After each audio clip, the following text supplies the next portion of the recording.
Mrs. Bennet, read by Beth Thomas. Mr. Bennet, read by Andy Minter. Jane Bennet, read by Elizabeth Klett. Elizabeth Bennet, read by Arielle Lipshaw. Mary Bennet, read by Tina Dan. Catherine Bennet, read by Gabrielle C. Lydia Bennet, read by Bumblebee. Mr. Bingley, read by John Fricker. Mr. Darcy, read by Peter Bishop. Charlotte Lucas, read by Laurianne Walden. Young Mr. Lucas, read by Beth Thomas. Sir William Lucas, read by Robert Scheid. Miss Caroline Bingley, read by Rock Opera. Mrs. Hurst, read by Elizabeth Barr. Mr. Hurst, recorded by Barry Eads. William Collins, read by M.B. Mr. Wickham, read by Algie Pugg. Denny, read by David Richardson. Mrs. Gardiner, read by Tricia G. Mr. Gardiner, read by David Lawrence. Maria Lucas, read by Maria Therese. Lady Catherine de Bourgh, read by Mill Nicholson. Colonel Fitzwilliam, read by Rick F. Mrs. Reynolds, read by Esther. Mrs. Hill, read by Nadine Eckert-Boulet. Butler, recorded by Barry Eads. Mrs. Phillips, read by Deborah Lee. Pride and Prejudice by Jane Austen, Chapter 1. It is a truth universally acknowledged that a single man in possession of a good fortune must be in want of a wife. However little known the feelings or views of such a man may be on his first entering a neighbourhood, this truth is so well fixed in the minds of the surrounding families that he is considered the rightful property of some one or other of their daughters. "My dear Mr. Bennet," said his lady to him one day, "have you heard that Netherfield Park is let at last?" Mr. Bennet replied that he had not. "But it is," returned she, "for Mrs. Long has just been here, and she told me all about it." Mr. Bennet made no answer. "Do you not want to know who has taken it?" cried his wife impatiently. You want to tell me, and I have no objection to hearing it. This was invitation enough. "Why, my dear, you must know. Mrs. Long says that Netherfield is taken by a young man of large fortune from the north of England, that he came down on Monday in a chaise and four to see the place, and was so much delighted with it that he agreed with Mr. Norris immediately, that he is to take possession before Michaelmas, and some of his servants are to be in the house by the end of next week." What is his name? "Bingley." Is he married or single? "Oh, single, my dear, to be sure. A single man of large fortune, 4,000 or 5,000 a year. What a fine thing for our girls!" How so? How can it affect them? "My dear Mr. Bennet," replied his wife, "how can you be so tiresome? You must know that I am thinking of his marrying one of them." Is that his design in settling here? "Design? Nonsense! How can you talk so? But it is very likely that he may fall in love with one of them, and therefore you must visit him as soon as he comes." I see no occasion for that.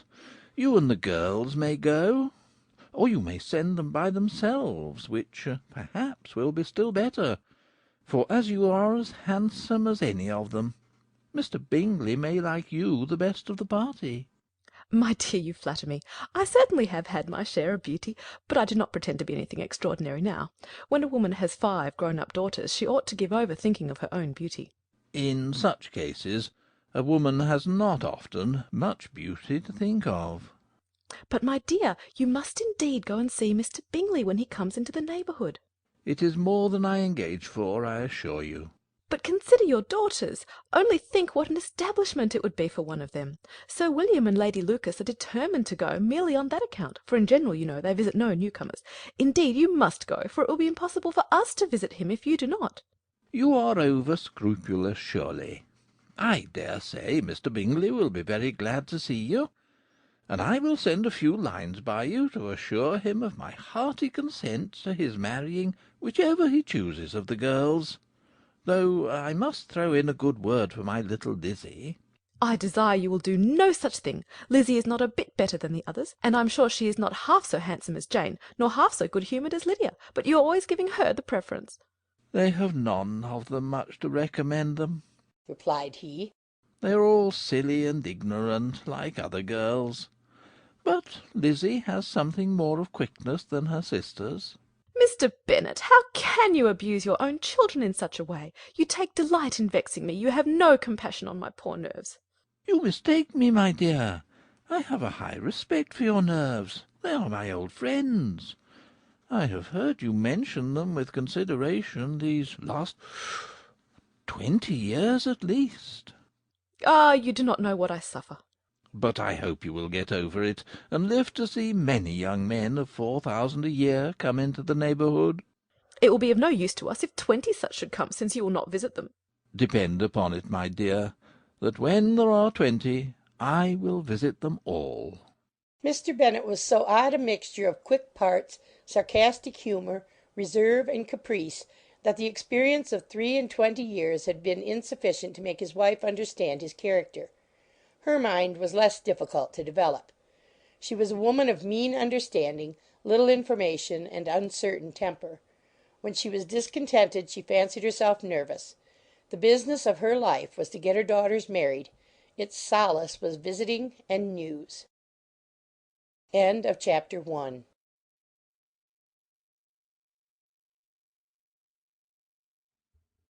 Pride and Prejudice by Jane Austen, Chapter 2. Mr. Bennet was among the earliest of those who waited on Mr. Bingley. He had always intended to visit him, though to the last always assuring his wife that he should not go, and till the evening after the visit was paid she had no knowledge of it.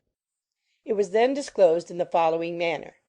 Observing his second daughter employed in trimming a hat, he suddenly addressed her with, "I hope Mr. Bingley will like it, Lizzie." We are not in a way to know what Mr. Bingley likes, said her mother resentfully, since we are not to visit. But you forget, mamma, said Elizabeth, that we shall meet him at the assemblies, and that Mrs. Long promised to introduce him. I do not believe Mrs. Long will do any such thing. She has 2 nieces of her own. She is a selfish, hypocritical woman, and I have no opinion of her. No more have I, said Mr. Bennet, and I am glad to find that you do not depend on her serving you. Mrs. Bennet deigned not to make any reply, but unable to contain herself began scolding one of her daughters. Don't keep coughing so, Kitty. For heaven's sake, have a little compassion on my nerves. You tear them to pieces. Kitty has no discretion in her coughs, said her father. She times them ill. I do not cough my own amusement, replied Kitty fretfully. When is your next ball to be, Lizzie? Tomorrow fortnight. Aye, so it is, cried her mother.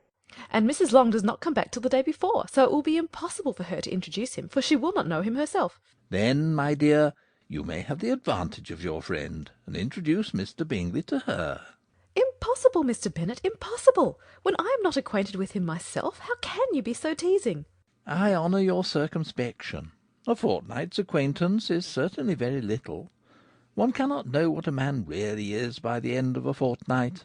But if we do not venture, somebody else will, and after all Mrs. Long and her daughters must stand their chance.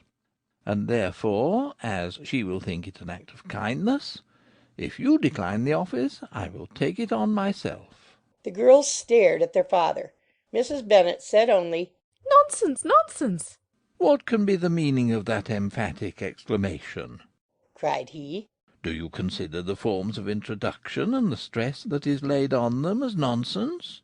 I cannot quite agree with you there. What say you, Mary? For you are a young lady of deep reflection, I know, and read great books and make extracts. Mary wished to say something sensible, but knew not how. While Mary is adjusting her ideas, he continued, let us return to Mr. Bingley.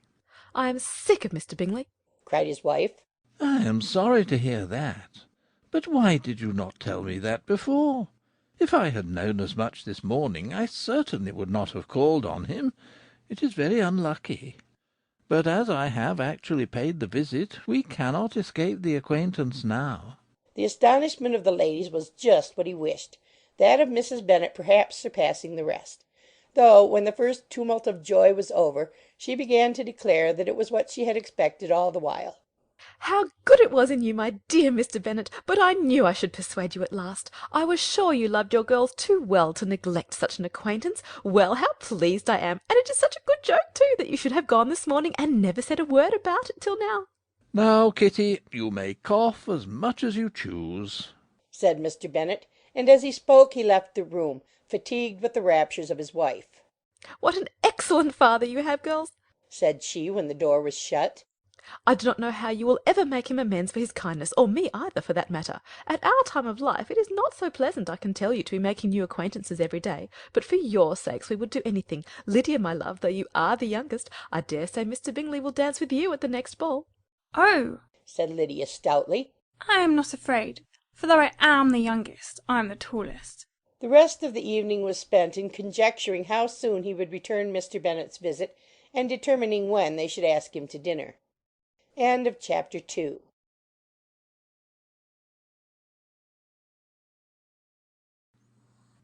Pride and Prejudice by Jane Austen, Chapter 3.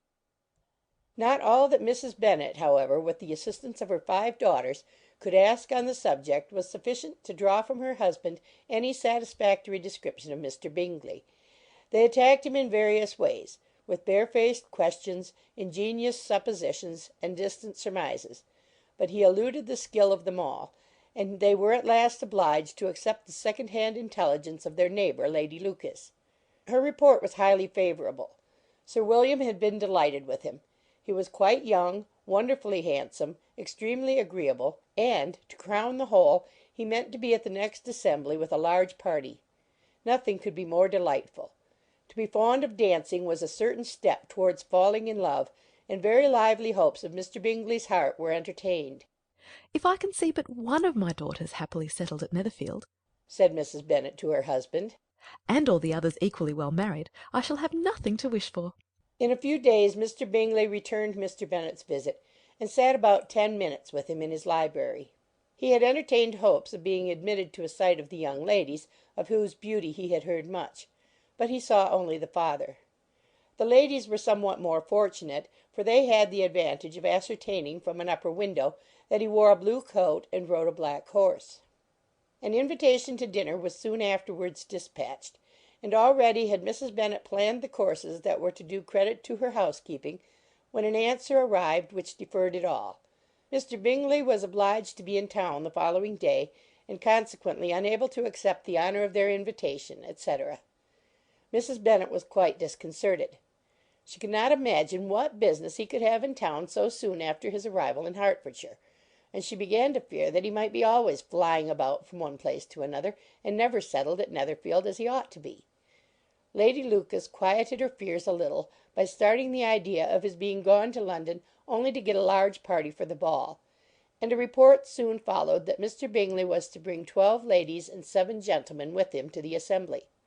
The girls grieved over such a number of ladies, but were comforted the day before the ball by hearing that instead of 12 he brought only 6 with him from London, his 5 sisters and a cousin, and when the party entered the assembly room it consisted of only 5 altogether: Mr. Bingley, his 2 sisters, the husband of the eldest, and another young man. Mr. Bingley was good looking and gentlemanlike. He had a pleasant countenance and easy, unaffected manners. His sisters were fine women, with an air of decided fashion. His brother-in-law, Mr. Hurst, merely looked the gentleman, but his friend, Mr. Darcy, soon drew the attention of the room by his fine, tall person, handsome features, noble mien, and the report, which was in general circulation within 5 minutes after his entrance, of his having 10,000 a year. The gentlemen pronounced him to be a fine figure of a man. The ladies declared he was much handsomer than Mr. Bingley, and he was looked at with great admiration for about half the evening, till his manners gave a disgust which turned the tide of his popularity. For he was discovered to be proud, to be above his company and above being pleased, and not all his large estate in Derbyshire could then save him from having a most forbidding, disagreeable countenance, and being unworthy to be compared with his friend. Mr. Bingley had soon made himself acquainted with all the principal people in the room. He was lively and unreserved, danced every dance, was angry that the ball closed so early, and talked of giving one himself at Netherfield. Such amiable qualities must speak for themselves. What a contrast between him and his friend! Mr. Darcy danced only once with Mrs. Hurst and once with Miss Bingley, declined being introduced to any other lady, and spent the rest of the evening in walking about the room, speaking occasionally to one of his own party. His character was decided. He was the proudest, most disagreeable man in the world, and everybody hoped that he would never come there again. Amongst the most violent against him was Mrs. Bennet, whose dislike of his general behaviour was sharpened into particular resentment by his having slighted one of her daughters. Elizabeth Bennet had been obliged, by the scarcity of gentlemen, to sit down for 2 dances, and during part of that time Mr. Darcy had been standing near enough for her to hear a conversation between him and Mr. Bingley, who came from the dance for a few minutes to press his friend to join it. "Come, Darcy," said he. "I must have you dance. I hate to see you standing about by yourself in this stupid manner. You had much better dance." I certainly shall not. You know how I detest it. Unless I am particularly acquainted with my partner, at such an assembly as this it would be insupportable. Your sisters are engaged, and there is not another woman in the room whom it would not be a punishment to me to stand up with. "I would not be so fastidious as you are," cried Mr. Bingley. "for a kingdom. Upon my honour, I never met with so many pleasant girls in my life as I have seen this evening, and there are several of them you see uncommonly pretty." You are dancing with the only handsome girl in the room, said Mr. Darcy, looking at the eldest Miss Bennet. "Oh, she is the most beautiful creature I ever beheld. But there is one of her sisters sitting down just behind you, who is very pretty, and I dare say very agreeable. Do let me ask my partner to introduce you." Which do you mean? And turning round, he looked for a moment at Elizabeth, till catching her eye, he withdrew his own, and coldly said, She is tolerable, but not handsome enough to tempt me. I am in no humour at present to give consequence to young ladies who are slighted by other men. You had better return to your partner and enjoy her smiles, for you are wasting your time with me. Mr. Bingley followed his advice. Mr. Darcy walked off, and Elizabeth remained with no very cordial feelings toward him. She told the story, however, with great spirit among her friends, for she had a lively, playful disposition, which delighted in anything ridiculous. The evening altogether passed off pleasantly to the whole family. Mrs. Bennet had seen her eldest daughter much admired by the Netherfield party. Mr. Bingley had danced with her twice, and she had been distinguished by his sisters. Jane was as much gratified by this as her mother could be, though in a quieter way. Elizabeth felt Jane's pleasure. Mary had heard herself mentioned to Miss Bingley as the most accomplished girl in the neighbourhood, and Catherine and Lydia had been fortunate enough never to be without partners, which was all that they had yet learnt to care for at a ball. They returned, therefore, in good spirits to Longbourn, the village where they lived, and of which they were the principal inhabitants. They found Mr. Bennet still up. With a book he was regardless of time, and on the present occasion he had a good deal of curiosity as to the events of an evening which had raised such splendid expectations. He had rather hoped that his wife's views on the stranger would be disappointed, but he soon found out that he had a different story to hear. "Oh, my dear Mr. Bennet," as she entered the room, "we have had a most delightful evening, a most excellent ball. I wish you had been there. Jane was so admired, nothing could be like it. Everybody said how well she looked, and Mr. Bingley thought her quite beautiful, and danced with her twice. Only think of that, my dear! He actually danced with her twice, and she was the only creature in the room that he asked a second time. First of all he asked Miss Lucas. I was so vexed to see him stand up with her, but however he did not admire her at all. Indeed, nobody can, you know, and he seemed quite struck with Jane as she was going down the dance. So he inquired who she was, and got introduced, and asked her for the 2 next. Then the 2 third he danced with Miss King, and the 2 fourth with Maria Lucas, and the 2 fifth with Jane again, and the 2 sixth with Lizzie, and the Boulanger. If he had any compassion for me, cried her husband impatiently, he would not have danced half so much. For God's sake, say no more of his partners. Oh, that he had sprained his ankle in the first dance! Oh, my dear, I am quite delighted with him. He is so excessively handsome, and his sisters are charming women. I never in my life saw anything more elegant than their dresses. I dare say the lace on Mrs. Hurst's gown—" Here she was interrupted again. Mr. Bennet protested against any description of finery. She was therefore obliged to seek another branch of the subject, and related with much bitterness of spirit and some exaggeration the shocking rudeness of Mr. Darcy. "But I can assure you," she added, That Lizzie does not lose much by not suiting his fancy, for he is a most disagreeable, horrid man, not at all worth pleasing, so high and so conceited that there was no enduring him. He walked here and he walked there, fancying himself so very great. Not handsome enough to dance with. I wish you had been there, my dear, to have given him one of your set-downs. I quite detest the man. End of chapter 3.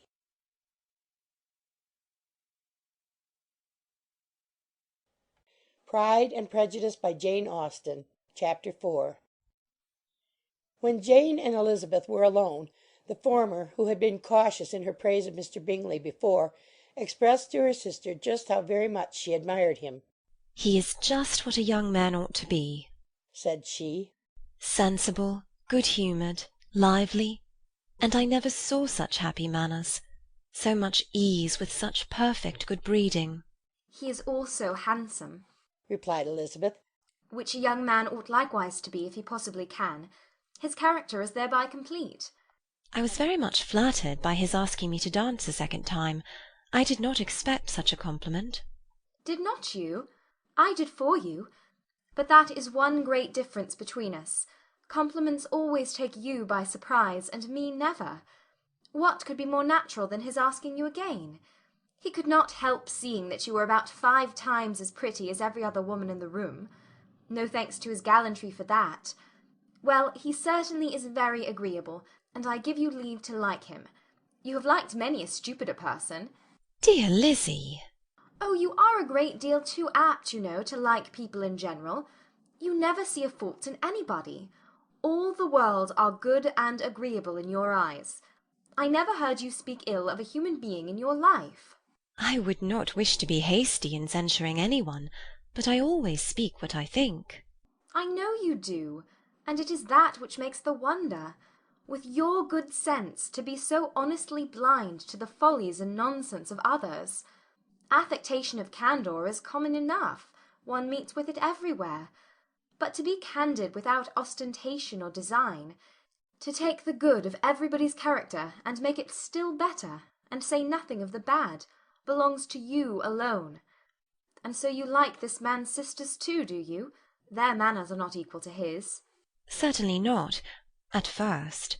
But they are very pleasing women when you converse with them. Miss Bingley is to live with her brother and keep his house, and I am much mistaken if we shall not find a very charming neighbour in her.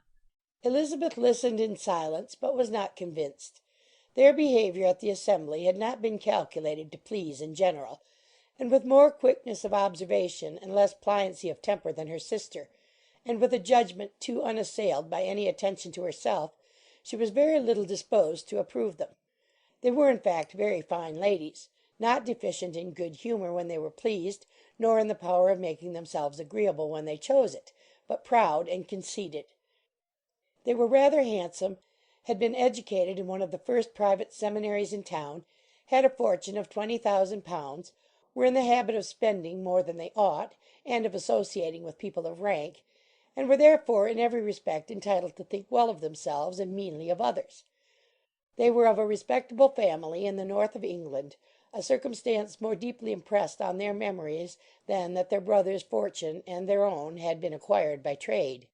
Mr. Bingley inherited property to the amount of nearly 100,000 pounds from his father, who had intended to purchase an estate, but did not live to do it. Mr. Bingley intended it likewise, and sometimes made choice of his county, but as he was now provided with a good house and the liberty of a manor, it was doubtful to many of those who best knew the easiness of his temper whether he might not spend the remainder of his days at Netherfield, and leave the next generation to purchase. His sisters were anxious for his having an estate of his own, but though he was now only established as a tenant, Miss Bingley was by no means unwilling to preside at his table, nor was Mrs. Hurst, who had married a man of more fashion than fortune, less disposed to consider his house as her home when it suited her.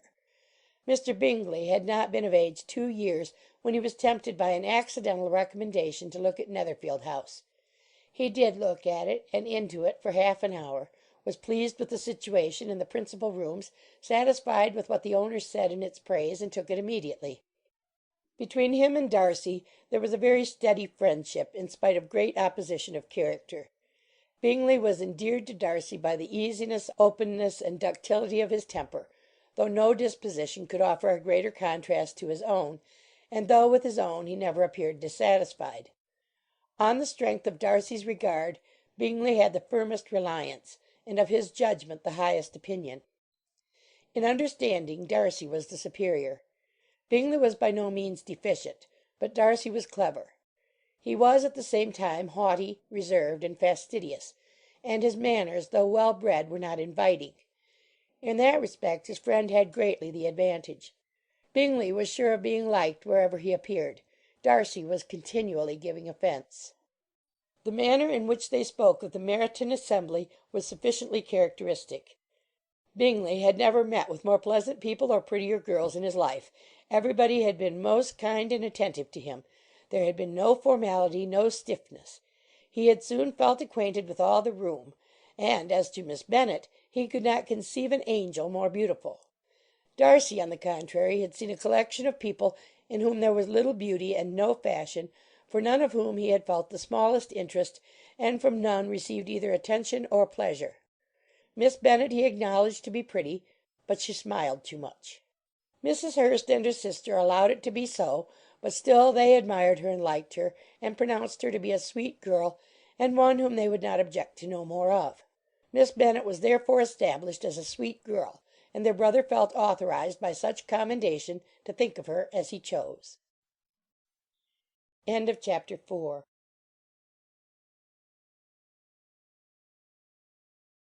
Pride and Prejudice by Jane Austen. Chapter 5. Within a short walk of Longbourn lived a family with whom the Bennets were particularly intimate. Sir William Lucas had been formerly in trade in Meryton, where he had made a tolerable fortune, and risen to the honour of knighthood by an address to the king during his mayoralty. The distinction had perhaps been felt too strongly. It had given him a disgust to his business and to his residence in a small market town, and in quitting them both he had removed with his family to a house about a mile from Meryton, denominated from that period Lucas Lodge, where he could think with pleasure of his own importance, and, unshackled by business, occupy himself solely in being civil to all the world. For though elated by his rank, it did not render him supercilious. On the contrary, he was all attention to everybody. By nature inoffensive, friendly, and obliging, his presentation at St. James's had made him courteous. Lady Lucas was a very good kind of woman, not too clever to be a valuable neighbour to Mrs. Bennet. They had several children. The eldest of them, a sensible, intelligent young woman about 27, was Elizabeth's intimate friend. That the Miss Lucases and the Miss Bennets should meet to talk over a ball was absolutely necessary, and the morning after the assembly brought the former to Longbourn to hear and to communicate. "You began the evening well, Charlotte," said Mrs. Bennet with civil self-command to Miss Lucas. "You were Mr. Bingley's first choice." Yes, but he seemed to like his second better.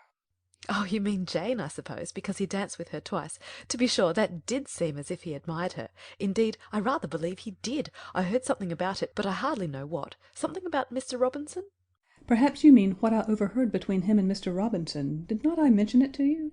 Mr. Robinson's asking him how he liked our Meryton assemblies, and whether he did not think there were a great many pretty women in the room, and which he thought the prettiest, and his answering immediately to the last question, "Oh, the eldest Miss Bennet, beyond a doubt. There cannot be two opinions on that point." "Upon my word! Well, that is very decided indeed. That does seem as if...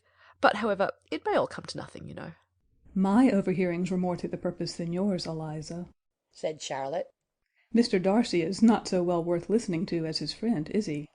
Poor Eliza, to be only just tolerable." "I beg you would not put it into Lizzie's head to be vexed by his ill treatment, for he's such a disagreeable man that it would be quite a misfortune to be liked by him. Mrs. Long told me last night that he sat close to her for half an hour without once opening his lips." "Are you quite sure, ma'am? Is not there a little mistake?" said Jane. "I certainly saw Mr. Darcy speaking to her." "Ay, because she asked him at last how he liked Netherfield, and he could not help answering her, but she said he seemed quite angry at being spoke to." "Miss Bingley told me," said Jane, "that he never speaks much, unless among his intimate acquaintances. With them he is remarkably agreeable." I do not believe a word of it, my dear. If he had been so very agreeable he would have talked to Mrs. Long. But I can guess how it was. Everybody says that he is eat up with pride, and I dare say he had heard somehow that Mrs. Long does not keep a carriage, and had come to the ball in a hack chaise. I do not mind his not talking to Mrs. Long, said Miss Lucas, but I wish he had danced with Eliza. Another time, Lizzie, said her mother. I would not dance with him if I were you. I believe, ma'am, I may safely promise you never to dance with him. His pride, said Miss Lucas, does not offend me so much as pride often does, because there is an excuse for it. One cannot wonder that so very fine a young man, with family, fortune, everything in his favour, should think highly of himself. If I may so express it, he has a right to be proud. That is very true, replied Elizabeth. And I could easily forgive his pride if he had not mortified mine. Pride, observed Mary, who piqued herself upon the solidity of her reflections, is a very common failing, I believe. By all that I have ever read, I am convinced that it is very common indeed, that human nature is particularly prone to it, and that there are very few of us who do not cherish a feeling of self-complacency on the score of some quality or other, real or imaginary. Vanity and pride are different things, though the words are often used synonymously. A person may be proud without being vain. Pride relates more to our opinion of ourselves, vanity to what we would have others think of us. If I were as rich as Mr. Darcy, cried a young Lucas who came with his sisters, I should not care how proud I was. I would keep a pack of foxhounds, and drink a bottle of wine a day. Then you would drink a great deal more than you ought, said Mrs. Bennet. And if I were to see you at it, I should take away your bottle directly. The boy protested that she should not. She continued to declare that she would, and the argument ended only with the visit. End of chapter 5.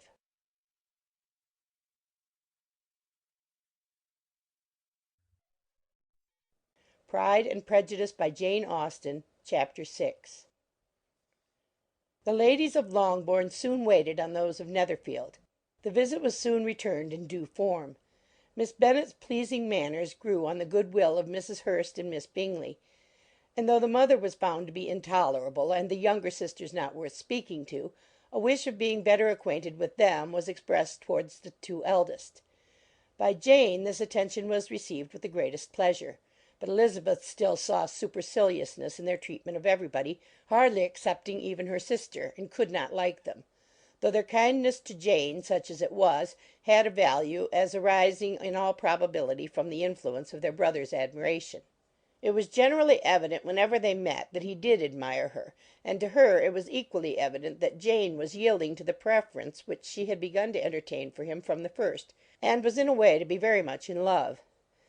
But she considered with pleasure that it was not likely to be discovered by the world in general, since Jane united with great strength of feeling, a composure of temper, and a uniform cheerfulness of manner which would guard her from the suspicions of the impertinent. She mentioned this to her friend Miss Lucas. It may perhaps be pleasant, replied Charlotte, to be able to impose on the public in such a case, but it is sometimes a disadvantage to be so very guarded. If a woman conceals her affection with the same skill from the object of it, she may lose the opportunity of fixing him, and it will then be but poor consolation to believe the world equally in the dark. There is so much of gratitude or vanity in almost every attachment that it is not safe to leave any to itself. We can all begin freely, a slight preference is natural enough, but there are very few of us who have heart enough to be really in love without encouragement. In 9 cases out of 10 a woman had better show more affection than she feels. Bingley likes your sister undoubtedly, but he may never do more than like her if she does not help him on. But she does help him on, as much as her nature will allow. If I can perceive her regard for him, he must be a simpleton indeed not to discover it too. Remember, Eliza, that he does not know Jane's disposition as you do. But if a woman is partial to a man, and does not endeavour to conceal it, he must find it out. Perhaps he must, if he sees enough of her. But, though Bingley and Jane meet tolerably often, it is never for many hours together, and as they always see each other in large mixed parties, it is impossible that every moment should be employed in conversing together. Jane should therefore make the most of every half-hour in which she can command his attention. When she is secure of him, there will be more leisure for falling in love as much as she chooses. Your plan is a good one, replied Elizabeth. where nothing is in question but the desire of being well married, and if I were determined to get a rich husband, or any husband, I dare say I should adopt it. But these are not Jane's feelings. She is not acting by design. As yet she cannot even be certain of the degree of her own regard, nor of its reasonableness. She has known him only a fortnight. She danced 4 dances with him at Meryton. She saw him one morning at his own house, and has since dined with him in company 4 times. This is not quite enough to make her understand his character. Not as you represent it. Had she merely dined with him, she might only have discovered whether he had a good appetite. But you must remember that 4 evenings have also been spent together, and 4 evenings may do a great deal. Yes, these 4 evenings have enabled them to ascertain that they both like 21 better than commerce, but with respect to any other leading characteristic, I do not imagine that much has been unfolded. Well, said Charlotte, I wish Jane success with all my heart, and if she were married to him tomorrow, I should think she had as good a chance of happiness as if she were to be studying his character for a 12-month. Happiness in marriage is entirely a matter of chance. If the dispositions of the parties are ever so well known to each other, or ever so similar beforehand, it does not advance their felicity in the least. They always continue to grow sufficiently unlike afterwards to have their share of vexation, and it is better to know as little as possible of the defects of the person with whom you are to pass your life. You make me laugh, Charlotte, but it is not sound. You know it is not sound, and that you would never act in this way yourself. Occupied in observing Mr. Bingley's attentions to her sister, Elizabeth was far from suspecting that she was herself becoming an object of some interest in the eyes of his friend. Mr. Darcy had at first scarcely allowed her to be pretty. He had looked at her without admiration at the ball, and when they next met he looked at her only to criticise. But no sooner had he made it clear to himself and his friends that she hardly had a good feature in her face, than he began to find it was rendered uncommonly intelligent by the beautiful expression of her dark eyes. To this discovery succeeded some others equally mortifying. Though he had detected with a critical eye more than one failure of perfect symmetry in her form, he was forced to acknowledge her figure to be light and pleasing, and in spite of his asserting that her manners were not those of the fashionable world, he was caught by their easy playfulness. Of this she was perfectly unaware. To her he was only the man who made himself agreeable nowhere, and who had not thought her handsome enough to dance with. He began to wish to know more of her, and, as a step towards conversing with her himself, attended to her conversation with others. His doing so drew her notice. It was at Sir William Lucas's, where a large party were assembled. What does Mr. Darcy mean, said she to Charlotte, by listening to my conversation with Colonel Forster? That is a question which Mr. Darcy only can answer. But if he does it any more, I shall certainly let him know that I see what he is about. He has a very satirical eye, and if I do not begin by being impertinent myself, I shall soon grow afraid of him. On his approaching them soon afterwards, though without seeming to have any intention of speaking, Miss Lucas defied her friend to mention such a subject to him, which immediately provoking Elizabeth to do it, she turned to him and said, "Did you not think, Mr. Darcy, that I expressed myself uncommonly well just now, when I was teasing Colonel Forster to give us a ball at Meryton?" With great energy. But it is always a subject which makes a lady energetic. You are severe on us. It will be her turn soon to be teased, said Miss Lucas. I am going to open the instrument, Eliza, and you know what follows. You are a very strange creature by way of a friend, always wanting me to play and sing before anybody and everybody. If my vanity had taken a musical turn, you would have been invaluable. But as it is, I would really rather not sit down before those who must be in the habit of hearing the very best performers. On Miss Lucas's persevering, however, she added, Very well. If it must be so, it must. And gravely glancing at Mr. Darcy, There is a fine old saying, which everybody here is of course familiar with, keep your breath to cool your porridge, and I shall keep mine to swell my song. Her performance was pleasing, though by no means capital. After a song or two, and before she could reply to the entreaties of several that she would sing again, she was eagerly succeeded at the instrument by her sister Mary, who, having, in consequence of being the only plain one in the family, worked hard for knowledge and accomplishments, was always impatient for display. Mary had neither genius nor taste, and though vanity had given her application, it had given her likewise a pedantic air and conceited manner, which would have injured a higher degree of excellence than she had reached. Elizabeth, easy and unaffected, had been listened to with much more pleasure, though not playing half so well, and Mary, at the end of a long concerto, was glad to purchase praise and gratitude by Scotch and Irish airs at the request of her younger sisters, who, with some of the Lucases and 2 or 3 officers, joined eagerly in dancing at one end of the room.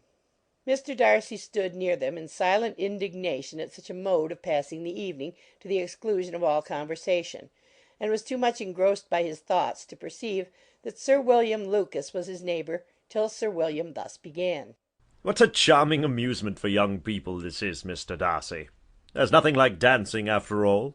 I consider it as one of the first refinements of polished society. Certainly, sir. And it has the advantage also of being in vogue amongst the less polished societies of the world. Every savage can dance. Sir William only smiled. Your friend performs delightfully, he continued after a pause, on seeing Bingley join the group. And I doubt not that you are adept in the science yourself, Mr. Darcy? You saw me dance at Meryton, I believe, sir. Yes, indeed, and received no inconsiderable pleasure from the sight. Do you often dance at St. James's? Never, sir. Do you not think it would be a proper compliment to the place? It is a compliment which I never pay to any place if I can avoid it. You have a house in town, I conclude. Mr. Darcy bowed. I had once had some thought of fixing in town myself, for I am fond of superior society, but I did not feel quite certain that the air of London would agree with Lady Lucas. He paused in hopes of an answer, but his companion was not disposed to make any, and Elizabeth at that instant moving towards them, he was struck with the action of doing a very gallant thing, and called out to her, "My dear Miss Eliza, why are you not dancing? Mr. Darcy, you must allow me to present this young lady to you as a very desirable partner." And taking her hand, he would have given it to Mr. Darcy, who, though extremely surprised, was not unwilling to receive it, when she instantly drew back, and said, with some discomposure, to Sir William, "Indeed, sir, I have not the least intention of dancing. I entreat you not to suppose that I moved this way in order to beg for a partner." Mr. Darcy, with grave propriety, requested to be allowed the honour of her hand, but in vain. Elizabeth was determined, nor did Sir William at all shake her purpose by his attempt at persuasion. "You excel so much in the dance, Miss Eliza, that it is cruel to deny me the happiness of seeing you. And though this gentleman dislikes the amusement in general, he can have no objection, I am sure, to oblige us for 1/2 hour. "Mr. Darcy is all politeness," said Elizabeth, smiling. "He is, indeed. But considering the inducement, my dear Miss Eliza, we cannot wonder at his complaisance, for who would object to such a partner?" Elizabeth looked archly and turned away. Her resistance had not injured her with the gentleman, and he was thinking of her with some complacency when thus accosted by Miss Bingley. "I can guess the subject of your reverie." I should imagine not.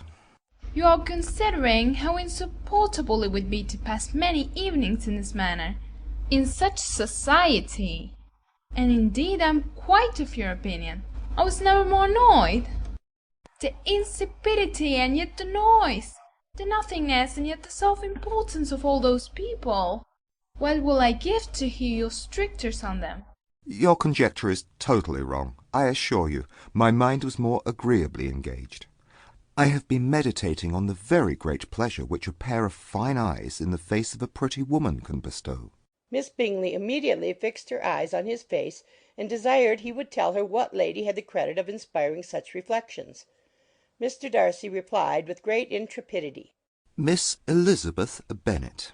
"Miss Elizabeth Bennet?" repeated Miss Bingley. "I am all astonishment. How long has she been such a favourite? And pray when am I to wish you joy?"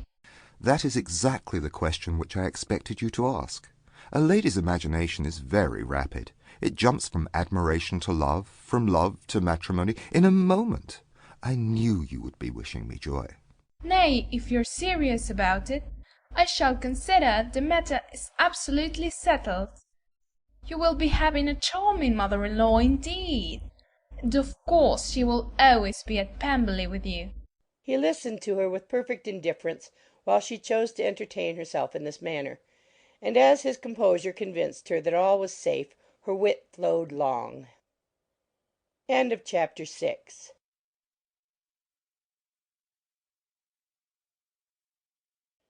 Pride and Prejudice by Jane Austen. Chapter 7. Mr. Bennet's property consisted almost entirely in an estate of 2,000 a year, which, unfortunately for his daughters, was entailed, in default of heirs male, on a distant relation; and their mother's fortune, though ample for her situation in life, could but ill supply the deficiency of his. Her father had been an attorney in Meryton, and had left her £4,000. She had a sister married to a Mr. Phillips, who had been a clerk to their father, and succeeded him in the business, and a brother settled in London in a respectable line of trade. The village of Longbourn was only 1 mile from Meryton, a most convenient distance for the young ladies, who were usually tempted thither 3 or 4 times a week to pay their duty to their aunt and to a milliner's shop just over the way. The 2 youngest of the family, Catherine and Lydia, were particularly frequent in these attentions. Their minds were more vacant than their sisters', and when nothing better offered, a walk to Meryton was necessary to amuse their morning hours and furnish conversation for the evening; and however bare of news the country in general might be, they always contrived to learn some from their aunt. At present, indeed, they were well supplied both with news and happiness by the recent arrival of a militia regiment in the neighbourhood. It was to remain the whole winter, and Meryton was the headquarters. Their visits to Mrs. Phillips were now productive of the most interesting intelligence. Every day added something to their knowledge of the officers' names and connections. Their lodgings were not long a secret, and at length they began to know the officers themselves. Mr. Phillips visited them all, and this opened to his nieces a store of felicity unknown before. They could talk of nothing but officers, and Mr. Bingley's large fortune, the mention of which gave animation to their mother, was worthless in their eyes when opposed to the regimentals of an ensign.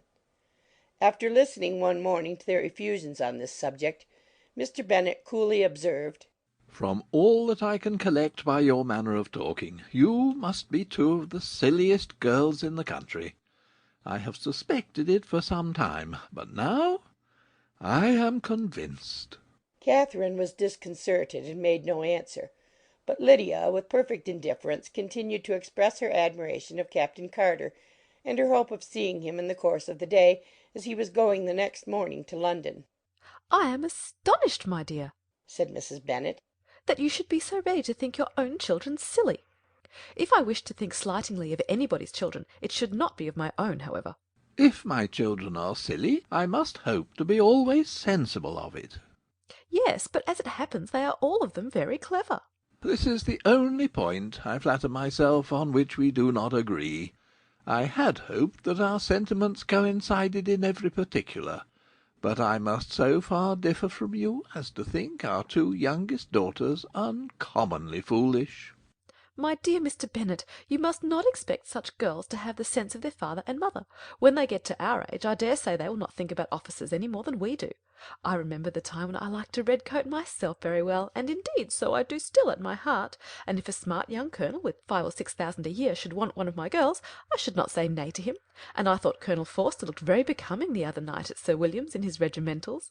"Mamma," cried Lydia, "my aunt says that Colonel Forster and Captain Carter do not go so often to Miss Watson's as they did when they first came. She sees them now very often standing in Clark's library." Mrs. Bennet was prevented replying by the entrance of the footman with a note for Miss Bennet. It came from Netherfield, and the servant waited for an answer. Mrs. Bennet's eyes sparkled with pleasure, and she was eagerly calling out while her daughter read. "Well, Jane, who is it from? What is it about? What does he say? Jane, make haste and tell us. Make haste, my love." "It is from Miss Bingley," said Jane, and then read it aloud. My dear friend, if you're not so compassionate as to dine to-day with Louisa and me, we shall be in danger of hating each other for the rest of our lives, for a whole day's tete-a-tete between 2 women can never end without a quarrel. Come as soon as you can on receipt of this. My brother and the gentleman are to dine with the officers. Yours ever, Caroline Bingley. With the officers? cried Lydia. I wonder my aunt did not tell us of that. Dining out? said Mrs. Bennet. That is very unlucky. Can I have the carriage? said Jane. No, my dear, you had better go on horseback, because it seems likely to rain, and then you must stay all night. That would be a good scheme, said Elizabeth. if you were sure that they would not offer to send her home. Oh, but the gentlemen will have Mr. Bingley's chaise to go to Meryton, and the Hursts have no horses to theirs. I had much rather go in the coach. But, my dear, your father cannot spare the horses, I am sure. They are wanted in the farm, Mr. Bennet, are they not? They are wanted in the farm much oftener than I can get them. But if you have got them to-day, said Elizabeth, my mother's purpose will be answered. She did at last extort from her father an acknowledgment that the horses were engaged. Jane was therefore obliged to go on horseback, and her mother attended her to the door with many cheerful prognostics of a bad day. Her hopes were answered. Jane had not been gone long before it rained hard. Her sisters were uneasy for her, but her mother was delighted. The rain continued the whole evening without intermission. Jane certainly could not come back. This was a lucky idea of mine, indeed, said Mrs. Bennet more than once, as if the credit of making it rain were all her own. Till the next morning, however, she was not aware of all the felicity of her contrivance. Breakfast was scarcely over when a servant from Netherfield brought the following note for Elizabeth. My dearest Lizzie, I find myself very unwell this morning, which I suppose is to be imputed to my getting wet through yesterday. My kind friends will not hear of my returning till I am better. They insist also on my seeing Mr. Jones, therefore do not be alarmed if you should hear of his having been to me, and excepting a sore throat and headache, there is not much the matter with me. Yours, etc. Well, my dear, said Mr. Bennet, when Elizabeth had read the note aloud, if your daughter should have a dangerous fit of illness, if she should die, it would be a comfort to know that it was all in pursuit of Mr. Bingley and under your orders. Oh, I am not afraid of her dying. People do not die of little trifling colds. She will be taken good care of. As long as she stays there, it is all very well. I would go and see her if I could have the carriage. Elizabeth, feeling really anxious, was determined to go to her, though the carriage was not to be had, and as she was no horsewoman, walking was her only alternative. She declared her resolution. How can you be so silly? cried her mother. As to think of such a thing in all this dirt! You will not be fit to be seen when you get there. I shall be very fit to see Jane, which is all I want. Is this a hint to me, Lizzie? said her father. To send for the horses? No, indeed. I do not wish to avoid the walk. The distance is nothing when one has a motive. Only 3 miles. I shall be back by dinner. I admire the activity of your benevolence, observed Mary. But every impulse of feeling should be guided by reason, and, in my opinion, exertion should always be in proportion to what is required. We will go as far as Meryton with you, said Catherine and Lydia. Elizabeth accepted their company, and the 3 young ladies set off together. If we make haste, said Lydia as they walked along, perhaps we may see something of Captain Carter before he goes. In Meryton they parted.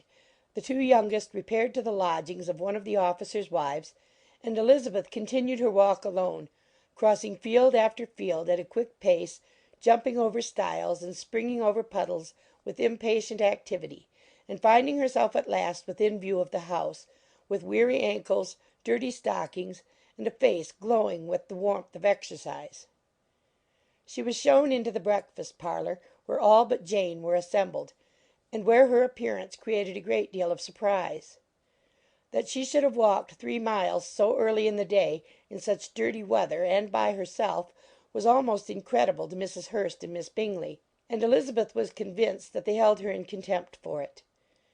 She was received, however, very politely by them, and in their brother's manners there was something better than politeness. There was good humour and kindness. Mr. Darcy said very little, and Mr. Hurst nothing at all. The former was divided between admiration of the brilliancy which exercise had given to her complexion, and doubt as to the occasions justifying her coming so far alone. The latter was thinking only of his breakfast. Her inquiries after her sister were not very favourably answered. Miss Bennet had slept ill, and though up was very feverish and not well enough to leave her room. Elizabeth was glad to be taken to her immediately, and Jane, who had only been withheld by the fear of giving alarm or inconvenience from expressing in her note how much she longed for such a visit, was delighted at her entrance. She was not equal, however, to much conversation, and when Miss Bingley left them together, could attempt little besides expressions of gratitude for the extraordinary kindness she was treated with. Elizabeth silently attended her. When breakfast was over they were joined by the sisters, and Elizabeth began to like them herself when she saw how much affection and solicitude they showed for Jane. The apothecary came, and having examined his patient, said, as might be supposed, that she had caught a violent cold, and that they must endeavour to get the better of it, advised her to return to bed, and promised her some draughts. The advice was followed readily, for the feverish symptoms increased, and her head ached acutely. Elizabeth did not quit her room for a moment, nor were the other ladies often absent. The gentlemen being out, they had, in fact, nothing to do elsewhere. When the clock struck 3, Elizabeth felt that she must go, and very unwillingly said so. Miss Bingley offered her the carriage, and she only wanted a little pressing to accept it, when Jane testified such concern in parting with her, that Miss Bingley was obliged to convert the offer of the chaise to an invitation to remain at Netherfield for the present. Elizabeth most thankfully consented, and a servant was dispatched to Longbourn to acquaint the family with her stay and bring back a supply of clothes. Chapter 7.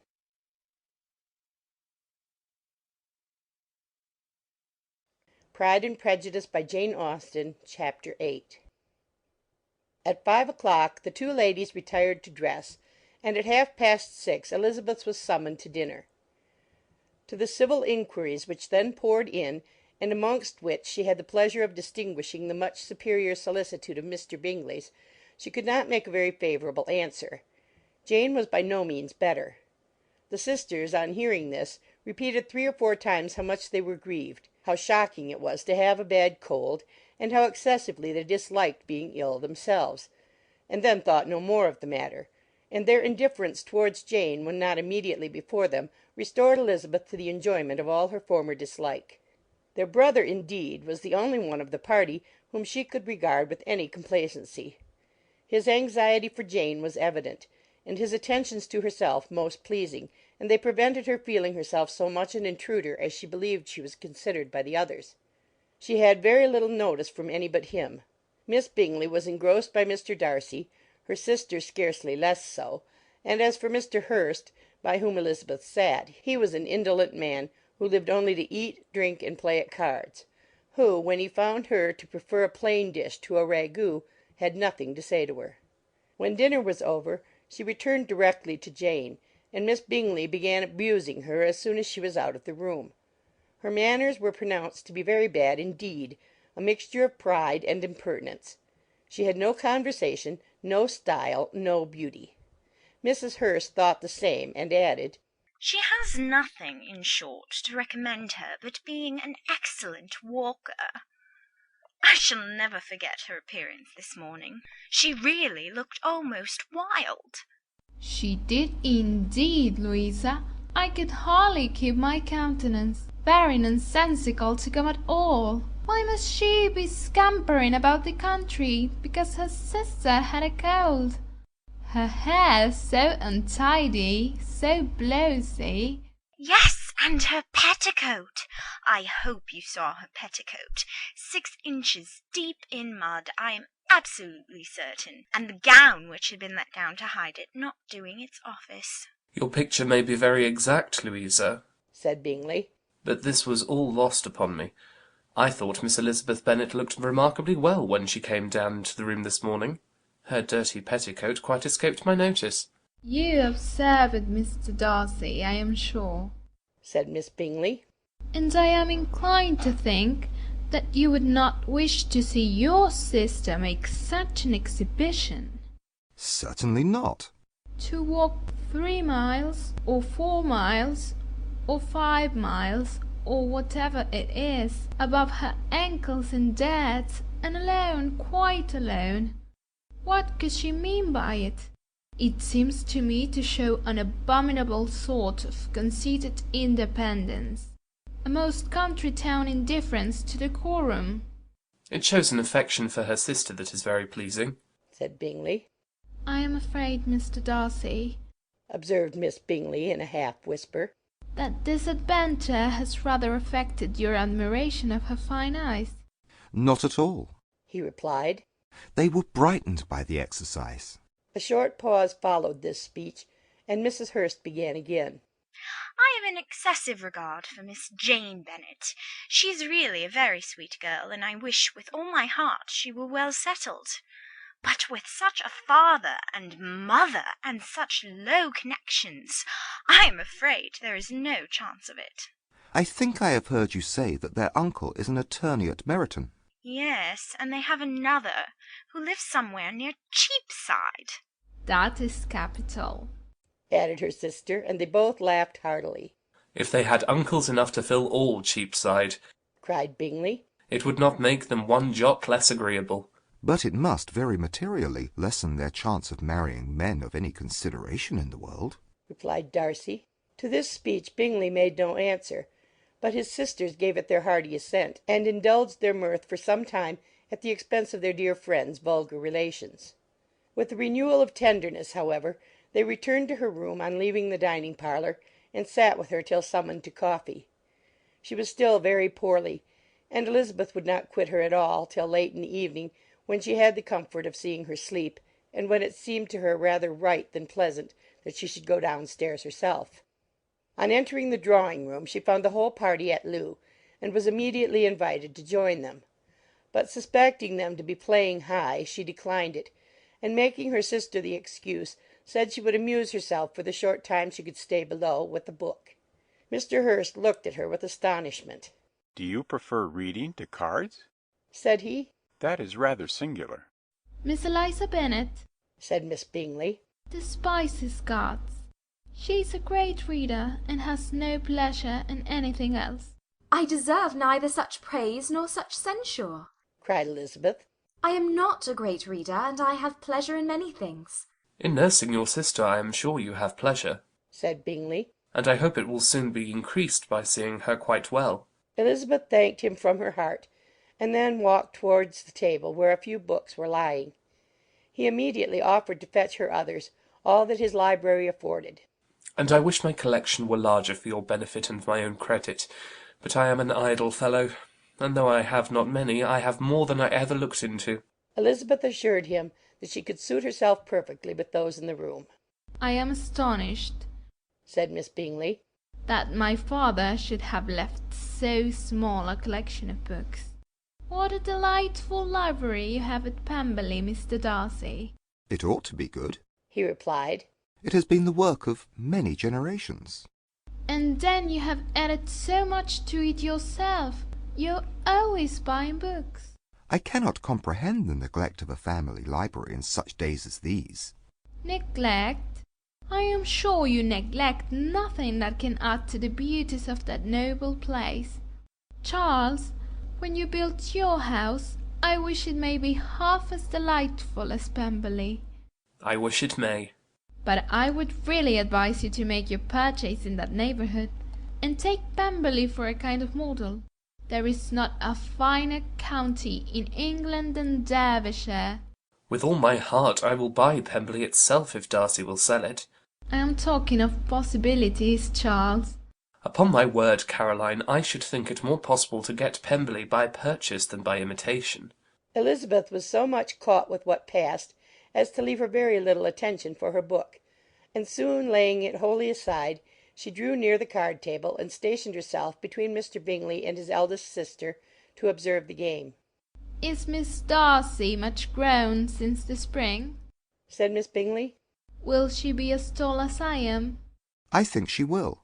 She is now about Miss Elizabeth Bennet's height, or rather taller.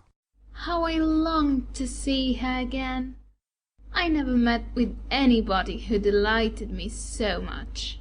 Such a countenance, such manners, and so extremely accomplished for her age. Her performance on the pianoforte is exquisite. It is amazing to me, said Bingley, how young ladies can have patience to be so very accomplished as they all are. All young ladies accomplished? My dear Charles, what do you mean? Yes, all of them, I think. They all paint tables, cover screens, and net purses. I scarcely know any one who cannot do all this, and I am sure I never heard a young lady spoken of for the first time without being informed that she was very accomplished. Your list of the common extent of accomplishments, said Darcy, has too much truth. The word is applied to many a woman who deserves it no otherwise than by netting a purse or covering a screen.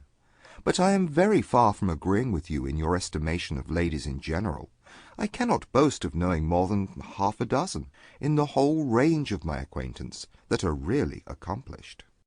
Nor I am sure, said Miss Bingley. Then, observed Elizabeth, you must comprehend a great deal in your idea of an accomplished woman. Yes, I do comprehend a great deal in it. Oh, certainly, cried his faithful assistant. No one can be really esteemed accomplished who does not greatly surpass what is usually met with. A woman must have a thorough knowledge of music, singing, drawing, dancing, and the modern languages to deserve the word, and besides all this she must possess a certain something in her air and manner of walking, the tone of her voice, her dress and expressions, or the word will be but half deserved. All this she must possess, added Darcy. And to all this she must yet add something more substantial, in the improvement of her mind by extensive reading. I am no longer surprised at your knowing only 6 accomplished women. I rather wonder now at your knowing any. Are you so severe upon your own sex as to doubt the possibility of all this? I never saw such a woman. I never saw such capacity, and taste, and application, and elegance as you describe united. Mrs. Hurst and Miss Bingley both cried out against the injustice of her implied doubt, and were both protesting that they knew many women who answered this description, when Mr. Hurst called them to order with bitter complaints of their inattention to what was going forward. As all conversation was thereby at an end, Elizabeth soon afterwards left the room. Elizabeth Bennet, said Miss Bingley when the door was closed on her, is one of those young ladies who seek to recommend themselves to the other sex by undervaluing their own. And with many men, I dare say, it succeeds. But in my opinion, it is a paltry device, a very mean art. Undoubtedly, replied Darcy, to whom this remark was chiefly addressed. There is a meanness in all the arts which ladies sometimes condescend to employ for captivation. Whatever bears affinity to cunning is despicable. Miss Bingley was not so entirely satisfied with this reply as to continue the subject. Elizabeth joined them again, only to say that her sister was worse, and that she could not leave her. Bingley urged Mr. Jones being sent for immediately, while his sisters, convinced that no country advice could be of any service, recommended an express to town for one of the most eminent physicians. This she would not hear of, but she was not so unwilling to comply with their brother's proposal, and it was settled that Mr. Jones should be sent for early in the morning if Miss Bennet were not decidedly better. Bingley was quite uncomfortable. His sisters declared that they were miserable. They solaced their wretchedness, however, by duets after supper, while he could find no better relief to his feelings than by giving his housekeeper directions that every attention might be paid to the sick lady and her sister. End of chapter 8.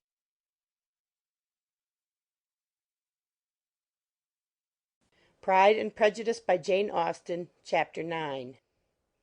Elizabeth passed the chief of the night in her sister's room, and in the morning had the pleasure of being able to send a tolerable answer to the inquiries which she very early received from Mr. Bingley by a housemaid, and some time afterwards from the 2 elegant ladies who waited on his sisters. In spite of this amendment, however, she requested to have a note sent to Longbourn, desiring her mother to visit Jane and form her own judgment of her situation. The note was immediately dispatched, and its contents as quickly complied with. Mrs. Bennet, accompanied by her 2 youngest daughters, reached Netherfield soon after the family breakfast. Had she found Jane in any apparent danger, Mrs. Bennet would have been very miserable, but being satisfied on seeing her that her illness was not alarming, she had no wish of her recovering immediately, as her restoration to health would probably remove her from Netherfield. She would not listen, therefore, to her daughter's proposal of being carried home. Neither did the apothecary, who arrived about the same time, think it at all advisable. After sitting a little while with Jane, on Miss Bingley's appearance and invitation, the mother and three daughters all attended her into the breakfast parlour. Bingley met them with hopes that Mrs. Bennet had not found Miss Bennet worse than she expected. "Indeed I have, sir," was her answer. "She is a great deal too ill to be moved. Mr. Jones says we must not think of moving her. We must trespass a little longer on your kindness." "Removed!" cried Bingley. "It must not be thought of. My sister, I am sure, will not hear of her removal." "You may depend upon it, madam," said Miss Bingley with cold civility, "that Miss Bennet will receive every possible attention while she remains with us." Mrs. Bennet was profuse in her acknowledgments. "I am sure," she added, "if it was not for such good friends, I do not know what would become of her, for she is very ill indeed, and suffers a vast deal, though with the greatest patience in the world, which is always the way with her, for she has without exception the sweetest temper I have ever met with. I often tell my other girls that they are nothing to her. You have a sweet room here, Mr. Bingley, and a charming prospect over the gravel walk. I do not know a place in the country that is equal to Netherfield. You will not think of quitting it in a hurry, I hope, though you have but a short lease." "Whatever I do is done in a hurry," replied he, "and therefore if I should resolve to quit Netherfield, I should probably be off in 5 minutes. At present, however, I consider myself as quite fixed here." "That is exactly what I should have supposed of you," said Elizabeth. "You begin to comprehend me, do you?" cried he, turning towards her. "Oh, yes, I understand you perfectly." I wish I might take this for a compliment, but to be so easily seen through, I am afraid, is pitiful. "That is as it happens. It does not follow that a deep, intricate character is more or less estimable than such a one as yours." "Lizzie!" cried her mother. "Remember where you are, and do not run on in the wild manner that you are suffered to do at home." I did not know before," continued Bingley immediately, "that you were a studier of character. It must be an amusing study." "Yes, but intricate characters are the most amusing. They have at least that advantage." The country, said Darcy, can in general supply but a few subjects for such a study. In a country neighbourhood you move in a very confined and unvarying society. "But people themselves alter so much that there is something new to be observed in them for ever." "Yes, indeed," cried Mrs. Bennet, offended by his manner of mentioning a country neighbourhood. "I assure you there is quite as much of that going on in the country as in town." Everybody was surprised, and Darcy, after looking at her for a moment, turned silently away. Mrs. Bennet, who fancied she had gained a complete victory over him, continued her triumph. "I cannot see that London has any great advantage over the country, for my part, except the shops and public places. The country is a vast deal pleasanter, is it not, Mr. Bingley?" "When I am in the country," he replied, "I never wish to leave it, and when I am in town it is pretty much the same. They have each their advantages, and I can be equally happy in either." "Ay, that is because you have the right disposition. But that gentleman," looking at Darcy, "seemed to think the country was nothing at all." "Indeed, mamma, you are mistaken," said Elizabeth, blushing for her mother. "You quite mistook Mr. Darcy. He only meant that there was not such a variety of people to be met with in the country as in the town, which you must acknowledge to be true." "Certainly, my dear, nobody said there were. But as to not meeting with many people in this neighbourhood, I believe there are few neighbourhoods larger. I know we dine with 24 families." Nothing but concern for Elizabeth could enable Bingley to keep his countenance. His sister was less delicate, and directed her eyes towards Mr. Darcy with a very expressive smile. Elizabeth, for the sake of saying something that might turn her mother's thoughts, now asked her if Charlotte Lucas had been at Longbourn since her coming away. "Yes, she called yesterday with her father. What an agreeable man Sir William is, Mr. Bingley, is not he? So much the man of fashion, so genteel and easy. He had always something to say to everybody. That is my idea of good breeding, and those persons who fancy themselves very important and never open their mouths quite mistake the matter." "Did Charlotte dine with you?" "No, she would go home. I fancy she was wanted about the mince pies. For my part, Mr. Bingley, I always keep servants that can do their own work. My daughters are brought up very differently. But everybody is to judge for themselves, and the Lucases are a very good sort of girls, I assure you. It is a pity they are not handsome. Not that I think Charlotte is so very plain, but then she is our particular friend." "She seems a very pleasant young woman." Oh dear, yes, but you must own she is very plain. Lady Lucas herself has often said so, and envied me Jane's beauty. I do not like to boast of my own child, but to be sure, Jane, one does not often see anybody better looking. It is what everybody says. I do not trust my own partiality. When she was only 15, there was a man at my brother Gardiner's in town so much in love with her that my sister-in-law was sure he would make her an offer before we came away. But however he did not. Perhaps he thought her too young. However, he wrote some verses on her, and very pretty they were. And so ended his affection, said Elizabeth impatiently. There has been many a one, I fancy, overcome in the same way. I wonder who first discovered the efficacy of poetry in driving away love. I have been used to consider poetry as the food of love, said Darcy. Of a fine, stout, healthy love it may. Everything nourishes what is strong already. But if it be only a slight, thin sort of inclination, I am convinced that one good sonnet will starve it entirely away. Darcy only smiled, and the general pause which ensued made Elizabeth tremble lest her mother should be exposing herself again. She longed to speak, but could think of nothing to say, and after a short silence Mrs. Bennet began repeating her thanks to Mr. Bingley for his kindness to Jane, with an apology for troubling him also with Lizzie. Mr. Bingley was unaffectedly civil in his answer, and forced his younger sister to be civil also, and say what the occasion required. She performed her part indeed without much graciousness, but Mrs. Bennet was satisfied, and soon afterwards ordered her carriage. Upon this signal the youngest of her daughters put herself forward. The two girls had been whispering to each other during the whole visit, and the result of it was that the youngest should tax Mr. Bingley with having promised on his first coming into the country to give a ball at Netherfield. Lydia was a stout, well-grown girl of 15, with a fine complexion and good-humoured countenance, a favourite with her mother, whose affection had brought her into public at an early age. She had high animal spirits, and a sort of natural self-consequence, which the attention of the officers, to whom her uncle's good dinners and her own easy manners recommended her, had increased into assurance. She was very equal, therefore, to address Mr. Bingley on the subject of the ball, and abruptly reminded him of his promise, adding that it would be the most shameful thing in the world if he did not keep it. His answer to this sudden attack was delightful to their mother's ear. I am perfectly ready, I assure you, to keep my engagement, and when your sister is recovered you shall, if you please, name the very day of the ball, but you would not wish to be dancing when she is ill. Lydia declared herself satisfied. Oh, yes, it would be much better to wait till Jane was well, and by that time most likely Captain Carter would be at Meryton again. And when you have given your ball, she added, I shall insist on their giving one also. I shall tell Captain Forster it would be quite a shame if he does not.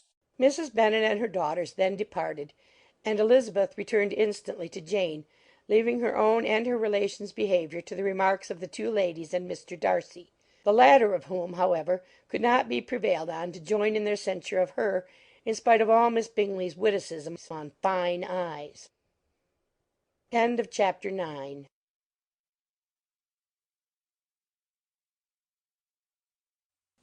Pride and Prejudice by Jane Austen, Chapter 10. The day passed much as the day before had done. Mrs. Hurst and Miss Bingley had spent some hours of the morning with the invalid, who continued, though slowly, to mend, and in the evening Elizabeth joined their party in the drawing-room. The loo table, however, did not appear. Mr. Darcy was writing, and Miss Bingley, seated near him, was watching the progress of his letter, and repeatedly calling off his attention by messages to his sister. Mr. Hurst and Mr. Bingley were at piquet, and Mrs. Hurst was observing their game. Elizabeth took up some needlework, and was sufficiently amused in attending to what passed between Darcy and his companion. The perpetual commendations of the lady, either on his handwriting or on the evenness of his lines, or on the length of his letter, with the perfect unconcern with which her praises were received, formed a curious dialogue, and was exactly in union with her opinion of each. How delighted Miss Darcy will be to receive such a letter. He made no answer. You write uncommonly fast. You are mistaken. I write rather slowly. How many letters you must have occasion to write in the course of a year. Letters of business, too. How odious I should think them. It is fortunate, then, that they fall to my lot instead of yours. Pray tell your sister that I long to see her. I have already told her so once, by your desire. I am afraid you do not like your pen. Let me mend it for you. I mend pens remarkably well. Thank you, but I always mend my own. How can you contrive to write so even? He was silent. Tell your sister I am delighted to hear of her improvement on the harp, and pray let her know that I am quite in raptures with her beautiful little design for a table, and I think it infinitely superior to Miss Grantley's. Will you give me leave to defer your raptures till I write again? At present I have not room to do them justice. Oh, it is of no consequence. I shall see her in January. But do you always write such charming long letters to her, Mr. Darcy? They are generally long, but whether always charming, it is not for me to determine. It is a rule with me that a person who can write a long letter with ease cannot write ill. That will not do for a compliment to Darcy, Caroline, cried her brother. because he does not write with ease. He studies too much for words of 4 syllables. Do you not, Darcy? My style of writing is very different from yours. Oh, cried Miss Bingley. Charles writes in the most careless way imaginable. He leaves out half his words and blots the rest. My ideas flow so rapidly that I have not time to express them, by which means my letters sometimes convey no ideas at all to my correspondents. Your humility, Mr. Bingley, said Elizabeth, must disarm reproof. Nothing is more deceitful, said Darcy, than the appearance of humility. It is often only carelessness of opinion, and sometimes an indirect boast. And which of the two do you call my little recent piece of modesty? The indirect boast, for you are really proud of your defects in writing, because you consider them as proceeding from a rapidity of thought and carelessness of execution, which, if not estimable, you think at least highly interesting. The power of doing anything with quickness is always prized much by the possessor, and often without any attention to the imperfection of the performance. When you told Mrs. Bennet this morning that if you ever resolved upon quitting Netherfield you should be gone in 5 minutes, you meant it to be a sort of panegyric, of compliment to yourself. And yet what is there so very laudable in a precipitance which must leave very necessary business undone, and can be of no real advantage to yourself or any one else? Nay, cried Bingley, this is too much, to remember at night all the foolish things that were said in the morning, and yet upon my honour I believe what I said of myself to be true, and I believe it at this moment. At least, therefore, I did not assume the character of needless precipitance merely to show off before the ladies. I dare say you believed it, but I am by no means convinced that you would be gone with such celerity. Your conduct would be quite as dependent on chance as that of any man I know. And if, as you were mounting your horse, a friend were to say, "Bingley, you had better stay till next week," you would probably do it. You would probably not go, and at another word might stay a month. You have only proved by this, cried Elizabeth, that Mr. Bingley did not do justice to his own disposition. You have shown him off now much more than he did himself. I am exceedingly gratified, said Bingley, by your converting what my friend says into a compliment of the sweetness of my temper, but I am afraid you are giving it a turn which that gentleman did by no means intend, for he would certainly think better of me if under such a circumstance I were to give a flat denial and ride off as fast as I could. Would Mr. Darcy then consider the rashness of your original intentions as atoned for by your obstinacy in adhering to it? Upon my word, I cannot exactly explain the matter. Darcy must speak for himself. You expect me to account for opinions which you choose to call mine, but which I have never acknowledged. Allowing the case, however, to stand according to your representation, you must remember, Miss Bennet, that the friend who is supposed to desire his return to the house, and the delay of his plan, has merely desired it, asked it without offering one argument in favour of its propriety. To yield readily, easily, to the persuasion of a friend is no merit with you. To yield without conviction is no compliment to the understanding of either. You appear to me, Mr. Darcy, to allow nothing for the influence of friendship and affection. A regard for the requester would often make one readily yield to a request, without waiting for arguments to reason one into it. I am not particularly speaking of such a case as you have supposed about Mr. Bingley. We may as well wait, perhaps, till the circumstance occurs before we discuss the discretion of his behaviour thereupon. But in general and ordinary cases between friend and friend, where one of them is desired by the other to change a resolution of no very great moment, should you think ill of that person for complying with the desire, without waiting to be argued into it? Will it not be advisable, before we proceed on this subject, to arrange with rather more precision the degree of importance which is to appertain to this request, as well as the degree of intimacy subsisting between the parties? By all means, cried Bingley. Let us hear all the particulars, not forgetting their comparative height and size, for that will have more weight in the argument, Miss Bennet, than you may be aware of. I assure you that if Darcy were not such a great tall fellow in comparison with myself, I should not pay him half so much deference. I declare I do not know a more awful object than Darcy, on particular occasions, and in particular places, at his own house especially, and of a Sunday evening, when he has nothing to do. Mr. Darcy smiled, but Elizabeth thought she could perceive that he was rather offended, and therefore checked her laugh. Miss Bingley warmly resented the indignity he had received in an expostulation with her brother for talking such nonsense. I see your design, Bingley, said his friend. You dislike an argument, and want to silence this. Perhaps I do. Arguments are too much like disputes. If you and Miss Bennet will defer yours till I am out of the room, I shall be very thankful, and then you may say whatever you like of me. What you ask, said Elizabeth, is no sacrifice on my side, and Mr. Darcy had much better finish his letter. Mr. Darcy took her advice and did finish his letter. When that business was over, he applied to Miss Bingley and Elizabeth for an indulgence of some music.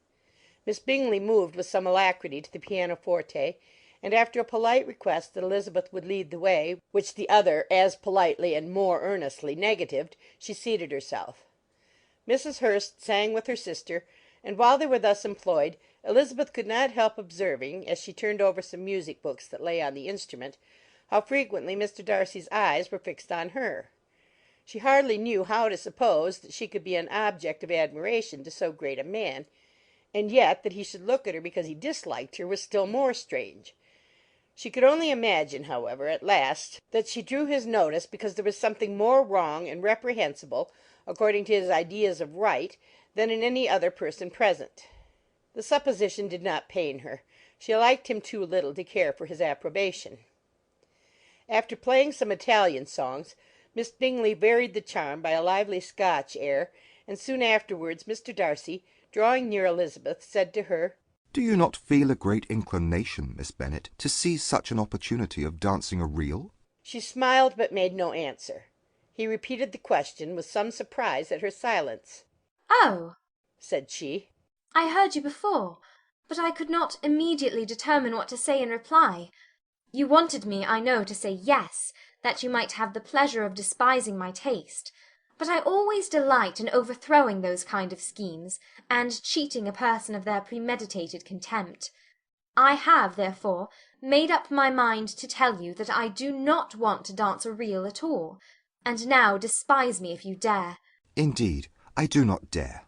Elizabeth, having rather expected to affront him, was amazed at his gallantry, but there was a mixture of sweetness and archness in her manner which made it difficult for her to affront anybody, and Darcy had never been so bewitched by any woman as he was by her. He really believed that were it not for the inferiority of her connections, he should be in some danger. Miss Bingley saw, or suspected, enough to be jealous, and her great anxiety for the recovery of her dear friend Jane received some assistance from her desire of getting rid of Elizabeth. She often tried to provoke Darcy into disliking her guest by talking of their supposed marriage and planning his happiness in such an alliance. "I hope," said she, as they were walking together in the shrubbery the next day, "you will give your mother-in-law a few hints when this desirable event takes place, as to the advantage of holding her tongue. And if you can compass it, do cure the younger girls of running after officers. And, if I may mention so delicate a subject, endeavour to check that little something bordering on conceit and impertinence which your lady possesses." Have you anything else to propose for my domestic felicity? "Oh, yes, do let the portraits of your uncle and Aunt Phillips be placed in the gallery at Pemberley. Put them next to your great-uncle the judge. They are in the same profession, you know, only in different lines. As for your Elizabeth's picture, you must not have it taken, for what painter could do justice to those beautiful eyes? It would not be easy, indeed, to catch their expression, but their colour and shape, and the eyelashes, so remarkably fine, might be copied. At that moment they were met from another walk by Mrs. Hurst and Elizabeth herself. I did not know that you intended to walk, said Miss Bingley in some confusion, lest they had been overheard. You used us abominably ill, answered Mrs. Hurst, running away without telling us that you were coming out. Then taking the disengaged arm of Mr. Darcy, she left Elizabeth to walk by herself. The path just admitted 3. Mr. Darcy felt their rudeness, and immediately said, "This walk is not wide enough for our party. We had better go into the avenue." But Elizabeth, who had not the least inclination to remain with them, laughingly answered, No, no, stay where you are. You are charmingly grouped, and appear to uncommon advantage. The picturesque would be spoilt by admitting a fourth. Good-bye." She then ran gaily off, rejoicing as she rambled about, in the hope of being at home again in a day or 2. Jane was already so much recovered as to intend leaving her room for a couple of hours that evening. End of chapter 10.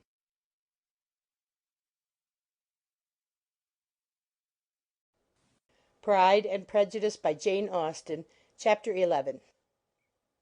When the ladies removed after dinner, Elizabeth ran up to her sister, and seeing her well guarded from cold, attended her into the drawing-room, where she was welcomed by her 2 friends with many professions of pleasure. And Elizabeth had never seen them so agreeable as they were during the hour which passed before the gentlemen appeared. Their powers of conversation were considerable. They could describe an entertainment with accuracy, relate an anecdote with humour, and laugh at their acquaintance with spirit. But when the gentlemen entered, Jane was no longer the first object. Miss Bingley's eyes were instantly turned toward Darcy, and she had something to say to him before he had advanced many steps. He addressed himself to Miss Bennet with a polite congratulation.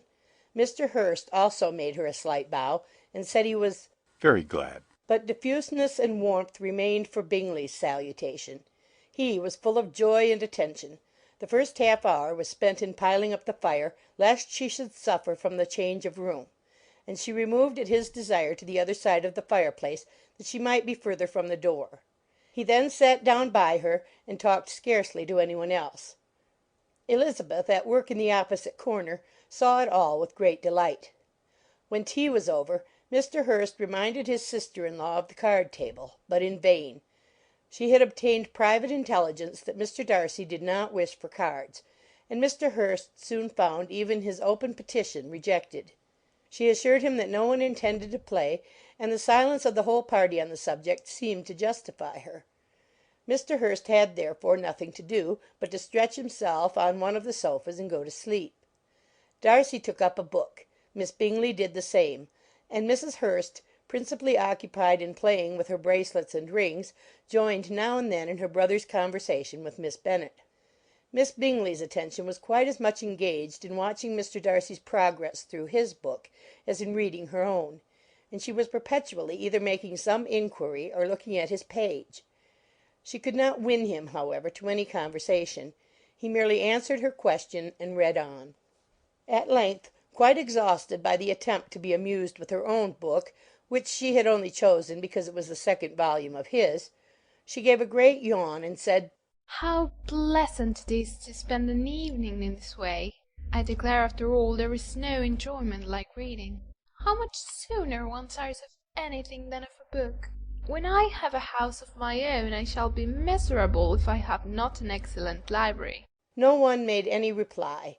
She then yawned again, threw aside her book, and cast her eyes round the room in quest for some amusement, when hearing her brother mentioning a ball to Miss Bennet, she turned suddenly towards him and said, By the by, Charles, are you really serious in meditating a dance at Netherfield? I will advise you before you determine on it to consult the wishes of the present party. I am much mistaken if there are not some among us to whom a ball would be rather a punishment than a pleasure. If you mean Darcy, cried her brother, he may go to bed if he chooses before it begins.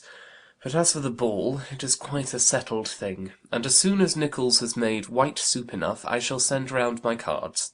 I should like balls infinitely better, she replied, if they were carried on in a different manner. There is something insufferably tedious in the usual process of such a meeting. It would surely be much more rational if conversation instead of dancing were made the order of the day. Much more rational, my dear Caroline, I dare say, but it would not be near so much like a ball. Miss Bingley made no answer, and soon afterwards she got up and walked about the room. Her figure was elegant, and she walked well, but Darcy, at whom it was all aimed, was still inflexibly studious. In the desperation of her feelings she resolved on one effort more, and turning to Elizabeth, said, Miss Eliza Bennet, let me persuade you to follow my example and take a turn about the room. I assure you it is very refreshing after sitting so long in one attitude. Elizabeth was surprised, but agreed to it immediately. Miss Bingley succeeded no less in the real object of her civility. Mr. Darcy looked up. He was as much awake to the novelty of attention in that quarter as Elizabeth herself could be, and unconsciously closed his book. He was directly invited to join their party, but he declined it, observing that he could imagine but two motives for their choosing to walk up and down the room together, with either of which motives his joining them would interfere. What could he mean? She was dying to know what could be his meaning, and asked Elizabeth whether she could at all understand him. Not at all, was her answer. But depend upon it, he means to be severe on us, and our surest way of disappointing him will be to ask nothing about it. Miss Bingley, however, was incapable of disappointing Mr. Darcy in anything, and persevered therefore in requiring an explanation of his two motives. I have not the smallest objection to explaining them, said he, as soon as she allowed him to speak.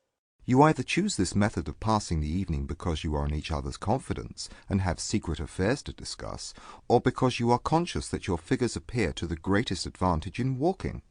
If the first, I would be completely in your way, and if the second, I can admire you much better as I sit by the fire. Oh, shocking! cried Miss Bingley. I never heard anything so abominable. How shall we punish him for such a speech? Nothing so easy, if you have but the inclination, said Elizabeth. We can all plague and punish one another.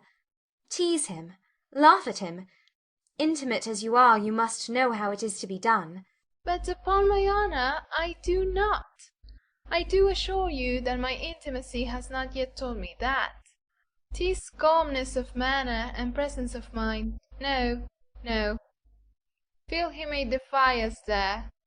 And as to laughter, we will not expose ourselves, if you please, by attempting to laugh without a subject. Mr. Darcy may hug himself. Mr. Darcy is not to be laughed at, cried Elizabeth. That is an uncommon advantage, and uncommon I hope it will continue, for it would be a great loss to me to have many such acquaintances. I dearly love a laugh. Miss Bingley, said he, has given me more credit than can be. The wisest and the best of men, nay, the wisest and best of their actions, may be rendered ridiculous by a person whose first object in life is a joke. Certainly, replied Elizabeth. There are such people, but I hope I am not one of them. I hope I never ridicule what is wise and good. Follies and nonsense, whims and inconsistencies do divert me, I own, and I laugh at them whenever I can. But these, I suppose, are precisely what you are without. Perhaps that is not possible for anyone, but it has been the study of my life to avoid those weaknesses which often expose a strong understanding to ridicule. Such as vanity and pride. Yes, vanity is a weakness indeed, but pride, where there is a real superiority of mind, pride will be always under good regulation. Elizabeth turned away to hide a smile. Your examination of Mr. Darcy is over, I presume, said Miss Bingley. And pray, what is the result? I am perfectly convinced by it that Mr. Darcy has no defect. He owns it himself without disguise. No, said Darcy. I have made no such pretension. I have faults enough, but they are not, I hope, of understanding. My temper I dare not vouch for. It is, I believe, too little yielding, certainly too little for the convenience of the world. I cannot forget the follies and vices of others so soon as I ought, nor their offences against myself. My feelings are not puffed about with every attempt to move them. My temper would perhaps be called resentful. My good opinion once lost is lost forever. That is a failing indeed, cried Elizabeth. Implacable resentment is a shade in a character. But you have chosen your fault well. I really cannot laugh at it. You are safe from me. There is, I believe, in every disposition a tendency to some particular evil, a natural defect, which not even the best education can overcome. And your defect is to hate everybody. And yours, he replied with a smile, is wilfully to misunderstand them. Do let us have a little music, cried Miss Bingley, tired of a conversation in which she had no share. Louisa, you will not mind my waking Mr. Hurst? Her sister had not the smallest objection, and the pianoforte was opened, and Darcy, after a few moments' recollection, was not sorry for it. He began to feel the danger of paying Elizabeth too much attention. End of chapter 11.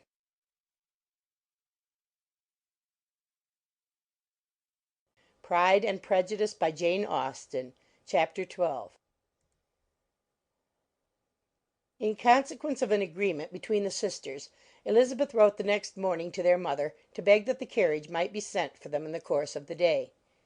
But Mrs. Bennet, who had calculated on her daughters remaining at Netherfield till the following Tuesday, which would exactly finish Jane's week, could not bring herself to receive them with pleasure before. Her answer, therefore, was not propitious, at least not to Elizabeth's wishes, for she was impatient to get home. Mrs. Bennet sent them word that they could not possibly have the carriage before Tuesday, and in her postscript it was added that if Mr. Bingley and his sister pressed them to stay longer, she could spare them very well.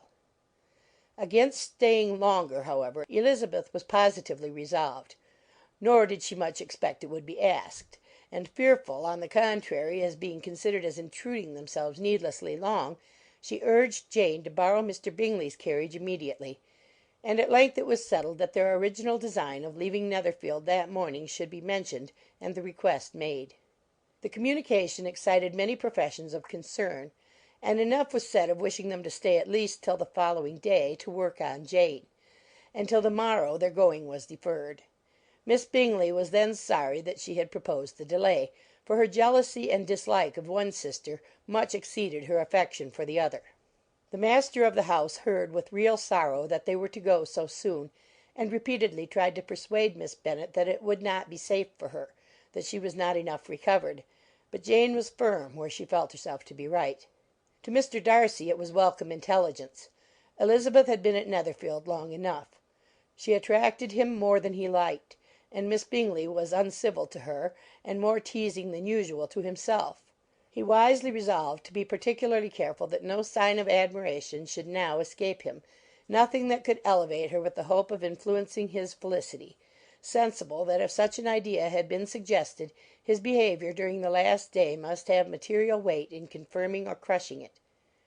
Steady to his purpose, he scarcely spoke 10 words to her through the whole of Saturday, and though they were at one time left by themselves for half an hour, he adhered most conscientiously to his book, and would not even look at her. On Sunday, after morning service, the separation, so agreeable to almost all, took place. Miss Bingley's civility to Elizabeth increased at last very rapidly, as well as her affection for Jane, and when they parted, after assuring the latter of the pleasure it would always give her to see her either at Longbourn or Netherfield, and embracing her most tenderly, she even shook hands with the former. Elizabeth took leave of the whole party in the liveliest of spirits. They were not welcomed home very cordially by their mother. Mrs. Bennet wondered at their coming, and thought them very wrong to give so much trouble, and was sure Jane would have caught cold again; but their father, though very laconic in his expressions of pleasure, was really glad to see them. He had felt their importance in the family circle. The evening conversation, when they were all assembled, had lost much of its animation and almost all its sense by the absence of Jane and Elizabeth. They found Mary, as usual, deep in the study of thorough base and human nature, and had some extracts to admire and some new observations of threadbare morality to listen to. Catherine and Lydia had information for them of a different sort. Much had been done and much had been said in the regiment since the preceding Wednesday. Several of the officers had dined lately with their uncle, a private had been flogged, and it had actually been hinted that Colonel Forster was going to be married. End of chapter 12.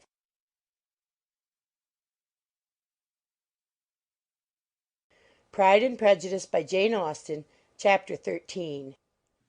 I hope, my dear, said Mr. Bennet to his wife as they were at breakfast the next morning, that you have ordered a good dinner to-day, because I have reason to expect an addition to our family party.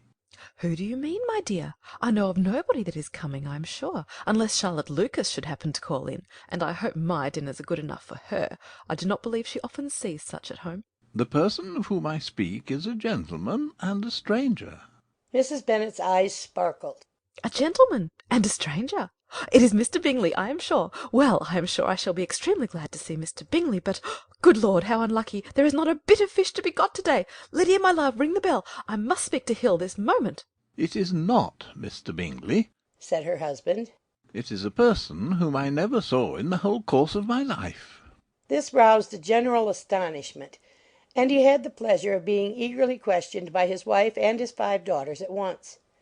After amusing himself some time with their curiosity, he thus explained. About a month ago I received this letter, and about a fortnight ago I answered it, for I thought it a case of some delicacy, and requiring early attention.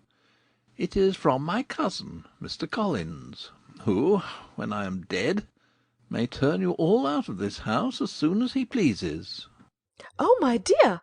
cried his wife. I cannot bear to hear that mentioned. Pray do not talk of that odious man. I do think it is the hardest thing in the world that your estate should be entailed away from your own children, and I am sure if I had been you, I should have tried long ago to do something or other about it. Jane and Elizabeth tried to explain to her the nature of an entail. They had often attempted to do it before, but it was a subject on which Mrs. Bennet was beyond the reach of reason, and she continued to rail bitterly against the cruelty of settling an estate away from a family of 5 daughters in favour of a man whom nobody cared anything about. It certainly is a most iniquitous affair, said Mr. Bennet, and nothing can clear Mr. Collins from the guilt of inheriting Longbourn. But if you will listen to his letter, you may perhaps be a little softened by his manner of expressing himself. No, that I am sure I shall not, and I think it is very impertinent of him to write to you at all, and very hypocritical. I hate such false friends. Why could he not keep on quarrelling with you as his father did before him? Why, indeed, he does seem to have had some filial scruples on that head, as you will hear. Hunsford, near Westerham, Kent, 15th of October. Dear Sir, the disagreement subsisting between yourself and my late honoured father always gave me much uneasiness, and since I have had the misfortune to lose him, I have frequently wished to heal the breach. But for some time I was kept back by my own doubts, fearing lest it might seem disrespectful to his memory for me to be on good terms with any one with whom it had always pleased him to be at variance. There, Mrs. Bennet. My mind, however, is now made up on the subject, for having received ordination at Easter, I have been so fortunate as to be distinguished by the patronage of the Right Honourable Lady Catherine de Bourgh, widow of Sir Lewis de Bourgh, whose bounty and beneficence has preferred me to the valuable rectory of this parish, where it shall be my earnest endeavour to demean myself with grateful respect towards her ladyship, and be ever ready to perform those rites and ceremonies which are instituted by the Church of England. As a clergyman, moreover, I feel it my duty to promote and establish the blessing of peace in all families within the reach of my influence, and on these grounds I flatter myself that my present overtures are highly commendable, and that the circumstance of my being next in the entail of Longbourn estate will be kindly overlooked on your side, and not lead you to reject the offered olive branch. I cannot be otherwise than concerned at being the means of injuring your amiable daughters, and beg leave to apologize for it, as well as to assure you of my readiness to make them every possible amends. But of this hereafter. If you should have no objection to receive me into your house, I propose myself the satisfaction of waiting on you and your family Monday, November 18th, by 4 o'clock, and shall probably trespass on your hospitality till the Sunday se'nnight following, which I can do without any inconvenience, as Lady Catherine is far from objecting to my occasional absence on a Sunday, provided that some other clergyman is engaged to do the duty of the day. I remain, dear sir, with respectful compliments to your lady and daughters, your well-wisher and friend, William Collins. At 4 o'clock, therefore, we may expect this peacemaking gentleman, said Mr. Bennet, as he folded up the letter. He seems to be a most conscientious and polite young man, upon my word, and I doubt not will prove a valuable acquaintance, especially if Lady Catherine should be so indulgent as to let him come to us again. There is some sense in what he says about the girls, however, and if he is disposed to make them any amends, I shall not be the person to discourage him. Though it is difficult, said Jane, to guess in what way he can mean to make us the atonement he thinks our due. The wish is certainly to his credit. Elizabeth was chiefly struck by his extraordinary deference for Lady Catherine, and his kind intention of christening, marrying, and burying his parishioners whenever it were required. He must be an oddity, I think, said she. I cannot make him out. There is something very pompous in his style. And what can he mean by apologizing for being next in the entail? We cannot suppose he would help it if he could. Could he be a sensible man, sir? No, my dear, I think not. I have great hopes of finding him quite the reverse. There is a mixture of servility and self-importance in his letter which promises well. I am impatient to see him. In point of composition, said Mary, the letter does not seem defective. The idea of the olive branch perhaps is not wholly new, yet I think it is well expressed. To Catherine and Lydia, neither the letter nor its writer were in any degree interesting. It was next to impossible that their cousin should come in a scarlet coat, and it was now some weeks since they had received pleasure from the society of a man in any other colour. As for their mother, Mr. Collins's letter had done away with much of her ill will, and she was preparing to see him with a degree of composure which astonished her husband and daughters. Mr. Collins was punctual to his time, and was received with great politeness by the whole family. Mr. Bennet indeed said little, but the ladies were ready enough to talk, and Mr. Collins seemed neither in need of encouragement nor inclined to be silent himself. He was a tall, heavy-looking young man of 25. His air was grave and stately, and his manners were very formal. He had not been long seated before he complimented Mrs. Bennet on having so fine a family of daughters, said he had heard much of their beauty, but that in this instance fame had fallen short of the truth, and added that he did not doubt her seeing them all in due time disposed of in marriage. This gallantry was not much to the taste of some of his hearers, but Mrs. Bennet, who quarrelled with no compliments, answered most readily. You are very kind, I am sure, and I wish with all my heart it may prove so, for else they will be destitute enough. Things are settled so oddly. You allude, perhaps, to the entail of this estate? Ah, sir, I do indeed. It is a grievous affair to my poor girls, you must confess. Not that I mean to find fault with you, for such things I know are all chance in this world. There is no knowing how estates will go when once they come to be entailed. I am very sensible, madam, of the hardship to my fair cousins, and could say much on the subject, but that I am cautious of appearing forward and precipitate. But I can assure the young ladies that I come prepared to admire them. At present I will not say more, but perhaps when we are better acquainted. He was interrupted by a summons to dinner, and the girls smiled on each other. They were not the only objects of Mr. Collins's admiration. The hall, the dining-room, and all its furniture were examined and praised, and his commendation of everything would have touched Mrs. Bennet's heart but for the mortifying supposition of his viewing it all as his own future property. The dinner, too, in its turn, was highly admired, and he begged to know to which of his fair cousins the excellency of its cooking was owing.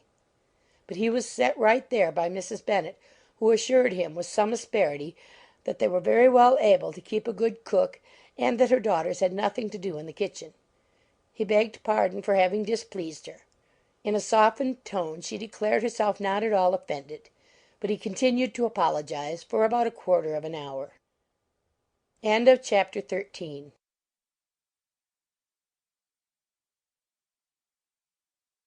Pride and Prejudice by Jane Austen. Chapter 14. During dinner Mr. Bennet scarcely spoke at all, but when the servants were withdrawn he thought it time to have some conversation with his guest, and therefore started a subject in which he expected him to shine, by observing that he seemed very fortunate in his patroness. Lady Catherine de Bourgh's attention to his wishes, and consideration for his comfort, appeared very remarkable. Mr. Bennet could not have chosen better. Mr. Collins was eloquent in her praise.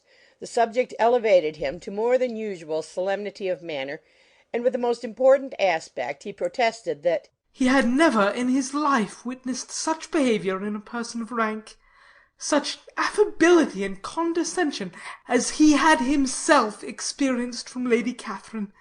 She had been graciously pleased to approve of both of the discourses which he had already had the honour of preaching before her.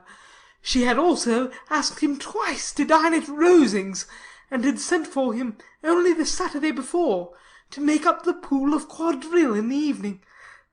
Lady Catherine was reckoned proud by many people he knew, but he had never seen anything but affability in her. She had always spoken to him as she would to any other gentleman. She made not the smallest objection to his joining in the society of the neighbourhood, nor to his leaving the parish occasionally for a week or two to visit his relations.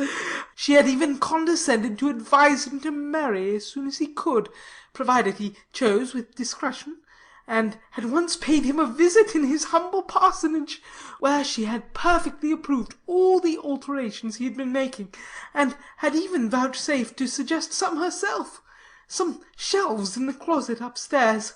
That is all very proper and civil, I am sure, said Mrs. Bennet. And I dare say she is a very agreeable woman. It is a pity that great ladies in general are not more like her. Does she live near you, sir? The garden in which stands my humble abode is separated only by a lane from Rosings Park, her ladyship's residence. I think you said she was a widow, sir? Has she any family? She has only one daughter, the heiress of Rosings, and a very extensive property. Ah, said Mrs. Bennet, shaking her head. Then she is better off than many girls. And what sort of a young lady is she? Is she handsome? She is a most charming young lady indeed. Lady Catherine herself says that, in point of true beauty, Miss de Bourgh is far superior to the handsomest of her sex, because there is that in her features which marks the young lady of distinguished birth. She is unfortunately of a sickly constitution, which has prevented her from making that progress in many accomplishments which she could not have otherwise failed of, as I am informed by the lady who superintended her education, and who still resides with them. But she is perfectly amiable, and often condescends to drive by my humble abode in her little phaeton and ponies. Has she been presented? I do not remember her name among the ladies at court. Her indifferent state of health unhappily prevents her being in town, and by that means, as I told Lady Catherine one day, has deprived the British court of its brightest ornaments. Her ladyship seemed pleased with the idea, and you may imagine that I am happy on every occasion to offer those little delicate compliments which are always acceptable to ladies.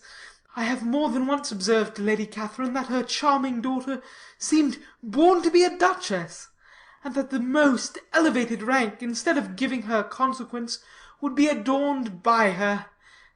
These are the kind of little things which please her ladyship, and it is a sort of attention which I conceive myself peculiarly bound to pay. You judge very properly, said Mr. Bennet. And it is happy for you that you possess the talent of flattering with delicacy. May I ask whether these pleasing attentions proceed from the impulse of the moment, or are the result of previous study? They arise chiefly from what is passing at the time, and though I sometimes amuse myself with suggesting and arranging such little elegant compliments as may be adapted to ordinary occasions, I always wish to give them as unstudied an air as possible. Mr. Bennet's expectations were fully answered. His cousin was as absurd as he had hoped, and he listened to him with the keenest enjoyment, maintaining at the same time the most resolute composure of countenance, and, except in an occasional glance at Elizabeth, requiring no partner in his pleasure. By tea time, however, the dose had been enough, and Mr. Bennet was glad to take his guest into the drawing room again, and when tea was over, glad to invite him to read aloud to the ladies. Mr. Collins readily assented, and a book was produced. But on beholding it, for everything announced it to be from a circulating library, he started back, and, begging pardon, protested that he never read novels. Kitty stared at him, and Lydia exclaimed.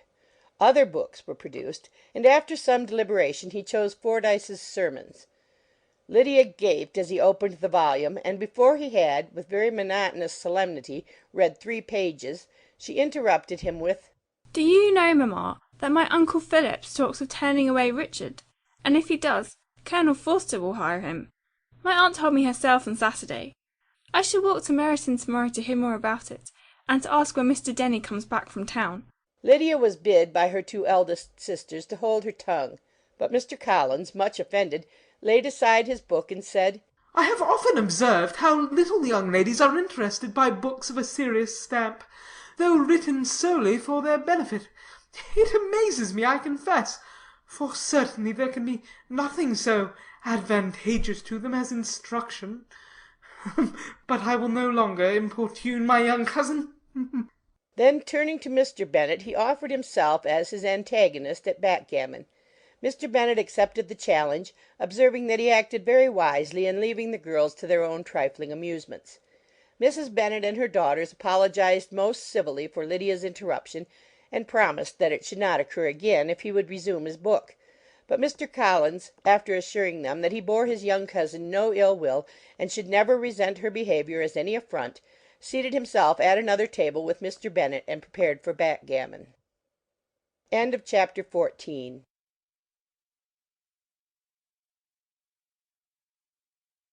Pride and Prejudice, by Jane Austen. Chapter 15. Mr. Collins was not a sensible man, and the deficiency of nature had been but little assisted by education or society, the greatest part of his life having been spent under the guidance of an illiterate and miserly father; and though he belonged to one of the universities, he had merely kept the necessary terms without forming at it any useful acquaintance. The subjection in which his father had brought him up had given him originally great humility of manner, but it was now a good deal counteracted by the self-conceit of a weak head, living in retirement, and the consequential feelings of early and unexpected prosperity. A fortunate chance had recommended him to Lady Catherine de Bourgh when the living of Hunsford was vacant, and the respect which he felt for her high rank, and his veneration for her as his patroness, mingling with a very good opinion of himself, of his authority as a clergyman, and his right as a rector, made him altogether a mixture of pride and obsequiousness, self-importance and humility. Having now a good house and a very sufficient income, he intended to marry, and in seeking a reconciliation with the Longbourn family, he had a wife in view, as he meant to choose one of the daughters, if he found them as handsome and amiable as they were represented by common report. This was his plan of amends, of atonement, for inheriting their father's estate, and he thought it an excellent one, full of eligibility and suitableness, and excessively generous and disinterested on his own part. His plan did not vary on seeing them. Miss Bennet's lovely face confirmed his views, and established all his strictest notions of what was due to seniority, and for the first evening she was his settled choice. The next morning, however, made an alteration, for in a quarter of an hour's tete-a-tete with Mrs. Bennet before breakfast, a conversation beginning with his parsonage house, and leading naturally to the avowal of his hopes that a mistress might be found for it at Longbourn, produced from her, amid very complacent smiles and general encouragement, a caution against the very Jane he had fixed on. As to her younger daughters, she could not take upon her to say, she could not positively answer, but she did not know of any preposition. Her eldest daughter, she must just mention, she felt it incumbent on her to hint, was very likely to be soon engaged. Mr. Collins had only to change from Jane to Elizabeth, and it was soon done. Done while Mrs. Bennet was stirring the fire. Elizabeth, equally next to Jane in birth and beauty, succeeded her of course. Mrs. Bennet treasured up the hint, and trusted that she might soon have two daughters married, and the man whom she could not bear to speak of the day before was now high in her good graces. Lydia's intention of walking to Meryton was not forgotten. Every sister except Mary agreed to go with her, and Mr. Collins was to attend them, at the request of Mr. Bennet, who was most anxious to get rid of him, and have his library to himself, for thither Mr. Collins had followed him after breakfast, and there he would continue, nominally engaged with one of the largest folios in the collection, but really talking to Mr. Bennet, with little cessation, of his house and garden at Hunsford. Such doings discomposed Mr. Bennet exceedingly. In his library he had been always sure of leisure and tranquillity, and though prepared, as he told Elizabeth, to meet with folly and conceit in every other room of the house, he was used to be free from them there. His civility, therefore, was most prompt in inviting Mr. Collins to join his daughters in their walk; and Mr. Collins, being in fact much better fitted for a walker than a reader, was extremely pleased to close his large book and go. In pompous nothings on his side, and civil assents on that of his cousins, their time passed till they entered Meryton. The attention of the younger ones was then no longer to be gained by him. Their eyes were immediately wandering up in the street in quest of the officers, and nothing less than a very smart bonnet indeed, or a really new muslin in a shop window, could recall them. But the attention of every lady was soon caught by a young man whom they had never seen before, of most gentlemanlike appearance, walking with another officer on the other side of the way. The officer was the very Mr. Denny concerning whose return from London Lydia came to inquire, and he bowed as they passed. All were struck with the stranger's air, all wondered who he could be, and Kitty and Lydia, determined if possible to find out, led the way across the street under pretence of wanting something in an opposite shop, and fortunately had just gained the pavement when the two gentlemen, turning back, had reached the same spot. Mr. Denny addressed them directly, and entreated permission to introduce his friend, Mr. Wickham, who had returned with him the day before from town, and he was happy to say had accepted a commission in their corps. This was exactly as it should be, for the young man wanted only regimentals to make him completely charming. His appearance was greatly in his favour. He had all the best part of beauty, a fine countenance, a good figure, and very pleasing address.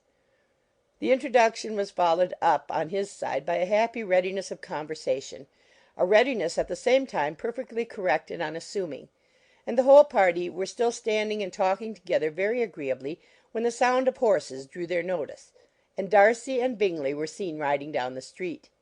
On distinguishing the ladies of the group, the two gentlemen came directly towards them, and began the usual civilities. Bingley was the principal spokesman, and Miss Bennet the principal object. He was then, he said, on his way to Longbourn on purpose to inquire after her. Mr. Darcy corroborated it with a bow, and was beginning to determine not to fix his eyes on Elizabeth, when they were suddenly arrested by the sight of the stranger; and Elizabeth, happening to see the countenance of both as they looked at each other, was all astonishment at the effect of the meeting.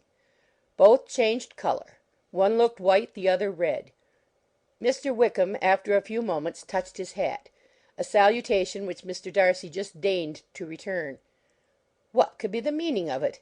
It was impossible to imagine. It was impossible not to long to know. In another minute Mr. Bingley, but without seeming to have noticed what passed, took leave and rode on with his friend. Mr. Denny and Mr. Wickham walked with the young ladies to the door of Mr. Phillips's house, and then made their bows, in spite of Miss Lydia's pressing entreaties that they should come in, and even in spite of Mrs. Phillips's throwing up the parlour window and loudly seconding the invitation. Mrs. Phillips was always glad to see her nieces, and the two eldest, from their recent absence, were particularly welcome, and she was eagerly expressing her surprise at their sudden return home, which, as their own carriage had not fetched them, she should have known nothing about if she had not happened to see Mr. Jones's shop boy in the street, who had told her that they were not to send any more drafts to Netherfield because the Miss Bennets were come away, when her civility was claimed towards Mr. Collins by Jane's introduction of him. She received him with her very best politeness, which he returned with as much more, apologizing for his intrusion, without any previous acquaintance with her, which he could not help flattering himself, however, might be justified by his relationship to the young ladies who introduced him to her notice. Mrs. Phillips was quite awed by such an excess of good breeding, but her contemplation of one stranger was soon put to an end by exclamations and inquiries about the other, of whom, however, she could only tell her nieces what they already knew, that Mr. Denny had brought him from London, and that he was to have a lieutenant's commission in the shire. She had been watching him the last hour, she said, as he walked up and down the street, and had Mr. Wickham appeared, Kitty and Lydia would certainly have continued the occupation; but unluckily no one passed windows now except a few of the officers, who, in comparison with the stranger, were become stupid, disagreeable fellows. Some of them were to dine with the Phillipses the next day, and their aunt promised to make her husband call on Mr. Wickham and give him an invitation also, if the family from Longbourn would come in the evening. This was agreed to, and Mrs. Phillips protested that they would have a nice comfortable noisy game of lottery tickets, and a little bit of hot supper afterwards.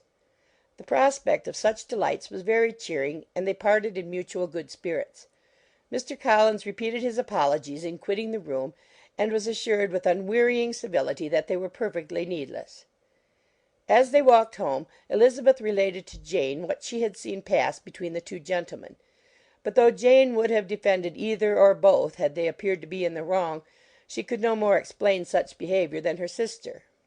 Mr. Collins, on his return, highly gratified Mrs. Bennet by admiring Mrs. Phillips's manners and politeness. He protested that, except Lady Catherine and her daughter, he had never seen a more elegant woman, for she had not only received him with the utmost civility, but even pointedly included him in her invitation for the next evening, although utterly unknown to her before; something, he supposed, might be attributed to his connection with them, but yet he had never met with so much attention in the whole course of his life. Chapter 15.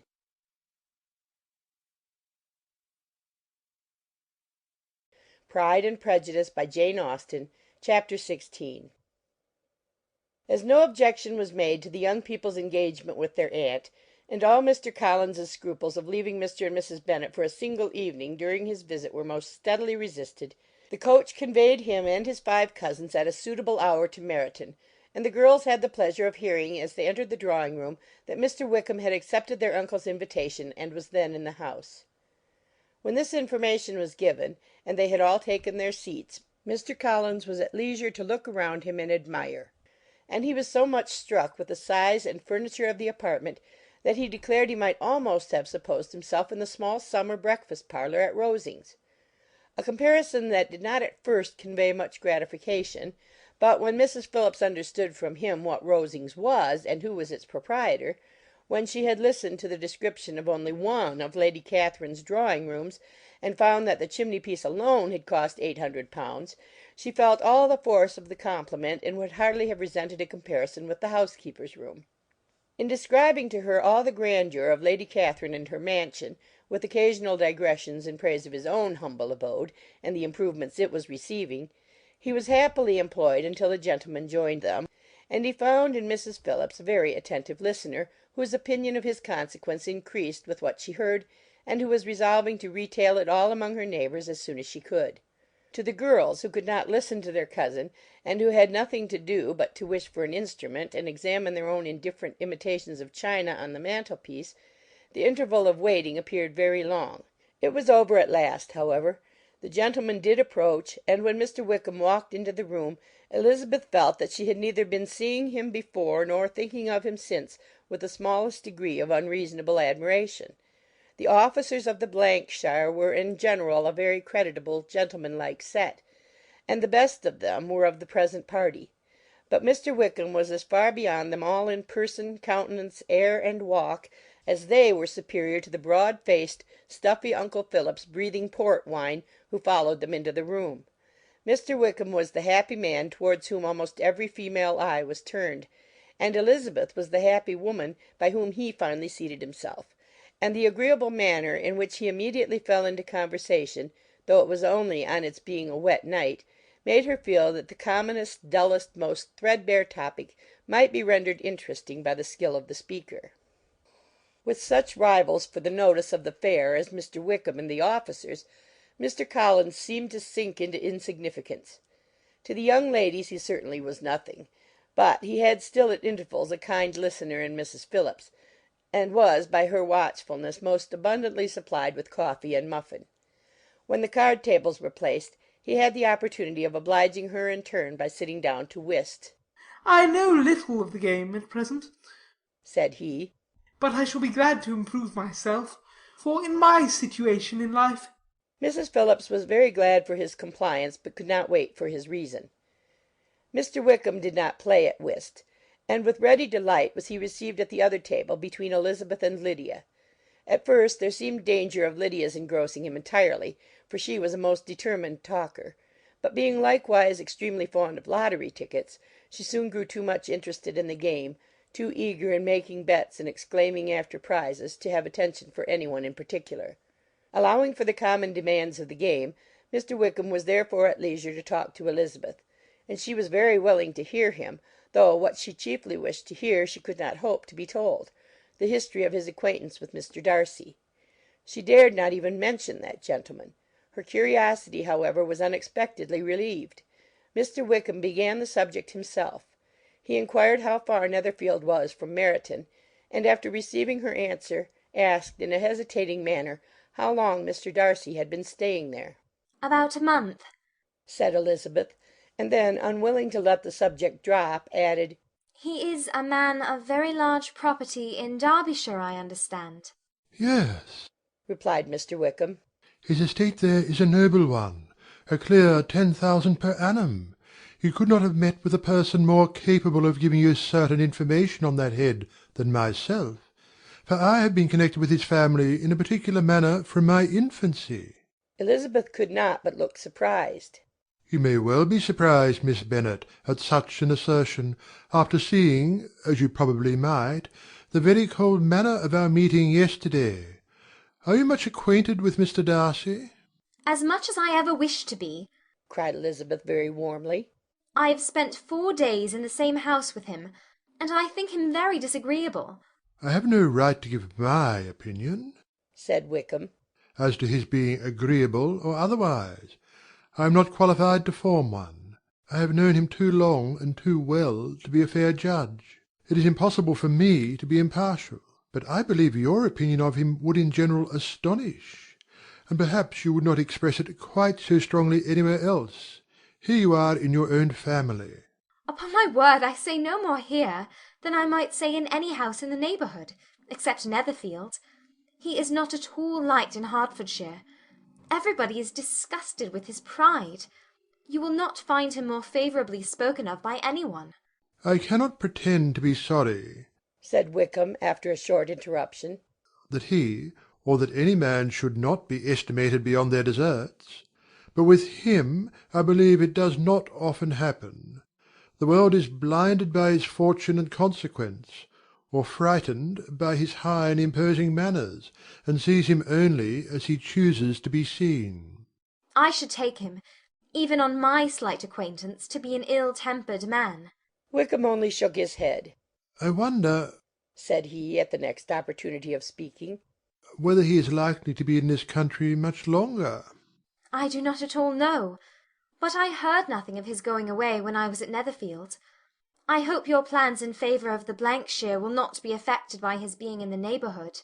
Oh, no! It is not for me to be driven away by Mr. Darcy. If he wishes to avoid seeing me, he must go. We are not on friendly terms, and it always gives me pain to meet him, but I have no reason for avoiding him, but what I might proclaim before all the world, a sense of very great ill-usage, and most painful regrets at his being what he is. His father, Miss Bennet, the late Mr. Darcy, was one of the best men that ever breathed, and the truest friend I ever had. And I can never be in company with this Mr. Darcy without being grieved to the soul by 1,000 tender recollections. His behaviour to myself has been scandalous, but I verily believe I could forgive him anything and everything rather than his disappointing the hopes and disgracing the memory of his father. Elizabeth found the interest of the subject increase, and listened with all her heart, but the delicacy of it prevented further inquiry.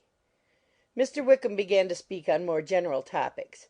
Meryton, the neighbourhood, the society, appearing highly pleased with all that he had yet seen, and speaking of the latter with gentle but very intelligible gallantry.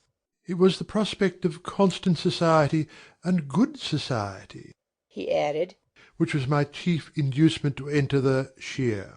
I knew it to be a most respectable agreeable corps, and my friend Denny tempted me further by his account of their present quarters, and the very great attentions and excellent acquaintances Meryton had procured them. Society, I own, is necessary to me. I have been a disappointed man, and my spirits will not bear solitude. I must have employment and society. A military life is not what I was intended for, but circumstances have now made it eligible. The Church ought to have been my profession. I was brought up for the Church, and I should at this time have been in possession of a most valuable living, had it pleased the gentleman we were speaking of just now. Indeed? Yes. The late Mr. Darcy bequeathed me the next presentation of the best living in his gift. He was my godfather, and excessively attached to me. I cannot do justice to his kindness. He meant to provide for me amply, and thought he had done it. But when the living fell, it was given elsewhere. Good heavens! cried Elizabeth. But how could that be? How could his will be disregarded? Why did you not seek legal redress? There was just such an informality in the terms of the bequest as to give me no hope from law.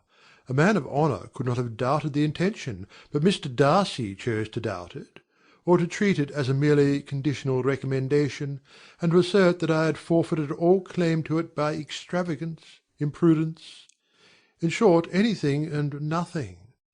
Certain it is that the living became vacant 2 years ago, exactly as I was of an age to hold it, and that it was given to another man, and no less certain is it that I cannot accuse myself of having really done anything to deserve to lose it. I have a warm unguarded temper, and I may have spoken my opinion of him, and to him, too freely. I can recall nothing worse. But the fact is that we are very different sort of men, and that he hates me. This is quite shocking. He deserves to be publicly disgraced. Some time or other he will be, but it shall not be by me. Till I can forget his father, I can never defy or expose him. Elizabeth honoured him for such feelings, and thought him handsomer than ever as he expressed them.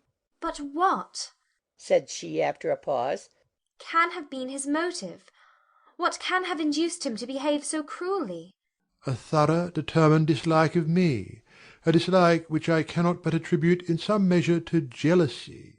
Had the late Mr. Darcy liked me less, his son might have borne with me better, but his father's uncommon attachment to me irritated him, I believe, very early in life. He had not a temper to bear the sort of competition in which we stood, the sort of preference which was often given me. I had not thought Mr. Darcy so bad as this. Though I have never liked him, I had not thought so very ill of him. I had supposed him to be despising his fellow creatures in general, but did not suspect him of descending to such malicious revenge, such injustice, such inhumanity as this.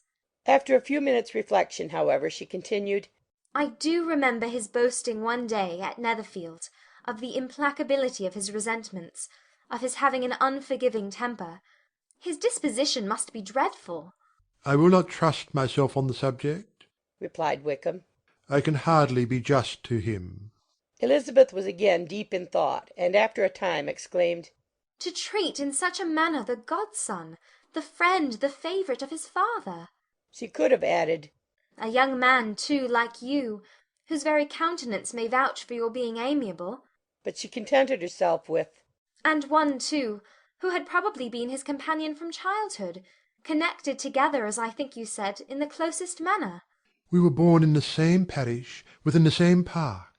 The greatest part of our youth was passed together, inmates of the same house, sharing the same amusements, objects of the same parental care. My father began life in the profession which your uncle, Mr. Phillips, appears to do so much credit to, but he gave up everything to be of use to the late Mr. Darcy, and devoted all his time to the care of the Pemberley property. He was most highly esteemed by Mr. Darcy, a most intimate confidential friend. Mr. Darcy often acknowledged himself to be under the greatest obligations to my father's active superintendence; and when, immediately before my father's death, Mr. Darcy gave him a voluntary promise of providing for me, I am convinced that he felt it to be as much a debt of gratitude to him as of his affection to myself. How strange! cried Elizabeth. How abominable! I wonder that the very pride of this Mr. Darcy has not made him just to you. If from no better motive, that he should not have been too proud to be dishonest, for dishonesty I must call it. It is wonderful, replied Wickham, for almost all his actions may be traced to pride, and pride has often been his best friend. It has connected him nearer with virtue than with any other feeling. But we are none of us consistent, and in his behaviour to me there were stronger impulses even than pride. Can such abominable pride as his have ever done him good? Yes. It has often led him to be liberal and generous, to give his money freely, to display hospitality, to assist his tenants, and to relieve the poor. Family pride and filial pride, for he is very proud of what his father was, have done this. Not to appear to disgrace his family, to degenerate from the popular qualities, or lose the influence of the Pemberley house, is a powerful motive. He has also brotherly pride, which, with some brotherly affection, makes him a very kind and careful guardian of his sister, and you will hear him generally cried up as the most attentive and best of brothers. What sort of girl is Miss Darcy? He shook his head. I wish I could call her amiable. It gives me pain to speak ill of a Darcy, but she is too much like her brother, very, very proud. As a child she was affectionate and pleasing, and extremely fond of me, and I have devoted hours and hours to her amusement. But she is nothing to me now. She is a handsome girl, about 15 or 16, and, I understand, highly accomplished.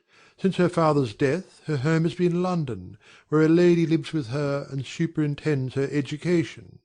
After many pauses and many trials of other subjects, Elizabeth could not help reverting once more to the first, and saying, I am astonished at his intimacy with Mr. Bingley. How can Mr. Bingley, who seems good humour itself, and is, I really believe, truly amiable, be in friendship with such a man? How can they suit each other? Do you know Mr. Bingley? Not at all. He is a sweet-tempered, amiable, charming man.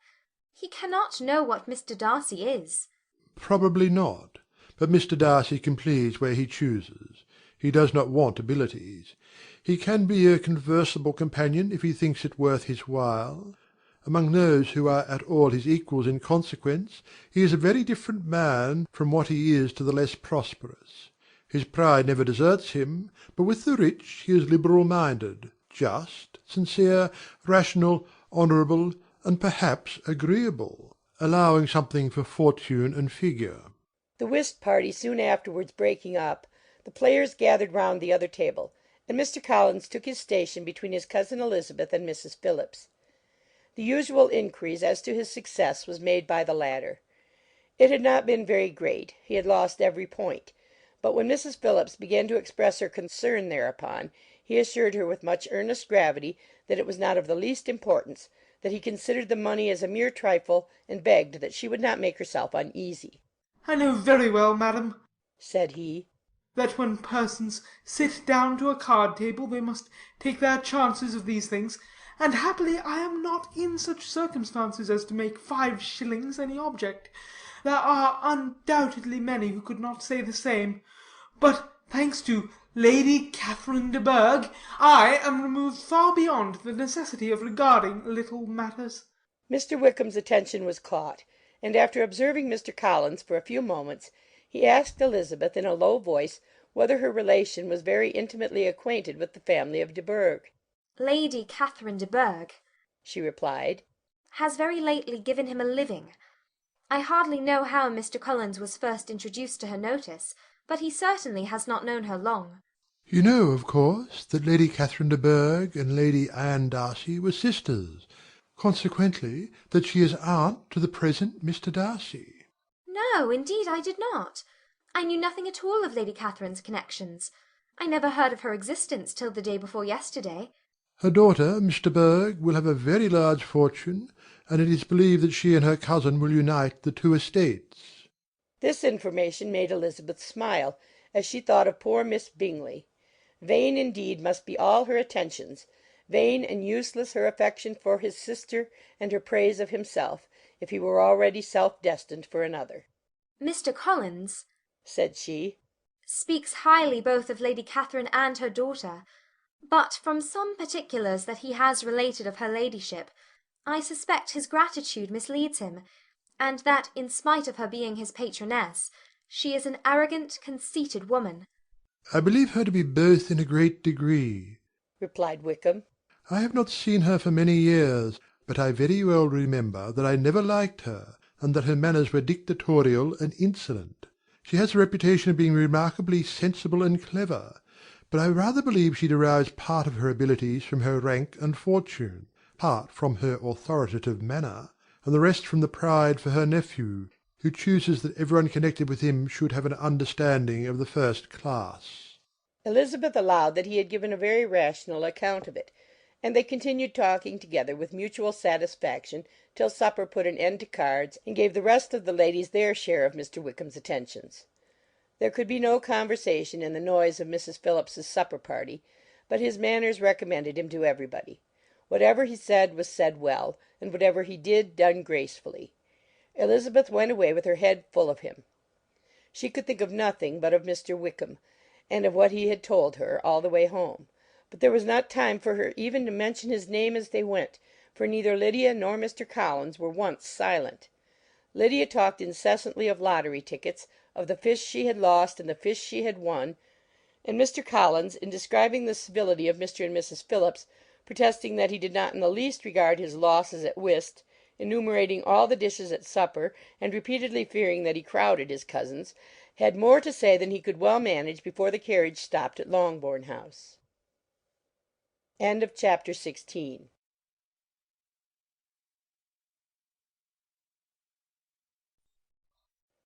Pride and Prejudice by Jane Austen, Chapter 17. Elizabeth related to Jane the next day what had passed between Mr. Wickham and herself. Jane listened with astonishment and concern. She knew not how to believe that Mr. Darcy could be so unworthy of Mr. Bingley's regard, and yet it was not in her nature to question the veracity of a young man of such amiable appearance as Wickham.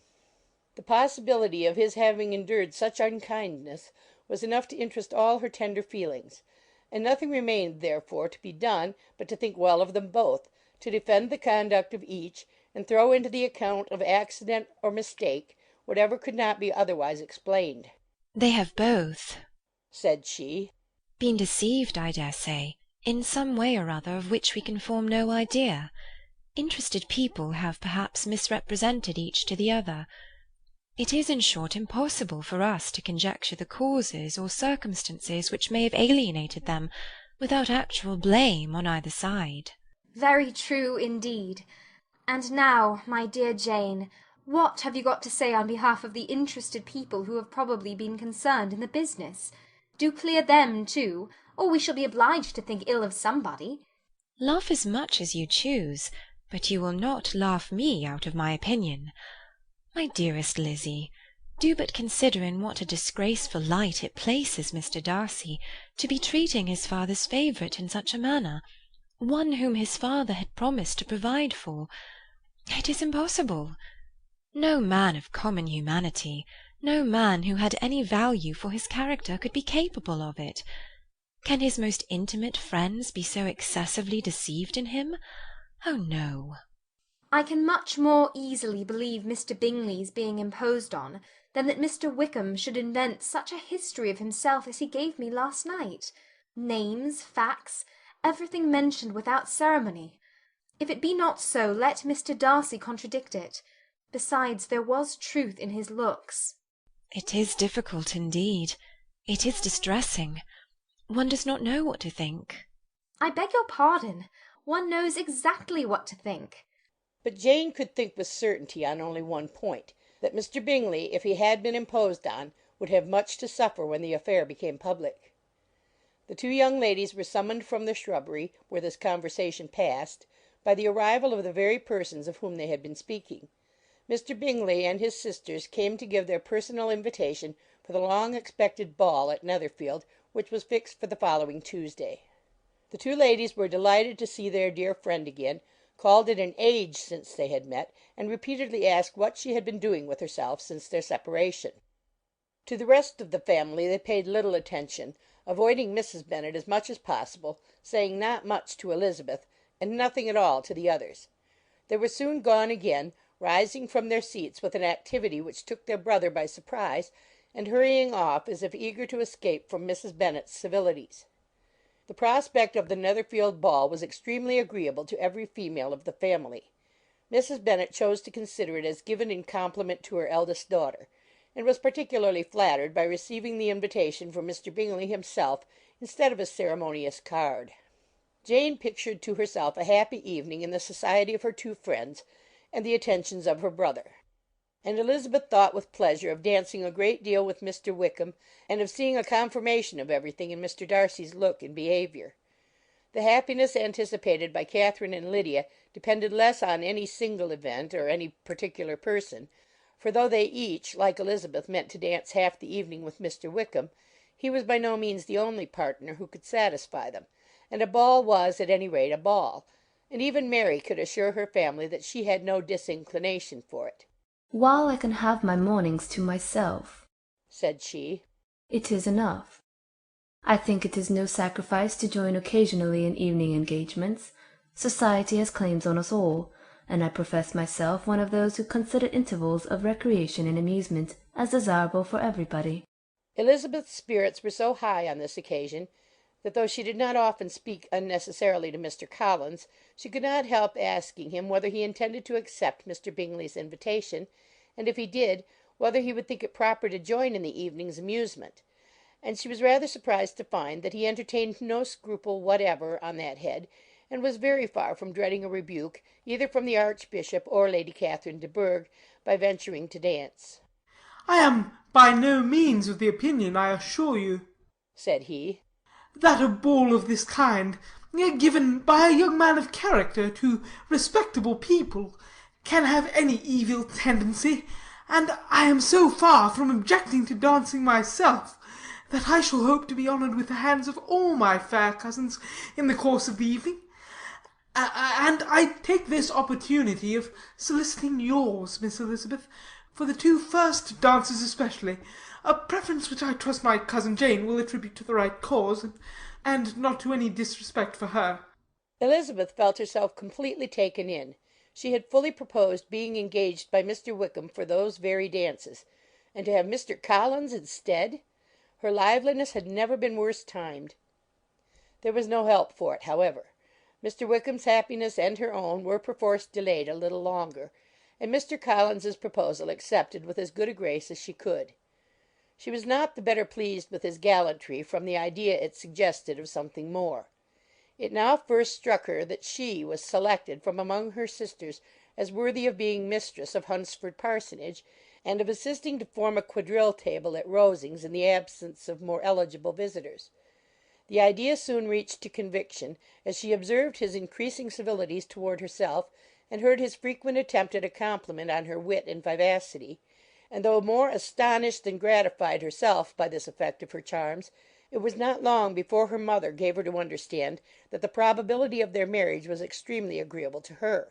Elizabeth, however, did not choose to take the hint, being well aware that a serious dispute must be the consequence of any reply. Mr. Collins might never make the offer, and till he did, it was useless to quarrel about him. If there had not been a Netherfield ball to prepare for and talk of, the younger Miss Bennets would have been in a very pitiable state at this time, for, from the day of the invitation to the day of the ball, there was such a succession of rain as prevented their walking to Meryton once.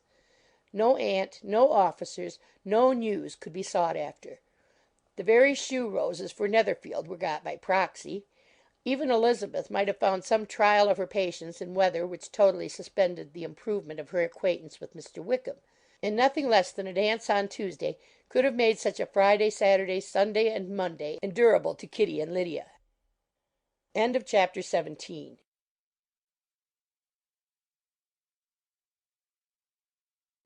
Pride and Prejudice by Jane Austen. Chapter 18.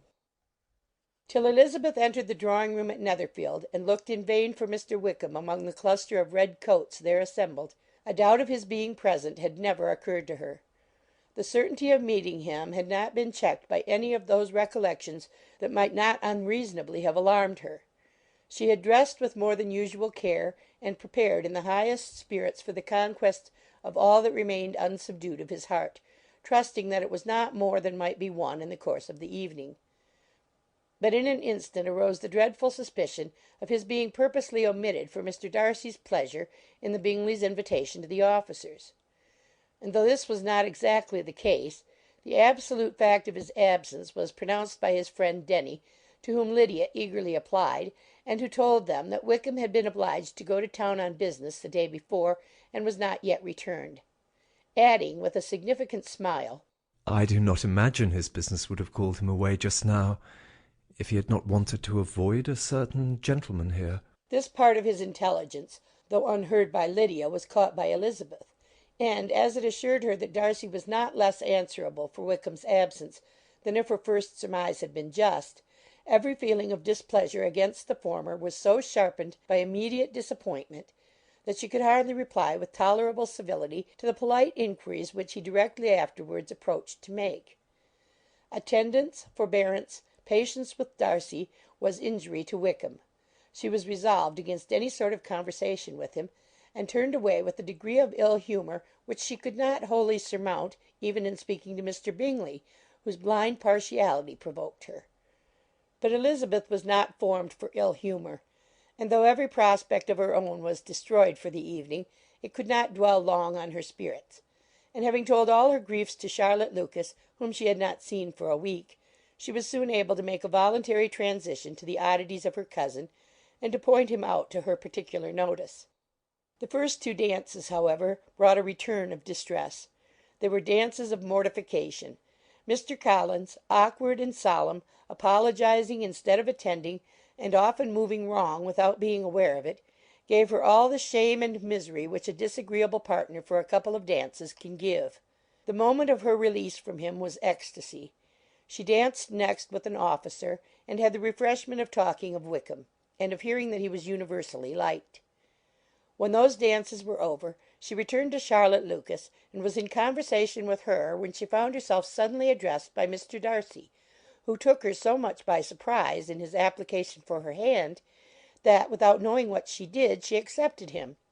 He walked away again immediately, and she was left to fret over her own want of presence of mind. Charlotte tried to console her. I dare say you will find him very agreeable. Heaven forbid! That would be the greatest misfortune of all. To find a man agreeable whom one is determined to hate. Do not wish me such an evil. When the dancing recommenced, however, and Darcy approached to claim her hand, Charlotte could not help cautioning her in a whisper not to be a simpleton, and allow her fancy for Wickham to make her appear unpleasant in the eyes of a man 10 times his consequence. Elizabeth made no answer, and took her place in the set, amazed at the dignity to which she was arrived in being allowed to stand opposite to Mr. Darcy, and reading in her neighbours' looks their equal amazement in beholding it. They stood for some time without speaking a word, and she began to imagine that their silence was to last through the 2 dances, and at first was resolved not to break it; till suddenly fancying that it would be the greater punishment to her partner to oblige him to talk, she made some slight observation on the dance. He replied, and was again silent. After a pause of some minutes, she addressed him a second time with, "It is your turn to say something now, Mr. Darcy. I talked about the dance, and you ought to make some sort of remark on the size of the room, or the number of couples." He smiled, and assured her that whatever she wished him to say should be said. "Very well. That reply will do for the present. Perhaps by and by I may observe that private balls are much pleasanter than public ones. But now we may be silent." Do you talk by rule, then, while you are dancing? "Sometimes. One must speak a little, you know. It would look odd to be entirely silent for half an hour together, and yet for the advantage of some, conversation ought to be so arranged as that they may have the trouble of saying as little as possible." Are you consulting your own feelings in the present case, or do you imagine that you are gratifying mine?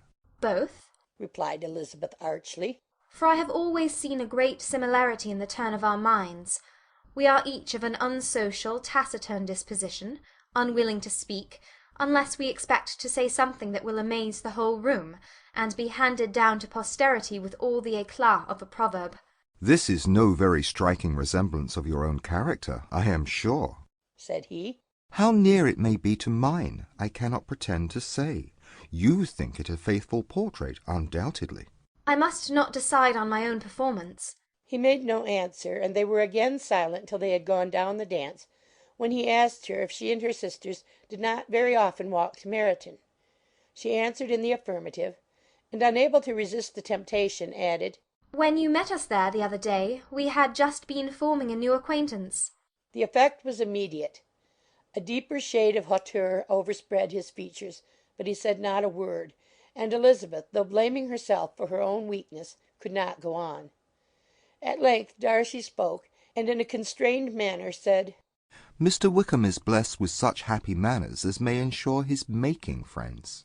Whether he may be equally capable of retaining them is less certain. He has been so unlucky as to lose your friendship, replied Elizabeth with emphasis, and in a manner which he is likely to suffer from all his life. Darcy made no answer, and seemed desirous of changing the subject.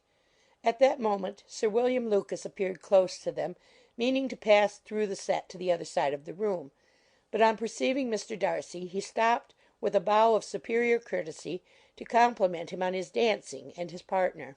I have been most highly gratified indeed, my dear sir. Such very superior dancing is not often seen. It is evident that you belong to the first circles. Allow me to say, however, that your fair partner does not disgrace you, and that I must hope to have this pleasure often repeated, especially when a certain desirable event, my dear Eliza, glancing at her sister and Bingley, shall take place. What congratulations will then flow in! I appeal to Mr. Darcy. But let me not interrupt you, sir. You will not thank me for detaining you from the bewitching converse of that young lady, whose bright eyes are also unbraiding me. The latter part of this address was scarcely heard by Darcy, but Sir William's allusion to his friend seemed to strike him forcibly, and his eyes were directed with a very serious expression towards Bingley and Jane, who were dancing together. Recovering himself, however, shortly, he turned to his partner and said, Sir William's interruption has made me forget what we were talking of. I do not think we were speaking at all. Sir William could not have interrupted two people in the room who had less to say for themselves. We have tried 2 or 3 subjects already without success, and what we are to talk of next I cannot imagine. What think you of books? said he, smiling. Books? Oh, no. I am sure we never read the same, or not with the same feelings. I am sorry you think so. But if that be the case, there can at least be no want of subject. We may compare our different opinions. No, I cannot talk of books in a ball-room. My head is always full of something else. The present always occupies you in such scenes, does it? said he, with a look of doubt. Yes, always, she replied, without knowing what she said, for her thoughts had wandered far from the subject, as soon afterwards appeared by her suddenly exclaiming, I remember hearing you once say, Mr. Darcy, that you hardly ever forgave, that your resentment once created was unappeasable. You are very cautious, I suppose, as to its being created. I am, said he, with a firm voice. And never allow yourself to be blinded by prejudice. I hope not. It is particularly incumbent on those who never change their opinion to be secure of judging properly at first. May I ask to what these questions tend? Merely to the illustration of your character, said she, endeavouring to shake off her gravity. I am trying to make it out. And what is your success? She shook her head. I do not get on at all. I hear such different accounts of you as puzzle me exceedingly. I can readily believe, answered he, gravely, that reports may vary greatly with respect to me, and I could wish, Miss Bennet, that you were not to sketch my character at the present moment, as there is reason to fear that the performance would reflect no credit on either. But if I do not take your likeness now, I may never have another opportunity. I would by no means suspend any pleasure of yours, he coldly replied. She said no more, and they went down the other dance and parted in silence, and on each side dissatisfied, though not to an equal degree, for in Darcy's breast there was a tolerable, powerful feeling towards her, which soon procured her pardon, and directed all his anger against another. They had not long separated, when Miss Bingley came towards her, and with an expression of civil disdain accosted her. So, Miss Eliza, I hear you're quite delighted with George Wickham. Your sister has been talking to me about him, and asking me 1,000 questions, and I find that the young man quite forgot to tell you among his other communication that he was the son of old Wickham, the late Mr. Darcy's steward. Let me recommend you, however, as a friend, not to give implicit confidence to all his assertions, for as to Mr. Darcy's using him ill, it is perfectly false. For, on the contrary, he has always been remarkably kind to him, though George Wickham has treated Mr. Darcy in a most infamous manner.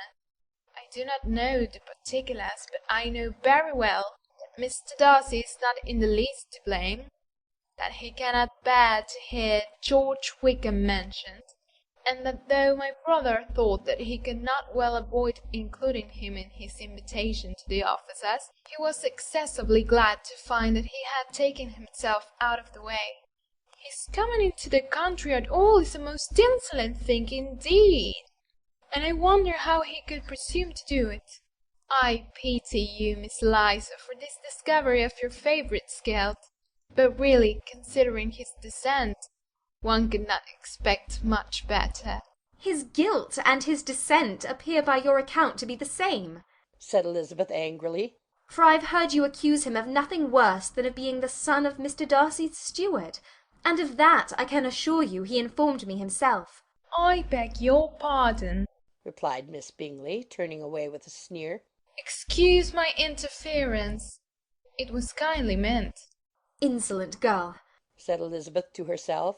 You are much mistaken if you expect to influence me by such a paltry attack as this. I see nothing in it but your own wilful ignorance and the malice of Mr. Darcy. She then sought her eldest sister, who has undertaken to make inquiries on the same subject of Bingley. Jane met her with a smile of such sweet complacency, a glow of such happy expression, as sufficiently marked how well she was satisfied with the occurrences of the evening. Elizabeth instantly read her feelings, and at that moment solicitude for Wickham, resentment against his enemies, and everything else, gave way before the hope of Jane's being in the fairest way for happiness. I want to know, said she, with a countenance no less smiling than her sister's, what you have learnt about Mr. Wickham. But perhaps you have been too pleasantly engaged to think of any third person, in which case you may be sure of my pardon. No, replied Jane. I have not forgotten him, but I have nothing satisfactory to tell you. Mr. Bingley does not know the whole of his history, and is quite ignorant of the circumstances which have principally offended Mr. Darcy, but he will vouch for the good conduct, the probity, and honour of his friend, and is perfectly convinced that Mr. Wickham has deserved much less attention from Mr. Darcy than he has received, and I am sorry to say by his account as well as his sister's, Mr. Wickham is by no means a respectable young man. I am afraid he has been very imprudent, and has deserved to lose Mr. Darcy's regard. Mr. Bingley does not know Mr. Wickham himself? No, he never saw him till the other morning at Meryton. This account, then, is what he has received from Mr. Darcy. I am satisfied. But what does he say of the living? He does not exactly recollect the circumstances, though he has heard them from Mr. Darcy more than once, but he believes that it was left to him conditionally only. I have not a doubt of Mr. Bingley's sincerity, said Elizabeth warmly, but you must excuse my not being convinced by assurances only. Mr. Bingley's defence of his friend was a very able one, I dare say, but since he is unacquainted with several parts of the story, and has learnt the rest from that friend himself, I shall venture to still think of both gentlemen as I did before. She then changed the discourse to one more gratifying to each, and on which there could be no difference of sentiment. Elizabeth listened with delight to the happy though modest hopes which Jane entertained of Mr. Bingley's regard, and set all in her power to heighten her confidence in it. On their being joined by Mr. Bingley himself, Elizabeth withdrew to Miss Lucas, to whose inquiry after the pleasantness of her last partner she had scarcely replied, before Mr. Collins came up to them, and told her with great exultation that he had just been so fortunate as to make a most important discovery. I have found out, said he, by a singular accident, that there is now in the room a near relation of my patroness. I happened to overhear the gentleman himself mentioning to the young lady who does the honours of the house the names of his cousin Mr. Berg and of her mother Lady Catherine. How wonderfully these sort of things occur! Who would have thought of my meeting with perhaps a nephew of Lady Catherine de Bourgh in this assembly? I am most thankful that the discovery is made in time for me to pay my respects to him, which I am now going to do, and trust he will excuse my not having done it before. My total ignorance of the connection must plead my apology. You are not going to introduce yourself to Mr. Darcy? Indeed I am. I shall entreat his pardon for not having done it earlier. I believe him to be Lady Catherine's nephew. It will be in my power to assure him that her ladyship was quite well yesterday sevennight. Elizabeth tried hard to dissuade him from such a scheme, assuring him that Mr. Darcy would consider his addressing him without introduction as an impertinent freedom rather than a compliment to his aunt, that it was not in the least necessary there should be any notice on either side, and that if it were, it must belong to Mr. Darcy, the superior in consequence, to begin the acquaintance. Mr. Collins listened to her with a determined air of following his own inclination, and when she ceased speaking, replied thus: My dear Miss Elizabeth, I have the highest opinion in the world in your excellent judgment in all matters within the scope of your understanding. But permit me to say that there must be a wide difference between the established forms of ceremony amongst the laity and those which regulate the clergy. For give me leave to observe that I consider the clerical office as equal in point of dignity with the highest rank in the kingdom, provided that a proper humility of behaviour is at the same time maintained. You must, therefore, allow me to follow the dictates of my conscience on this occasion, which leads me to perform what I look on as a point of duty. Pardon me for neglecting to profit by your advice, which on every other subject shall be my constant guide, though in the case before us I consider myself more fitted by education and habitual study to decide on what is right than a young lady like yourself. And with a low bow he left her to attack Mr. Darcy, whose reception of his advances she eagerly watched, and whose astonishment at being so addressed was very evident. Her cousin prefaced his speech with a solemn bow, and though she could not hear a word of it, she felt as if hearing it all, and saw in the motion of his lips the words apology, Hunsford, and Lady Catherine de Bourgh. It vexed her to see him expose himself to such a man. Mr. Darcy was eyeing him with unrestrained wonder, and when at last Mr. Collins allowed him time to speak, replied with an air of distant civility. Mr. Collins, however, was not discouraged from speaking again, and Mr. Darcy's contempt seemed abundantly increasing with the length of his second speech, and at the end of it he only made him a slight bow and moved another way. Mr. Collins then returned to Elizabeth. I have no reason, I assure you, said he, to be dissatisfied with my reception. Mr. Darcy seemed much pleased with the attention. He answered me with the utmost civility, and even paid me the compliment of saying that he was so well convinced of Lady Catherine's discernment as to be certain she could never bestow a favour unworthily. It was really a very handsome thought. Upon the whole, I am much pleased with him. As Elizabeth had no longer any interest of her own to pursue, she turned her attention almost entirely on her sister and Mr. Bingley, and the train of agreeable reflections which her observations gave birth to made her perhaps almost as happy as Jane. She saw her in idea settled in that very house, in all the felicity which a marriage of true affection could bestow, and she felt capable under such circumstances of endeavouring even to like Bingley's two sisters. Her mother's thoughts, she plainly saw, were bent the same way, and she determined not to venture near her, lest she might hear too much. When they sat down to supper, therefore, she considered it a most unlucky perverseness which placed them within one of each other, and deeply was she vexed to find that her mother was talking to that one person, Lady Lucas, freely, openly, and of nothing else but her expectation that Jane would soon be married to Mr. Bingley. It was an animating subject, and Mrs. Bennet seemed incapable of fatigue while enumerating the advantages of the match. His being such a charming young man, and so rich, and living but 3 miles from them, were the first points of self-gratulation. And then it was such a comfort to think how fond the two sisters were of Jane, and to be certain that they must desire the connection as much as she could do. It was moreover such a promising thing for her younger daughters, as Jane's marrying so greatly must throw them in the way of other rich men; and lastly, it was so pleasant at her time of life to be able to consign her single daughters to the care of their sister, that she might not be obliged to go into company more than she liked. It was necessary to make this circumstance a matter of pleasure, because on such occasions it is the etiquette; but no one was less likely than Mrs. Bennet to find comfort in staying home at any period of her life. She concluded with many good wishes that Lady Lucas might soon be equally fortunate, though evidently and triumphantly believing there was no chance of it. In vain did Elizabeth endeavour to check the rapidity of her mother's words, or persuade her to describe her felicity in a less audible whisper; for, to her inexpressible vexation, she could perceive that the chief of it was overheard by Mr. Darcy, who sat opposite to them. Her mother only scolded her for being nonsensical. What is Mr. Darcy to me, pray, that I should be afraid of him? I am sure we owe him no such particular civility as to be obliged to say nothing he may not like to hear. For heaven's sake, madam, speak lower. What advantage can it be for you to offend Mr. Darcy? You will never recommend yourself to his friend by so doing. Nothing that she could say, however, had any influence.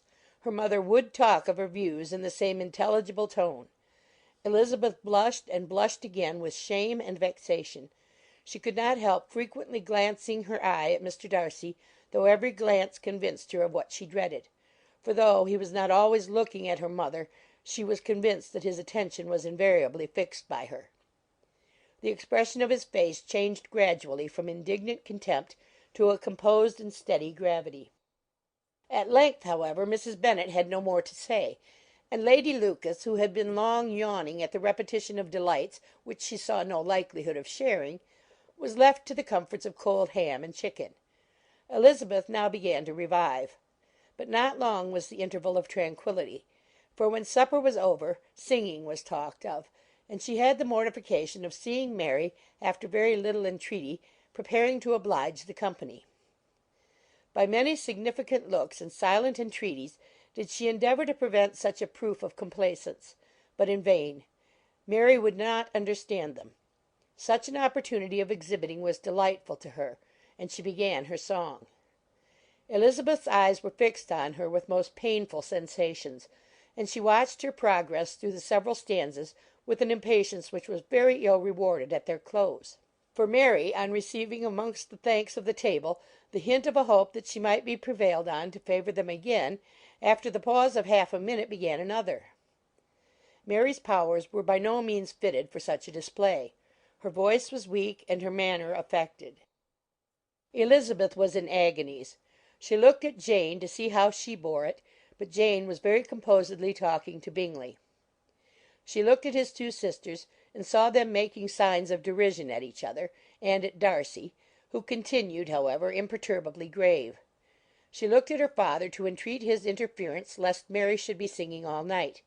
He took the hint, and when Mary had finished her second song, said aloud, "That will do extremely well, child. You have delighted us long enough. Let the other young ladies have time to exhibit." Mary, though pretending not to hear, was somewhat disconcerted, and Elizabeth, sorry for her, and sorry for her father's speech, was afraid her anxiety had done no good. Others of the party were now applied to. "If I," said Mr. Collins, "were so fortunate as to be able to sing, I should have great pleasure, I am sure, in obliging the company with an air, for I consider music as a very innocent diversion, and perfectly compatible with the profession of a clergyman. I do not mean, however, to assert that we can be justified in devoting too much of our time to music, for there are certainly other things to be attended to. The rector of a parish has much to do. In the first place, he must take such an agreement for tithes as may be beneficial to himself, and not offensive to his patron. He must write his own sermons, and the time that remains will not be too much for his parish duties, and the care and improvement of his dwelling, which he cannot be excused from making as comfortable as possible. and I do not think it of light importance that he should have attentive and conciliatory manner towards everybody, especially towards those to whom he owes his preferment. I cannot acquit him of that duty, nor could I think well of the man who should omit an occasion of testifying his respect towards anybody connected with the family." And with a bow to Mr. Darcy he concluded his speech, which had been spoken so loud as to be heard by half the room.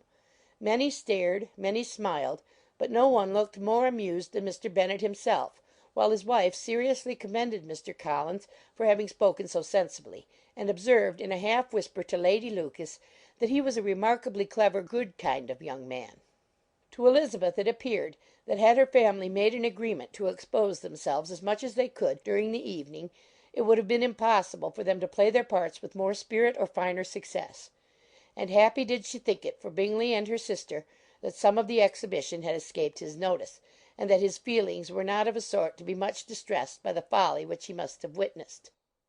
That his two sisters and Mr. Darcy, however, should have such an opportunity of ridiculing her relations was bad enough, and she could not determine whether the silent contempt of the gentlemen or the insolent smiles of the ladies were more intolerable. The rest of the evening brought her little amusement. She was teased by Mr. Collins, who continued most perseveringly by her side, and though he could not prevail on her to dance with him again, put it out of her power to dance with others. In vain did she entreat him to stand up with somebody else, and offer to introduce him to any young lady in the room. He assured her that as to dancing he was perfectly indifferent to it, that his chief object was by delicate attentions to recommend himself to her, and that he should therefore make a point of remaining close to her the whole evening. There was no arguing upon such a project. She owed her greatest relief to her friend Miss Lucas, who often joined them, and good naturedly engaged Mr. Collins's conversation to herself. She was at least free from the offence of Mr. Darcy's further notice. Though often standing within a very short distance of her, quite disengaged, he never came near enough to speak. She felt it to be the probable consequence of her allusions to Mr. Wickham, and rejoiced in it. The Longbourn party were the last of all the company to depart, and, by a manoeuvre of Mrs. Bennet, had to wait for their carriage a quarter of an hour after everybody else was gone, which gave them time to see how heartily they were wished away by some of the family. Mrs. Hurst and her sister scarcely opened their mouths except to complain of fatigue, and were evidently impatient to have the house to themselves. They repulsed every attempt of Mrs. Bennet at conversation, and by so doing threw a languor over the whole party, which was very little relieved by the long speeches of Mr. Collins, who was complimenting Mr. Bingley and his sisters on the elegance of their entertainment, and the hospitality and politeness which had marked their behaviour to their guests. Darcy said nothing at all. Mr. Bennet, in equal silence, was enjoying the scene. Mr. Bingley and Jane were standing together, a little detached from the rest, and talked only to each other. Elizabeth preserved as steady a silence as either Mrs. Hurst or Miss Bingley, and even Lydia was too much fatigued to utter more than the occasional exclamation of "Lord, how tired I am!" accompanied by a violent yawn. When at length they arose to take leave, Mrs. Bennet was most pressingly civil in her hope of seeing the whole family soon at Longbourn, and addressed herself especially to Mr. Bingley, to assure him how happy he would make them by eating a family dinner with them at any time without the ceremony of a formal invitation. Bingley was all grateful pleasure, and he readily engaged for taking the earliest opportunity of waiting on her after his return from London, whither he was obliged to go the next day for a short time.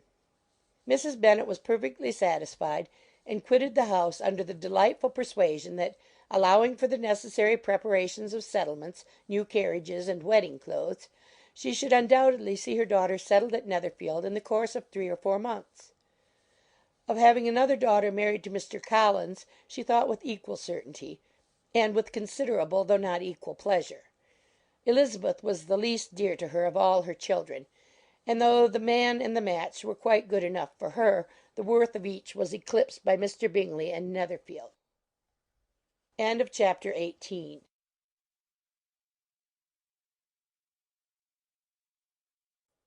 Pride and Prejudice by Jane Austen. Chapter 19. The next day opened a new scene at Longbourn. Mr. Collins made his declaration in form. having resolved to do it without loss of time, as his leave of absence extended only to the following Saturday, and having no feelings of diffidence to make it distressing to himself even at the moment, he set about it in a very orderly manner, with all the observances which he supposed a regular part of the business. On finding Mrs. Bennet, Elizabeth, and one of the younger girls together, soon after breakfast, he addressed the mother in these words: May I hope, madam, for your interest with your fair daughter Elizabeth, when I solicit for the honour of a private audience with her in the course of this morning? Before Elizabeth had time for anything but a blush of surprise, Mrs. Bennet answered instantly: Oh dear, yes, certainly. I'm sure Lizzie will be very happy. I'm sure she can have no objection. Come, Kitty, I want you upstairs. And gathering her work together, she was hastening away, when Elizabeth called out, Dear madam, do not go. I beg you will not go. Mr. Collins must excuse me. He can have nothing to say to me that anybody need not hear. I am going away myself. No, no, nonsense, Lizzie. I desire you to stay where you are. And upon Elizabeth seeming really, with vexed and embarrassed looks, about to escape, she added, Lizzie, I insist upon your staying and hearing Mr. Collins. Elizabeth would not oppose such an injunction, and a moment's consideration making her also sensible that it would be wisest to get it over as soon and as quietly as possible, she sat down again and tried to conceal, by incessant employment, the feelings which were divided between distress and aversion. Mrs. Bennet and Kitty walked off, and as soon as they were gone, Mr. Collins began: Believe me, my dear Miss Elizabeth, that your modesty, so far from doing you any disservice, rather adds to your other perfections. You would have been less amiable in my eyes had there not been this little unwillingness. But allow me to assure you that I have your respected mother's permission for this address. You can hardly doubt the purport of my discourse. However your natural delicacy may lead you to dissemble, my attentions have been too marked to be mistaken.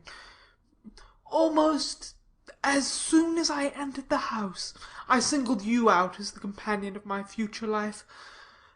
But before I am run away with by my feelings on this subject, perhaps it would be advisable for me to state my reasons for marrying, and, moreover, for coming into Hertfordshire with the design of selecting a wife, as I certainly did.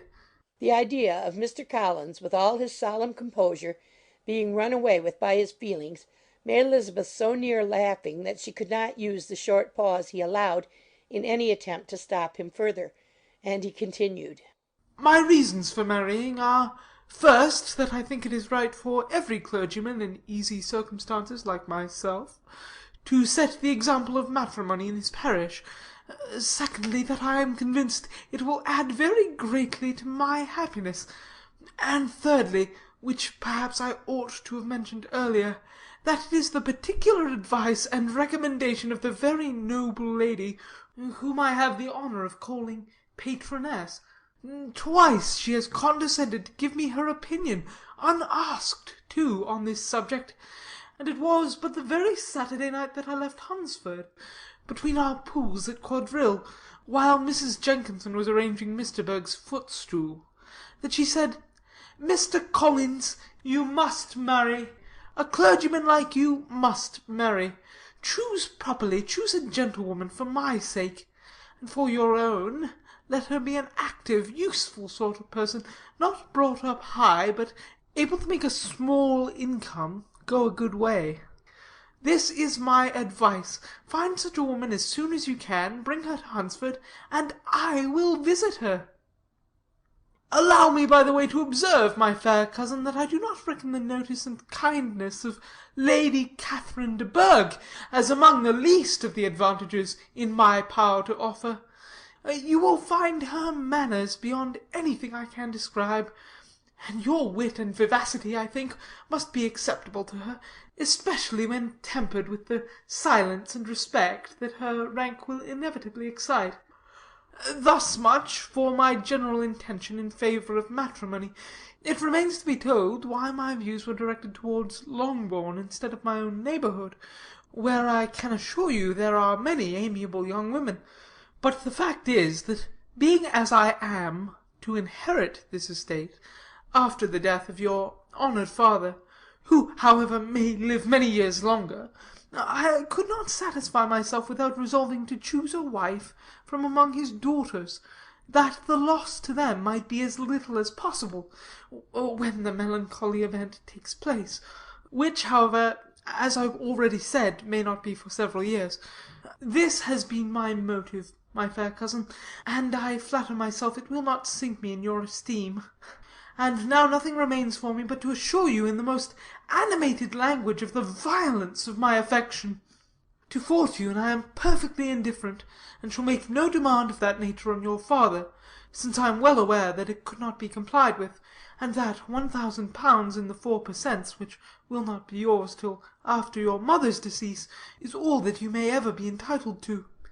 On that head, therefore, I shall be uniformly silent, and you may assure yourself that no ungenerous reproach shall ever pass my lips when we are married."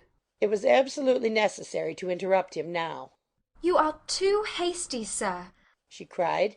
"You forget that I have made no answer. Let me do it without further loss of time. Accept my thanks for the compliment you are paying me. I am very sensible of the honour of your proposals, but it is impossible for me to do otherwise than to decline them." "I am not now to learn," replied Mr. Collins, with a formal wave of the hand, "that it is usual with young ladies to reject the addresses of the man whom they secretly mean to accept, when he first applies for their favour, and that sometimes the refusal is repeated a second or even a third time. I am therefore by no means discouraged by what you have just said, and shall hope to lead you to the altar ere long."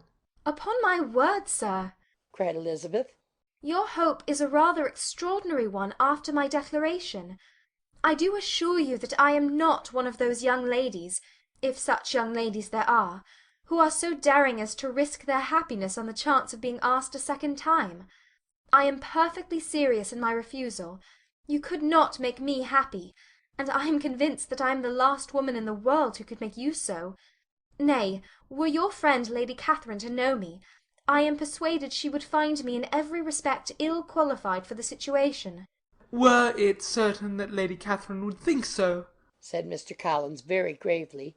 "But I cannot imagine that her ladyship would at all disapprove of you, and you may be certain, when I have the honour of seeing her again, I shall speak in the very highest terms of your modesty, economy, and other amiable qualification."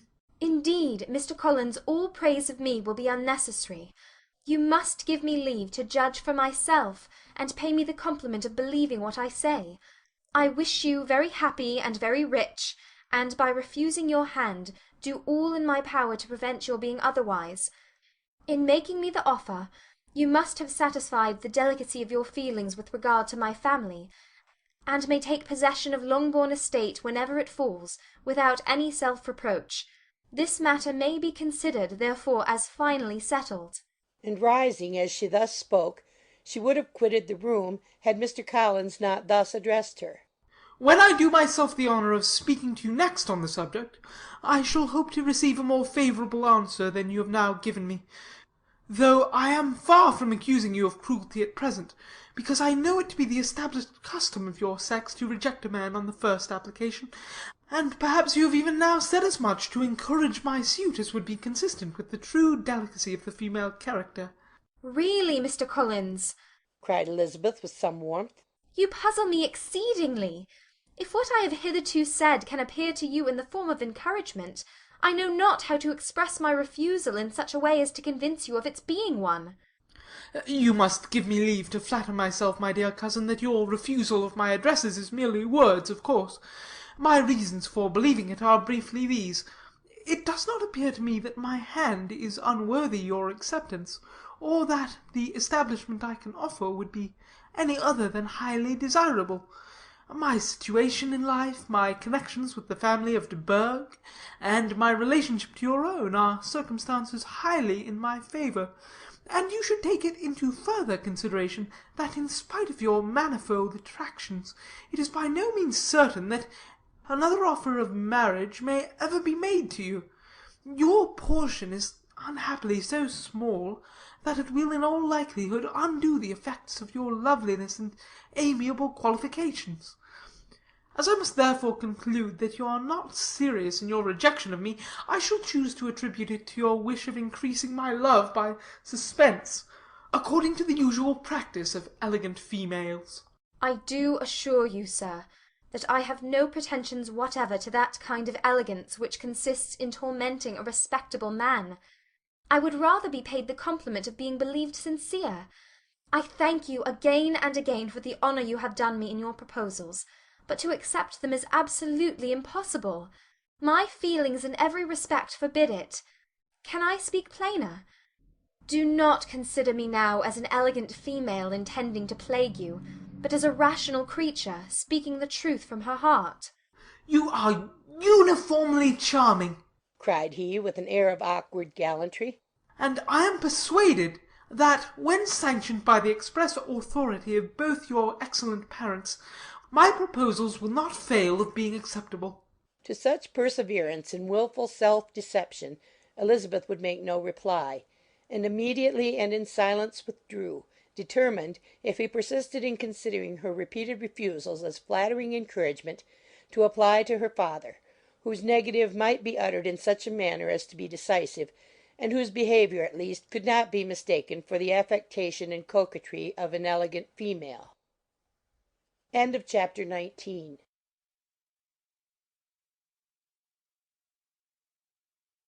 Pride and Prejudice by Jane Austen, Chapter 20. Mr. Collins was not left long to the silent contemplation of his successful love, for Mrs. Bennet, having dawdled about in the vestibule to watch for the end of the conference, no sooner saw Elizabeth open the door and with quick step pass her towards the staircase, than she entered the breakfast-room, and congratulated both him and herself in warm terms on the happy prospect of their nearer connection. Mr. Collins received and returned these felicitations with equal pleasure, and then proceeded to relate the particulars of their interview, with the result of which he trusted he had every reason to be satisfied, since the refusal which his cousin had steadfastly given him would naturally flow from her bashful modesty and the genuine delicacy of her character. This information, however, startled Mrs. Bennet. She would have been glad to be equally satisfied that her daughter had meant to encourage him by protesting against his proposals, but she dared not believe it, and could not help saying so. But depend upon it, Mr. Collins, she added, that Lizzie shall be brought to reason. I will speak to her about it directly. She is a very headstrong, foolish girl, and does not know her own interest, but I will make her know it. Pardon me for interrupting you, madam, cried Mr. Collins. But if she is really headstrong and foolish, I know not whether she would altogether be a very desirable wife to a man in my situation, who naturally looks for happiness in the marriage state. If therefore she actually persists in rejecting my suit, perhaps it were better not to force her into accepting me, because, if liable to such defects of temper, she could not contribute much to my felicity. Sir, you quite misunderstand me, said Mrs. Bennet, alarmed. Lizzie is only headstrong in matters such as these. In everything else she is as good-natured a girl as ever lived. I will go directly to Mr. Bennet, and we shall very soon settle it with her, I am sure.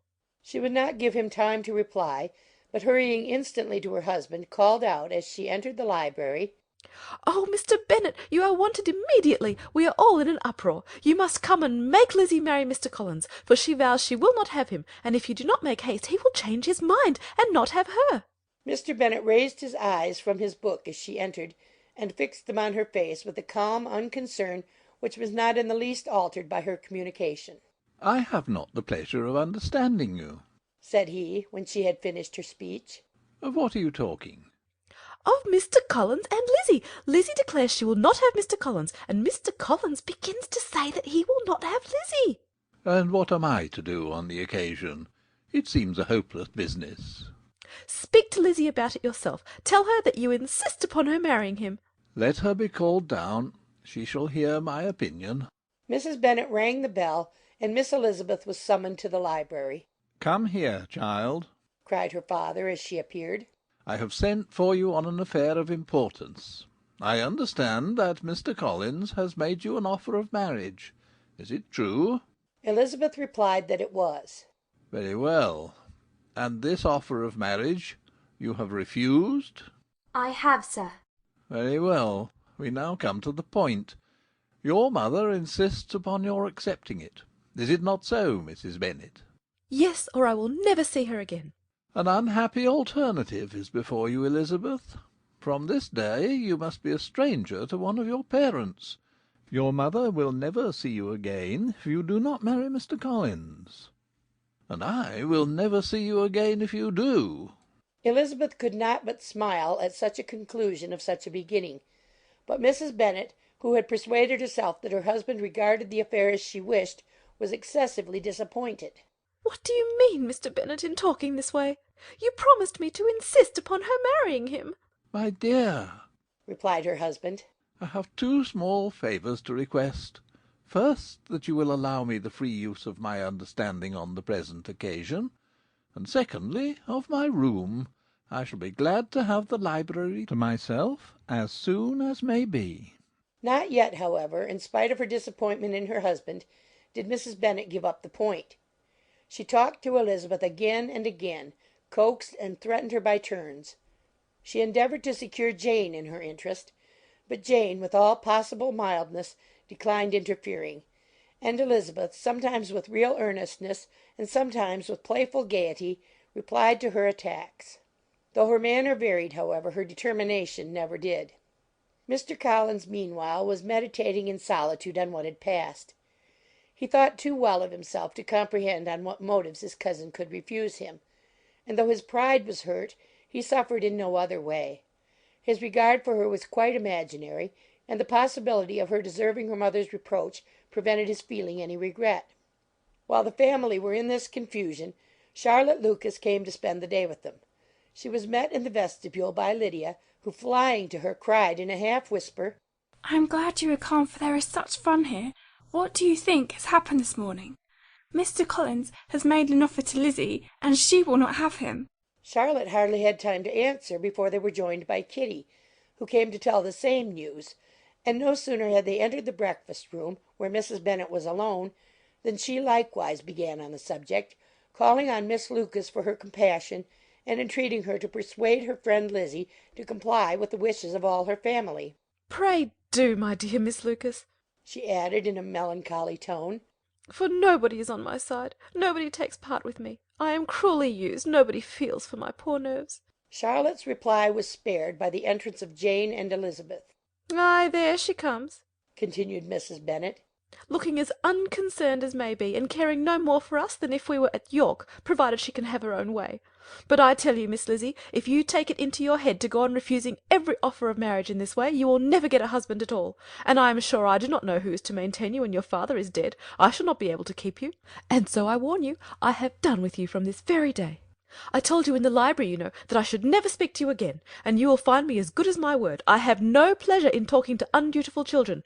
Not that I have much pleasure indeed in talking to anybody. People who suffer as I do from nervous complaints can have no great inclination for talking.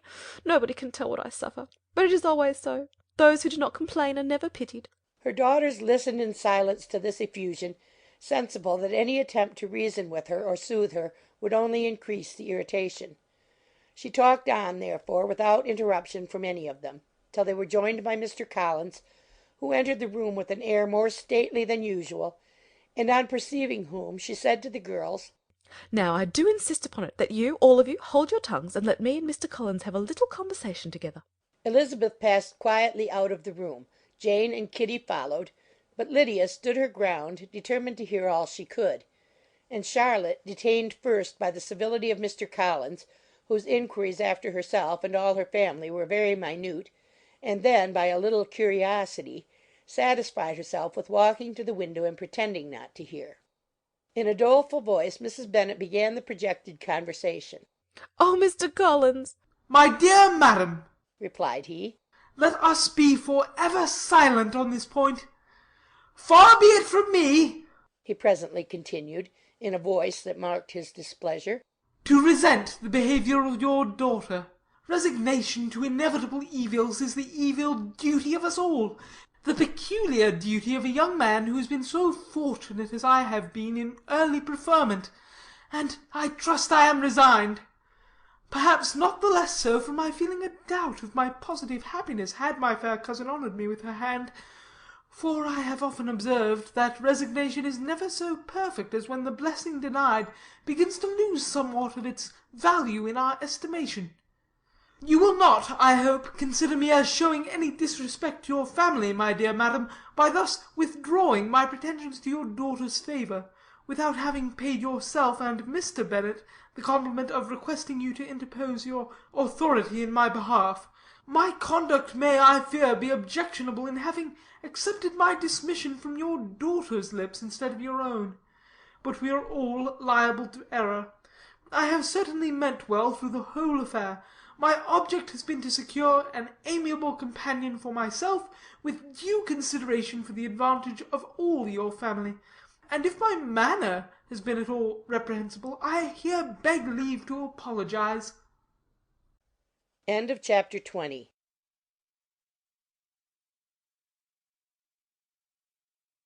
Pride and Prejudice by Jane Austen, chapter 21.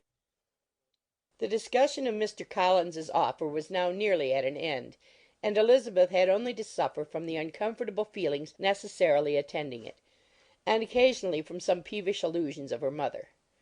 As for the gentleman himself, his feelings were chiefly expressed, not by embarrassment or dejection, or by trying to avoid her, but by stiffness of manner and resentful silence.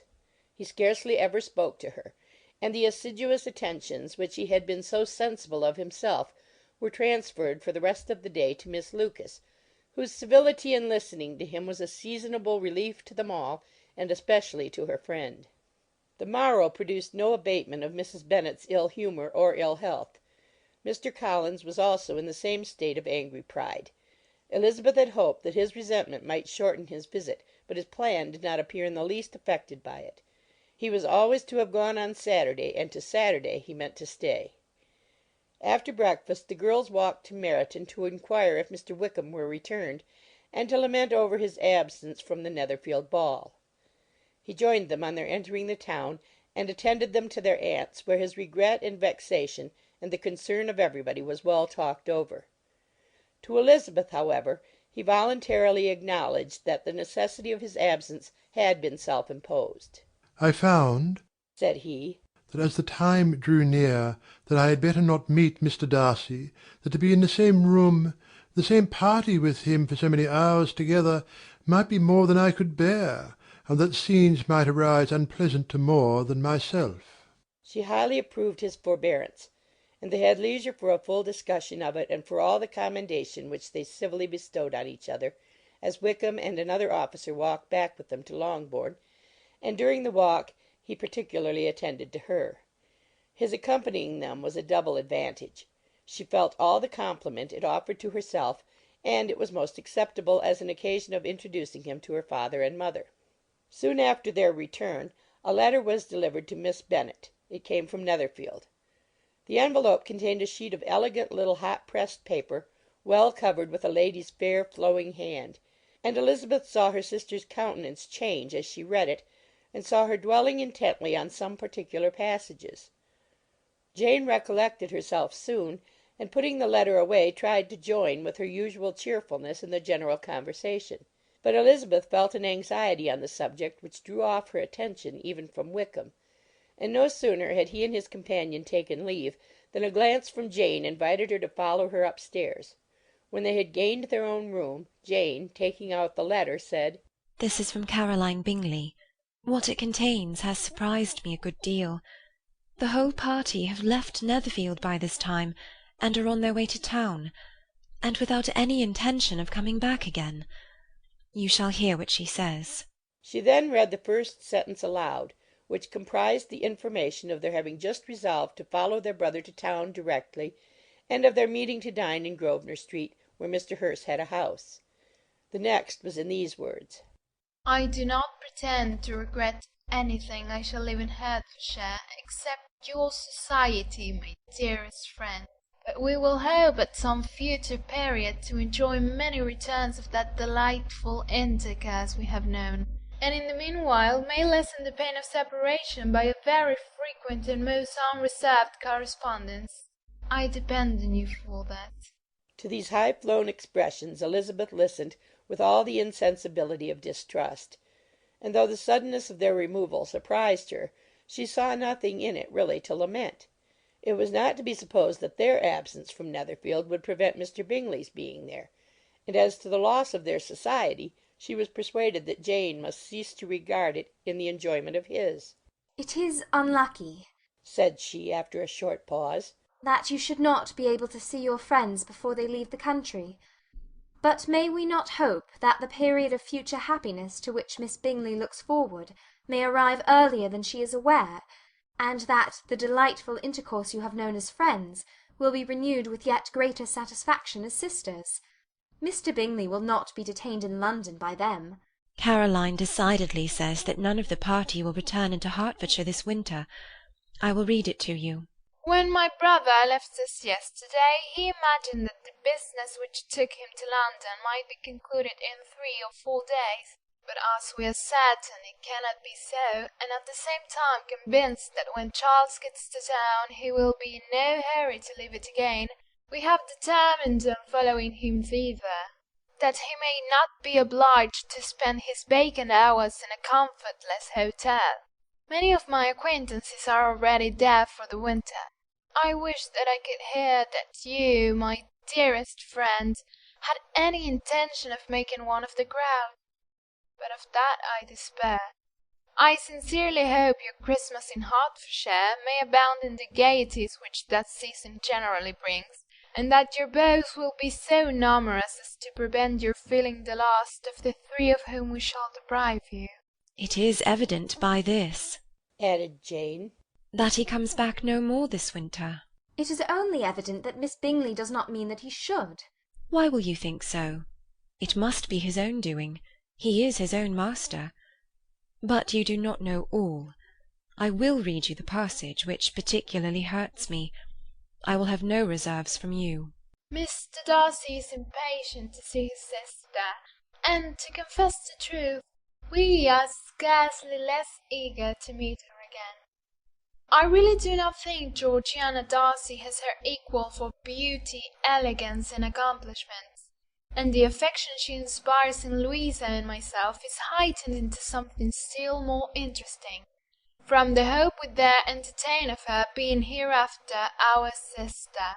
I do not know whether I ever before mentioned to you my feelings on this subject, but I will not leave the country without confiding them, and I trust you will not esteem them unreasonable. My brother admires her greatly already. He will have frequent opportunity now of seeing her on the most intimate footing. Her relations all wish the connection as much as his own, and a sister's partiality is not misleading me, I think, when I call Charles most capable of engaging any woman's heart, with all the circumstances to favour an attachment, and nothing to prevent it. Am I wrong, my dearest Jane, in indulging the hope of an event which will secure the happiness of so many? What do you think of this sentence, my dear Lizzie? said Jane, as she finished it. Is it not clear enough?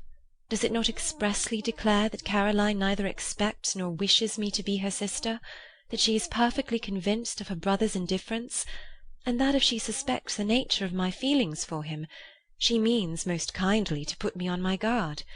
Can there be any other opinion on the subject? Yes, there can, for mine is totally different. Will you hear it? Most willingly. You shall have it in a few words. Miss Bingley sees that her brother is in love with you, and wants him to marry Miss Darcy. She follows him to town in hope of keeping him there, and tries to persuade you that he does not care about you. Jane shook her head. Indeed, Jane, you ought to believe me. No one who has ever seen you together can doubt his affection. Miss Bingley, I am sure, cannot. She is not such a simpleton.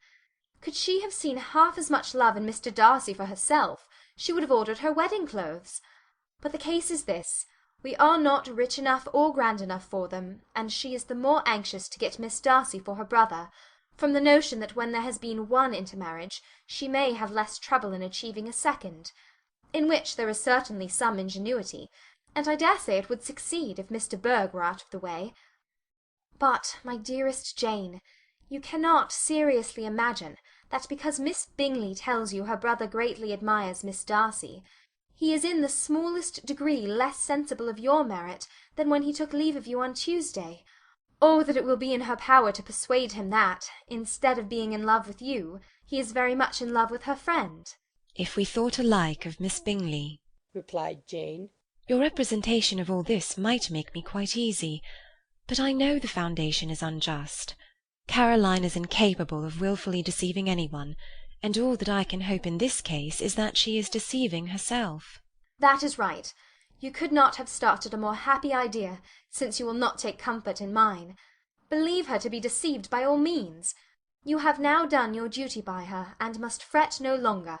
But, my dear sister, can I be happy, even supposing the best, in accepting a man whose sisters and friends are all wishing him to marry elsewhere? You must decide for yourself, said Elizabeth. And if, upon mature deliberation, you find that the misery of disobliging his two sisters is more than equivalent to the happiness of being his wife, I advise you by all means to refuse him. How can you talk so? said Jane, faintly smiling. You must know that though I should be exceedingly grieved at their disapprobation, I could not hesitate. I did not think you would, and that being the case, I cannot consider your situation with much compassion. But if he returns no more this winter, my choice will never be required. 1,000 things may arise in 6 months. The idea of his returning no more Elizabeth treated with the utmost contempt. It appeared to her merely the suggestion of Caroline's interested wishes, and she could not for a moment suppose that those wishes, however openly or artfully spoken, could influence a young man so totally independent of every one. She represented to her sister, as forcibly as possible, what she felt on the subject, and had soon the pleasure of seeing its happy effect. Jane's temper was not desponding, and she was gradually led to hope, though the diffidence of affection sometimes overcame the hope, that Bingley would return to Netherfield and answer every wish of her heart. They agreed that Mrs. Bennet should only hear of the departure of the family without being alarmed on the score of the gentleman's conduct. But even this partial communication gave her a great deal of concern, and she bewailed it as exceedingly unlucky that the ladies should happen to go away just as they were all getting so intimate together. After lamenting it, however, at some length, she had the consolation that Mr. Bingley would be soon down again, and soon dining at Longbourn, and the conclusion of all was the comfortable declaration that though he had been invited only to a family dinner, she would take care to have 2 full courses. Chapter 21.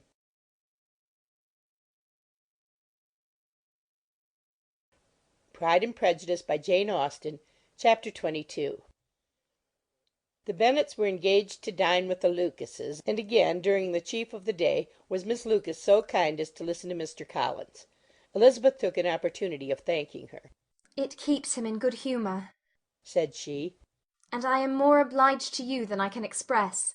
Charlotte assured her friend of her satisfaction in being useful, and that it amply repaid her for the little sacrifice of her time. This was very amiable, but Charlotte's kindness extended farther than Elizabeth had any conception of.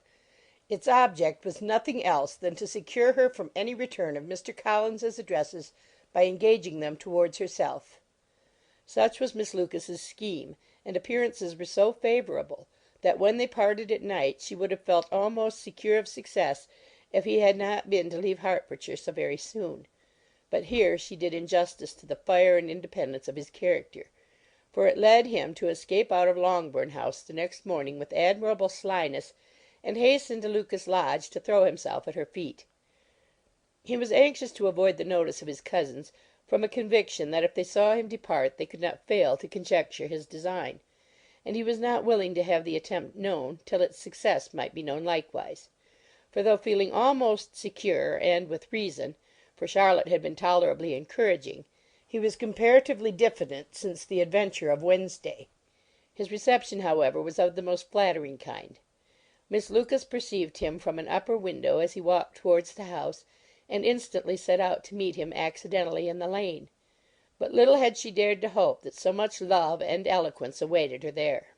In as short a time as Mr. Collins's long speeches would allow, everything was settled between them to the satisfaction of both; and as they entered the house, he earnestly entreated her to name the day that was to make him the happiest of men; and though such a solicitation must be waived for the present, the lady felt no inclination to trifle with his happiness. The stupidity with which he was favoured by nature must guard his courtship from any charm that could make a woman wish for its continuance; and Miss Lucas, who accepted him solely from the pure and disinterested desire of an establishment, cared not how soon that establishment were gained. Sir William and Lady Lucas were speedily applied to for their consent, and it was bestowed with a most joyful alacrity. Mr. Collins's present circumstances made it a most eligible match for their daughter, to whom they could give little fortune, and his prospects of future wealth were exceedingly fair.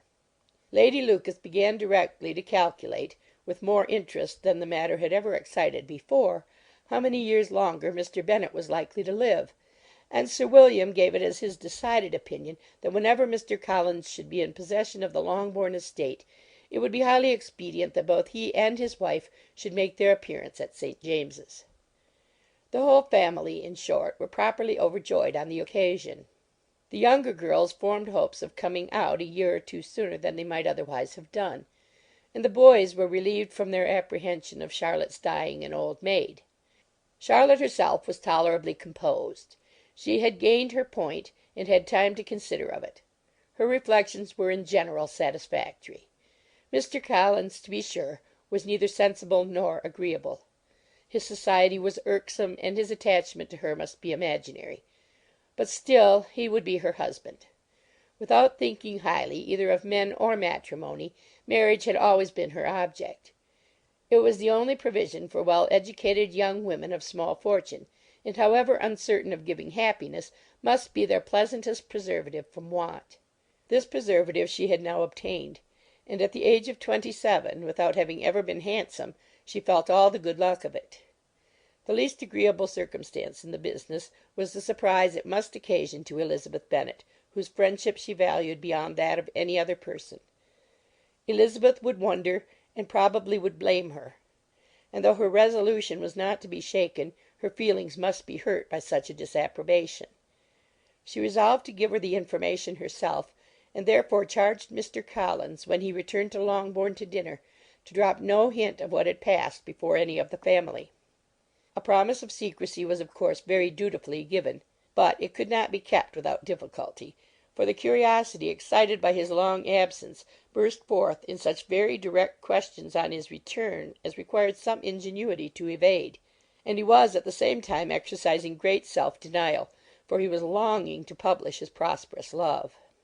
As he was to begin his journey too early on the morrow to see any of the family, the ceremony of leave-taking was performed when the ladies moved for the night, and Mrs. Bennet, with great politeness and cordiality, said how happy they should be to see him at Longbourn again, whenever his engagements might allow him to visit them.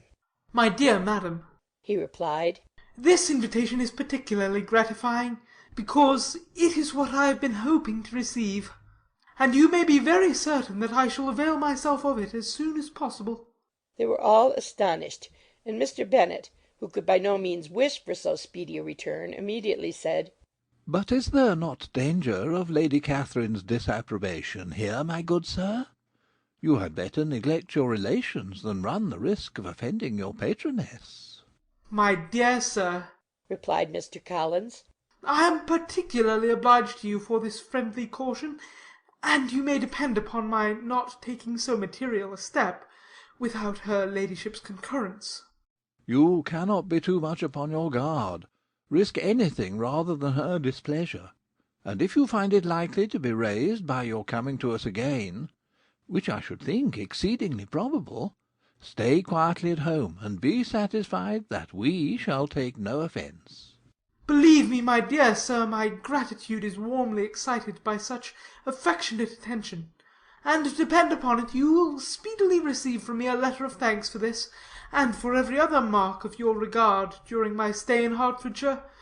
As for my fair cousins, though my absence may not be long enough to render it necessary, I shall now take the liberty of wishing them health and happiness, not excepting my cousin Elizabeth." With proper civilities the ladies then withdrew, all of them equally surprised that he meditated a quick return. Mrs. Bennet wished to understand by it that he thought of paying his addresses to one of her younger girls, and Mary might have been prevailed on to accept him. She rated his abilities much higher than any of the others. There was a solidity in his reflections which often struck her, and though by no means so clever as herself, she thought that if encouraged to read and improve himself by such an example as hers, he might become a very agreeable companion. But on the following morning every hope of this kind was done away. Miss Lucas called soon after breakfast, and in a private conference with Elizabeth related the event of the day before. The possibility of Mr. Collins's fancying himself in love with her friend had once occurred to Elizabeth within the last day or two, but that Charlotte could encourage him seemed almost as far from possibility as she could encourage him herself, and her astonishment was consequently so great as to overcome at first the bounds of decorum, and she could not help crying out, "Engaged to Mr. Collins! My dear Charlotte! Impossible!"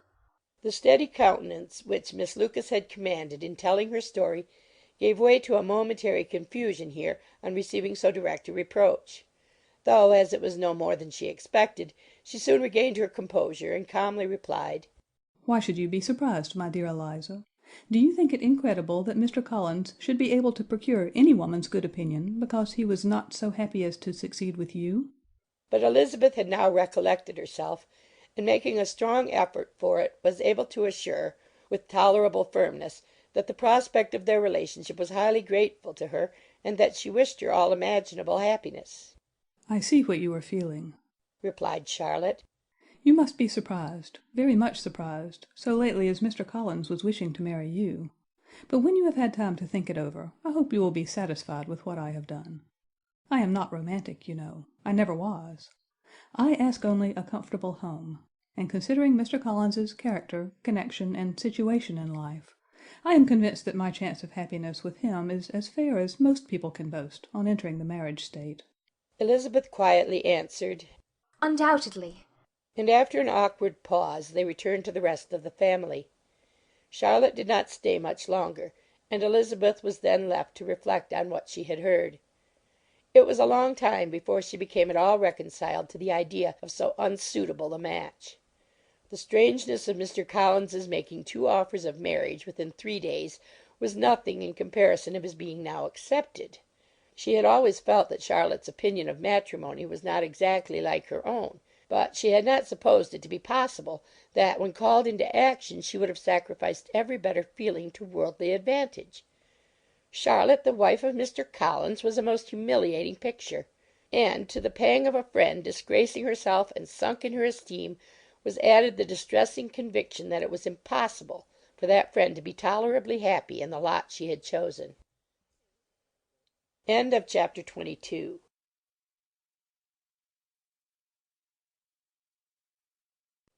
Pride and Prejudice by Jane Austen.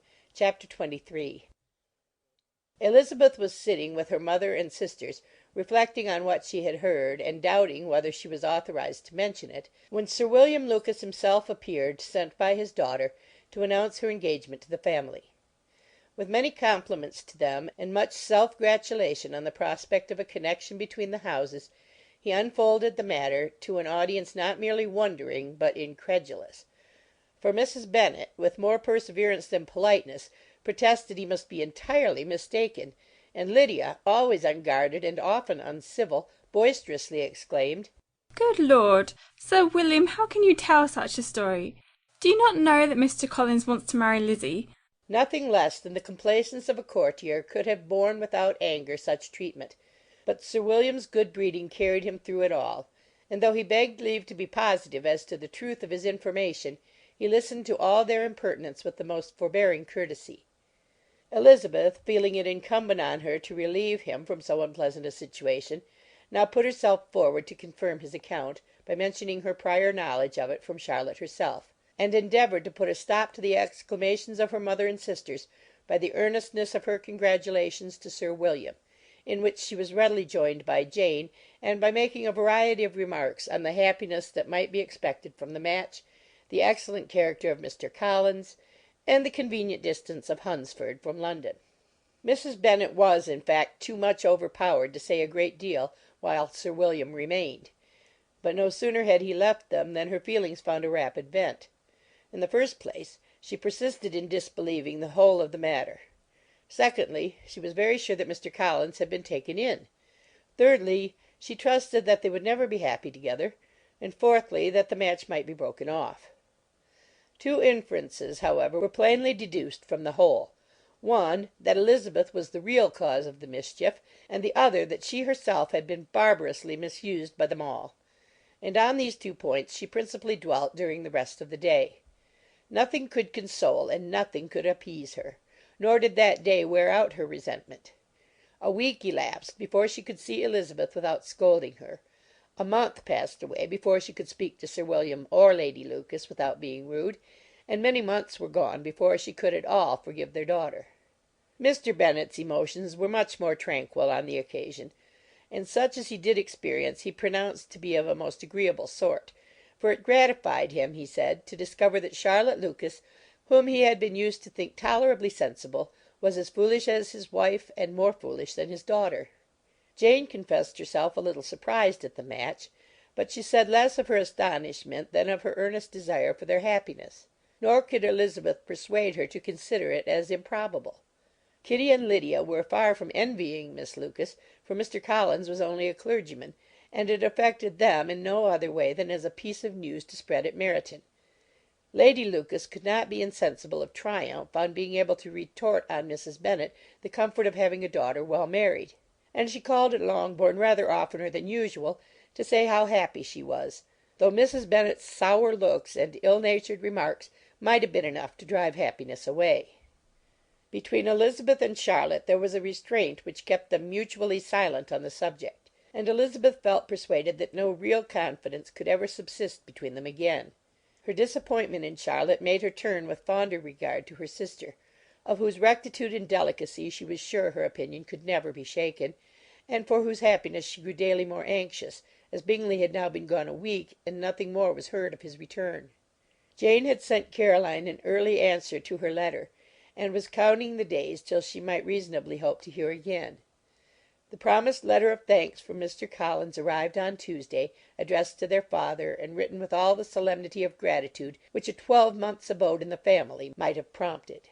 After discharging his conscience on that head, he proceeded to inform them, with many rapturous expressions, of his happiness in having obtained the affection of their amiable neighbour, Miss Lucas, and then explained that it was merely with the view of enjoying her society that he had been so ready to close with their kind wish of seeing him again at Longbourn, whither he hoped to be able to return on Monday fortnight, for Lady Catherine, he added, so heartily approved of his marriage that she wished it to take place as soon as possible, which he trusted would be an unanswerable argument with his amiable Charlotte to name an early day for making him the happiest of men.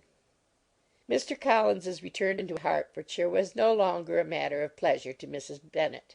On the contrary, she was as much disposed to complain of it as her husband. It was very strange that he should come to Longbourn instead of to Lucas Lodge. It was also very inconvenient and exceedingly troublesome. She hated having visitors in the house, while her health was so indifferent, and lovers were of all people the most disagreeable. Such were the gentle murmurs of Mrs. Bennet, and they gave way only to the greater distress of Mr. Bingley's continued absence. Neither Jane nor Elizabeth were comfortable on this subject. Day after day passed away without bringing any other tidings of him than the report which shortly prevailed in Meryton of his coming no more to Netherfield the whole winter, a report which highly incensed Mrs. Bennet, and which she never failed to contradict as a most scandalous falsehood. Even Elizabeth began to fear, not that Bingley was indifferent, but that his sisters would be successful in keeping him away. Unwilling as she was to admit an idea so destructive of Jane's happiness and so dishonourable to the stability of her lover, she could not prevent its frequently occurring. The united efforts of his two unfeeling sisters and of his overpowering friend, assisted by the attractions of Miss Darcy and the amusements of London, might be too much, she feared, for the strength of his attachment. As for Jane, her anxiety under this suspense was of course more painful than Elizabeth's, but whatever she felt she was desirous of concealing, and between herself and Elizabeth, therefore, the subject was never alluded to. But as no such delicacy restrained her mother, an hour seldom passed in which she did not talk of Bingley, express her impatience for his arrival, or even require Jane to confess that if he did not come back she would think herself very ill-used. It needed all Jane's steady mildness to bear these attacks with tolerable tranquillity. Mr. Collins returned most punctually on Monday fortnight. but his reception at Longbourn was not quite so gracious as it had been on his first introduction. He was too happy, however, to need much attention, and luckily for the others the business of love-making relieved them from a great deal of his company. The chief of every day was spent by him at Lucas Lodge, and he sometimes returned to Longbourn only in time to make an apology for his absence before the family went to bed. Mrs. Bennet was really in a most pitiable state. The very mention of anything concerning the match threw her into an agony of ill humour, and wherever she went she was sure of hearing it talked of. The sight of Miss Lucas was odious to her. As her successor in that house, she regarded her with jealous abhorrence. Whenever Charlotte came to see them, she concluded her to be anticipating the hour of possession, and whenever she spoke in a low voice to Mr. Collins, was convinced that they were talking of the Longbourn estate, and resolving to turn herself and her daughters out of the house as soon as Mr. Bennet were dead. She complained bitterly of all this to her husband. "Indeed, Mr. Bennet," said she, "it is very hard to think that Charlotte Lucas should ever be mistress of this house, that I should be forced to make way for her, and live to see her take my place in it." My dear, do not give way to such gloomy thoughts. Let us hope for better things. Let us flatter ourselves that I may be the survivor. This was not very consoling to Mrs. Bennet, and therefore, instead of making any answer, she went on as before. "I cannot bear to think that they should have all this estate. If it was not for the entail, I should not mind it." What should you not mind? "I should not mind anything at all." Let us be thankful that you are preserved from a state of such insensibility. "I can never be thankful, Mr. Bennet, for anything about the entail. How anyone could have the conscience to entail away an estate from one's own daughters I cannot understand.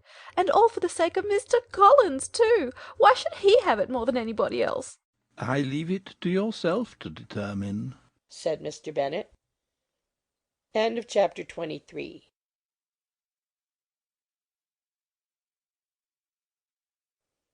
Pride and Prejudice by Jane Austen, chapter 24. Miss Bingley's letter arrived and put an end to doubt. The very first sentence conveyed the assurance of their being all settled in London for the winter, and concluded with her brother's regret at not having had time to pay his respects to his friends in Hertfordshire before he left the country. Hope was over, entirely over, and when Jane could attend to the rest of the letter, she found little, except the professed affection of the writer, that could give her any comfort. Miss Darcy's praise occupied the chief of it. Her many attractions were again dwelt on, and Caroline boasted joyfully of their increasing intimacy, and ventured to predict the accomplishment of the wishes which had been unfolded in her former letter. She wrote also with great pleasure of her brother's being an inmate of Mr. Darcy's house, and mentioned with rapture some plans of the latter with regard to new furniture. Elizabeth, to whom Jane very soon communicated the chief of all this, heard it in silent indignation. Her heart was divided between concern for her sister and resentment against all others. To Caroline's assertion of her brother's being partial to Miss Darcy she paid no credit. That he was really fond of Jane she doubted no more than she had ever done, and much as she had always been disposed to like him, she could not think without anger, hardly without contempt, on that easiness of temper, that want of proper resolution, which now made him the slave of his designing friends, and led him to sacrifice of his own happiness to the caprice of their inclination. Had his own happiness, however, been the only sacrifice, he might have been allowed to sport with it in whatever manner he thought best; but her sister's was involved in it, as she thought he must be sensible himself. It was a subject, in short, on which reflection would be long indulged, and must be unavailing. She could think of nothing else. And yet, whether Bingley's regard had really died away, or were suppressed by his friend's interference, whether he had been aware of Jane's attachment, or whether it had escaped his observation, whatever were the case, though her opinion of him must be materially affected by the difference, her sister's situation remained the same, her peace equally wounded. A day or two passed before Jane had courage to speak of her feelings to Elizabeth; but at last, on Mrs. Bennet's leaving them together, after a longer irritation than usual about Netherfield and its master, she could not help saying, "Oh, that my dear mother had more command over herself! She can have no idea of the pain she gives me by her continual reflections on him. But I will not repine. It cannot last long. He will be forgot, and we shall all be as we were before." Elizabeth looked at her sister with incredulous solicitude, but said nothing. You doubt me? cried Jane, slightly colouring. Indeed, you have no reason. He may live in my memory as the most amiable man of my acquaintance, but that is all. I have nothing either to hope or fear, and nothing to reproach him with. Thank God, I have not that pain. A little time, therefore. I shall certainly try to get the better. With a stronger voice she soon added, I have this comfort immediately, that it has not been more than an error of fancy on my side, and that it has done no harm to any one but myself. My dear Jane, exclaimed Elizabeth, you are too good. Your sweetness and disinterestedness are really angelic. I do not know what to say to you. I feel as if I had never done you justice or loved you as you deserve. Miss Bennet eagerly disclaimed all extraordinary merit, and threw back the praise on her sister's warm affection. Nay, said Elizabeth, this is not fair. You wish to think all the world respectable, and are hurt if I speak ill of anybody. I only want to think you perfect, and you set yourself against it. Do not be afraid of my running into any excess, of my encroaching on your privilege of universal goodwill. You need not. There are few people whom I really love, and still fewer of whom I think well. The more I see of the world, the more I am dissatisfied with it, and every day confirms my belief of the inconsistency of all human characters, and of the little dependence that can be placed on the appearance of merit or sense. I have met with 2 instances lately. One I will not mention, the other is Charlotte's marriage. It is unaccountable. In every view it is unaccountable. My dear Lizzie, do not give way to such feelings as these. They will ruin your happiness. You do not make allowance enough for difference of situation and temper. Consider Mr. Collins's respectability, and Charlotte's steady, prudent character. Remember that she is one of a large family, that as to fortune it is a most eligible match, and be ready to believe, for everybody's sake, that she may feel something like regard and esteem for our cousin. To oblige you, I would try to believe almost anything, but no one else could be benefited by such a belief as this, for were I persuaded that Charlotte had any regard for him, I should only think worse of her understanding than I now do of her heart. My dear Jane, Mr. Collins is a conceited, pompous, narrow-minded, silly man. You know he is as well as I do, and you must feel, as well as I do, that the woman who married him cannot have a proper way of thinking. You shall not defend her, though it is Charlotte Lucas. You shall not, for the sake of one individual, change the meaning of principle and integrity, nor endeavour to persuade yourself or me that selfishness is prudence, and insensibility of danger security for happiness. I must think your language too strong in speaking of both, replied Jane, and I hope you will be convinced of it by seeing them happy together. But enough of this. You alluded to something else. You mentioned 2 instances. I cannot misunderstand you, but I entreat you, dear Lizzie, not to pain me by thinking that person to blame, and saying your opinion of him is sunk. We must not be so ready to fancy ourselves intentionally injured. We must not expect a lively young man to be always so guarded and circumspect. It is very often nothing but our own vanity that deceives us. Women fancy admiration means more than it does. And men take care that they should. If it is designedly done, they cannot be justified. But I have no idea of there being so much design in the world as some persons imagine.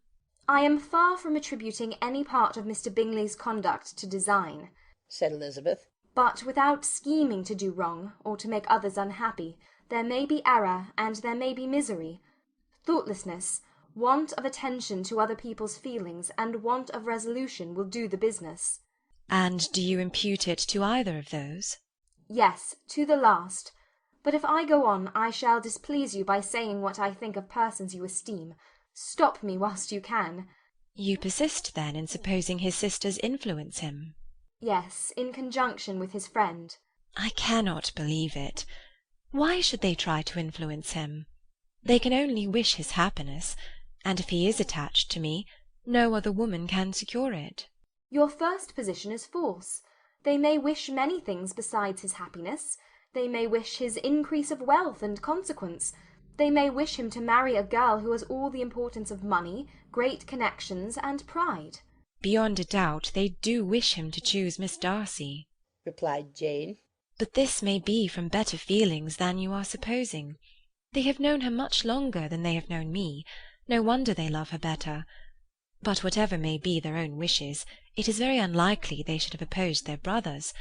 What sister would think herself at liberty to do it unless there was something very objectionable? If they believed him attached to me, they would not try to part us.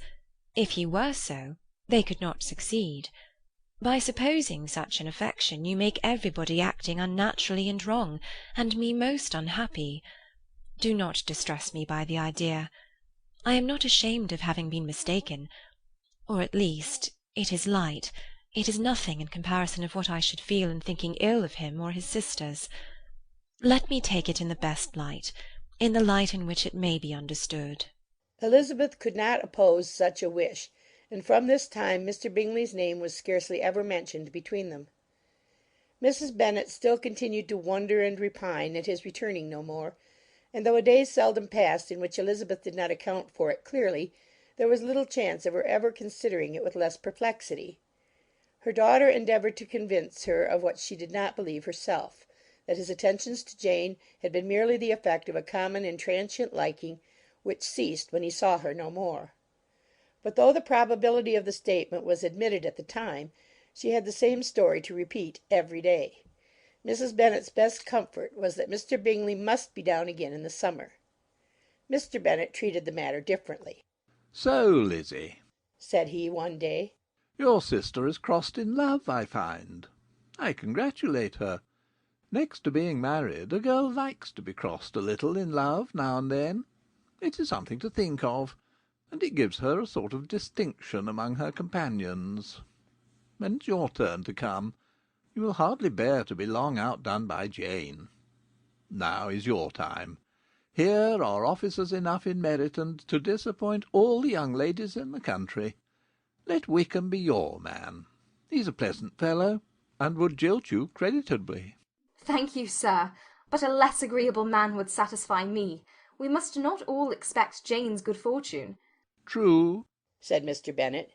"but it is a comfort to think that whatever of that kind may befall you, you have an affectionate mother who will make the most of it." Mr. Wickham's society was of material service in dispelling the gloom which the late perverse occurrences had thrown on many of the Longbourn family. They saw him often, and to his other recommendations was now added that of general unreserve. The whole of what Elizabeth had already heard, his claims on Mr. Darcy, and all that he had suffered from him, was now openly acknowledged and publicly canvassed, and everybody was pleased to know how much they had always disliked Mr. Darcy before they had known anything of the matter. Miss Bennet was the only creature who could suppose there might be any extenuating circumstances in the case unknown to the society of Hertfordshire. Her mild and steady candour always pleaded for allowances, and urged the possibility of mistakes. But by everybody else Mr. Darcy was condemned as the worst of men. End of chapter 24.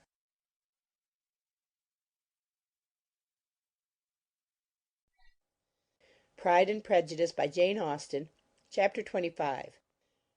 After a week spent in professions of love and schemes of felicity, Mr. Collins was called from his amiable Charlotte by the arrival of Saturday. The pain of separation, however, might be alleviated on his side by preparations for the reception of his bride, as he had reason to hope that shortly after his return into Hertfordshire the day would be fixed that was to make him the happiest of men. He took leave of his relations at Longbourn with as much solemnity as before, wished his fair cousins health and happiness again, and promised their father another letter of thanks.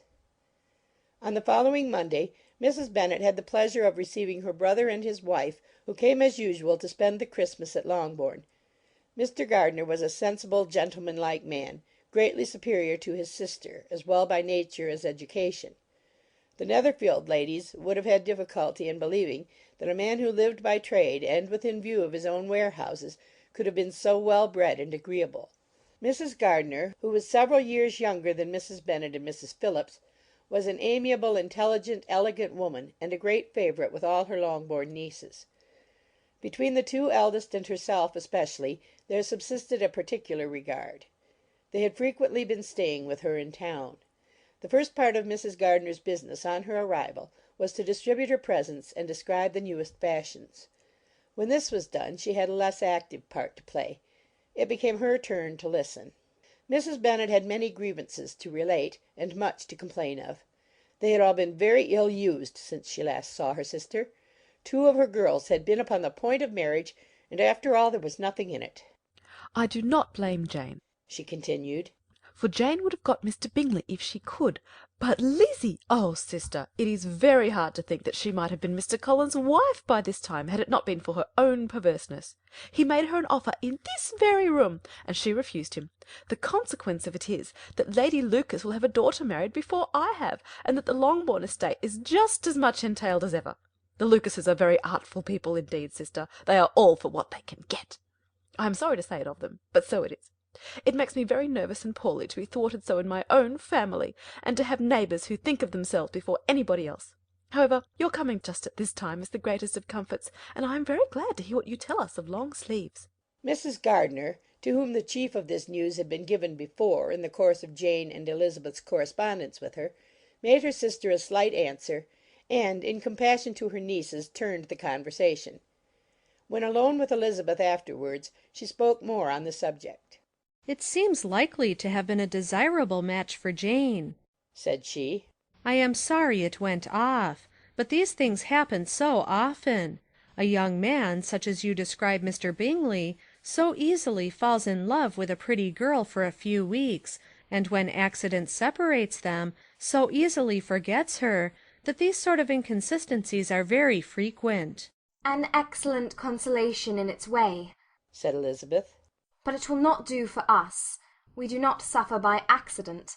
It does not often happen that the interference of friends will persuade a young man of independent fortune to think no more of a girl whom he was violently in love with only a few days before." "But that expression of violently in love is so hackneyed, so doubtful, so indefinite, that it gives me very little idea. It is as often applied to feelings which arise from a half-hour's acquaintance as to a real strong attachment. Pray, how violent was Mr. Bingley's love?" "I never saw a more promising inclination. He was growing quite inattentive to other people, and wholly engrossed by her. Every time they met it was more decided and remarkable. At his own ball he offended 2 or 3 young ladies by not asking them to dance, and I spoke to him twice myself without receiving an answer. Could there be finer symptoms? Is not general incivility the very essence of love?" "Oh, yes, of that kind of love which I suppose him to have felt. Poor Jane! I am sorry for her, because with her disposition she may not get over it immediately. It had better have happened to you, Lizzie. You would have laughed yourself out of it sooner. But do you think she would be prevailed upon to go back with us? Change of scene might be of service, and perhaps a little relief from home may be as useful as anything." Elizabeth was exceedingly pleased with this proposal, and felt persuaded of her sister's ready acquiescence. "I hope," added Mrs. Gardiner, "that no consideration with regard to this young man will influence her. We live in so different a part of town, all our connections are so different, and, as you well know, we go out so little, that it is very improbable that they should meet at all, unless he really comes to see her." "And that is quite impossible, for he is now in the custody of his friend, and Mr. Darcy would no more suffer him to call on Jane in such a part of London. My dear aunt, how could you think of it? Mr. Darcy may perhaps have heard of such a place as Gracechurch Street, but he would hardly think a month's ablution enough to cleanse him from its impurities were he once to enter it, and depend upon it, Mr. Bingley never stirs without him." "So much the better. I hope they will not meet at all. But does not Jane correspond with his sister? She will not be able to help calling." "She will drop the acquaintance entirely." But in spite of the certainty in which Elizabeth affected to place this point, as well as the still more interesting one of Bingley's being withheld from seeing Jane, she felt a solicitude on the subject which convinced her on examination that she did not consider it entirely hopeless. It was possible, and sometimes she thought it probable, that his affection might be reanimated, and the influence of his friends successfully combated by the more natural influence of Jane's attractions. Miss Bennet accepted her aunt's invitation with pleasure, and the Bingleys were no otherwise in her thoughts at the same time than as she hoped by Caroline's not living in the same house with her brother she might occasionally spend a morning with her without any danger of seeing him. The Gardiners stayed a week at Longbourn, and what with the Phillipses, the Lucases, and the officers, there was not a day without its engagement. Mrs. Bennet had so carefully provided for the entertainment of her brother and sister that they did not once sit down to a family dinner. When the engagement was for home, some of the officers always made part of it, of which officers Mr. Wickham was sure to be one, and on these occasions Mrs. Gardiner, rendered suspicious by Elizabeth's warm commendation, narrowly observed them both. Without supposing them, from what she saw, to be very seriously in love, their preference of each other was plain enough to make her a little uneasy, and she resolved to speak to Elizabeth on the subject before she left Hertfordshire, and represent to her the imprudence of encouraging such an attachment.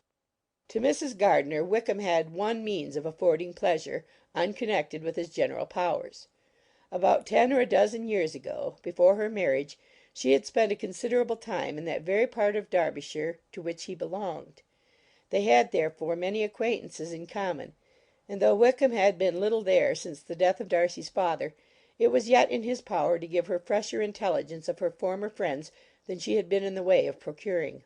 Mrs. Gardiner had seen Pemberley, and known the late Mr. Darcy by character perfectly well. Here, consequently, was an inexhaustible subject of discourse. In comparing her recollection of Pemberley with the minute description which Wickham could give, and in bestowing her tribute of praise on the character of its late possessor, she was delighting both him and herself. On being made acquainted with the present Mr. Darcy's treatment of him, she tried to remember some of that gentleman's reputed disposition when quite a lad which might agree with it, and was confident at last that she recollected having heard Mr. Fitzwilliam Darcy formerly spoken of as a very proud, ill-natured boy. Chapter 25.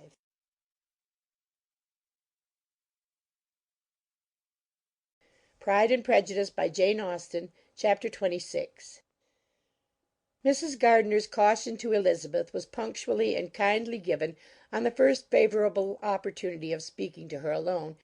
After honestly telling her what she thought, she thus went on.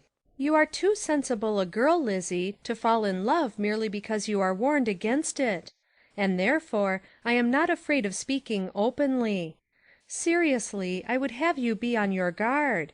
Do not involve yourself or endeavour to involve him in an affection which the want of fortune would make so very imprudent. I have nothing to say against him. He is a most interesting young man, and if he had the fortune he ought to have, I should think you could not do better. But as it is, you must not let your fancy run away with you. You have sense, and we all expect you to use it.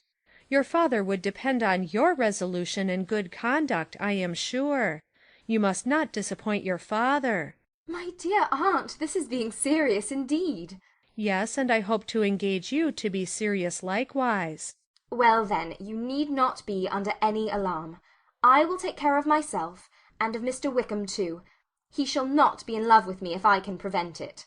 Elizabeth, you are not serious now. I beg your pardon. I will try again. At present I am not in love with Mr. Wickham. No, I certainly am not. But he is, beyond all comparison, the most agreeable man I ever saw, and if he becomes really attached to me, I believe it will be better that he should not. I see the imprudence of it. Oh, that abominable Mr. Darcy! My father's opinion of me does me the greatest honour, and I should be miserable to forfeit it. My father, however, is partial to Mr. Wickham. In short, my dear aunt, I should be very sorry to be the means of making any of you unhappy, but since we see every day that where there is affection, young people are seldom withheld by immediate want of fortune from entering into engagements with each other, how can I promise to be wiser than so many of my fellow creatures if I am tempted? Or how am I even to know that it would be wisdom to resist? All that I can promise you, therefore, is not to be in a hurry. I will not be in a hurry to believe myself his first object. When I am in company with him, I will not be wishing. In short, I will do my best. Perhaps it will be as well if you discourage his coming here so very often. At least, you should not remind your mother of inviting him." As I did the other day, said Elizabeth with a conscious smile. Very true, it will be wise in me to refrain from that. But do not imagine that he is always here so often. It is on your account that he has been so frequently invited this week. You know my mother's ideas as to the necessity of constant company for her friends. But really, and upon my honour, I will try to do what I think to be the wisest, and now I hope you are satisfied. Her aunt assured her that she was, and Elizabeth having thanked her for the kindness of her hints, they parted, a wonderful instance of advice being given on such a point without being resented. Mr. Collins returned into Hertfordshire soon after it had been quitted by the Gardiners and Jane; but as he took up his abode with the Lucases, his arrival was no great inconvenience to Mrs. Bennet. His marriage was now fast approaching, and she was at length so far resigned as to think it inevitable, and even repeatedly to say, in an ill-natured tone, that she "wished they might be happy." Thursday was to be the wedding day, and on Wednesday Miss Lucas paid her farewell visit, and when she rose to take leave, Elizabeth, ashamed of her mother's ungracious and reluctant good wishes, and sincerely affected herself, accompanied her out of the room. As they went downstairs together, Charlotte said, "I shall depend on hearing from you very often, Eliza." That you certainly shall. "And I have another favour to ask you. Will you come and see me? We shall often meet, I hope, in Hertfordshire. I am not likely to leave Kent for some time. Promise me, therefore, to come to Hunsford." Elizabeth could not refuse, though she foresaw little pleasure in the visit. "My father and Maria are coming to me in March," added Charlotte, "and I hope you will consent to be of the party. Indeed, Eliza, you will be as welcome as either of them." The wedding took place. The bride and bridegroom set off for Kent from the church door, and everybody had as much to say or to hear on the subject as usual. Elizabeth soon heard from her friend, and their correspondence was as regular and frequent as it had ever been. That it should be equally unreserved was impossible. Elizabeth could never address her without feeling that all the comfort of intimacy was over, and though determined not to slacken as a correspondent, it was for the sake of what had been rather than what was. Charlotte's first letters were received with a good deal of eagerness. There could not but be curiosity to know how she would speak of her new home, how she would like Lady Catherine, and how happy she would dare pronounce herself to be. Though, when the letters were read, Elizabeth felt that Charlotte expressed herself on every point exactly as she might have foreseen. She wrote cheerfully, seemed surrounded with comforts, and mentioned nothing which she could not praise. The house, furniture, neighbourhood, and roads were all to her taste, and Lady Catherine's behaviour was most friendly and obliging. It was Mr. Collins's picture of Hunsford and Rosings rationally softened, and Elizabeth perceived that she must wait for her own visit there to know the rest. Jane had already written a few lines to her sister to announce their safe arrival in London, and when she wrote again, Elizabeth hoped it would be in her power to say something of the Bingleys. Her impatience for this second letter was as well rewarded as impatience generally is. Jane had been a week in town without either seeing or hearing from Caroline. She accounted for it, however, by supposing that her last letter to her friend from Longbourn had by some accident been lost. "My aunt," she continued, "is going to-morrow into that part of the town, and I shall take the opportunity of calling in Grosvenor Street." She wrote again when the visit was paid and she had seen Miss Bingley. "I did not think Caroline in spirits," were her words, "but she was very glad to see me, and reproached me for giving her no notice of my coming to London.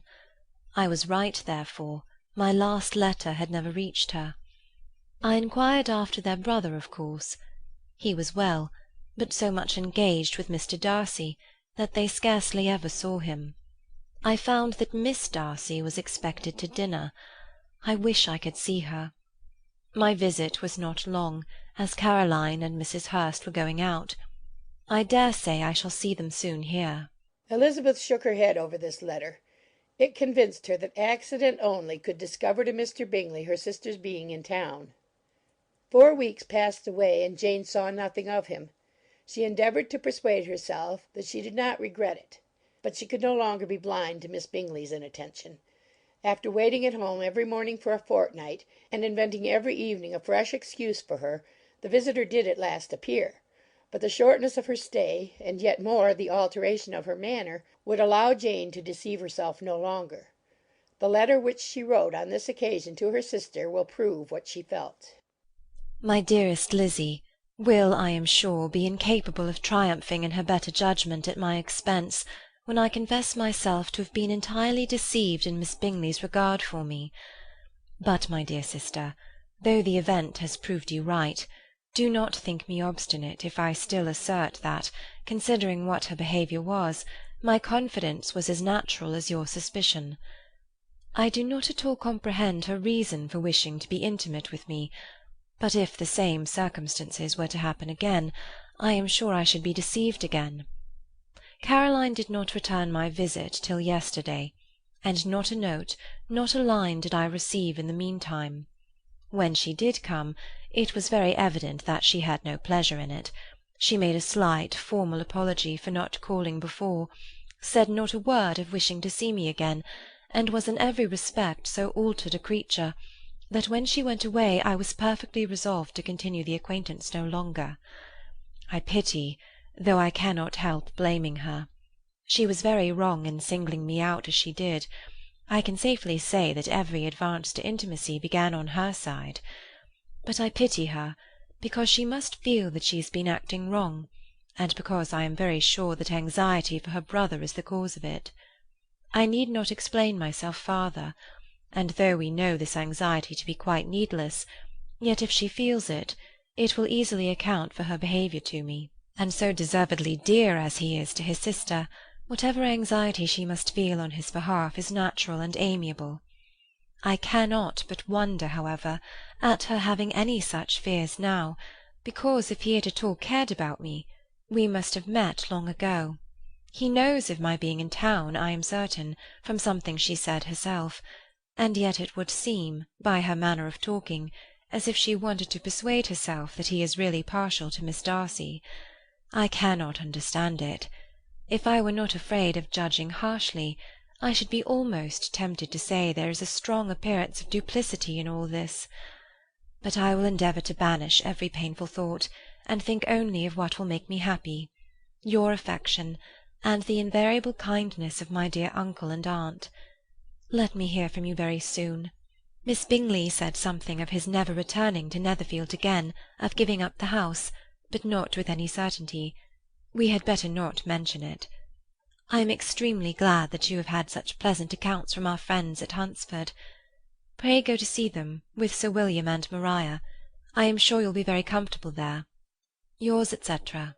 This letter gave Elizabeth some pain, but her spirits returned as she considered that Jane would no longer be duped by the sister at least.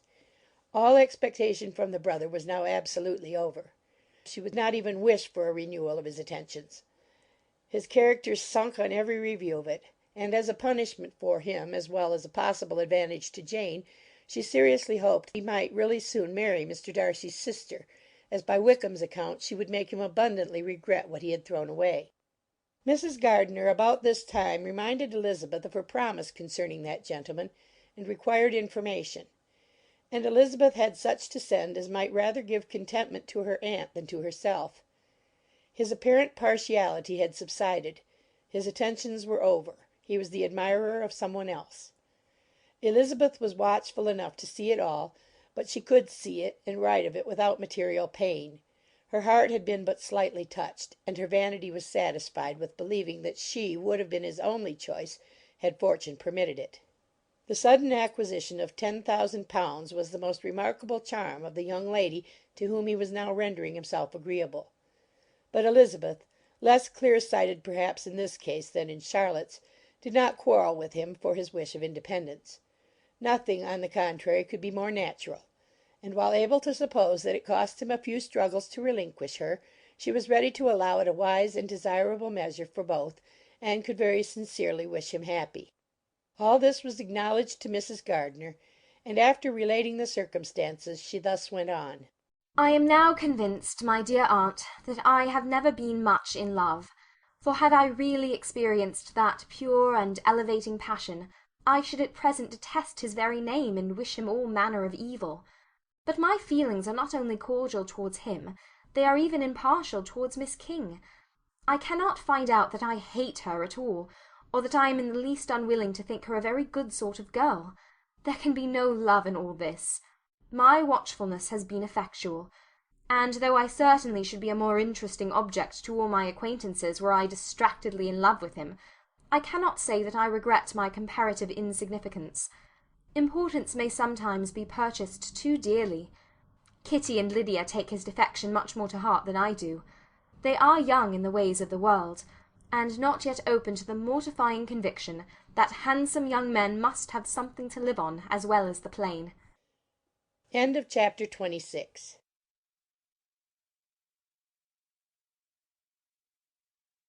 Pride and Prejudice by Jane Austen, chapter 27. With no greater events than these in the Longbourn family, and otherwise diversified by little beyond the walks to Meryton, sometimes dirty and sometimes cold, did January and February pass away. March was to take Elizabeth to Hunsford. She had not at first thought very seriously of going thither, but Charlotte, she soon found, was depending on the plan, and she gradually learned to consider it herself with greater pleasure as well as greater certainty. Absence had increased her desire of seeing Charlotte again, and weakened her disgust of Mr. Collins. There was novelty in the scheme, and as with such a mother and such uncompanionable sisters home could not be faultless, a little change was not unwelcome for its own sake. The journey would, moreover, give her a peep at Jane, and, in short, as the time grew near, she would have been very sorry for any delay.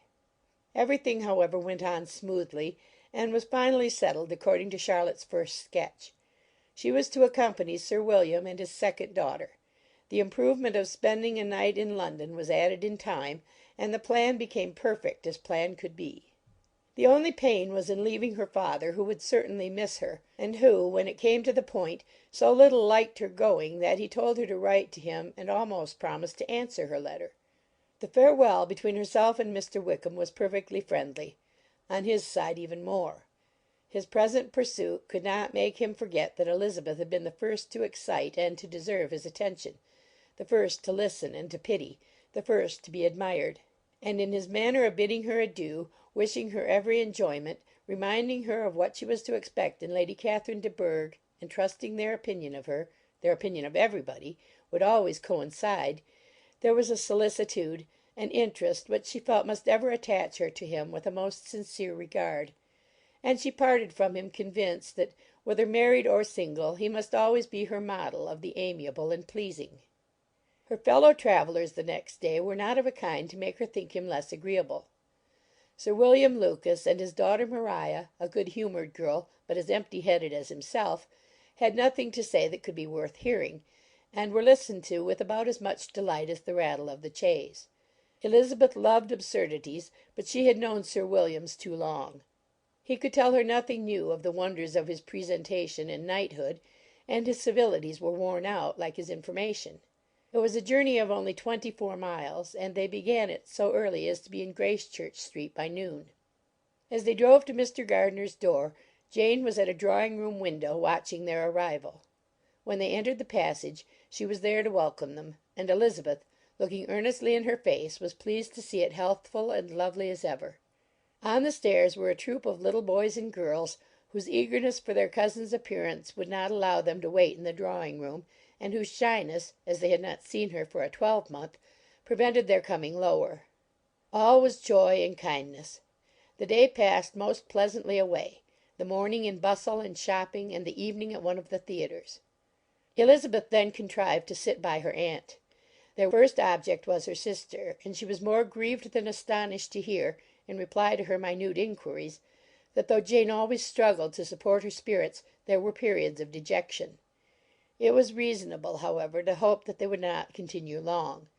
Mrs. Gardiner gave her the particulars also of Miss Bingley's visit in Gracechurch Street, and repeated conversations occurring at different times between Jane and herself, which proved that the former had, from her heart, given up the acquaintance. Mrs. Gardiner then rallied her niece on Wickham's desertion, and complimented her on bearing it so well. "But, my dear Elizabeth," she added, "what sort of girl is Miss King? I should be sorry to think our friend mercenary." Pray, my dear aunt, What is the difference in matrimonial affairs between the mercenary and the prudent motive? Where does discretion end and avarice begin?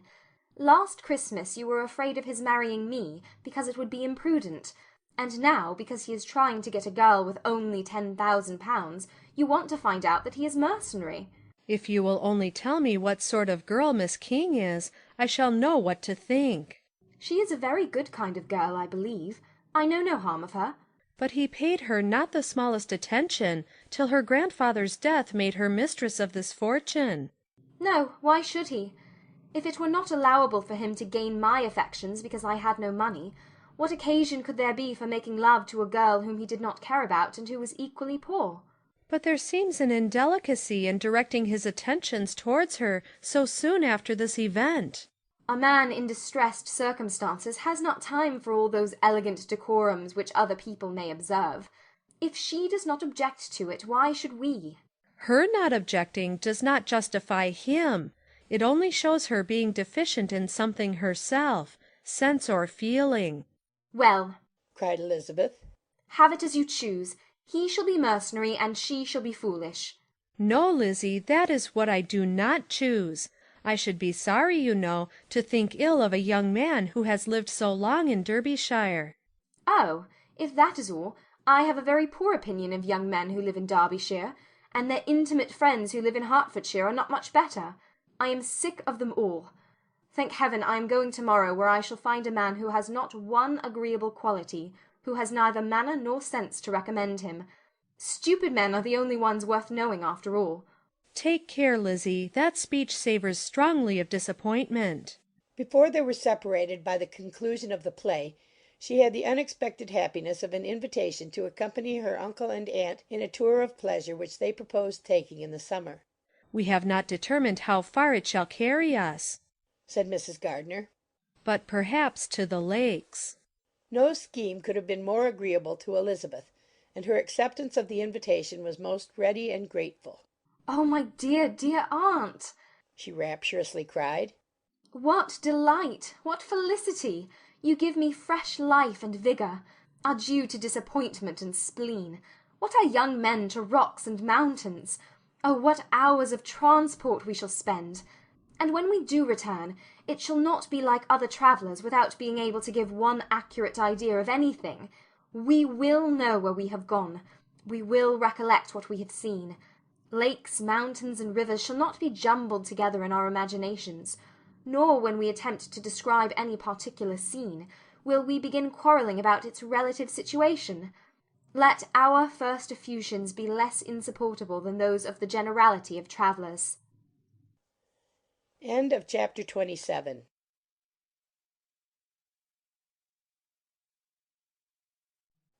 Pride and Prejudice by Jane Austen, chapter 28. Every object in the next day's journey was new and interesting to Elizabeth, and her spirits were in a state of enjoyment, for she had seen her sister looking so well as to banish all fear for her health, and the prospect of her northern tour was a constant source of delight. When they left the high road for the lane to Hunsford, every eye was in search of the parsonage, and every turning expected to bring it in view. The palings of Rosings Park was their boundary on one side. Elizabeth smiled at the recollection of all that she had heard of its inhabitants. At length the parsonage was discernible. The garden sloping to the road, the house standing in it, the green pales, and the laurel hedge, everything declared they were arriving. Mr. Collins and Charlotte appeared at the door, and the carriage stopped at the small gate which led by a short gravel walk to the house, amidst the nods and smiles of the whole party. In a moment they were all out of the chaise, rejoicing at the sight of each other. Mrs. Collins welcomed her friend with the liveliest pleasure, and Elizabeth was more and more satisfied with coming when she found herself so affectionately received. She saw instantly that her cousin's manners were not altered by his marriage. His formal civility was just what it had been, and he detained her some minutes at the gate to hear and satisfy his inquiries after all her family. They were then, with no other delay than his pointing out the neatness of the entrance, taken into the house, and as soon as they were in the parlour he welcomed them a second time, with ostentatious formality, to his humble abode, and punctually repeated all his wife's offers of refreshment. Elizabeth was prepared to see him in his glory, and she could not help in fancying that in displaying the good proportion of the room, its aspect and its furniture, he addressed himself particularly to her, as if wishing to make her feel what she had lost in refusing him. But though everything seemed neat and comfortable, she was not able to gratify him by any sigh of repentance, and rather looked with wonder at her friend that she could have so cheerful an air with such a companion. When Mr. Collins said anything of which his wife might reasonably be ashamed, which certainly was not unseldom, she involuntarily turned her eye on Charlotte. Once or twice she could discern a faint blush, but in general Charlotte wisely did not hear.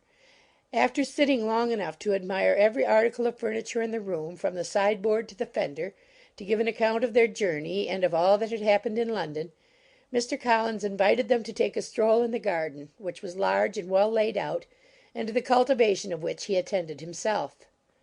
To work in this garden was one of his most respectable pleasures, and Elizabeth admired the command of countenance with which Charlotte talked of the healthfulness of the exercise, and owned she encouraged it as much as possible. Here, leading the way through every walk and cross-walk, and scarcely allowing them an interval to utter the praises he asked for, every view was pointed out with a minuteness which left beauty entirely behind. He could number the fields in every direction, and could tell how many trees there were in the most distant clump. But of all the views which his garden, or which the country or kingdom could boast, none were to be compared with the prospect of Rosings, afforded by an opening in the trees that bordered the park nearly opposite the front of his house. It was a handsome modern building, well situated on rising ground. From his garden Mr. Collins would have led them round his two meadows, but the ladies, not having shoes to encounter the remains of a white frost, turned back; and whilst Sir William accompanied him, Charlotte took her sister and friend over the house, extremely well pleased, probably, to have the opportunity of showing it without her husband's help. It was rather small, but well built and convenient, and everything was fitted up and arranged with a neatness and consistency of which Elizabeth gave Charlotte all the credit. When Mr. Collins could be forgotten, there was really an air of great comfort throughout, and by Charlotte's evident enjoyment of it, Elizabeth supposed he must be often forgotten. She had already learnt that Lady Catherine was still in the country. It was spoken of again while they were at dinner, when Mr. Collins, joining in, observed, "Yes, Miss Elizabeth, you will have the honour of seeing Lady Catherine de Bourgh on the ensuing Sunday at church, and I need not say you will be delighted with her. She is all affability and condescension, and I doubt not but you will be honoured with some portion of her notice when service is over. I have scarcely any hesitation in saying she will include you and my sister Maria in every invitation with which she honours us during your stay here. Her behaviour to my dear Charlotte is charming. We dine at Rosings twice every week, and are never allowed to walk home. Her ladyship's carriage is regularly ordered for us. I should say one of her ladyship's carriages, for she has several." Lady Catherine is a very respectable, sensible woman indeed, added Charlotte, and a most attentive neighbour. "Very true, my dear, that is exactly what I say. She is the sort of woman whom one cannot regard with too much deference." The evening was spent chiefly in talking over Hertfordshire news, and telling again what had already been written, and when it closed, Elizabeth, in the solitude of her chamber, had to meditate upon Charlotte's degree of contentment, to understand her address in guiding and composure in bearing with her husband, and to acknowledge that it was all done very well. She had also to anticipate how her visit would pass, the quiet tenor of their usual employments, the vexatious interruptions of Mr. Collins, and the gaieties of their intercourse with Rosings. A lively imagination soon settled it all. About the middle of the next day, as she was in her room getting ready for a walk, a sudden noise below seemed to speak the whole house in confusion, and after listening a moment, she heard somebody running upstairs in a violent hurry, and calling loudly after her. She opened the door, and met Maria in the landing-place, who, breathless with agitation, cried out, "Oh, my dear Eliza, pray make haste and come into the dining-room, for there is such a sight to be seen. I will not tell you what it is. Make haste and come down this moment." Elizabeth asked questions in vain. Maria would tell her nothing more, and down they ran into the dining-room, which fronted the lane, in quest of this wonder. It was two ladies stopping in a low phaeton at the garden gate. "And is this all?" cried Elizabeth. "I expected at least that the pigs were got into the garden, and here is nothing but Lady Catherine and her daughter." "La, my dear," said Maria, quite shocked at the mistake. "it is not Lady Catherine. The old lady is Mrs. Jenkinson, who lives with them. The other is Miss de Bourgh. Only look at her. She is quite a little creature. Who would have thought that she could be so thin and small?" "She is abominably rude to keep Charlotte out of doors in all this wind. Why does she not come in?" "Oh, Charlotte says she hardly ever does. It is the greatest of favours when Miss de Bourgh comes in." "I like her appearance," said Elizabeth, struck with other ideas. "She looks sickly and cross. Yes, she will do for him very well. She will make him a very proper wife." Mr. Collins and Charlotte were both standing at the gate in conversation with the ladies, and Sir William, to Elizabeth's high diversion, was stationed in the doorway, in earnest contemplation of the greatness before him, and constantly bowing whenever Miss de Bourgh looked that way. At length there was nothing more to be said. The ladies drove on, and the others returned into the house. Mr. Collins no sooner saw the two girls than he began to congratulate them on their good fortune, which Charlotte explained by letting them know that the whole party was asked to dine at Rosings the next day. Chapter 28.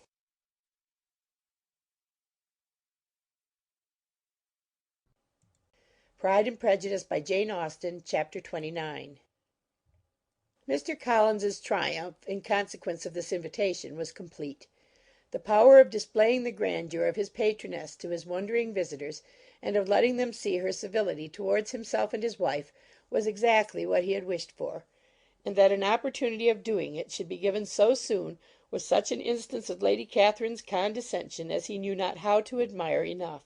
"I confess," said he, "that I should not have been at all surprised by her ladyship's asking us on a Sunday to drink tea and spend the evening at Rosings. I rather expected, from my knowledge of her affability, that it would happen. But who could have foreseen such an attention as this? Who could have imagined that we should receive an invitation to dine there?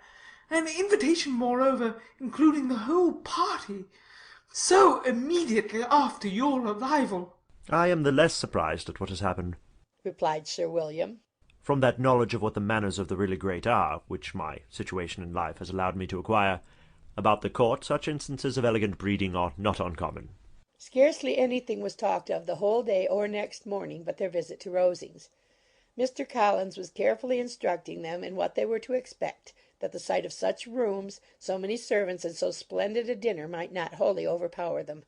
When the ladies were separating for the toilette, he said to Elizabeth, "Do not make yourself uneasy, my dear cousin, about your apparel. Lady Catherine is far from requiring that elegance of dress in us which becomes herself and her daughter. I would advise you merely to put on whatever of your clothes is superior to the rest. There is no occasion for anything more. Lady Catherine will not think the worse of you for being simply dressed. She likes to have the distinction of rank preserved." While they were dressing, he came 2 or 3 times to their different doors to recommend their being quick, as Lady Catherine very much objected to be kept waiting for her dinner. Such formidable accounts of her ladyship and her manner of living quite frightened Maria Lucas, who had been little used to company, and she looked forward to her introduction at Rosings with as much apprehension as her father had done to his presentation at St. James's. As the weather was fine, they had a pleasant walk of about half a mile across the park. Every park has its beauty and its prospects, and Elizabeth saw much to be pleased with, though she could not be in such raptures as Mr. Collins expected the scene to inspire, and was but slightly affected by his enumeration of the windows in front of the house, and his relation of what the glazing altogether had originally cost Sir Louis de Bourgh. When they ascended the steps to the hall, Maria's alarm was every moment increasing, and even Sir William did not look perfectly calm. Elizabeth's courage did not fail her. She had heard nothing of Lady Catherine that spoke her awful from any extraordinary talents or miraculous virtue, and the mere stateliness of money or rank she thought she could witness without trepidation. From the entrance hall, of which Mr. Collins pointed out, with a rapturous air, the fine proportion and the finished ornaments, they followed the servants through an antechamber to the room where Lady Catherine, her daughter, and Mrs. Jenkinson were sitting. Her ladyship, with great condescension, arose to receive them, and as Mrs. Collins had settled it with her husband that the office of introduction should be hers, it was performed in a proper manner, without any of those apologies and thanks which he would have thought necessary. In spite of having been at St. James's, Sir William was so completely awed by the grandeur surrounding him that he had but just courage enough to make a very low bow and take his seat without saying a word; and his daughter, frightened almost out of her senses, sat on the edge of her chair, not knowing which way to look. Elizabeth found herself quite equal to the scene, and could observe the three ladies before her composedly. Lady Catherine was a tall, large woman with strongly marked features, which might once have been handsome. Her air was not conciliating, nor was her manner of receiving them such as to make her visitors forget their inferior rank. She was not rendered formidable by silence, but whatever she said was spoken in so authoritative a tone as marked her self-importance, and brought Mr. Wickham immediately to Elizabeth's mind; and from the observation of the day altogether she believed Lady Catherine to be exactly what he represented. When, after examining the mother, in whose countenance and deportment she soon found some resemblance of Mr. Darcy, she turned her eyes on the daughter, she could almost have joined in Maria's astonishment at her being so thin and so small. There was neither in figure nor face any likeness between the ladies. Miss de Bourgh was pale and sickly. Her features, though not plain, were insignificant, and she spoke very little, except in a low voice to Mrs. Jenkinson, in whose appearance there was nothing remarkable, and who was entirely engaged in listening to what she said, and placing a screen in the proper direction before her eyes. After sitting a few minutes, they were all sent to one of the windows to admire the view, Mr. Collins attending them to point out its beauties, and Lady Catherine kindly informing them that it was much better worth looking at in the summer. The dinner was exceedingly handsome, and there were all the servants and all the articles of plate which Mr. Collins had promised; and, as he had likewise foretold, he took his seat at the bottom of the table by her ladyship's desire, and looked as if he felt that life could furnish nothing greater. He carved, and ate, and praised with delighted alacrity, and every dish was commended, first by him and then by Sir William, who was now enough recovered to echo whatever his son-in-law said, in a manner which Elizabeth wondered Lady Catherine could bear. But Lady Catherine seemed gratified by their excessive admiration, and gave most gracious smiles, especially when any dish on the table proved a novelty to them. The party did not supply much conversation. Elizabeth was ready to speak whenever there was an opening, but she was seated between Charlotte and Miss de Bourgh, the former of whom was engaged in listening to Lady Catherine, and the latter said not a word to her all dinner time. Mrs. Jenkinson was chiefly employed in watching how little Miss de Bourgh ate, pressing her to try some other dish, and fearing she was indisposed. Maria thought speaking out of the question, and the gentlemen did nothing but eat and admire. When the ladies returned to the drawing-room, there was little to be done but to hear Lady Catherine talk, which she did without any intermission till coffee came in, delivering her opinion on every subject in so decisive a manner as proved that she was not used to have her judgment controverted. She inquired into Charlotte's domestic concerns familiarly and minutely, gave her a great deal of advice as to the management of them all, told her how everything ought to be regulated in so small a family as hers, and instructed her as to the care of her cows and her poultry. Elizabeth found that nothing was beneath this great lady's attention which could furnish her with an occasion of dictating to others. In the intervals of her discourse with Mrs. Collins, she addressed a variety of questions to Maria and Elizabeth, but especially to the latter, of whose connections she knew the least, and who she observed to Mrs. Collins was a very genteel, pretty kind of girl. She asked her at different times how many sisters she had, whether they were older or younger than herself, whether any of them were likely to be married, whether they were handsome, where they had been educated, what carriage her father kept, and what had been her mother's maiden name. Elizabeth felt all the impertinence of her questions, but answered them very composedly. Lady Catherine then observed, "Your father's estate is entailed on Mr. Collins, I think, for your sake," turning to Charlotte. "I am glad of it, but otherwise I see no occasion for entailing estates from the female line. It was not thought necessary in Sir Lewis de Bourgh's family. Do you play and sing, Miss Bennet?" "A little." "Oh, Then, some time or other, we shall be happy to hear you. Our instrument is a capital one, probably superior to you shall try it some day. Do your sisters play and sing? One of them does. Why did not you all learn? You ought all to have learned. The Miss Webbs all play, and their father has not so good an income as yours. Do you draw? No, not at all. What? None of you? Not one. That is very strange, but I suppose you had no opportunity. Your mother should have taken you to town every spring for the benefit of masters. My mother would have had no objection, but my father hates London. Has your governess left you? We never had any governess. No governess? How is that possible? 5 daughters brought up at home without a governess. I never heard of such a thing. Your mother must have been quite a slave to your education. Elizabeth could hardly help smiling as she assured her that had not been the case. Then who taught you? Who attended to you? Without a governess, you must have been neglected. Compared with some families, I believe we were, but such of us as wished to learn never wanted the means. We were always encouraged to read, and had all the masters that were necessary. Those who chose to be idle certainly might. Ay, no doubt. But that is what a governess will prevent. And if I had known your mother, I should have advised her most strenuously to engage one. I always say that nothing is to be done in education without steady and regular instruction, and nobody but a governess can give it. It is wonderful how many families I have been the means of supplying in that way. I am always glad to get a young person well placed out. 4 nieces of Mrs. Jenkinson are most delightfully situated through my means, and it was but the other day that I recommended another young person who was merely accidentally mentioned to me, and the family are quite delighted with her. Mrs. Collins, did I tell you of Lady Metcalfe's calling yesterday to thank me? She finds Miss Pope a treasure. Lady Catherine, said she, you have given me a treasure. Are any of your younger sisters out, Miss Bennet? Yes, ma'am, all. All? What? All 5 out at once? Very odd. And you only the second.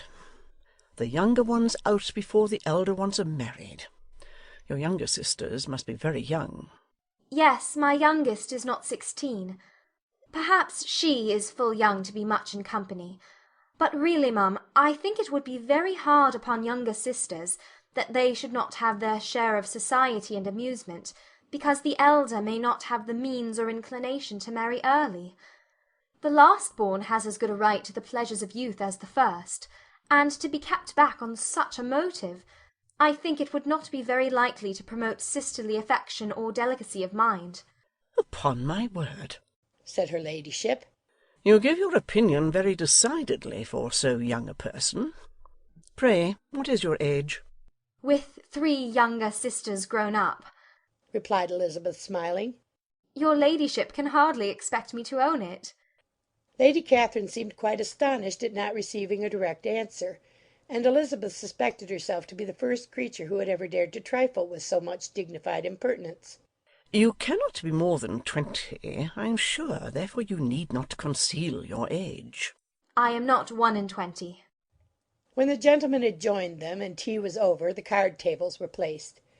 Lady Catherine, Sir William, and Mr. and Mrs. Collins sat down to quadrille, and as Miss de Bourgh chose to play at casino, the 2 girls had the honour of assisting Mrs. Jenkinson to make up her party. Their table was superlatively stupid. Scarcely a syllable was uttered that did not relate to the game, except when Mrs. Jenkinson expressed her fears of Miss de Bourgh's being too hot or too cold, or having too much or too little light. A great deal more passed at the other table.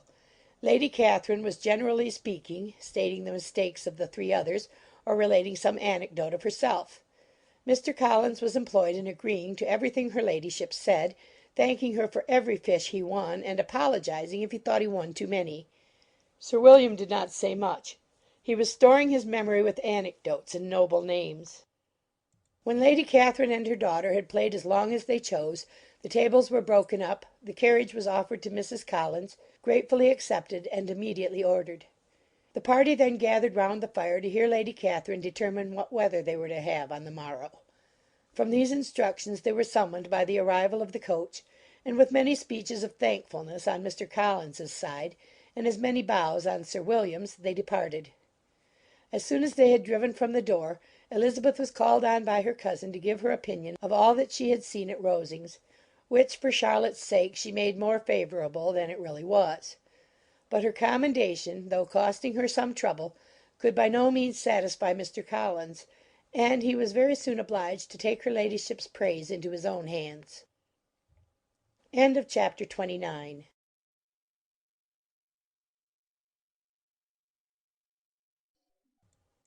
Pride and Prejudice by Jane Austen, Chapter 30.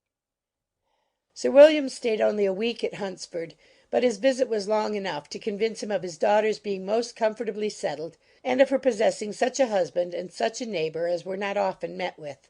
While Sir William was with them, Mr. Collins devoted his morning to driving him out in his gig and showing him the country.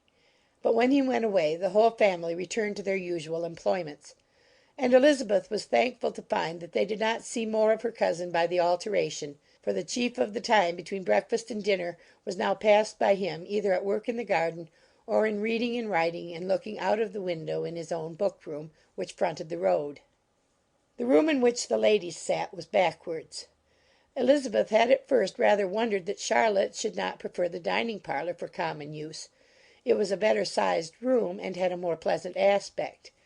But she soon saw that her friend had an excellent reason for what she did, for Mr. Collins would undoubtedly have been much less in his own apartment had they sat in one equally lively, and she gave Charlotte credit for the arrangement. From the drawing-room they could distinguish nothing in the lane, and were indebted to Mr. Collins for the knowledge of what carriages went along, and how often especially Miss de Bourgh drove by in her phaeton, which he never failed coming to inform them of, though it happened almost every day. She not unfrequently stopped at the parsonage and had a few minutes' conversation with Charlotte, but was scarcely ever prevailed upon to get out. Very few days passed in which Mr. Collins did not walk to Rosings, and not many in which his wife did not think it necessary to go likewise, until Elizabeth recollected that there might be other family livings to be disposed of. She could not understand the sacrifice of so many hours. Now and then they were honoured with a call from her ladyship, and nothing escaped her observation that was passing in the room during these visits. She examined into their employments, looked at their work, and advised them to do it differently; found fault with the arrangement of the furniture, or detected the housemaid in negligence; and if she accepted any refreshment, seemed to do it only for the sake of finding out that Mrs. Collins's joints of meat were too large for her family. Elizabeth soon perceived that though this great lady was not in commission of the peace of the county, she was a most active magistrate in her own parish, the minutest concerns of which were carried to her by Mr. Collins; and whenever any of the cottagers were disposed to be quarrelsome, discontented, or too poor, she sallied forth into the village to settle their differences, silence their complaints, and scold them into harmony and plenty. The entertainment of dining at Rosings was repeated about twice a week, and allowing for the loss of Sir William, and there being only one card-table in the evening, every such entertainment was the counterpart of the first. Their other engagements were few, as the style of living in the neighbourhood in general was beyond Mr. Collins's reach. This, however, was no evil to Elizabeth, and upon the whole she spent her time comfortably enough. There were half hours of pleasant conversation with Charlotte, and the weather was so fine for the time of year that she had often great enjoyment out of doors. Her favourite walk, and where she frequently went while the others were calling on Lady Catherine, was along the open grove which edged that side of the park where there was a nice sheltered path, which no one seemed to value but herself, and where she felt beyond the reach of Lady Catherine's curiosity. In this quiet way the first fortnight of her visit soon passed away. Easter was approaching, and the week preceding it was to bring an addition to the family at Rosings, which in so small a circle must be important. Elizabeth had heard, soon after her arrival, that Mr. Darcy was expected there in the course of a few weeks, and though there were not many of her acquaintances whom she did not prefer, his coming would furnish one comparatively new to look at in their Rosings parties, and she might be amused in seeing how hopeless Miss Bingley's designs on him were by his behaviour to his cousin, for whom he was evidently destined by Lady Catherine, who talked of his coming with the greatest satisfaction, spoke of him in terms of the highest admiration, and seemed almost angry to find that he had already been frequently seen by Miss Lucas and herself. His arrival was soon known at the parsonage, for Mr. Collins was walking the whole morning within view of the lodges opening into Hunsford Lane, in order to have the earliest assurance of it, and after making his bow as the carriage turned into the park, hurried home with the great intelligence. On the following morning he hastened to Rosings to pay his respects. There were two nephews of Lady Catherine to require them, for Mr. Darcy had brought with him a Colonel Fitzwilliam, the younger son of his uncle Lord , and to the great surprise of all the party, when Mr. Collins returned, the gentleman accompanied him.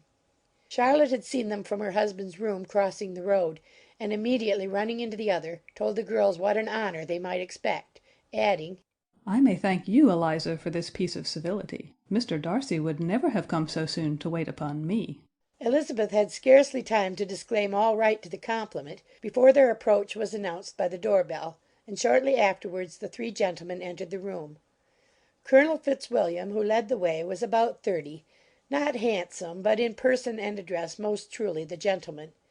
Mr. Darcy looked just as he had been used to look in Hertfordshire, paid his compliments with his usual reserve to Mrs. Collins, and whatever might be his feelings toward her friend, met her with every appearance of composure. Elizabeth merely curtsied to him without saying a word. Colonel Fitzwilliam entered into conversation directly with the readiness and ease of a well-bred man, and talked very pleasantly; but his cousin, after having addressed a slight observation on the house and garden to Mrs. Collins, sat for some time without speaking to anybody. At length, however, his civility was so far awakened as to inquire of Elizabeth after the health of her family. She answered him in the usual way, and after a moment's pause added, My eldest sister has been in town these 3 months. Have you never happened to see her there? She was perfectly sensible that he never had, but she wished to see whether he would betray any consciousness of what had passed between the Bingleys and Jane, and she thought he looked a little confused as he answered that he had never been so fortunate as to meet Miss Bennet. The subject was pursued no farther, and the gentlemen soon afterwards went away. Chapter 30.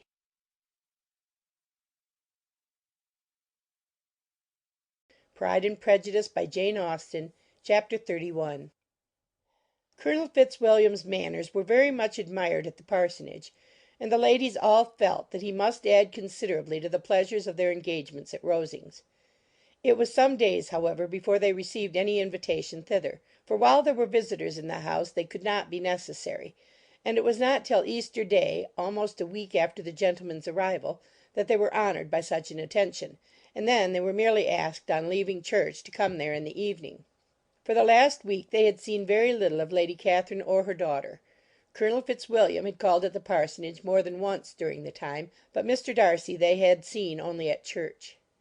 The invitation was accepted, of course, and at a proper hour they joined the party in Lady Catherine's drawing-room. Her ladyship received them civilly, but it was plain that their company was by no means so acceptable as when she could get nobody else, and she was, in fact, almost engrossed by her nephews, speaking to them, especially to Darcy, much more than to any other person in the room. Colonel Fitzwilliam seemed really glad to see them.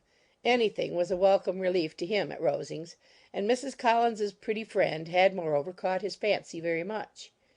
He now seated himself by her, and talked so agreeably of Kent and Hertfordshire, of travelling and staying at home, of new books and music, that Elizabeth had never been half so well entertained in that room before, and they conversed with so much spirit and flow as to draw the attention of Lady Catherine herself, as well as of Mr. Darcy.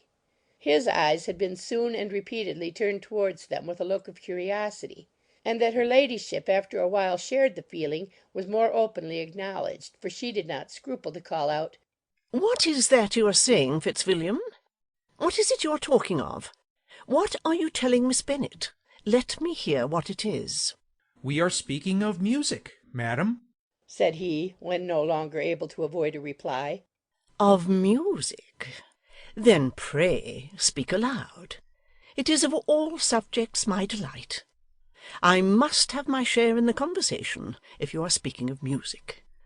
There are few people in England, I suppose, who have more true enjoyment of music than myself, or a better natural taste. If I had ever learnt, I should have been a great proficient. And so would Anne, if her health had allowed her to apply. I am confident that you would have performed delightfully. How does Georgiana get on, Darcy? Mr. Darcy spoke with affectionate praise of his sister's proficiency. I'm very glad to hear such a good account of her, said Lady Catherine. And pray tell her from me that she cannot expect to excel if she does not practice a good deal. I assure you, madam, he replied, that she does not need such advice. She practices very constantly. So much the better. It cannot be done too much. And when I next write to her, I shall charge her not to neglect it on any account.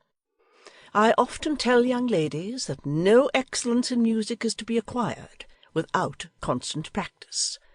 I have told Miss Bennet several times that she will never play really well unless she practices more. And though Mrs. Collins has no instrument, she is very welcome, as I have often told her, to come to Rosings every day and play on the pianoforte in Mrs. Jenkins's room. She would be in nobody's way, you know, in that part of the house. Mr. Darcy looked a little ashamed of his aunt's ill-breeding, and made no answer. When coffee was over, Colonel Fitzwilliam reminded Elizabeth of having promised to play to him, and she sat down directly to the instrument. He drew a chair near her. Lady Catherine listened to half a song, and then talked, as before, to her other nephew, till the latter walked away from her, and, making with his usual deliberation towards the pianoforte, stationed himself so as to command a full view of the fair performer's countenance. Elizabeth saw what he was doing, and at the first convenient pause turned to him with an arch smile, and said, "You mean to frighten me, Mr. Darcy, by coming in all this state to hear me. I will not be alarmed, though your sister does play so well. There is a stubbornness about me that never can bear to be frightened at the will of others. My courage always rises at every attempt to intimidate me." I shall not say you are mistaken, he replied, because you could never really believe me to entertain any design of alarming you, and I have had the pleasure of your acquaintance long enough to know that you find great enjoyment in occasionally professing opinions which, in fact, are not your own. Elizabeth laughed heartily at this picture of herself, and said to Colonel Fitzwilliam, "Your cousin will give you a very pretty notion of me, and teach you not to believe a word I say. I am particularly unlucky in meeting with a person so able to expose my real character, in a part of the world where I had hoped to pass myself off with some degree of credit. Indeed, Mr. Darcy, it is very ungenerous in you to mention all that you knew to my disadvantage in Hertfordshire, and, give me leave to say, very impolitic too, for it is provoking me to retaliate, and such things may come out as will shock your relations to hear." I am not afraid of you, said he, smilingly. Pray let me hear what you have to accuse him of, cried Colonel Fitzwilliam. I should like to know how he behaves among strangers. "You shall hear, then, but prepare yourself for something very dreadful. The first time of my ever seeing him in Hertfordshire, you must know, was at a ball. And at this ball what do you think he did? He danced only 4 dances, though gentlemen were scarce, and, to my certain knowledge, more than one young lady was sitting down in want of a partner. Mr. Darcy, you cannot deny the fact." I had not at that time the honour of knowing any lady in the assembly beyond my own party. "True, and nobody can ever be introduced in a ball-room. Well, Colonel Fitzwilliam, what do I play next? My fingers wait your orders." Perhaps, said Darcy, I should have judged better had I sought an introduction, but I am ill qualified to recommend myself to strangers. "Shall we ask your cousin the reason of this?" said Elizabeth, still addressing Colonel Fitzwilliam. "Shall we ask him why a man of sense and education, and who has lived in the world, is ill qualified to recommend himself to strangers?" I can answer your question, said Fitzwilliam, without applying to him. It is because he will not give himself the trouble. I certainly have not the talent which some people possess, said Darcy, of conversing easily with those I have never seen before, I cannot catch their tone of conversation, or appear interested in their concerns, as I often see done. My fingers, said Elizabeth, do not move over this instrument in the masterly manner which I see so many women's do. They have not the same force or rapidity, and do not produce the same expression. But then I have always supposed it to be my own fault, because I will not take the trouble of practising. It is not that I do not believe my fingers as capable as any other woman's of superior execution. Darcy smiled and said, You are perfectly right. You have employed your time much better. No one admitted to the privilege of hearing you can think anything wanting. We neither of us perform to strangers. Here they were interrupted by Lady Catherine, who called out to know what they were talking of. Elizabeth immediately began playing again. Lady Catherine approached, and after listening for a few minutes, said to Darcy, Miss Bennet would not play at all amiss if she practised more, and could have the advantage of a London master. She has a very good notion of fingering, though her taste is not equal to Anne's. Anne would have been a delightful performer had her health allowed her to learn.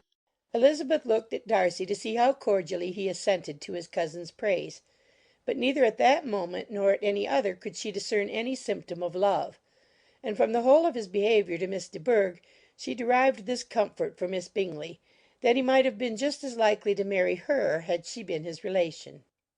Lady Catherine continued her remarks on Elizabeth's performance, mixing with them many instructions on execution and taste.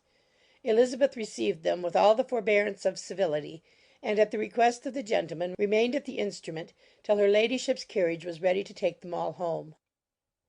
Chapter 31.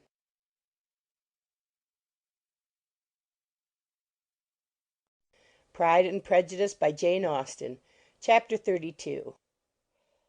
Elizabeth was sitting by herself the next morning and writing to Jane while Mrs. Collins and Maria were gone on business into the village, when she was startled by a ring at the door, the certain signal of a visitor. As she had heard no carriage, she thought it not unlikely to be Lady Catherine, and under that apprehension was putting away her half-finished letter, that she might escape all impertinent questions, when the door opened, and to her very great surprise Mr. Darcy, and Mr. Darcy only, entered the room. He seemed astonished, too, on finding her alone, and apologized for his intrusion by letting her know that he had understood all the ladies were to be within.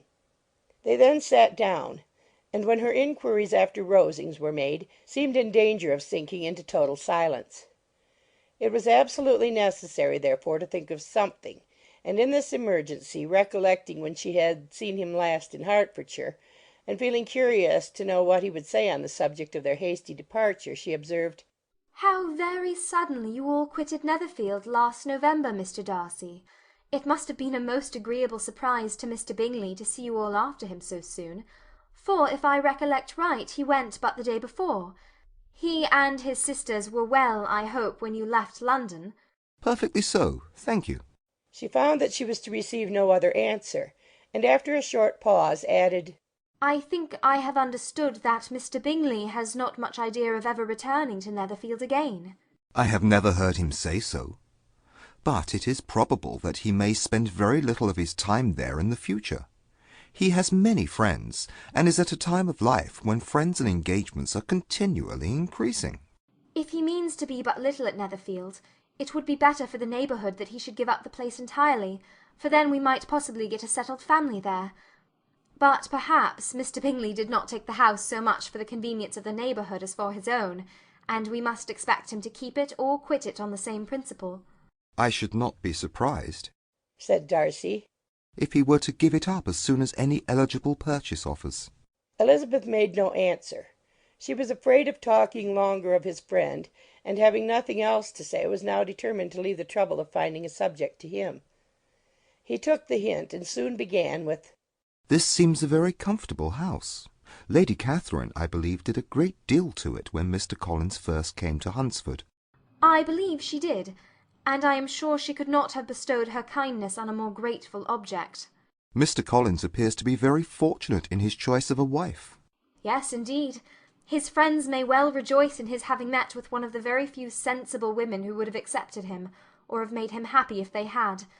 My friend has an excellent understanding, though I am not certain that I consider her marrying Mr. Collins as the wisest thing she ever did. She seems perfectly happy, however, and in a prudential light it is certainly a very good match for her.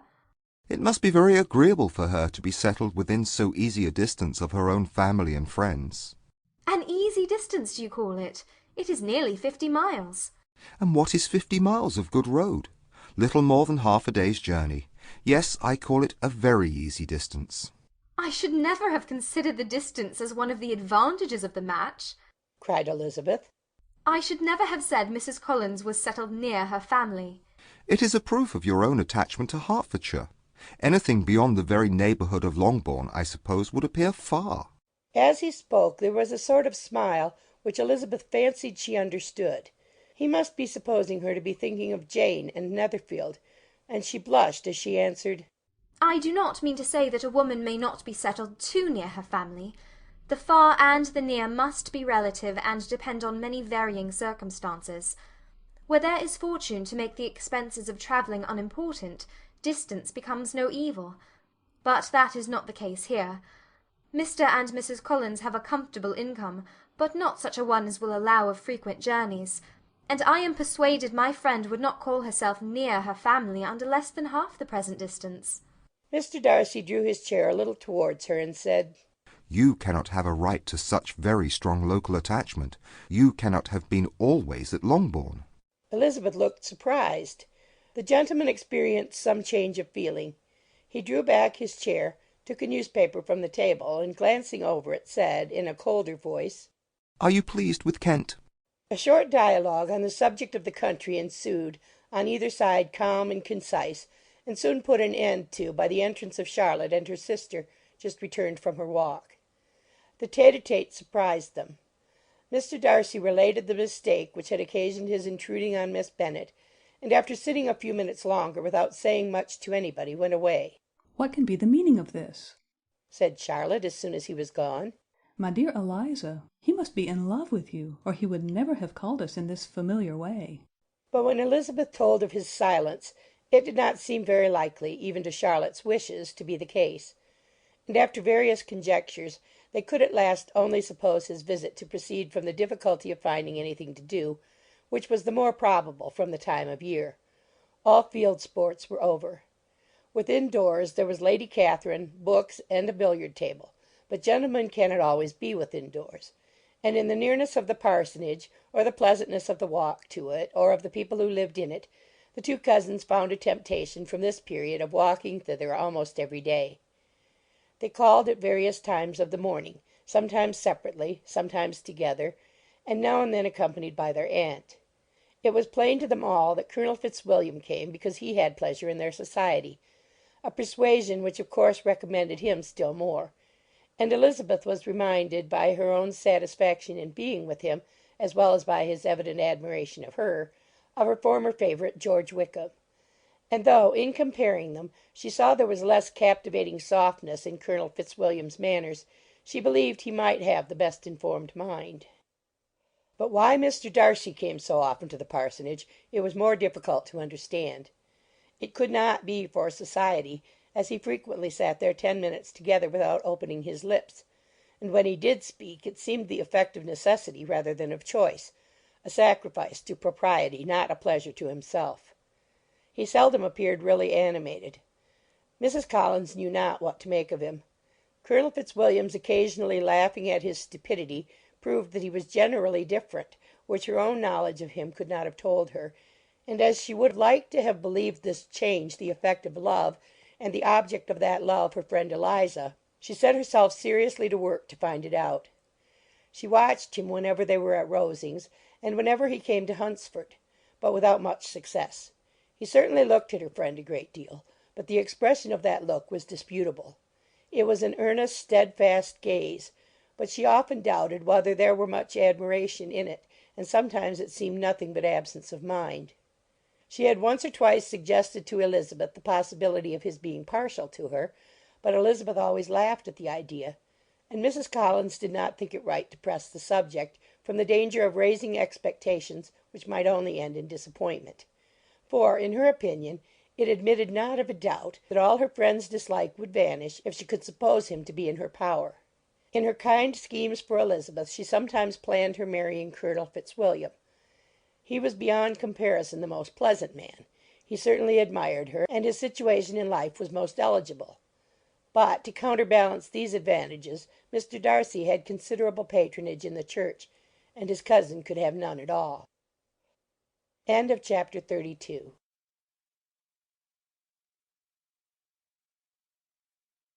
Pride and Prejudice by Jane Austen, Chapter 33. More than once did Elizabeth, in her ramble within the park, unexpectedly meet Mr. Darcy. She felt all the perverseness of the mischance that should bring him where no one else was brought, and, to prevent its ever happening again, took care to inform him at first that it was a favourite haunt of hers. How it could occur a second time, therefore, was very odd. Yet it did, and even a third. It seemed like wilful ill nature, or a voluntary penance, for on these occasions it was not merely a few formal inquiries and an awkward pause and then away, but he actually thought it necessary to turn back and walk with her. He never said a great deal, nor did she give herself the trouble of talking or of listening much, but it struck her in the course of their third rencontre that he was asking some odd unconnected questions, about her pleasure in being at Hunsford, her love of solitary walks, and her opinion of Mr. and Mrs. Collins's happiness; and that in speaking of Rosings, and her not perfectly understanding the house, he seemed to expect that whenever she came into Kent again she would be staying there too. His words seemed to imply it. Could he have Colonel Fitzwilliam in his thoughts? She supposed if he meant anything he must mean an allusion to what might arise in that quarter. It distressed her a little, and she was quite glad to find herself at the gate in the pales opposite the parsonage.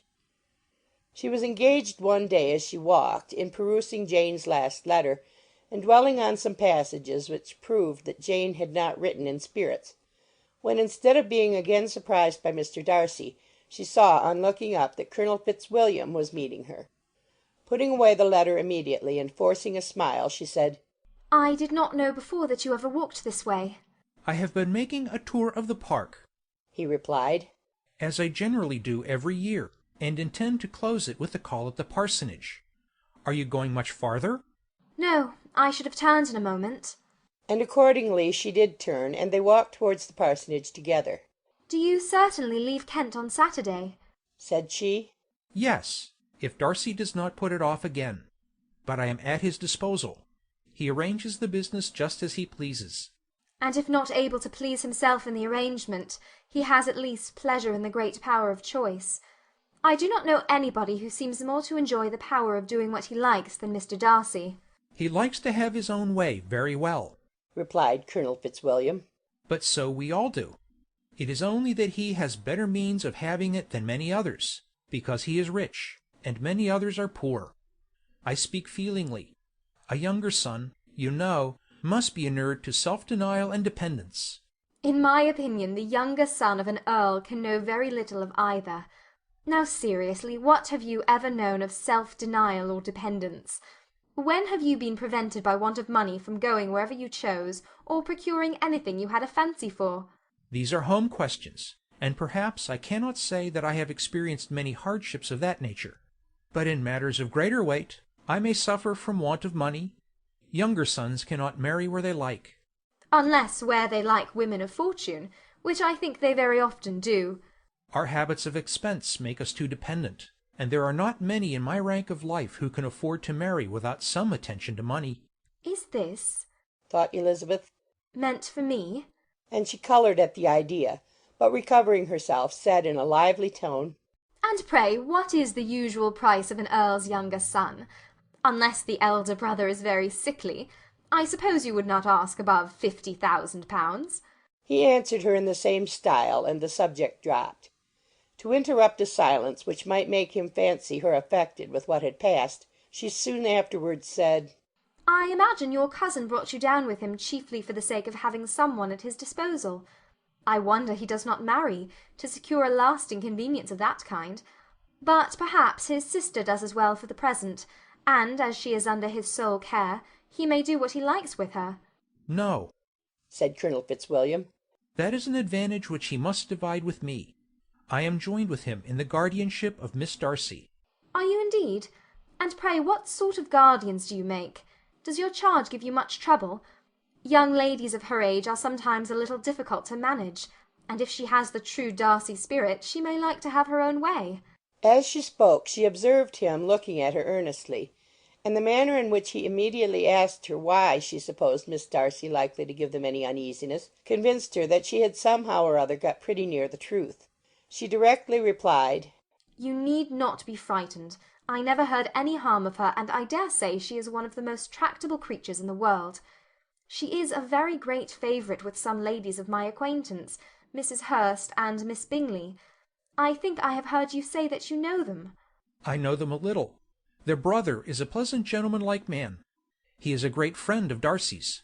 Oh, yes, said Elizabeth dryly. Mr. Darcy is uncommonly kind to Mr. Bingley, and takes a prodigious deal of care of him. Care of him? Yes, I really believe Darcy does take care of him in those points where he most wants care. From something that he told me in our journey hither, I have reason to think Bingley very much indebted to him. But I ought to beg his pardon, for I have no right to suppose that Bingley was the person meant. It was all conjecture. What is it you mean? It is a circumstance which Darcy could not wish to be generally known, because if it were to get round to the lady's family, it would be an unpleasant thing. You may depend upon my not mentioning it. And remember that I have not much reason for supposing it to be Bingley. What he told me was merely this, that he congratulated himself on having lately saved a friend from the inconveniences of a most imprudent marriage, but without mentioning names or any other particulars, and I only suspected it to be Bingley from believing him the kind of young man to get into a scrape of that sort, and from knowing them to have been together the whole of last summer. Did Mr. Darcy give you reasons for this interference? I understood that there were some very strong objections against the lady. And what arts did he use to separate them? He did not talk to me of his own arts, said Fitzwilliam, smiling. He only told me what I have now told you. Elizabeth made no answer and walked on, her heart swelling with indignation. After watching her a little, Fitzwilliam asked her why she was so thoughtful. I am thinking of what you've been telling me, said she.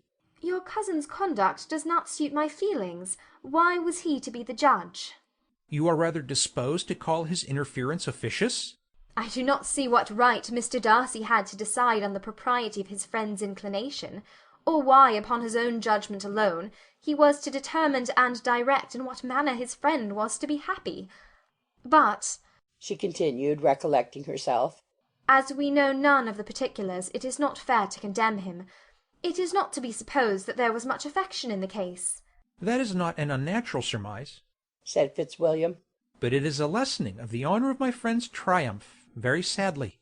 This was spoken jestingly, but it appeared to her so just a picture of Mr. Darcy that she would not trust herself with an answer, and therefore, abruptly changing the conversation, talked on indifferent matters until they reached the parsonage. There, shut into her own room as soon as their visitor left them, she could think without interruption of all that she had heard. It was not to be supposed that any other people could be meant than those with whom she was connected. There could not exist in the world two men over whom Mr. Darcy could have such boundless influence. That he had been concerned in the measures taken to separate Bingley and Jane she had never doubted, but she had always attributed to Miss Bingley the principal design and arrangement of them. If his own vanity, however, did not mislead him, he was the cause. His pride and caprice were the cause of all that Jane had suffered, and still continued to suffer. He had ruined for a while every hope of happiness for the most affectionate, generous heart in the world, and no one could say how lasting an evil he might have inflicted. There were some very strong objections against the lady, were Colonel Fitzwilliam's words, and those strong objections probably were her having one uncle who was a country attorney and another who was in business in London. To Jane herself, she exclaimed. There could be no possibility of objection, all loveliness and goodness as she is, her understanding excellent, her mind improved, and her manners captivating. Neither could anything be urged against my father, who, though with some peculiarities, has abilities Mr. Darcy himself need not disdain, and respectability which he will probably never reach. When she thought of her mother, her confidence gave way a little, but she would not allow that any objections there had material weight with Mr. Darcy. whose pride, she was convinced, would receive a deeper wound from the want of importance in his friends' connections than from their want of sense; and she was quite decided at last that he had been partly governed by this worst kind of pride, and partly by the wish of retaining Mr. Bingley for his sister. The agitation and tears which the subject occasioned brought on a headache, and it grew so much worse towards the evening that, added to her unwillingness to see Mr. Darcy, it determined her not to attend her cousins to Rosings, where they were engaged to drink tea. Mrs. Collins, seeing that she was really unwell, did not press her to go, and as much as possible prevented her husband from pressing her. But Mr. Collins could not conceal his apprehension of Lady Catherine's being rather displeased by her staying at home. Chapter 33.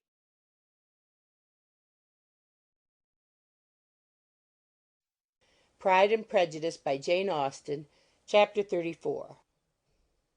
When they were gone, Elizabeth, as if intending to exasperate herself as much as possible against Mr. Darcy, chose for her employment the examination of all the letters which Jane had written to her since her being in Kent. They contained no actual complaint, nor was there any revival of past occurrences, or any communication of present suffering. But in all, and in almost every line of each, there was a want of that cheerfulness which had been used to characterize her style, and which, proceeding from the serenity of a mind at ease with itself and kindly disposed towards every one, had been scarcely ever clouded. Elizabeth noticed every sentence conveying the idea of uneasiness, with an attention which it had hardly received on the first perusal. Mr. Darcy's shameful boast of what misery he had been able to inflict gave her a keener sense of her sister's sufferings. It was some consolation to think that his visit to Rosings was to end on the day after the next, and a still greater that in less than a fortnight she should herself be with Jane again, and enabled to contribute to the recovery of her spirits by all that affection could do. She could not think of Darcy's leaving Kent without remembering that his cousin was to go with him, but Colonel Fitzwilliam had made it clear that he had no intentions at all, and agreeable as he was, she did not mean to be unhappy about him. While settling this point, she was suddenly roused by the sound of the door bell, and her spirits were a little fluttered by the idea of its being Colonel Fitzwilliam himself, who had once before called late in the evening, and might now come to inquire particularly after her. But this idea was soon banished, and her spirits were very differently affected, when, to her utter amazement, she saw Mr. Darcy walk into the room. In a hurried manner he immediately began an inquiry after her health, imputing his visit to a wish of hearing that she were better. She answered him with cold civility. He sat down for a few moments, and then, getting up, walked about the room. Elizabeth was surprised, but said not a word. After a silence of several minutes he came towards her in an agitated manner, and thus began. In vain I have struggled. It will not do. My feelings will not be repressed. You must allow me to tell you how ardently I admire and love you. Elizabeth's astonishment was beyond expression. She stared, coloured, doubted, and was silent. This he considered sufficient encouragement, and the avowal of all that he felt and had long felt for her immediately followed. He spoke well, but there were feelings besides those of the heart to be detailed, and he was not more eloquent on the subject of tenderness than of pride. His sense of her inferiority, of its being a degradation, of the family obstacles which had always opposed to inclination, were dwelt on with a warmth which seemed due to the consequence he was wounding, but was very unlikely to recommend his suit.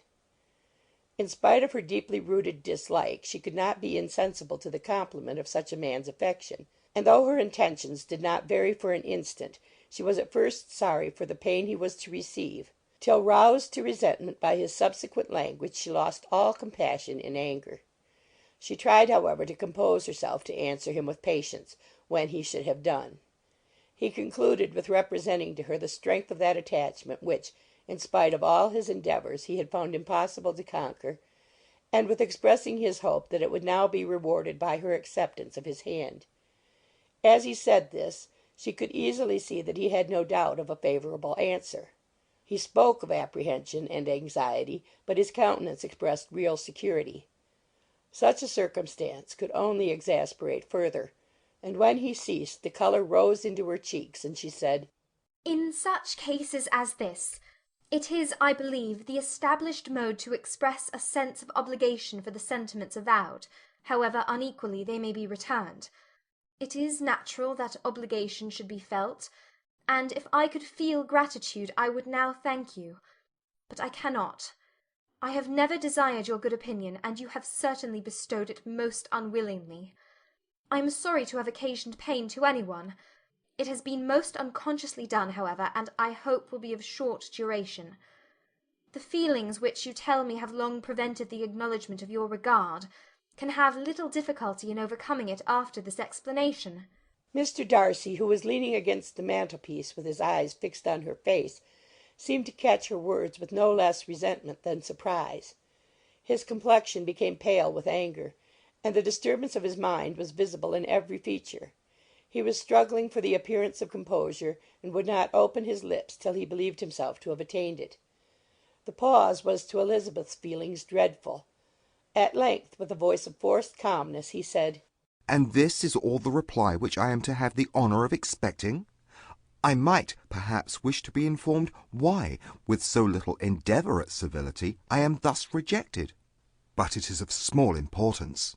I might as well inquire, replied she, why, with so evident a desire of offending and insulting me, you chose to tell me that you liked me against your will, against your reason, and even against your character. Was not this some excuse for incivility if I was uncivil? But I have other provocations, you know I have. Had not my feelings decided against you, had they been indifferent, or had they even been favourable, do you think that any consideration would tempt me to accept the man who has been the means of ruining, perhaps for ever, the happiness of a most beloved sister? As she pronounced these words, Mr. Darcy changed colour, but the emotion was short, and he listened without attempting to interrupt her while she continued. I have every reason in the world to think ill of you. No motive can excuse the unjust and ungenerous part you acted there. You dare not, you cannot deny that you have been the principal, if not the only means of dividing them from each other, of exposing one to the censure of the world for caprice and instability, and the other to its derision for disappointed hopes, and involving them both in misery of the acutest kind. She paused, and saw with no slight indignation that he was listening with an air which proved him wholly unmoved by any feeling of remorse. He even looked at her with a smile of affected incredulity. Can you deny that you have done it? She repeated. With assumed tranquillity he then replied, "I have no wish of denying that I did everything in my power to separate my friend from your sister, or that I rejoice in my success. Towards him I have been kinder than towards myself." Elizabeth disdained the appearance of noticing this civil reflection, but its meaning did not escape, nor was it likely to conciliate her. But it is not merely this affair, she continued, on which my dislike is founded. Long before it had taken place, my opinion of you was decided. Your character was unfolded in the recital which I received many months ago from Mr. Wickham. On this subject what can you have to say? In what imaginary act of friendship can you here defend yourself? Or under what misrepresentation can you here impose upon others? "You take an eager interest in that gentleman's concerns," said Darcy in a less tranquil tone, and with a heightened colour. Who that knows what his misfortunes have been can help feeling an interest in him? "His misfortunes?" repeated Darcy contemptuously. "Yes, his misfortunes have been great indeed." "And of your infliction," cried Elizabeth with energy. "You have reduced him to his present state of poverty, comparative poverty. You have withheld the advantages which you must know to have been designed for him. You have deprived the best years of his life of that independence which was no less his due than his desert. You have done all this, and yet you can treat the mention of his misfortune with contempt and ridicule." "And this," cried Darcy, as he walked with quick steps across the room, "is your opinion of me? This is the estimation in which you hold me? I thank you for explaining it so fully. My faults, according to this calculation, are heavy indeed, but perhaps," added he, stopping in his walk and turning towards her, "these offences might have been overlooked had not your pride been hurt by my honest confession of the scruples that had long prevented my forming any serious design." These bitter accusations might have been suppressed had I, with greater policy, concealed my struggles, and flattered you into the belief of my being impelled by unqualified, unalloyed inclination, by reason, by reflection, by everything. But disguise of every sort is my abhorrence. Nor am I ashamed of the feelings I related. They were natural and just. Could you expect me to rejoice in the inferiority of your connections? To congratulate myself on the hope of relations whose condition in life is so decidedly beneath my own? Elizabeth felt herself growing more angry every moment, yet she tried to the utmost to speak with composure when she said, "You are mistaken, Mr. Darcy, if you suppose that the mode of your declaration affected me in any other way than as it spared me the concern which I might have felt in refusing you, had you behaved in a more gentlemanlike manner." She saw him start at this, but he said nothing, and she continued, "You could not have made the offer of your hand in any possible way that would have tempted me to accept it." Again his astonishment was obvious, and he looked at her with an expression of mingled incredulity and mortification. She went on, "From the very beginning, from the first moment, I may almost say, of my acquaintance with you, your manners, impressing me with the fullest belief of your arrogance, your conceit, and your selfish disdain of the feelings of others, were such to form the groundwork of disapprobation on which succeeding events have built so immovable a dislike; and I had not known you a month before I felt that you were the last man in the world whom I could ever be prevailed on to marry." You have said quite enough, madam. I perfectly comprehend your feelings, and have now only to be ashamed of what my own have been. Forgive me for having taken up so much of your time, and accept my best wishes for your health and happiness. And with these words he hastily left the room, and Elizabeth heard him the next moment open the front door and quit the house. The tumult of her mind was now painfully great. She knew not how to support herself, and from actual weakness sat down and cried for half an hour. Her astonishment, as she reflected on what had passed, was increased by every review of it. That she should receive an offer of marriage from Mr. Darcy! That he should have been in love with her for so many months! So much in love as to wish to marry her in spite of all the objections which had made him prevent his friends marrying her sister, and which must appear at least with equal force in his own case, was almost incredible. It was gratifying to have inspired unconsciously so strong an affection. But his pride, his abominable pride, his shameless avowal of what he had done with respect to Jane, his unpardonable assurance in acknowledging, though he could not justify it, and the unfeeling manner in which he had mentioned Mr. Wickham, his cruelty towards whom he had not attempted to deny, soon overcame the pity which the consideration of his attachment had for a moment excited. She continued in very agitated reflections till the sound of Lady Catherine's carriage made her feel how unequal she was to encounter Charlotte's observation, and hurried her away to her room. End of chapter 34.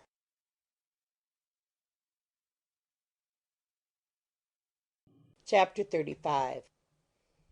Elizabeth awoke the next morning to the same thoughts and meditations which had at length closed her eyes. She could not yet recover from the surprise of what had happened. It was impossible to think of anything else, and totally indisposed for employment, she resolved, soon after breakfast, to indulge herself in air and exercise. She was proceeding directly to her favourite walk, when the recollection of Mr. Darcy's sometimes coming there stopped her, and instead of entering the park she turned up the lane which led farther from the turnpike road. The park paling was still the boundary on one side, and she soon passed one of the gates into the ground. After walking 2 or 3 times along that part of the lane, she was tempted, by the pleasantness of the morning, to stop at the gates and look into the park. The 5 weeks which she had now passed in Kent had made a great difference in the country, and every day was adding to the verdure of the early trees. She was on the point of continuing her walk, when she caught a glimpse of a gentleman within the sort of grove which edged the park. He was moving that way, and fearful of its being Mr. Darcy, she was directly retreating. But the person who advanced was now near enough to see her, and stepping forward with eagerness, pronounced her name. She had turned away, but on hearing herself called, though in a voice which proved it to be Mr. Darcy, she moved again towards the gate. He had by that time reached it also, and holding out a letter, which she instinctively took, said, with a look of haughty composure, I have been walking in the grove some time in the hope of meeting you. Will you do me the honour of reading that letter? And then, with a slight bow, turned again into the plantation, and was soon out of sight.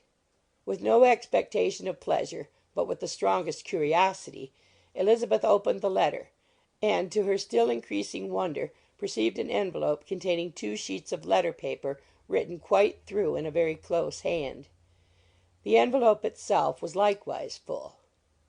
Pursuing her way along the lane, she then began it. It was dated from Rosings at 8 o'clock in the morning, and was as follows: Be not alarmed, madam, on receiving this letter, by the apprehension of its containing any repetition of those sentiments, or renewal of those offers which were last night so disgusting to you. I write without any intention of paining you, or humbling myself, by dwelling on wishes which, for the happiness of both, cannot be too soon forgotten, and the effort which the formation and the perusal of this letter must occasion should have been spared, had not my character required it to be written and read. You must, therefore, pardon the freedom with which I demand your attention. Your feelings, I know, will bestow it unwillingly, but I demand it of your justice. 2 offences of a very different nature, and by no means of equal magnitude, you last night laid to my charge.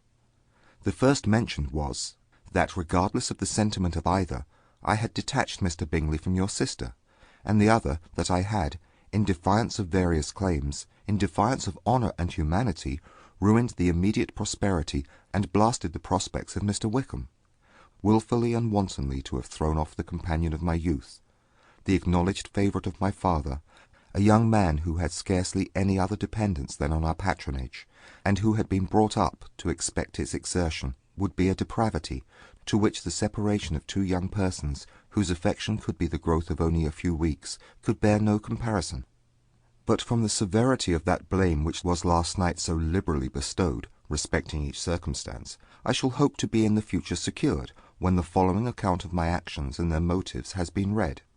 If, in the explanation of them, which is due to myself, I am under the necessity of relating feelings which may be offensive to yours, I can only say that I am sorry. The necessity must be obeyed, and further apology would be absurd. I had not been long in Hertfordshire before I saw, in common with others, that Bingley preferred your elder sister to any other young woman in the country. But it was not till the evening of the dance at Netherfield that I had any apprehension of his feeling a serious attachment. I had often seen him in love before. At that ball, while I had the honour of dancing with you, I was first made acquainted, by Sir William Lucas's accidental information, that Bingley's attentions to your sister had given rise to a general expectation of their marriage. He spoke of it as a certain event, of which the time alone could be undecided. From that moment I observed my friend's behaviour attentively, and I could then perceive that his partiality for Miss Bennet was beyond what I had ever witnessed in him. Your sister I also watched. Her look and manners were open, cheerful, and engaging as ever, but without any symptom of peculiar regard, and I remained convinced from the evening's scrutiny that though she received his attentions with pleasure, she did not invite them by any participation of sentiment. If you had not been mistaken here, I must have been in error.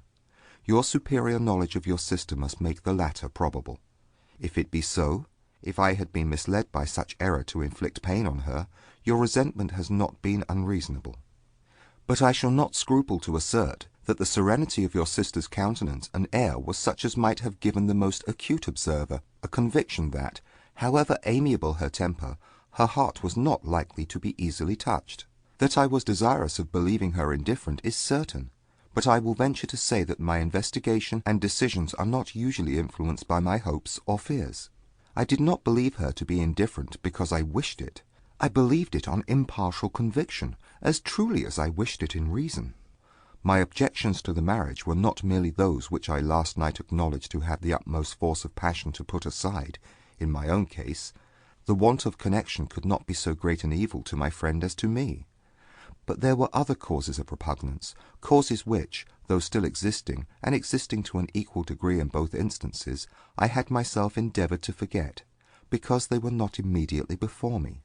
These causes must be stated, though briefly. The situation of your mother's family, though objectionable, was nothing in comparison to the total want of propriety so frequently, so almost uniformly betrayed by herself, by your 3 younger sisters, and occasionally even by your father. Pardon me, it pains me to offend you, but amidst your concern for the defects of your nearest relations, and your displeasure at this representation of them, let it give you consolation to consider that, to have conducted yourself so as to avoid any share of the like censure, is praise no less generally bestowed on you and your elder sister, that it is honourable to the sense and disposition of both. I will only say farther, that from what passed that evening, my opinion of all parties was confirmed, and every inducement heightened which could have led me before to preserve my friend from what I esteemed a most unhappy connection. He left Netherfield for London on the day following, as you, I am certain, remember, with the design of soon returning. The part which I acted is now to be explained.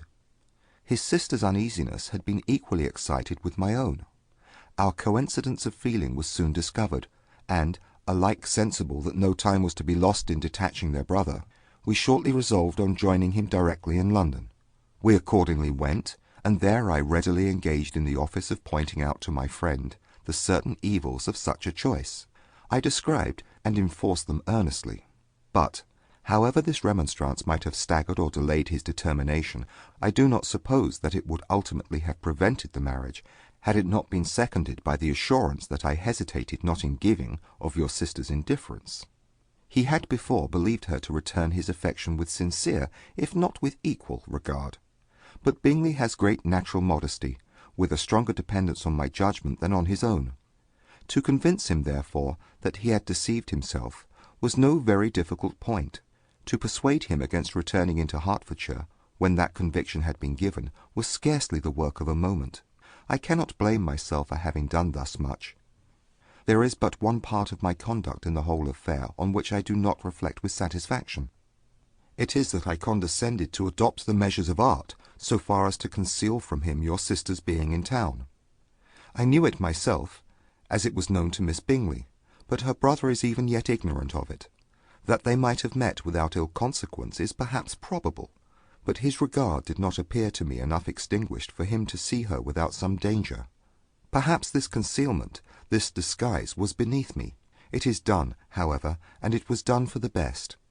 On this subject I have nothing more to say, no other apology to offer. If I have wounded your sister's feelings, it was unknowingly done, and though the motives which governed me may to you very naturally appear insufficient, I have not yet learned to condemn them. With respect to that other, more weighty accusation of having injured Mr. Wickham, I can only refute it by laying before you the whole of his connection with my family. Of what he has particularly accused me of I am ignorant, but of the truth of what I shall relate I can summon more than one witness of undoubted veracity. Mr. Wickham is the son of a very respectable man, who had for many years the management of all the Pembury estates, and whose good conduct in the discharge of his trust naturally inclined my father to be of service to him, and on George Wickham, who was his godson. His kindness was therefore liberally bestowed. My father supported him at school, and afterwards at Cambridge. Most important assistance, as his own father, always poor from the extravagance of his wife, would have been unable to give him a gentleman's education. My father was not only fond of this young man's society, whose manners were always engaging, he had also the highest opinion of him, and hoping the church would be his profession, intended to provide for him in it. As for myself, it is many, many years since I first began to think of him in a very different manner. The vicious propensities, the want of principle, which he was careful to guard from the knowledge of his best friend, could not escape the observation of a young man of nearly the same age with himself, and who had opportunities of seeing him in unguarded moments, which Mr. Darcy could not have. Here again I shall give you pain, to what degree you only can tell. But whatever may be the sentiments which Mr. Wickham has created, a suspicion of their nature shall not prevent me from unfolding his real character. It adds even another motive. My excellent father died about 5 years ago, and his attachment to Mr. Wickham was to the last so steady that in his will he particularly recommended it to me to promote his advancement in the best manner that his profession might allow, and if he took orders, desired that a valuable family living might be his as soon as it became vacant. There was also a legacy of £1,000. His own father did not long survive mine, and within half a year from these events, Mr. Wickham wrote to inform me that, having finally resolved against taking orders, he hoped I should not think it unreasonable for him to expect some more immediate pecuniary advantage, in lieu of the preferment, by which he could not be benefited. He had some intention, he added, of studying law, and I must be aware that the interest of £1,000 would be a very insufficient support therein. I rather wished than believed him to be sincere, but at any rate was perfectly ready to accede to his proposal. I knew that Mr. Wickham ought not to be a clergyman. The business was therefore soon settled. He resigned all claim to assistance in the church, were it possible that he could ever be in a situation to receive it, and accepted in return £3,000. All connections between us seemed now dissolved. I thought too ill of him to invite him to Pemberley, or admit his society in town. In town I believe he chiefly lived, but his studying the law was a mere pretence, and being now free from all restraint, his life was a life of idleness and dissipation. For about 3 years I heard little of him, but on the decease of the incumbent of the living which had been designed for him, he applied to me again by letter for the presentation. His circumstances, he assured me, and I have no difficulty in believing it, were exceedingly bad. He had found the law a most unprofitable study, and was now absolutely resolved on being ordained, if I would present him to the living in question, of which he trusted there could be little doubt, as he was well assured that I had no other person to provide for, and I could not have forgotten my revered father's intentions. You will hardly blame me for refusing to comply with this entreaty, or for resisting every repetition to it. His resentment was in proportion to the distress of his circumstances, and he was doubtless as violent in his abuse of me to others as in his reproaches to myself. After this period every appearance of acquaintance was dropped. How he lived I know not, but last summer he was again most painfully obtruded on my notice. I must now mention a circumstance which I would wish to forget myself, and which no obligation less than the present should induce me to unfold to any human being. Having said thus much, I feel no doubt of your secrecy. My sister, who is more than 10 years my junior, was left to the guardianship of my mother's nephew, Colonel Fitzwilliam, and myself. About a year ago she was taken from school and an establishment formed for her in London, and last summer she went with the lady who presided over it to Ramsgate, and thither also went Mr. Wickham, undoubtedly by design, for there proved to have been a prior acquaintance between him and Mrs. Young, in whose character we were most unhappily deceived, and by her connivance and aid he so far recommended himself to Georgiana, whose affectionate heart retained a strong impression of his kindness to her as a child, that she was persuaded to believe herself in love, and to consent to an elopement. She was then but 15, which must be her excuse, and after stating her imprudence, I am happy to add that I owed the knowledge of it to herself. I joined them unexpectedly a day or two before the intended elopement, and then Georgiana, unable to support the idea of grieving and offending a brother, whom she almost looked up to as a father, acknowledged the whole to me. You may imagine what I felt and how I acted. Regard for my sister's credit and feelings prevented any public exposure, but I wrote to Mr. Wickham, who left the place immediately, and Mrs. Young was of course removed from her charge. Mr. Wickham's chief object was unquestionably my sister's fortune, which is £30,000, but I cannot help supposing that the hope of revenging himself on me was a strong inducement. His revenge would have been complete indeed. This, madam, is a faithful narrative of every event in which we have been concerned together, and if you do not absolutely reject it as false, you will, I hope, acquit me henceforth of cruelty towards Mr. Wickham. I know not in what manner, under what form of falsehood he had imposed on you, but his success is not perhaps to be wondered at. Ignorant as you previously were of everything concerning either, detection could not be in your power, and suspicion certainly not in your inclination. You may possibly wonder why all this was not told you last night, but I was not then master enough of myself to know what could or ought to be revealed. For the truth of everything here related, I can appeal more particularly to the testimony of Colonel Fitzwilliam, who, from our near relationship and constant intimacy, and, still more, as one of the executors of my father's will, has been unavoidably acquainted with every particular of these transactions. If your abhorrence of me should make my assertions valueless, you cannot be prevented by the same cause from confiding in my cousin, and that there may be the possibility of consulting him. I shall endeavour to find some opportunity of putting this letter in your hands in the course of the morning. I will only add, God bless you. Fitzwilliam Darcy.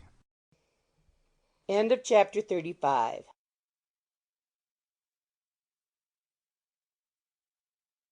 Pride and Prejudice by Jane Austen, chapter 36. If Elizabeth, when Mr. Darcy gave her the letter, did not expect it to contain a renewal of his offers, she had formed no expectation at all of its contents. But such as they were, it may well be supposed how eagerly she went through them, and what a contrariety of emotion they excited. Her feelings as she read were scarcely to be defined. With amazement did she first understand that he believed any apology to be in his power, and steadfastly was she persuaded that he could have no explanation to give which a just sense of shame would not conceal. With a strong prejudice against everything he might say, she began his account of what had happened at Netherfield. She read with an eagerness which hardly left her power of comprehension, and from impatience of knowing what the next sentence might bring, was incapable of attending to the sense of the one before her eyes. His belief of her sister's insensibility she instantly resolved to be false, and his account of the real, the worst objections to the match, made her too angry to have any wish of doing him justice. He expressed no regret for what he had done, which satisfied her. His style was not penitent but haughty. It was all pride and insolence. But when this subject was succeeded by his account of Mr. Wickham, when she read, with somewhat clearer attention, a relation of events which, if true, must overthrow every cherished opinion of his worth, and which bore so alarming an affinity to his own history of himself, her feelings were yet more acutely painful and more difficult of definition. Astonishment, apprehension, and even horror oppressed her. She wished to discredit it entirely, repeatedly exclaiming, "This must be false! This cannot be! This must be the grossest falsehood!" And when she had gone through the whole letter, though scarcely knowing anything of the last page or two, put it hastily away, protesting that she would not regard it, that she would never look in it again. In this perturbed state of mind, with thoughts that could rest on nothing, she walked on, but it would not do. In half a minute the letter was unfolded again, and collecting herself as well as she could, she again began the mortifying perusal of all that related to Wickham, and commanded herself so far as to examine the meaning of every sentence. The account of his connection with the Pemberley family was exactly what he had related himself, and the kindness of the late Mr. Darcy, though she had not before known its extent, agreed equally well with his own words. So far each recital confirmed the other. But when she came to the will the difference was great. What Wickham had said of the living was fresh in her memory, and as she recalled his very words, it was impossible not to feel that there was gross duplicity on one side or the other, and for a few moments she flattered herself that her wishes did not err. But when she read and re-read with the closest attention the particulars immediately following of Wickham's resigning all pretensions to the living, of his receiving in lieu so comfortable a sum as £3,000, again was she forced to hesitate. She put down the letter, weighed every circumstance with what she meant to be impartiality, deliberated on the probability of each statement, but with little success. On both sides it was only assertion. Again she read on, but every line proved more clearly that the affair, which she had believed it impossible that any contrivance could so represent as to render Mr. Darcy's conduct in it less than infamous, was capable of a turn which must make him entirely blameless throughout the whole. The extravagance and general profligacy which he scrupled not to lay at Mr. Wickham's charge exceedingly shocked her, the more so as she could bring no proof of its injustice. She had never heard of him before his entrance into the shire militia, in which he had engaged at the persuasion of the young man who, on meeting him accidentally in town, had there renewed a slight acquaintance. Of his former way of life nothing had been known in Hertfordshire but what he told himself. As to his real character, had information been in her power, she had never felt a wish of inquiring. His countenance, voice, and manner had established him at once in the possession of every virtue. She tried to recollect some instance of goodness, some distinguished trait of integrity or benevolence that might rescue him from the attacks of Mr. Darcy, or at least by the predominance of virtue atone for those casual errors under which she would endeavour to class what Mr. Darcy had described as the idleness and vice of many years' continuance. But no such recollection befriended her.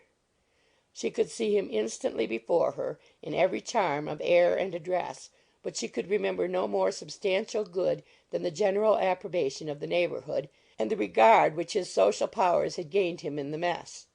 After pausing on this point a considerable while, she once more continued to read.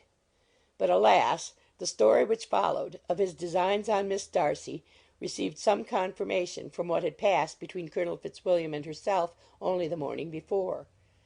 And at last she was referred for the truth of every particular to Colonel Fitzwilliam himself, from whom she had previously received the information of his near concern in all his cousin's affairs, and whose character she had no reason to question. At one time she had almost resolved on applying to him, but the idea was checked by the awkwardness of the application, and at length wholly banished by the conviction that Mr. Darcy would never have hazarded such a proposal if he had not been well assured of his cousin's corroboration. She perfectly remembered everything that had passed in conversation between Wickham and herself in their first evening at Mr. Phillips's. Many of his expressions were still fresh in her memory. She was now struck with the impropriety of such communications to a stranger, and wondered it had escaped her before. She saw the indelicacy of putting himself forward as he had done, and the inconsistency of his professions with his conduct. She remembered that he had boasted of having no fear of seeing Mr. Darcy, that Mr. Darcy might leave the country, but that he should stand his ground, yet he had avoided the Netherfield ball the very next week. She remembered also that till the Netherfield family had quitted the country he had told his story to no one but herself, but that after their removal it had been everywhere discussed, that he had then no reserves, no scruples in sinking Mr. Darcy's character, though he had assured her that respect for the father would always prevent his exposing the son. How differently did everything now appear in which he was concerned! His attentions to Miss King were now the consequence of views solely and hatefully mercenary, and the mediocrity of her fortune proved no longer the moderation of his wishes, but his eagerness to grasp at anything. His behaviour to herself could now have had no tolerable motive. He had either been deceived with regard to her fortune, or had been gratifying his vanity by encouraging the preference which she believed she had most incautiously shown. Every lingering struggle in his favour grew fainter and fainter, and in farther justification of Mr. Darcy she could not but allow that Mr. Bingley, when questioned by Jane, had long ago asserted his blamelessness in the affair; that proud and repulsive as were his manners, she had never, in the whole course of their acquaintance, an acquaintance which had latterly brought them much together and given her a sort of intimacy with his ways, seen anything that betrayed him to be unprincipled or unjust, anything that spoke him of irreligious or immoral habits; that among his own connections he was esteemed and valued; that even Wickham had allowed him merit as a brother, and that she had often heard him speak so affectionately of his sister as to prove him capable of some amiable feeling; that had his actions been what Mr. Wickham represented them, so gross a violation of everything right could hardly have been concealed from the world, and that friendship between a person capable of it and such an amiable man as Mr. Bingley was incomprehensible. She grew absolutely ashamed of herself. Of neither Darcy nor Wickham could she think without feeling she had been blind, partial, prejudiced, absurd. How despicably I have acted! She cried. I, who have prided myself on my discernment! I, who have valued myself on my abilities! Who have often disdained the generous candour of my sister, and gratified my vanity in useless or blamable mistrust! How humiliating is this discovery! Yet how just a humiliation! Had I been in love, I could not have been more wretchedly blind. But vanity, not love, has been my folly. Pleased with the preference of one, and offended by the neglect of the other, on the very beginning of our acquaintance I have courted prepossession and ignorance, and driven reason away where either were concerned. Till this moment I never knew myself. From herself to Jane, from Jane to Bingley, her thoughts were in a line which soon brought to her recollection that Mr. Darcy's explanation there had appeared very insufficient, and she read it again. Widely different was the effect of a second perusal. How could she deny that credit to his assertions in one instance which she had been obliged to give in the other? He declared himself to be totally unsuspicious of her sister's attachment, and she could not help remembering what Charlotte's opinion had always been.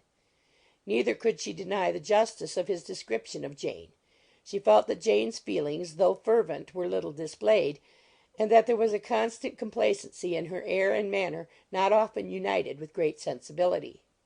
When she came to that part of the letter in which her family were mentioned in terms of such mortifying yet merited reproach, her sense of shame was severe. The justice of the charge struck her too forcibly for denial, and the circumstances to which he particularly alluded as having passed at the Netherfield ball, and as confirming all his first disapprobation, could not have made a stronger impression on his mind than on hers. The compliment to herself and her sister was not unfelt. It soothed, but it could not console her for the contempt which had thus been self-attracted by the rest of her family; and as she considered that Jane's disappointment had in fact been the work of her nearest relations, and reflected how materially the credit of both must be hurt by such impropriety of conduct, she felt depressed beyond anything she had ever known before. After wandering along the lane for 2 hours, giving way to every variety of thought, reconsidering events, determining probabilities, and reconciling herself, as well as she could, to a change so sudden and so important, fatigue and a recollection of her long absence made her at length return home; and she entered the house with the wish of appearing cheerful as usual, and the resolution of repressing such reflections as must make her unfit for conversation. She was immediately told that the two gentlemen from Rosings had each called during her absence. Mr. Darcy only for a few minutes, to take leave, but that Colonel Fitzwilliam had been sitting with them at least an hour, hoping for her return, and almost resolving to walk after her till she could be found. Elizabeth could but just affect concern in missing him. She really rejoiced at it. Colonel Fitzwilliam was no longer an object. She could think only of her letter. Chapter 36.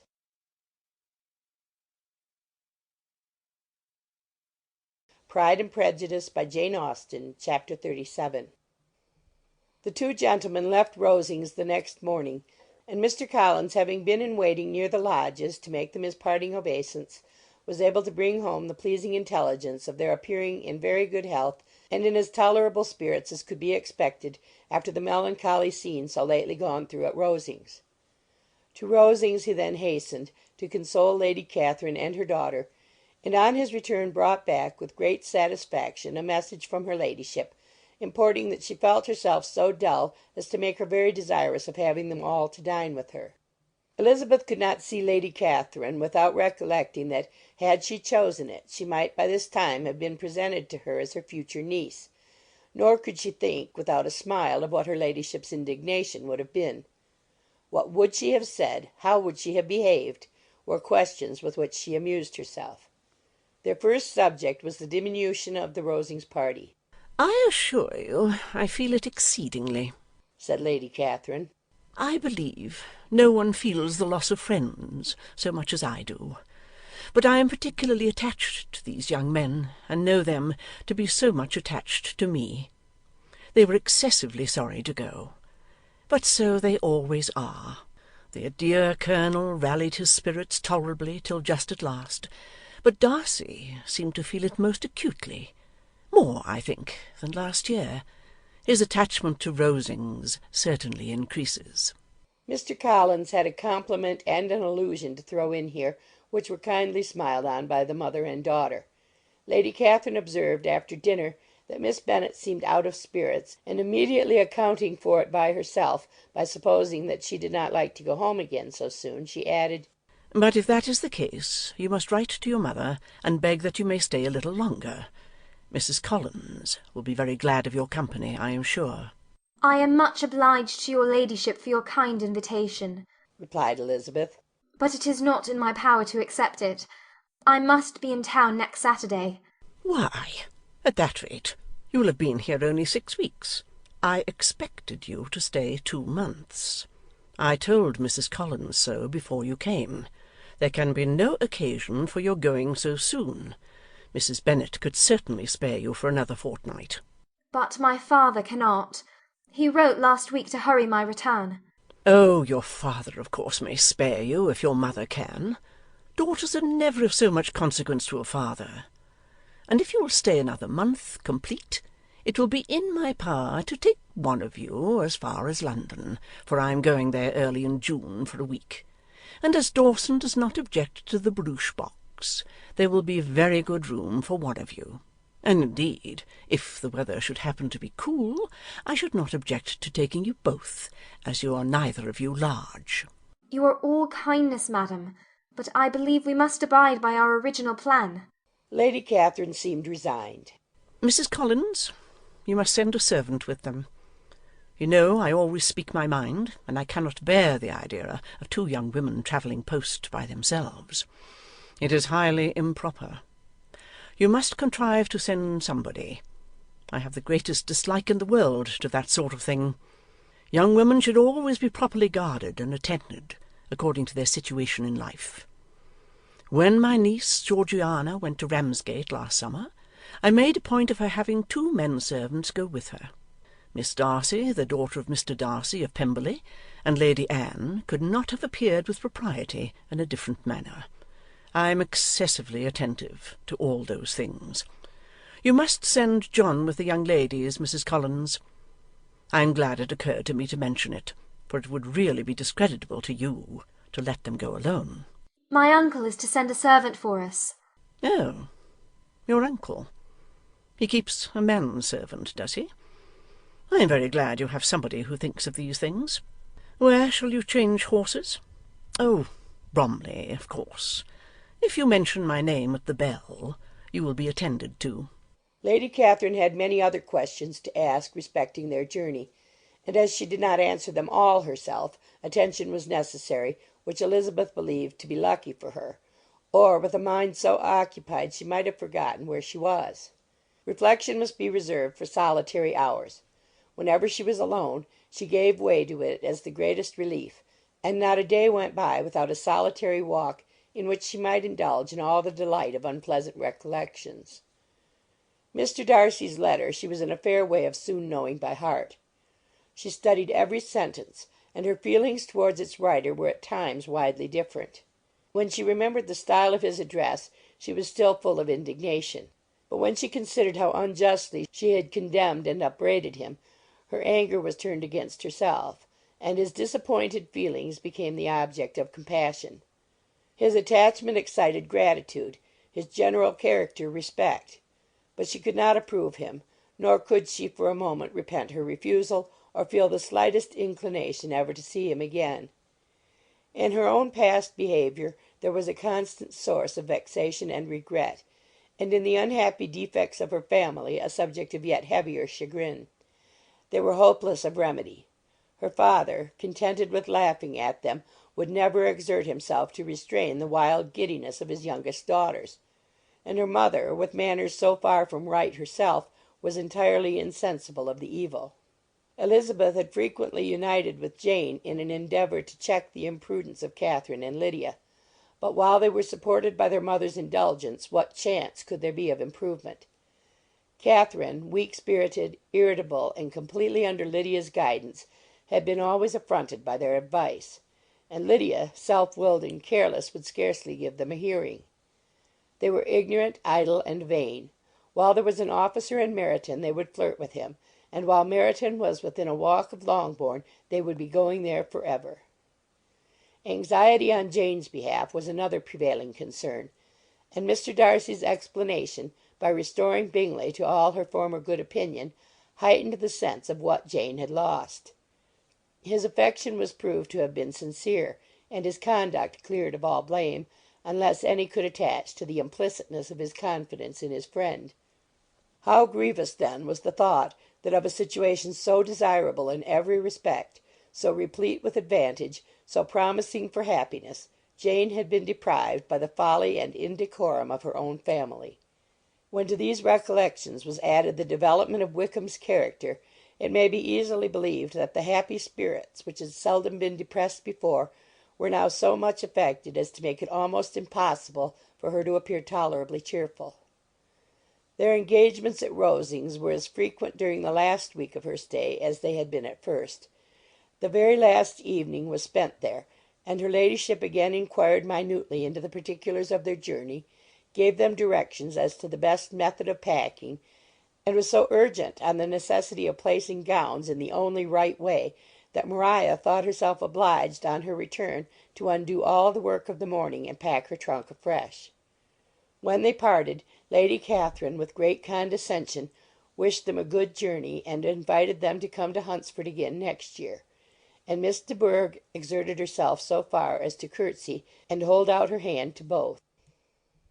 Chapter 37.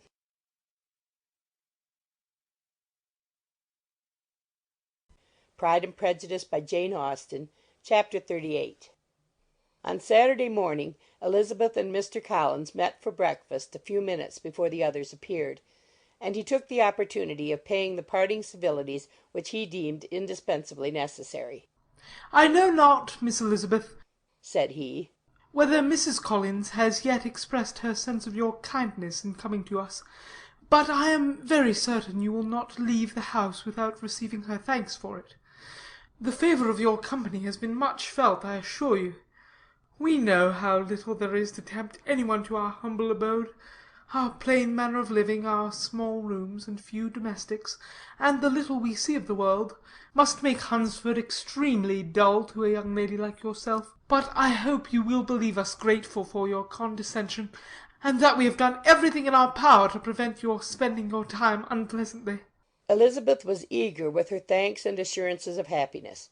She had spent 6 weeks with great enjoyment, and the pleasure of being with Charlotte and the kind attentions she had received must make her feel the obliged. Mr. Collins was gratified, and with a more smiling solemnity replied, "It gives me great pleasure to hear that you have passed your time not disagreeably.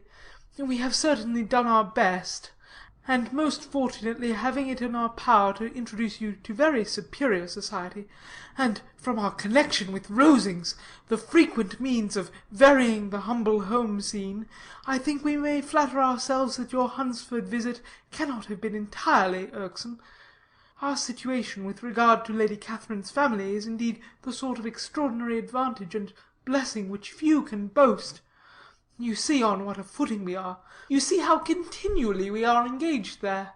In truth, I must acknowledge that, with all the disadvantages of this humble parsonage, I should not think any one abiding in it an object of compassion, while they are sharers of our intimacy at Rosings." Words were insufficient for the elevation of his feelings, and he was obliged to walk about the room, while Elizabeth tried to unite civility and truth in a few short sentences. "You may, in fact, carry a very favourable report of us into Hertfordshire, my dear cousin. I flatter myself, at least, that you will be able to do so. Lady Catherine's great attentions to Mrs. Collins you have been a daily witness of, and altogether I trust it does not appear that your friend has drawn an unfortunate. But on this point it will be as well to be silent. Only let me assure you, my dear Miss Elizabeth, that I can from my heart most cordially wish you equal felicity in marriage. My dear Charlotte and I have but one mind and one way of thinking. There is in everything a most remarkable resemblance of character and ideas between us. We seem to have been designed for each other." Elizabeth could safely say that it was a great happiness where that was the case, and with equal sincerity could add that she firmly believed and rejoiced in his domestic comforts. She was not sorry, however, to have the recital of them interrupted by the lady from whom they sprang. Poor Charlotte! It was melancholy to leave her to such society; but she had chosen it with her eyes open, and though evidently regretting that her visitors were to go, she did not seem to ask for compassion. Her home and her housekeeping, her parish and her poultry, and all their dependent concerns had not yet lost their charms. At length the chaise arrived. The trunks were fastened on, the parcels placed within, and it was pronounced to be ready. After an affectionate parting between the friends, Elizabeth was attended to the carriage by Mr. Collins, and as they walked down the garden he was commissioning her with his best respects to all her family, not forgetting his thanks for the kindness he had received at Longbourn in the winter, and his compliments to Mr. and Mrs. Gardiner, though unknown. He then handed her in. Maria followed, and the door was on the point of being closed, when he suddenly reminded them, with some consternation, that they had hitherto forgotten to leave any message for the ladies at Rosings. "But," he added, "you will of course wish to have your humble respects delivered to them, with your grateful thanks for their kindness to you while you have been here?" Elizabeth made no objection. The door was then allowed to be shut, and the carriage drove off. Good gracious! cried Maria, after a few minutes' silence. It seems but a day or two since we first came, and yet how many things have happened! A great many indeed, said her companion, with a sigh. We have dined 9 times at Rosings, besides drinking tea there twice. How much I shall have to tell! Elizabeth added privately, and how much I shall have to conceal. Their journey was performed without much conversation or any alarm, and within 4 hours of their leaving Hunsford they reached Mr. Gardiner's house, where they were to remain a few days. Jane looked well, and Elizabeth had little opportunity of studying her spirits amidst the various engagements which the kindness of her aunt had reserved for them. But Jane was to go home with her, and at Longbourn there would be leisure enough for observation. It was not without an effort, meanwhile, that she could wait even for Longbourn before she told her sister of Mr. Darcy's proposals. To know that she had the power of revealing what would so exceedingly astonish Jane, and must at the same time so highly gratify whatever of her own vanity she had not yet been able to reason away, was such a temptation to openness as nothing could have conquered but the state of indecision in which she remained as to the extent of what she should communicate, and her fear, if she once entered on the subject, of being hurried into repeating something of Bingley which might only grieve her sister further. Chapter 38.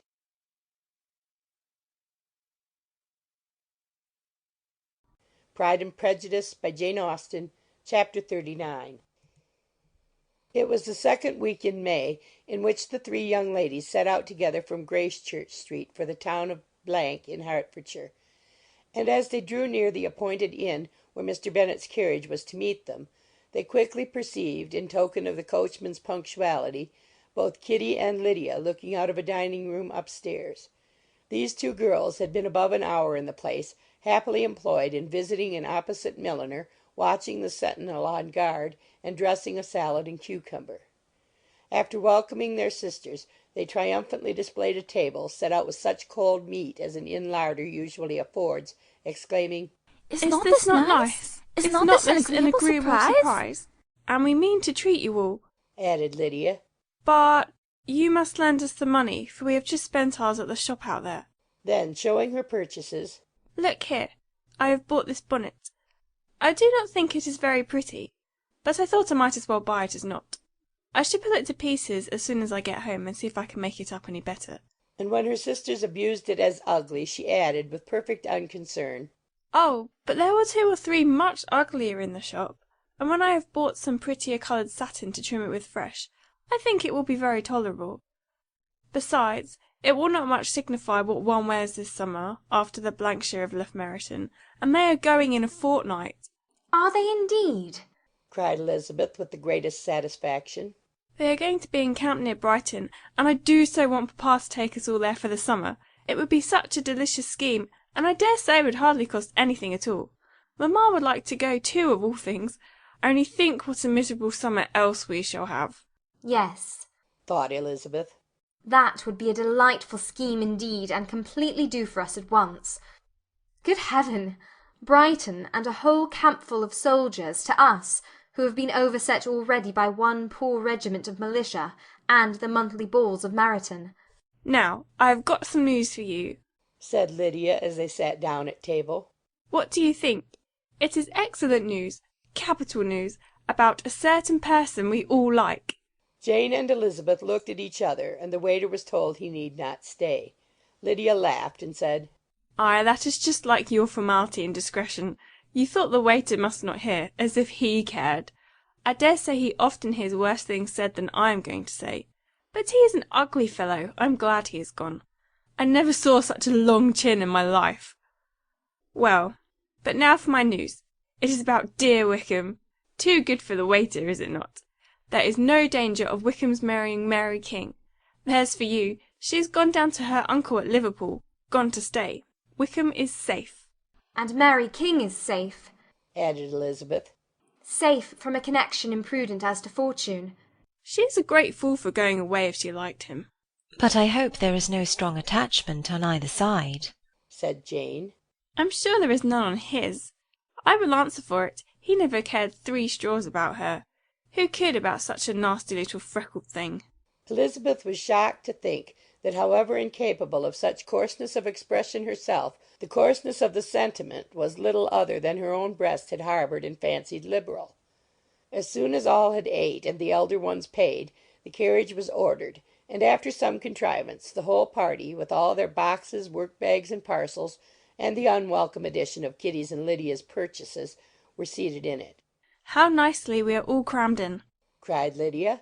I am glad I bought my bonnet, if it is only for the fun of having another bandbox. Well, now let us be quite comfortable and snug, and talk and laugh all the way home. And in the first place, let us hear what has happened to you all since you went away. Have you seen any pleasant men? Have you had any flirting? I was in great hopes that one of you would have got a husband before you came back. Jane will be quite an old maid soon, I declare. She is almost 23. Lord, how ashamed I should be of not being married before 23.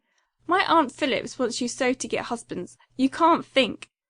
She says Lizzie had better have taken Mr. Collins, but I do not think there would have been any fun in it. Lord, how I should like to be married before any of you, and then I would chaperon you about to all the balls. Dear me, we had such a good piece of fun the other day at Colonel Forster's. Kitty and me were to spend the day there, and Mrs. Forster promised to have a little dance in the evening. By the by, Mrs. Forster and me are such friends.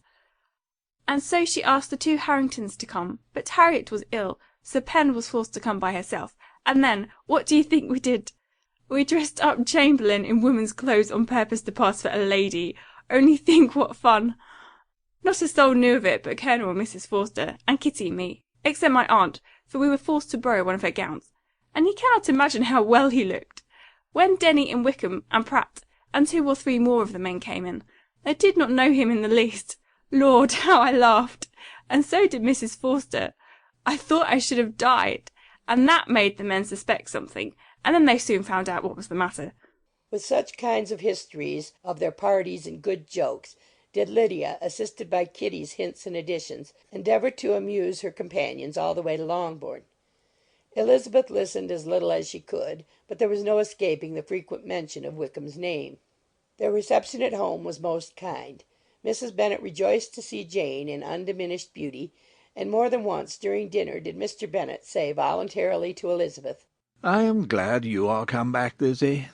Their party in the dining-room was large, for almost all the Lucases came to meet Maria and hear the news, and various were the subjects that occupied them. Lady Lucas was inquiring of Maria after the welfare and poultry of her eldest daughter. Mrs. Bennet was doubly engaged, on one hand collecting an account of the present fashions from Jane, who sat some way below her, and on the other retailing them all to the younger Lucases. And Lydia, in a voice rather louder than any other person's, was enumerating the various pleasures of the morning to anybody who would hear her. "Oh, Mary," said she, "I wish you had gone with us, for we had such fun. As we went along, Kitty and I drew up the blinds and pretended there was nobody in the coach, and I should have gone so all the way if Kitty had not been sick. And when we got out to the George, I do think we behaved very handsomely, for we treated the other 3 with the nicest cold luncheon in the world, and if you would have gone, we would have treated you too. And then, when we came away, it was such fun! I never thought we should have got into the coach. I was ready to die of laughter, and then we were so merry all the way home. We talked and laughed so loud that anybody might have heard us 10 miles off." To this Mary very gravely replied, Far be it from me, my dear sister, to depreciate such pleasures. They would doubtless be congenial with the generality of female minds, but I confess they would have no charms for me. I should infinitely prefer a book. But of this answer Lydia heard not a word. She seldom listened to anybody for more than half a minute, and never attended to Mary at all. In the afternoon Lydia was urgent with the rest of the girls to walk to Meryton, and to see how everybody went on. But Elizabeth steadily opposed the scheme. It should not be said that the Miss Bennets could not be at home half a day before they were in pursuit of the officers. There was another reason, too, for her opposition. She dreaded seeing Mr. Wickham again, and was resolved to avoid it as long as possible. The comfort to her of the regiment's approaching removal was indeed beyond expression. In a fortnight they were to go, and once gone she hoped there could be nothing more to plague her on this account. She had not been many hours at home before she found that the Brighton scheme, of which Lydia had given them a hint at the inn, was under frequent discussion between her parents. Elizabeth saw directly that her father had not the smallest intention of yielding, but his answers were at the same time so vague and equivocal that her mother, though often disheartened, had never yet despaired of succeeding at last. Chapter 39.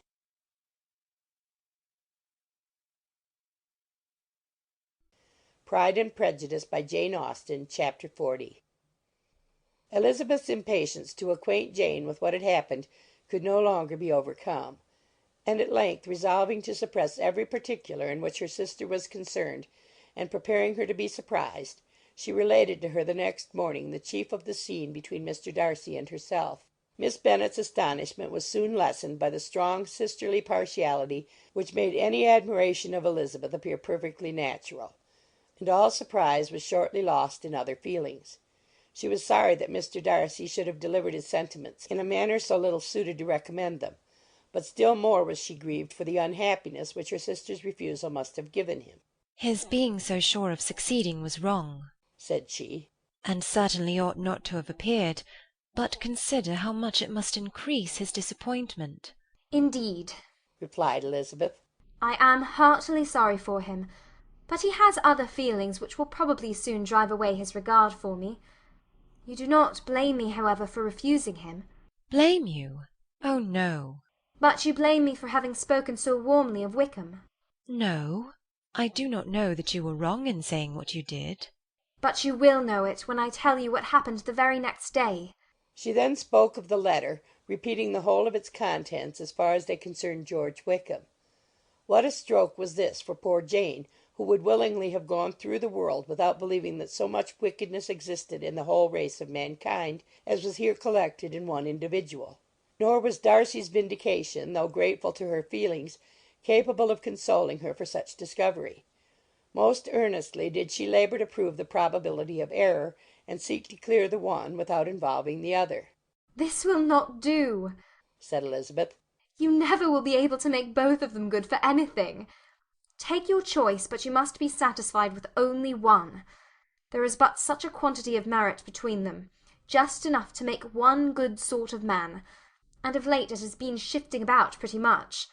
For my part, I am inclined to believe it all Darcy's, but you shall do as you choose. It was some time, however, before a smile could be extorted from Jane. "I do not know when I have been more shocked," said she. "Wickham so very bad. It is almost past belief. And poor Mr. Darcy. Dear Lizzie, only consider what he must have suffered. Such a disappointment, and with the knowledge of your ill opinion too, and having to relate such a thing of his sister.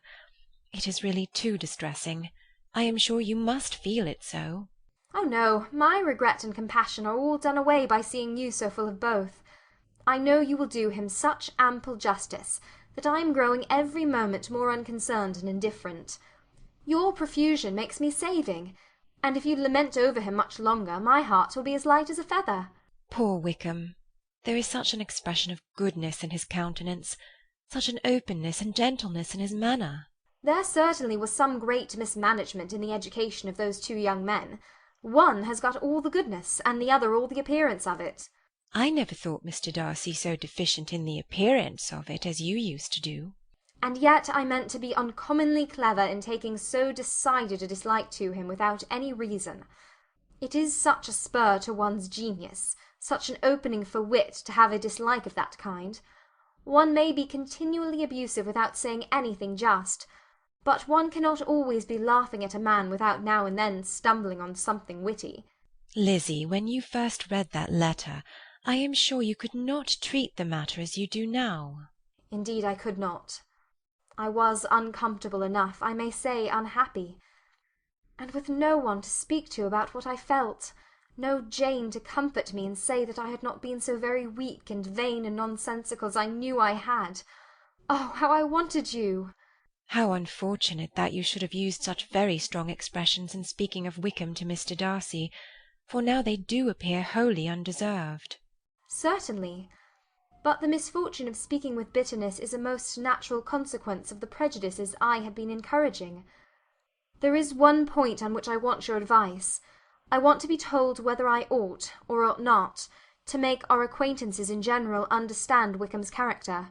Miss Bennet paused a little, and then replied. Surely there can be no occasion for exposing him so dreadfully. What is your opinion? That it ought not to be attempted. Mr. Darcy has not authorized me to make his communication public. On the contrary, every particular relative to his sister was meant to be kept as much as possible to myself, and if I endeavour to undeceive people as to the rest of his conduct, who will believe me? The general prejudice against Mr. Darcy is so violent that it would be the death of half the good people in Meryton to attempt to place him in an amiable light. I am not equal to it. Wickham will soon be gone, and therefore it will not signify to any one here what he really is. Some time hence it will all be found out, and then we may laugh at their stupidity in not knowing it before. At present I will say nothing about it.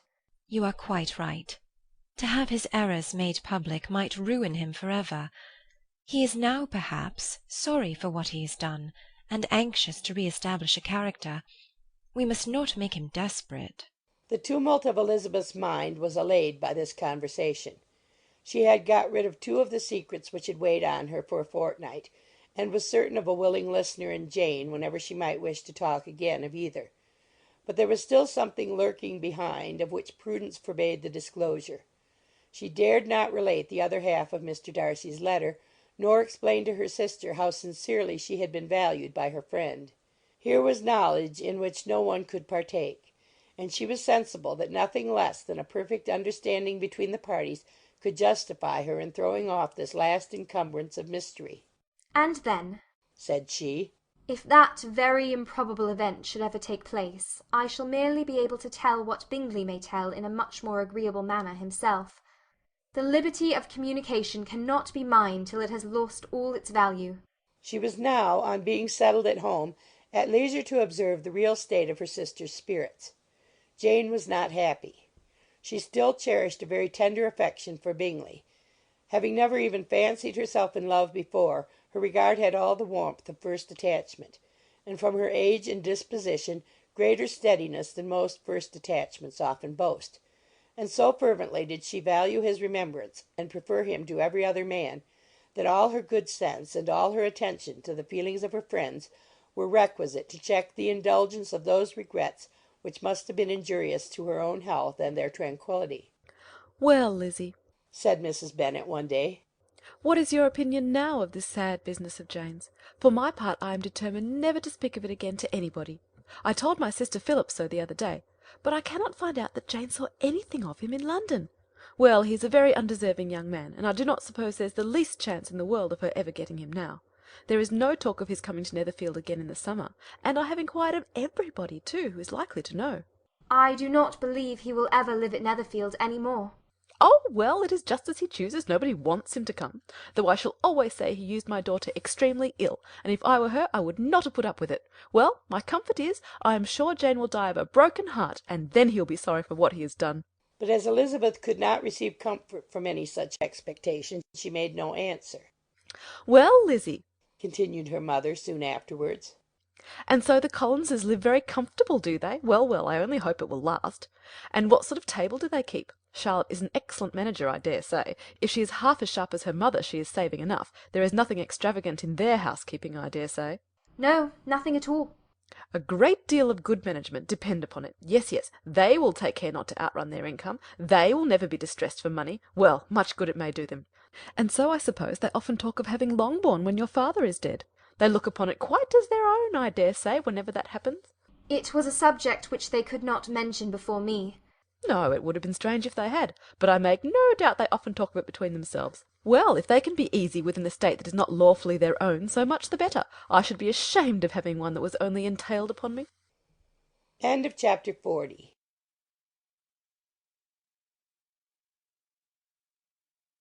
Pride and Prejudice by Jane Austen, chapter 41.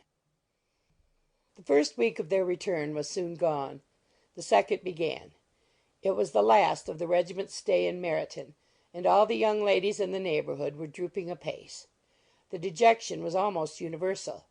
The elder Miss Bennets alone were still able to eat, drink, and sleep, and pursue the usual course of their employments.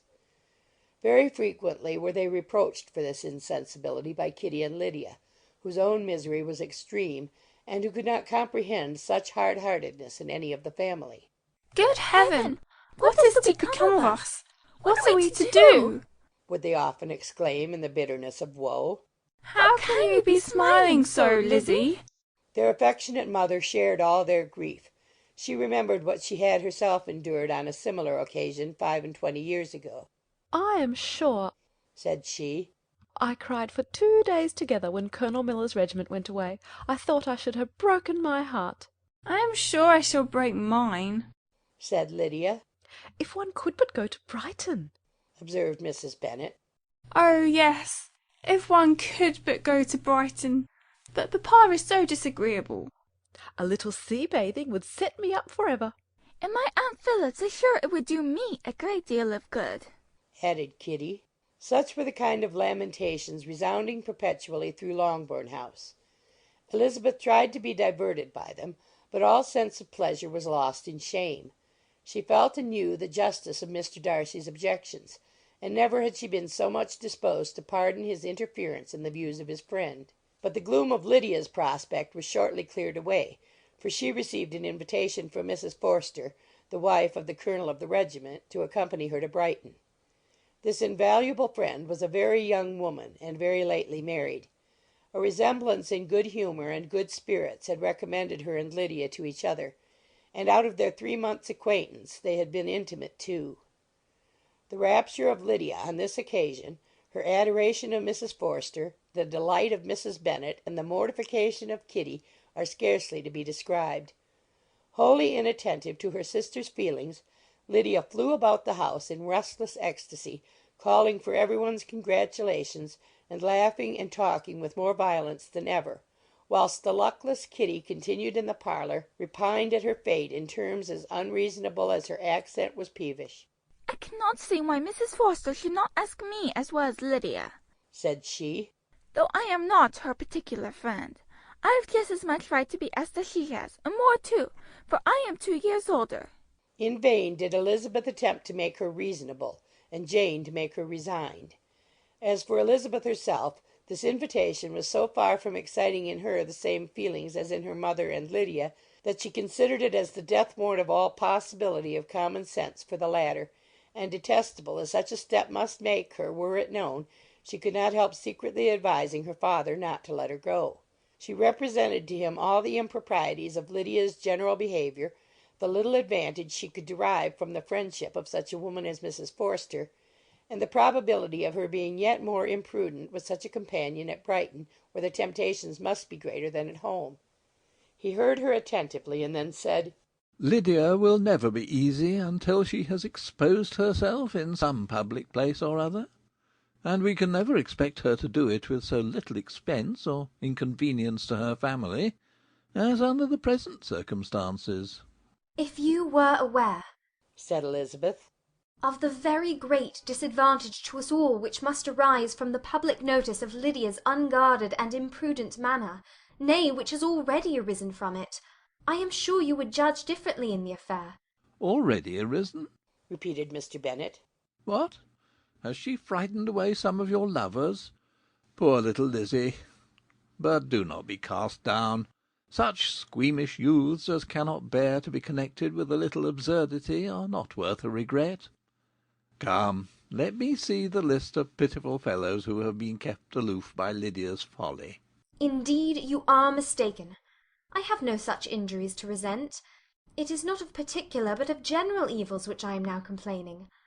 Our importance, our respectability in the world must be affected by the wild volatility, the assurance and disdain of all restraint which mark Lydia's character. Excuse me, for I must speak plainly. If you, my dear father, will not take the trouble of checking her exuberant spirits, and of teaching her that her present pursuits are not to be the business of her life, she will soon be beyond the reach of amendment.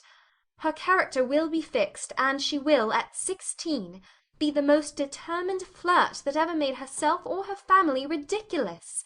A flirt, too, in the worst and meanest degree of flirtation, without any attraction beyond youth and a tolerable person, and, from the ignorance and emptiness of her mind, wholly unable to ward off any portion of that universal contempt which her rage for admiration will excite. In this danger Kitty also is comprehended. She will follow wherever Lydia leads, vain, ignorant, idle, and absolutely uncontrolled. Oh, my dear father, can you suppose it possible that they will not be censured and despised wherever they are known, and that their sisters will not be often involved in the disgrace? Mr. Bennet saw that her whole heart was in the subject, and affectionately taking her hand, said in reply, "Do not make yourself uneasy, my love. Wherever you and Jane are known, you must be respected and valued, and you will not appear to less advantage for having a couple of, or may I say 3, very silly sisters. We shall have no peace at Longbourn if Lydia does not go to Brighton. Let her go, then. Colonel Forster is a sensible man, and will keep her out of any real mischief, and she is luckily too poor to be an object of prey to anybody. At Brighton she will be of less importance, even as a common flirt, than she has been here. The officers will find women better worth their notice. Let us hope, therefore, that her being there may teach her her own insignificance. At any rate, she cannot grow many degrees worse without authorizing us to lock her up for the rest of her life." With this answer Elizabeth was forced to be content, but her own opinion continued the same, and she left him disappointed and sorry. It was not in her nature, however, to increase her vexations by dwelling on them. She was confident of having performed her duty, and to fret over unavoidable evils, or augment them by anxiety, was no part of her disposition. Had Lydia and her mother known the substance of her conference with her father, their indignation would hardly have found expression in their united volubility. In Lydia's imagination a visit to Brighton comprised every possibility of earthly happiness. She saw, with the creative eye of fancy, the streets of that gay bathing place covered with officers. She saw herself the object of attention to tens and to scores of them at present unknown. She saw all the glories of the camp, its tents stretched forth in beauteous uniformity of lines, crowded with the young and the gay and dazzling with scarlet, and to complete the view she saw herself seated beneath a tent, tenderly flirting with at least 6 officers at once. Had she known her sister sought to tear her from such prospects and such realities as these, what would have been her sensations? They could have been understood only by her mother, who might have felt nearly the same. Lydia's going to Brighton was all that consoled her for her melancholy conviction of her husband's never intending to go there himself. But they were entirely ignorant of what had passed, and their raptures continued with little intermission to the very day of Lydia's leaving home. Elizabeth was now to see Mr. Wickham for the last time. Having been frequently in company with him since her return, agitation was pretty well over. The agitations of formal partiality entirely so. She had even learnt to detect, in the very gentleness which had first delighted her, an affectation and a sameness to disgust and weary. In his present behaviour to herself, moreover, she had a fresh source of displeasure, for the inclination he soon testified of renewing those intentions which had marked the early part of their acquaintance could only serve, after what had since passed, to provoke her. She lost all concern for him in finding herself thus selected as the object of such idle and frivolous gallantry; and while she steadily repressed it, could not but feel the reproof contained in his believing that, however long and for whatever cause his attentions had been withdrawn, her vanity would be gratified and her preference secured at any time by their renewal. On the very last day of the regiment's remaining at Meryton, he dined, with other of the officers, at Longbourn, and so little was Elizabeth disposed to part from him in good humour, that on his making some inquiry as to the manner in which her time had passed at Hunsford, she mentioned Colonel Fitzwilliam's and Mr. Darcy's having both spent 3 weeks at Rosings, and asked him if he was acquainted with the former. He looked surprised, displeased, alarmed; but with a moment's recollection and a returning smile replied that he had formerly seen him often, and after observing that he was a very gentlemanlike man, asked her how she had liked him. Her answer was warmly in his favour. With an air of indifference he soon afterwards added, How long did you say he was at Rosings? Nearly 3 weeks. And you saw him frequently? Yes, almost every day. His manners are very different from his cousin's. Yes, very different. But I think Mr. Darcy improves upon acquaintance. Indeed! cried Mr. Wickham, with a look which did not escape her. And pray, may I ask? But checking himself, he added in a gayer tone, Is it in address that he improves? Has he deigned to add aught of civility to his ordinary style? For I dare not hope, he continued in a lower and more serious tone, that he is improved in essentials. Oh, no, said Elizabeth. In essentials, I believe, he is very much what he ever was. While she spoke, Wickham looked as if scarcely knowing whether to rejoice over her words or to distrust their meaning. There was a something in her countenance which made him listen with an apprehensive and anxious attention, while she added, When I said that he improved on acquaintance, I did not mean that his mind or his manners were in a state of improvement, but that, from knowing him better, his disposition was better understood. Wickham's alarm now appeared in a heightened complexion and agitated look. For a few minutes he was silent, till, shaking off his embarrassment, he turned to her again, and said in the gentlest of accents, You who know so well my feeling towards Mr. Darcy will readily comprehend how sincerely I must rejoice that he is wise enough to assume even the appearance of what is right. His pride in that direction may be of service, if not to himself, to many others, for it must only deter him from such foul misconduct as I have suffered by. I only fear that the sort of cautiousness to which you, I imagine, have been alluding, is merely adopted on his visits to his aunt, of whose good opinion and judgment he stands much in awe. His fear of her has always operated, I know, when they were together, and a good deal is to be imputed to his wish of forwarding the match with Mr. Berg, which I am certain he has very much at heart. Elizabeth could not repress a smile at this, but she answered only by a slight inclination of the head. She saw that he wanted to engage her on the old subject of his grievances, and she was in no humour to indulge him. The rest of the evening passed with the appearance on his side of usual cheerfulness, but with no further attempt to distinguish Elizabeth, and they parted at last with mutual civility, and possibly a mutual desire of never meeting again. When the party broke up, Lydia returned with Mrs. Forster to Meryton, from whence they were to set out early the next morning. The separation between her and her family was rather noisy than pathetic. Kitty was the only one who shed tears, but she did weep from vexation and envy. Mrs. Bennet was diffuse in her good wishes for the felicity of her daughter, and impressive in her injunctions that she should not miss the opportunity of enjoying herself as much as possible, advice which there was every reason to believe would be well attended to. And in the clamorous happiness of Lydia herself in bidding farewell, the more gentle adieus of her sisters were uttered without being heard. End of Chapter 41.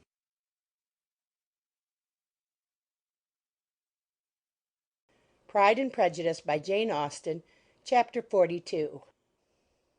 Had Elizabeth's opinion been all drawn from her own family, she could not have formed a very pleasing opinion of conjugal felicity or domestic comfort.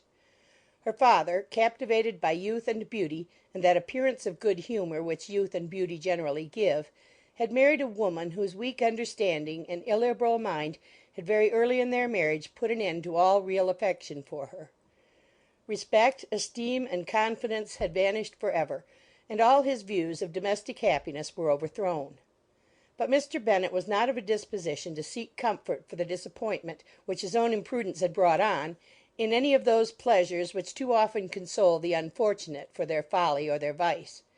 He was fond of the country and of books, and from these tastes had arisen his principal enjoyments. To his wife he was very little otherwise indebted than as her ignorance and folly had contributed to his amusement. This is not the sort of happiness which a man would in general wish to owe to his wife, but where other powers of entertainment are wanting, the true philosopher will derive benefit from such as are given. Elizabeth, however, had never been blind to the impropriety of her father's behaviour as a husband.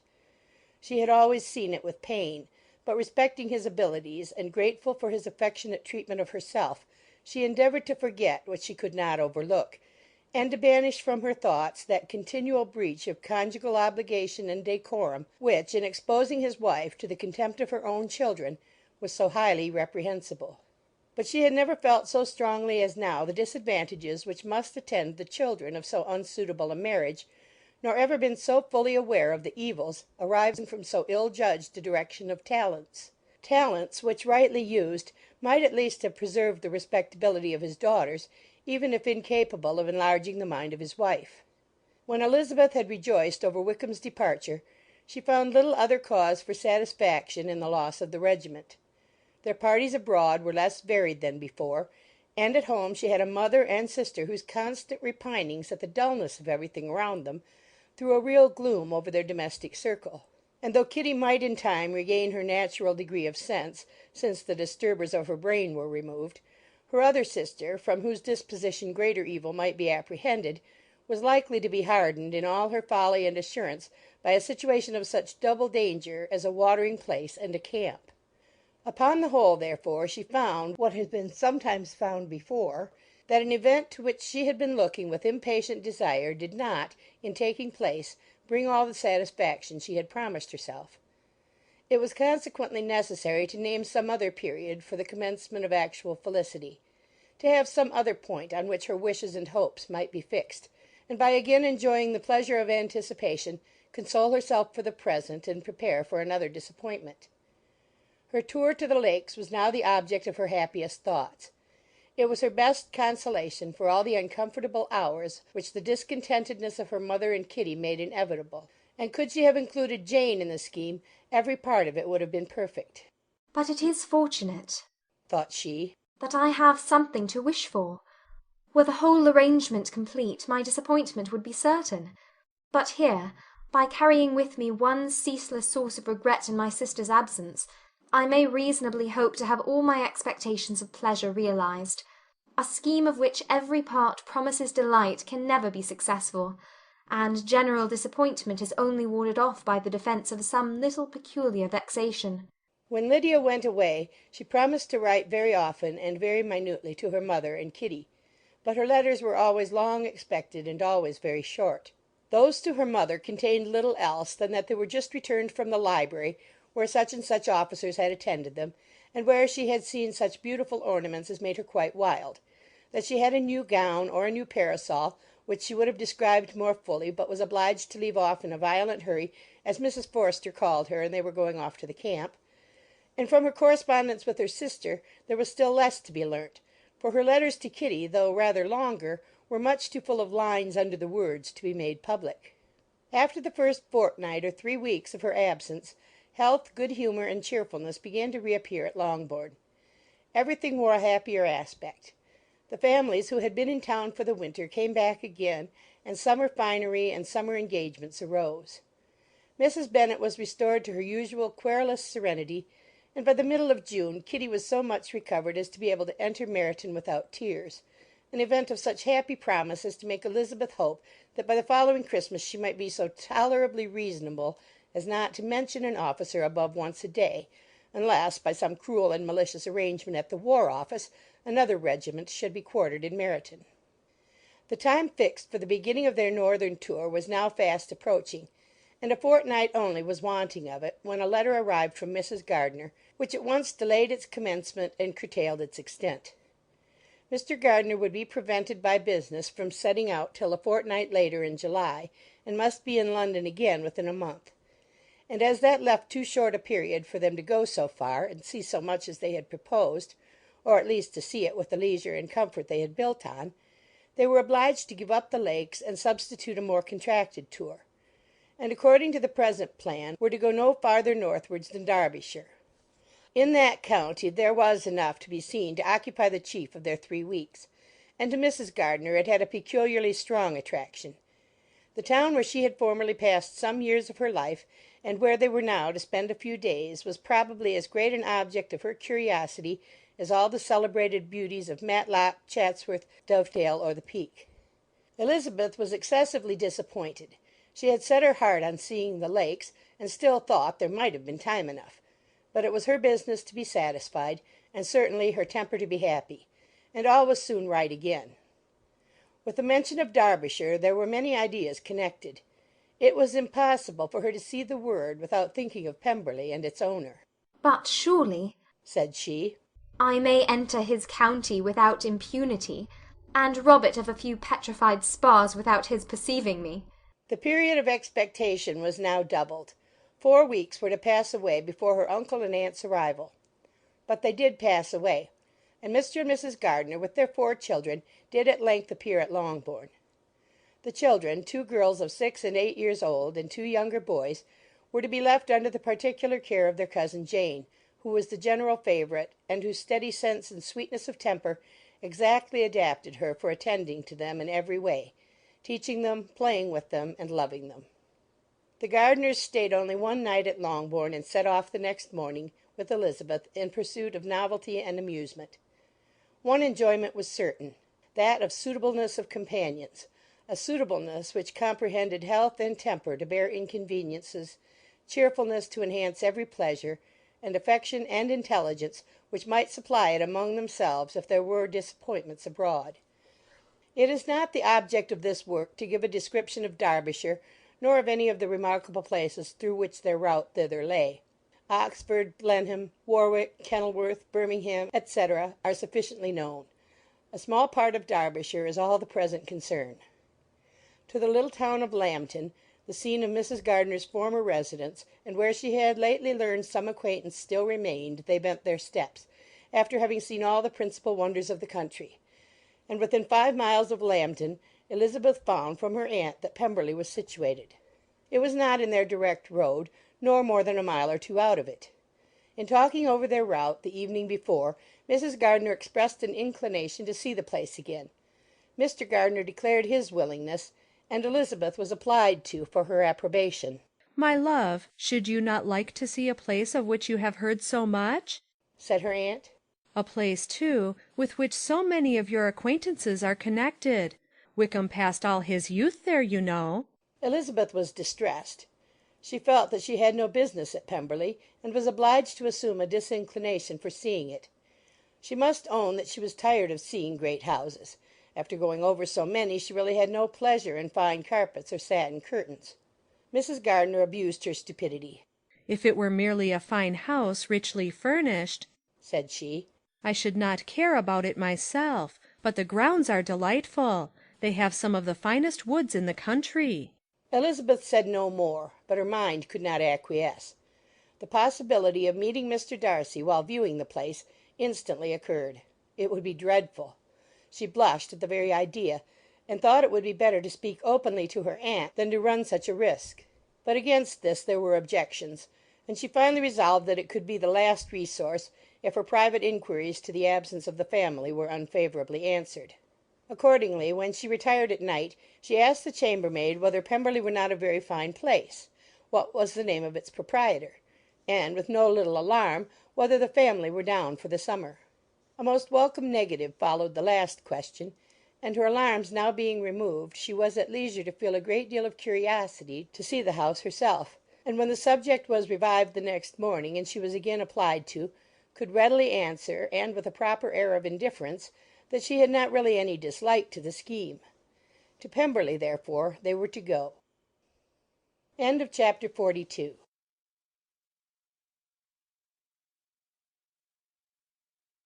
Pride and Prejudice by Jane Austen, Chapter 43. Elizabeth, as they drove along, watched for the first appearance of Pemberley Woods with some perturbation, and when at length they turned in at the lodge, her spirits were in a high flutter. The park was very large, and contained great variety of ground. They entered it in one of its lowest points, and drove for some time through a beautiful wood, stretching over a wide extent.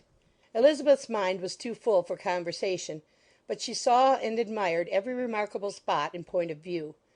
They gradually ascended for half a mile, and then found themselves at the top of a considerable eminence where the wood ceased, and the eye was instantly caught by Pemberley House, situated on the opposite side of a valley, into which the road, with some abruptness, wound.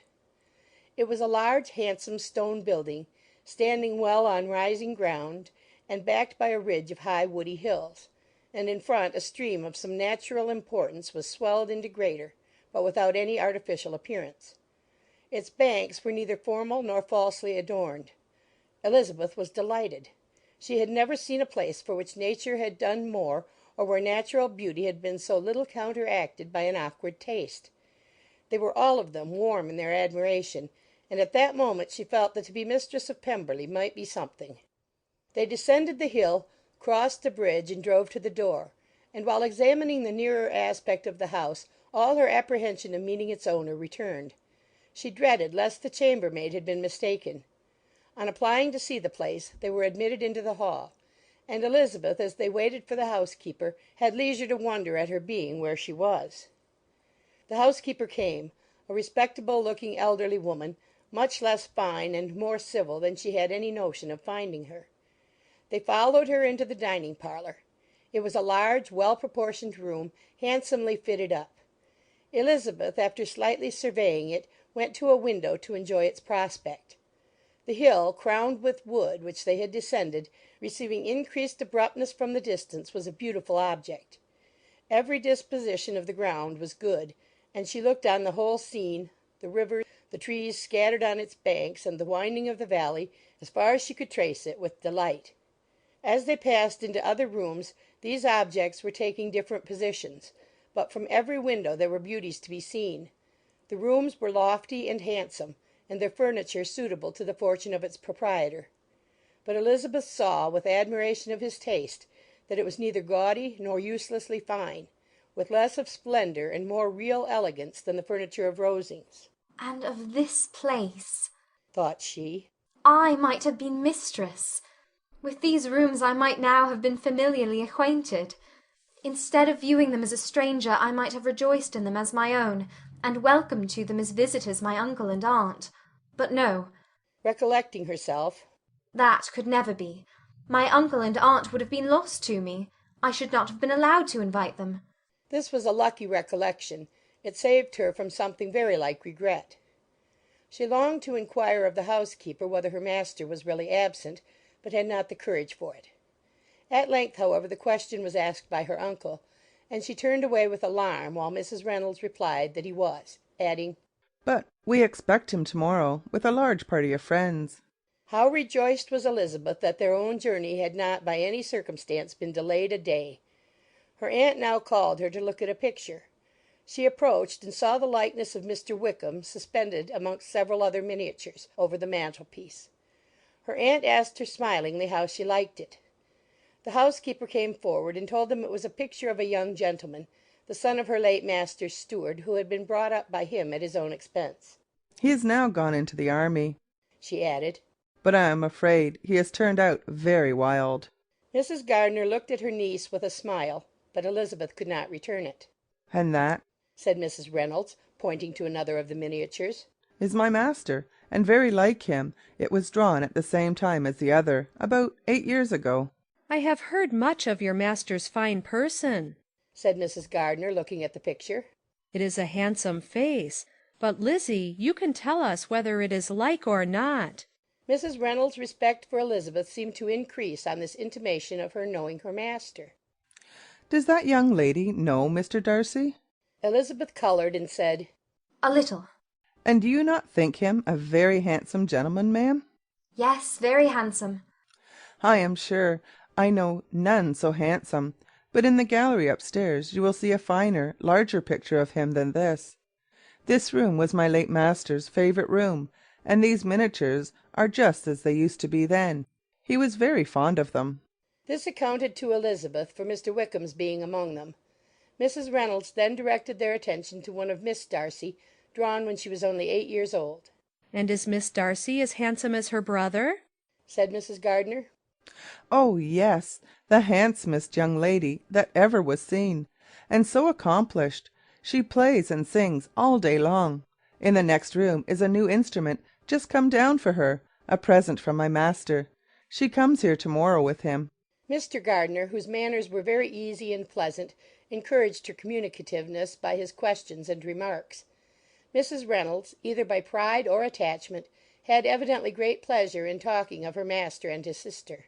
Is your master much at Pemberley in the course of a year? Not so much as I could wish, sir, but I dare say he may spend half his time here, and Miss Darcy is always down for the summer months. Except, thought Elizabeth, when she goes to Ramsgate. If your master would marry, you might see more of him. Yes, sir, but I do not know when that will be. I do not know who is good enough for him. Mr. and Mrs. Gardiner smiled. Elizabeth could not help saying, It is very much to his credit, I am sure, that you should think so. I say no more than the truth, and everybody will say that knows him, replied the other. Elizabeth thought this was going pretty far, and she listened with increasing astonishment as the housekeeper added, I have never known a cross word from him in my life, and I have known him ever since he was 4 years old. This was praise of all others most extraordinary, most opposite to her ideas. That he was not a good-tempered man had been her firmest opinion. Her keenest attention was awakened.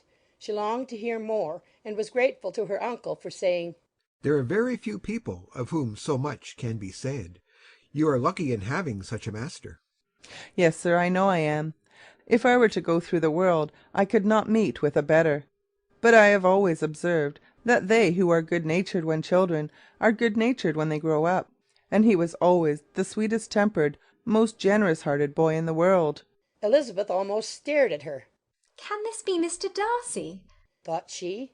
His father was an excellent man, said Mrs. Gardiner. Yes, ma'am, that he was indeed, and his son will be just like him, just as affable to the poor. Elizabeth listened, wondered, doubted, and was impatient for more. Mrs. Reynolds could interest her on no other point. She related the subjects of the pictures, the dimensions of the rooms, and the price of the furniture, in vain. Mr. Gardiner, highly amused by the kind of family prejudice to which he attributed her excessive commendation of her master, soon led again to the subject, and she dwelt with energy on his many merits as they proceeded together up the great staircase. He is the best landlord and the best master, said she, that ever lived, not like the wild young men nowadays, who think of nothing but themselves. There is not one of his tenants or servants but will give him a good name. Some people call him proud, but I am sure I never saw anything of it. To my fancy, it is only because he does not rattle away like other young men. In what an amiable light does this place him? thought Elizabeth. This fine account of him, whispered her aunt as they walked, is not quite consistent with his behaviour to our poor friend. Perhaps we might be deceived. That is not very likely. Our authority was too good. On reaching the spacious lobby above, they were shown into a very pretty sitting-room, lately fitted up with greater elegance and lightness than the apartments below, and were informed that it was but just done to give pleasure to Miss Darcy, who had taken a liking to the room when last at Pemberley. He is certainly a good brother, said Elizabeth as she walked towards one of the windows.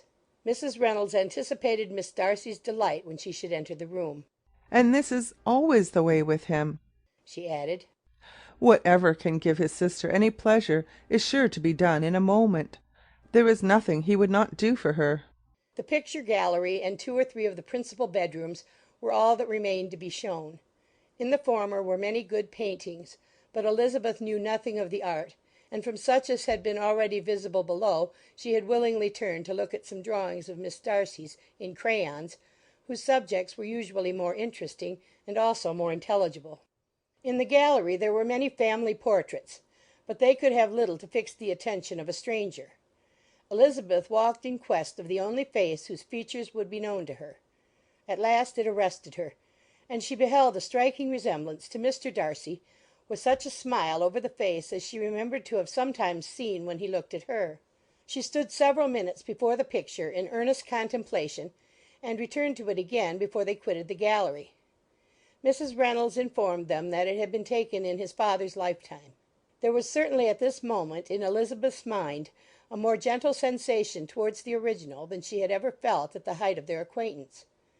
The commendation bestowed on him by Mrs. Reynolds was of no trifling nature.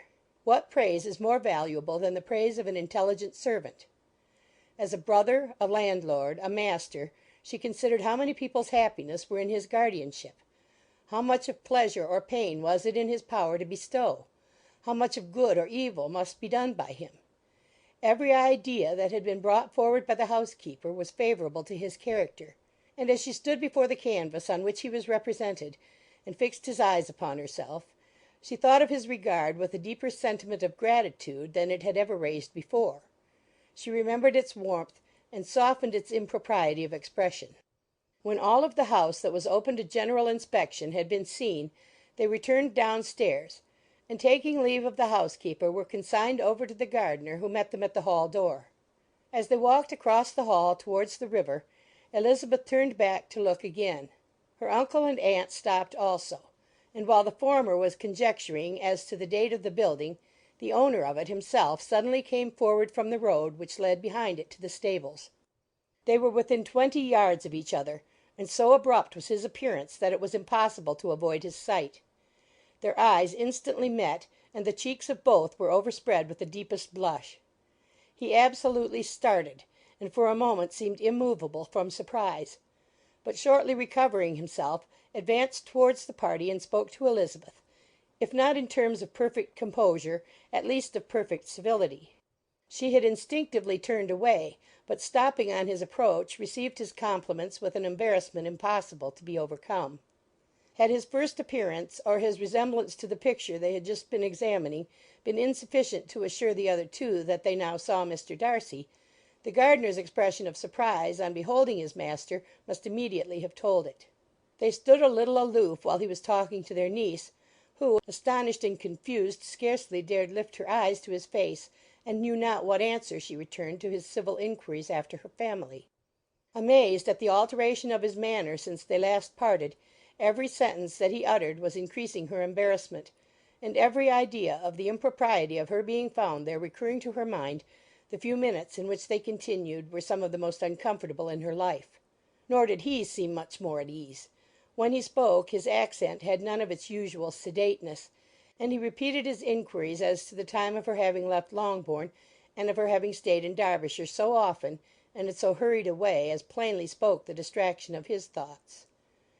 At length every idea seemed to fail him, and after standing a few moments without saying a word, he suddenly recollected himself and took leave. The others then joined her, and expressed admiration of his figure, but Elizabeth heard not a word, and, wholly engrossed by her own feelings, followed them in silence. She was overpowered by shame and vexation. Her coming there was the most unfortunate, the most ill-judged thing in the world. How strange it must appear to him! In what a disgraceful light might it not strike so vain a man! It might seem as if she had purposely thrown herself in his way again.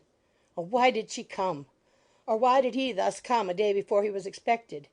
Had they been only 10 minutes sooner, they should have been beyond the reach of his discrimination, for it was plain that he was that moment arrived, that moment alighted from his horse or his carriage. She blushed again and again over the perverseness of the meeting, and his behaviour, so strikingly altered, what could it mean? That he should even speak to her was amazing, but to speak with such civility, to inquire after her family!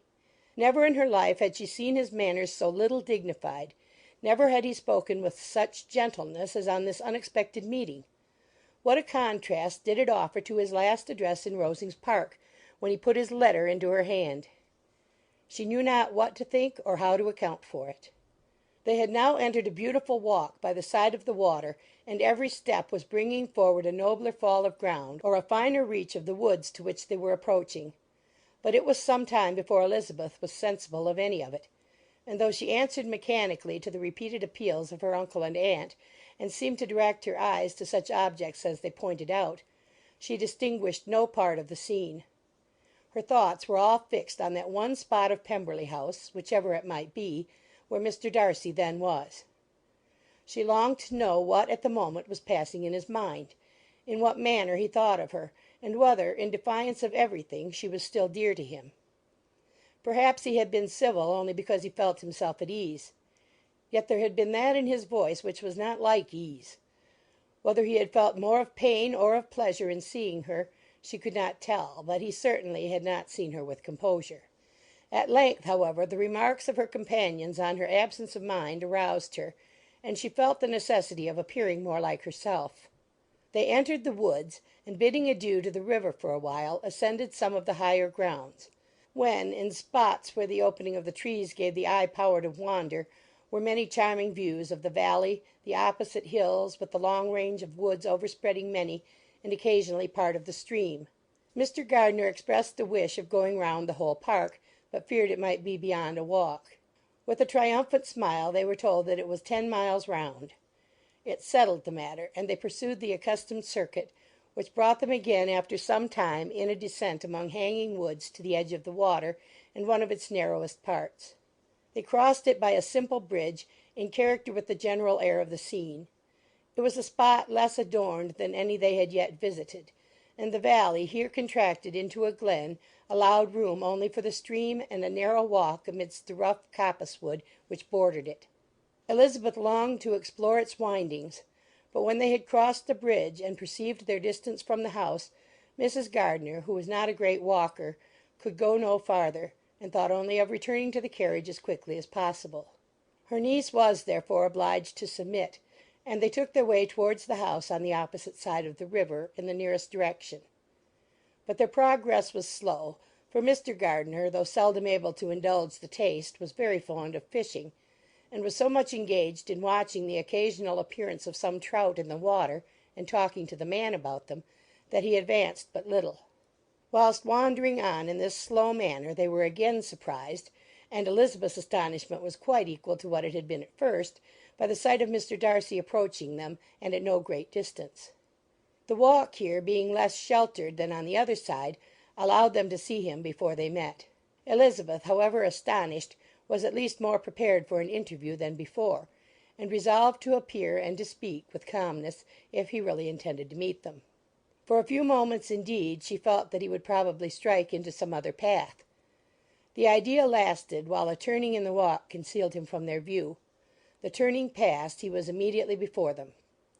With a glance she saw that he had lost none of his recent civility, and to imitate his politeness she began, as they met, to admire the beauty of the place. But she had not got beyond the words "Delightful" and "charming," when some unlucky recollections obtruded, and she fancied that praise of Pemberley from her might be mischievously construed. Her colour changed, and she said no more. Mrs. Gardiner was standing a little behind, and on her pausing he asked her if she would do him the honour of introducing him to her friends. This was a stroke of civility for which she was quite unprepared, and she could hardly suppress a smile at his being now seeking the acquaintance of some of those very people against whom his pride had revolted in his offer to herself. "What will be his surprise," thought she, "when he knows who they are? He takes them now for people of fashion." The introduction, however, was immediately made, and as she named their relationship to herself, she stole a sly look at him to see how he bore it, and was not without the expectation of his decamping as fast as he could from such disgraceful companions. That he was surprised by the connection was evident. He sustained it, however, with fortitude, and so far from going away, turned back with them and entered into conversation with Mr. Gardiner. Elizabeth could not but be pleased, could not but triumph. It was consoling that he should know she had some relations for whom there was no need to blush. She listened most attentively to all that passed between them, and gloried in every expression, every sentence of her uncle which marked his intelligence, his taste, or his good manners. The conversation soon turned upon fishing, and she heard Mr. Darcy invite him, with the greatest civility, to fish there as often as he chose while he continued in the neighbourhood, offering at the same time to supply him with fishing tackle, and pointing out those parts of the stream where there was usually most sport. Mrs. Gardiner, who was walking arm in arm with Elizabeth, gave her a look expressive of wonder. Elizabeth said nothing, but it gratified her exceedingly. The compliment must be all for herself. Her astonishment, however, was extreme, and continually was she repeating, "Why is he so altered? From what can it proceed? It cannot be for me. It cannot be for my sake that his manners are thus softened. My reproofs at Hunsford could not work such a change as this. It is impossible that he should still love me." After walking some time in this way, the two ladies in front, the two gentlemen behind, on resuming their places, after descending to the brink of the river for the better inspection of some curious water plant, there chanced to be a little alteration. It originated in Mrs. Gardiner, who, fatigued by the exercise of the morning, found Elizabeth's arm inadequate to her support, and consequently preferred her husband's. Mr. Darcy took her place by her niece, and they walked on together. After a short silence the lady first spoke. She wished him to know that she had been assured of his absence before she came to the place, and accordingly began by observing that his arrival had been very unexpected. "For your housekeeper," she added, "informed us that you would certainly not be here till to-morrow, and indeed, before we left Bakewell, we understood that you were not immediately expected in the country." He acknowledged the truth of it all, and said that business with his steward had occasioned his coming forward a few hours before the rest of the party with whom he had been travelling. They will join me early tomorrow, he continued, and among them are some who will claim an acquaintance with you, Mr. Bingley and his sisters. Elizabeth answered only by a slight bow. Her thoughts were instantly driven back to the time when Mr. Bingley's name had been the last mentioned between them, and if she might judge by his complexion, his mind was not very differently engaged. There is also one other person in the party, he continued after a pause, who more particularly wishes to be known to you. Will you allow me, or do I ask too much, to introduce my sister to your acquaintance during your stay at Lambton? The surprise of such an application was great indeed. It was too great for her to know in what manner she acceded to it. She immediately felt that whatever desire Miss Darcy might have of being acquainted with her must be the work of her brother, and without looking farther it was satisfactory. It was gratifying to know that his resentment had not made him think really ill of her. They now walked on in silence, each of them deep in thought. Elizabeth was not comfortable, that was impossible, but she was flattered and pleased. His wish of introducing his sister to her was a compliment of the highest kind. They soon outstripped the others, and when they had reached the carriage, Mr. and Mrs. Gardiner were half a quarter of a mile behind. He then asked her to walk into the house, but she declared herself not tired, and they stood together on the lawn. At such a time much might have been said, and silence was very awkward. She wanted to talk, but there seemed to be an embargo on every subject. At last she recollected that she had been travelling, and they talked of Matlock and Dove Dale with great perseverance. Yet time and her aunt moved slowly, and her patience and her ideas were nearly worn out before the tete-a-tete was over. On Mr. and Mrs. Gardiner's coming up, they were all pressed to go into the house and take some refreshment, but this was declined, and they parted on each side with utmost politeness. Mr. Darcy handed the ladies into the carriage, and when it drove off, Elizabeth saw him walking slowly towards the house. The observations of her uncle and aunt now began, and each of them pronounced him to be infinitely superior to anything they had expected. "He is perfectly well behaved, polite, and unassuming," said her uncle. "There is something a little stately in him, to be sure," replied her aunt, "but it is confined to his air, and is not unbecoming. I can now say with the housekeeper that though some people may call him proud, I have seen nothing of it." "I was never more surprised than by his behaviour to us. It was more than civil, it was really attentive, and there was no necessity for such attention. His acquaintance with Elizabeth was very trifling." "To be sure, Lizzie," said her aunt, "he is not so handsome as Wickham, or rather he has not Wickham's countenance, for his features are perfectly good. But how came you to tell me that he was so disagreeable?" Elizabeth excused herself as well as she could, said that she had liked him better when they had met in Kent than before, and that she had never seen him so pleasant as this morning. "But perhaps he may be a little whimsical in his civilities," replied her uncle. "Your great men often are, and therefore I shall not take him at his word, as he might change his mind another day, and warn me off his grounds." Elizabeth felt that they had entirely misunderstood his character, but said nothing. "From what we have seen of him," continued Mrs. Gardiner, "I really should not have thought that he could have behaved in so cruel a way by anybody as he has done by poor Wickham. He has not an ill-natured look. On the contrary, there is something pleasing about his mouth when he speaks, and there is something of dignity in his countenance that would not give one an unfavourable idea of his heart. But to be sure, the good lady who showed us his house did give him a most flaming character. I could hardly help laughing aloud sometimes. But he is a liberal master, I suppose, and that, in the eye of a servant, comprehends every virtue." Elizabeth here felt herself called on to say something in vindication of his behaviour to Wickham, and therefore gave them to understand, in as guarded a manner as she could, that by what she had heard from his relations in Kent, his actions were capable of a very different construction, and that his character was by no means so faulty, nor Wickham's so amiable, as they had been considered in Hertfordshire. In confirmation of this, she related the particulars of all the pecuniary transactions in which they had been connected, without actually naming her authority, but stating it to be such as might be relied on. Mrs. Gardiner was surprised and concerned, but as they were now approaching the scene of her former pleasures, every idea gave way to the charm of recollection, and she was too much engaged in pointing out to her husband all the interesting spots in its environs to think of anything else. Fatigued as she had been by the morning's walk, they had no sooner dined than she set off again in quest of her former acquaintance, and the evening was spent in the satisfactions of an intercourse renewed after many years' discontinuance. The occurrences of the day were too full of interest to leave Elizabeth much attention for any of these new friends, and she could do nothing but think, and think with wonder, of Mr. Darcy's civility, and above all of his wishing her to be acquainted with his sister. Chapter 43.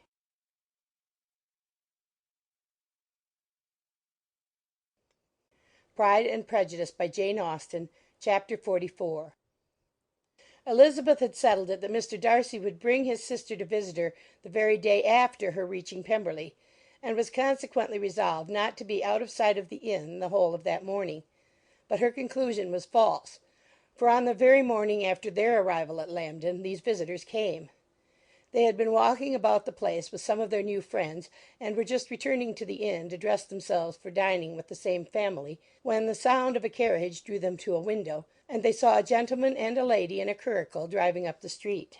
Elizabeth, immediately recognizing the livery, guessed what it meant, and imparted no small degree of her surprise to her relations by acquainting them with the honour which she expected. Her uncle and aunt were all amazement, and the embarrassment of her manner as she spoke, joined to the circumstance itself, and many of the circumstances of the preceding day, opened to them a new idea on the business. Nothing had ever suggested it before, but they felt that there was no other way of accounting for such attentions from such a quarter than by supposing a partiality for their niece. While these newly born notions were passing in their heads, the perturbation of Elizabeth's feelings was at every moment increasing.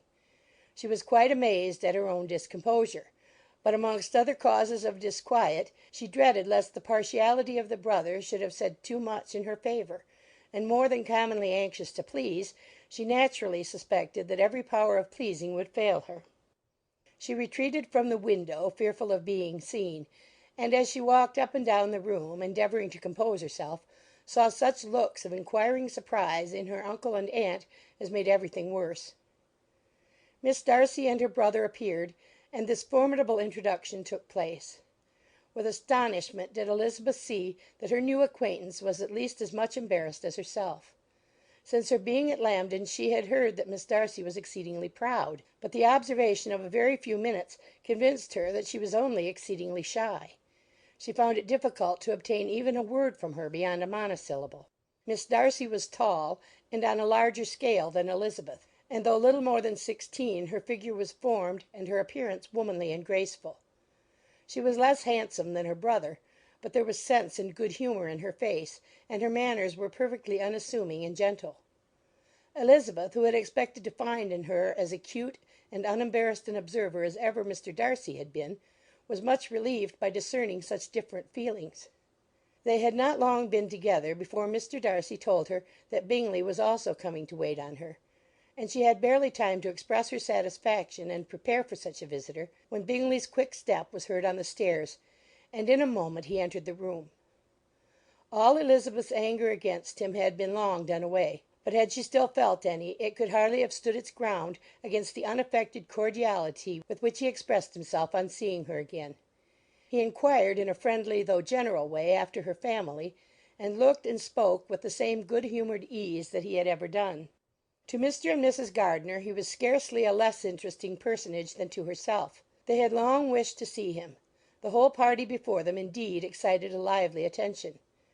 The suspicions which had just arisen of Mr. Darcy and their niece directed their observation towards each with an earnest though guarded inquiry, and they soon drew from those inquiries the full conviction that one of them at least knew what it was to love.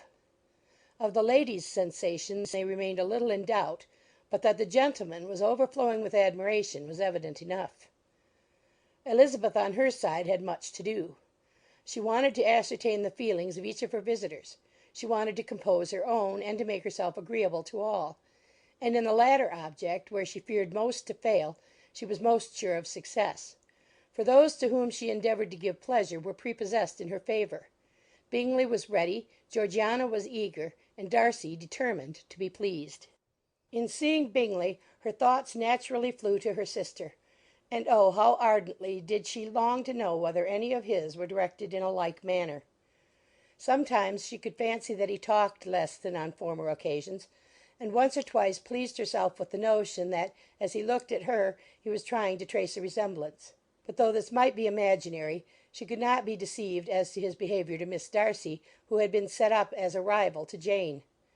No look appeared on either side that spoke particular regard. Nothing occurred between them that could justify the hopes of his sister.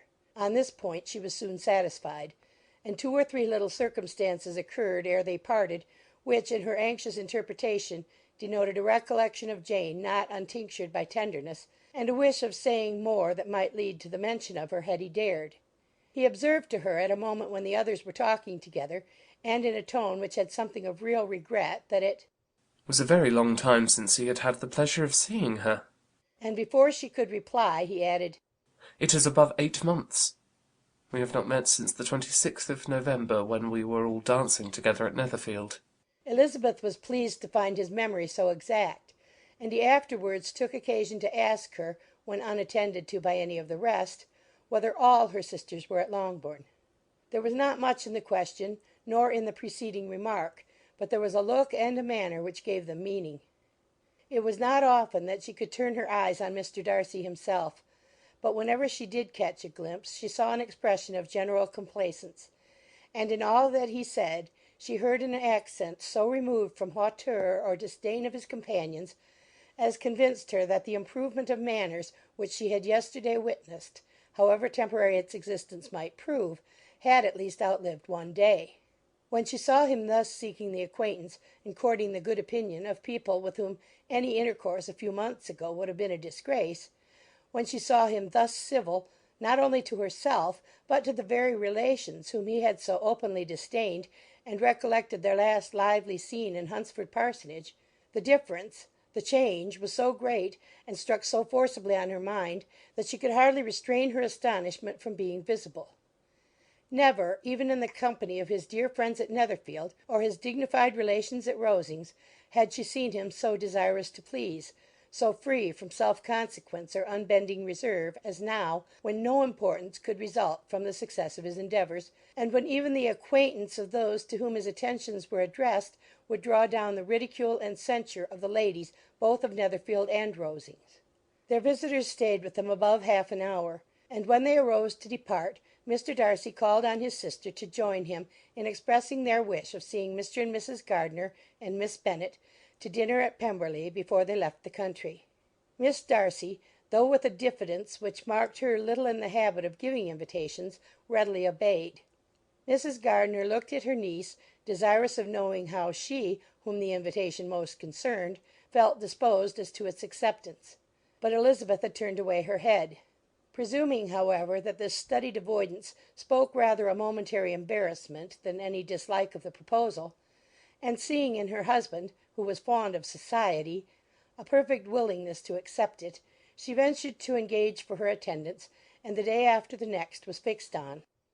Bingley expressed great pleasure in the certainty of seeing Elizabeth again, having still a great deal to say to her, and many inquiries to make after all their Hertfordshire friends.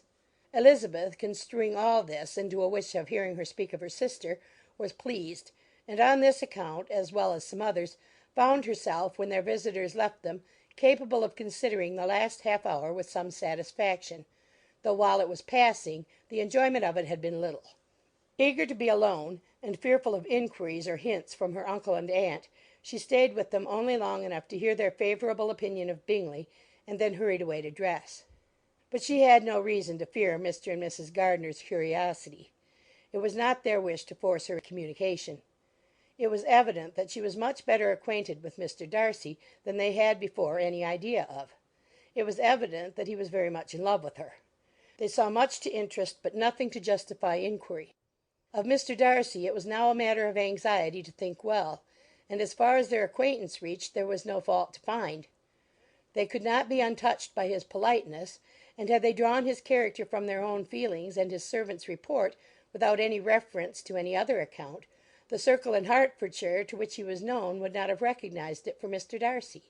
There was now an interest, however, in believing the housekeeper, and they soon became sensible that the authority of a servant who had known him since he was 4 years old, and whose own manners indicated respectability, was not to be hastily rejected.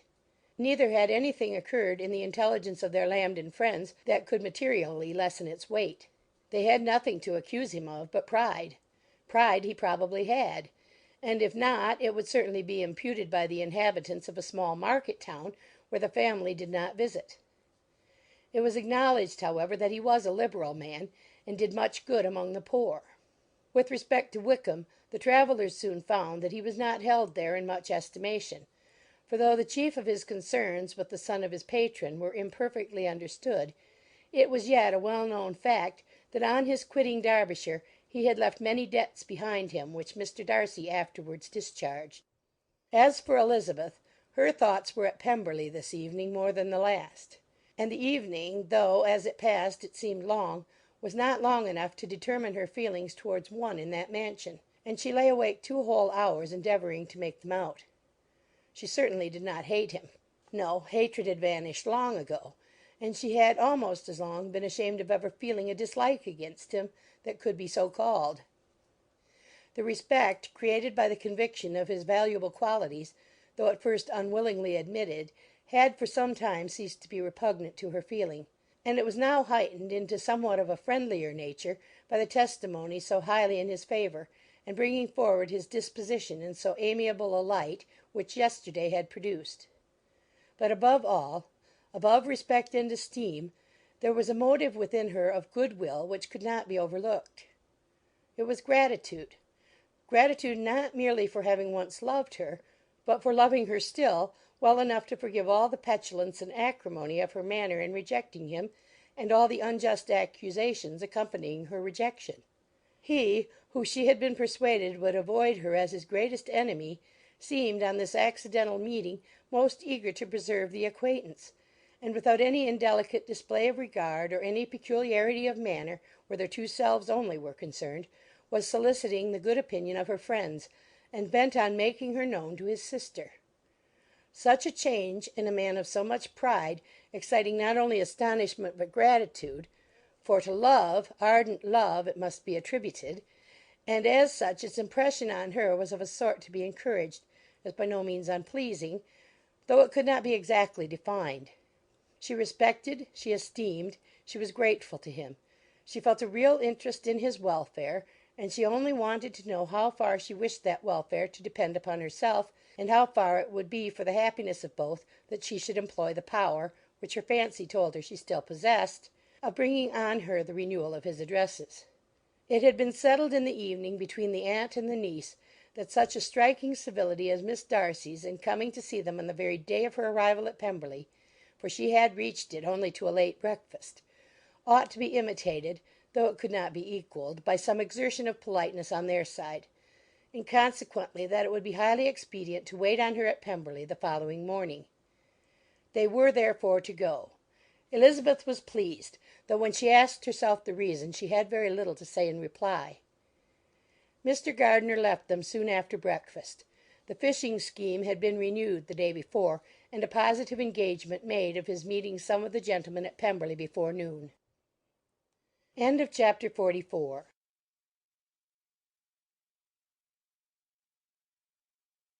Pride and Prejudice by Jane Austen. Chapter 45. Convinced as Elizabeth now was that Miss Bingley's dislike of her had originated in jealousy, she could not help feeling how unwelcome her appearance at Pemberley must be to her, and was curious to know with how much civility on that lady's side the acquaintance would now be renewed. On reaching the house, they were shown through the hall into the saloon, whose northern aspect rendered it delightful for summer.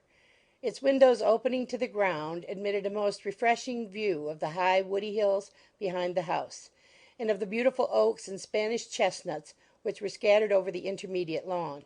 In this house they were received by Miss Darcy, who was sitting there with Mrs. Hurst and Miss Bingley, and the lady with whom she lived in London.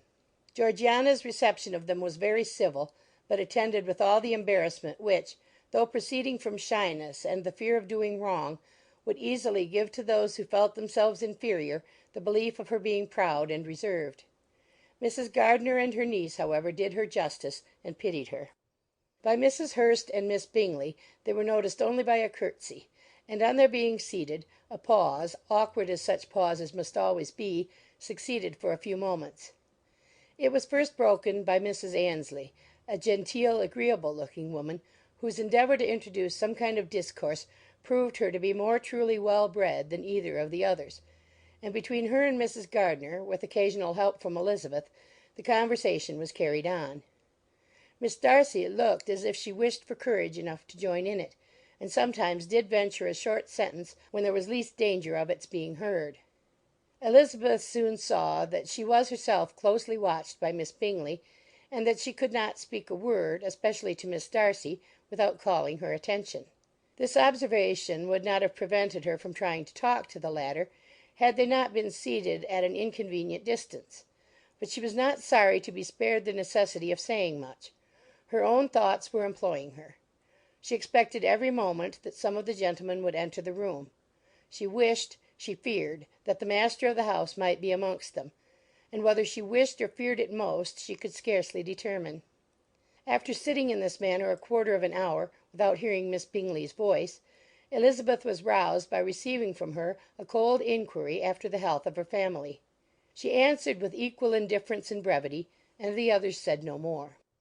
The next variation which their visit afforded was produced by the entrance of servants with cold meat, cake, and a variety of all the finest fruits in season; but this did not take place till after many a significant look and smile from Mrs. Annesley to Miss Darcy had been given to remind her of her post.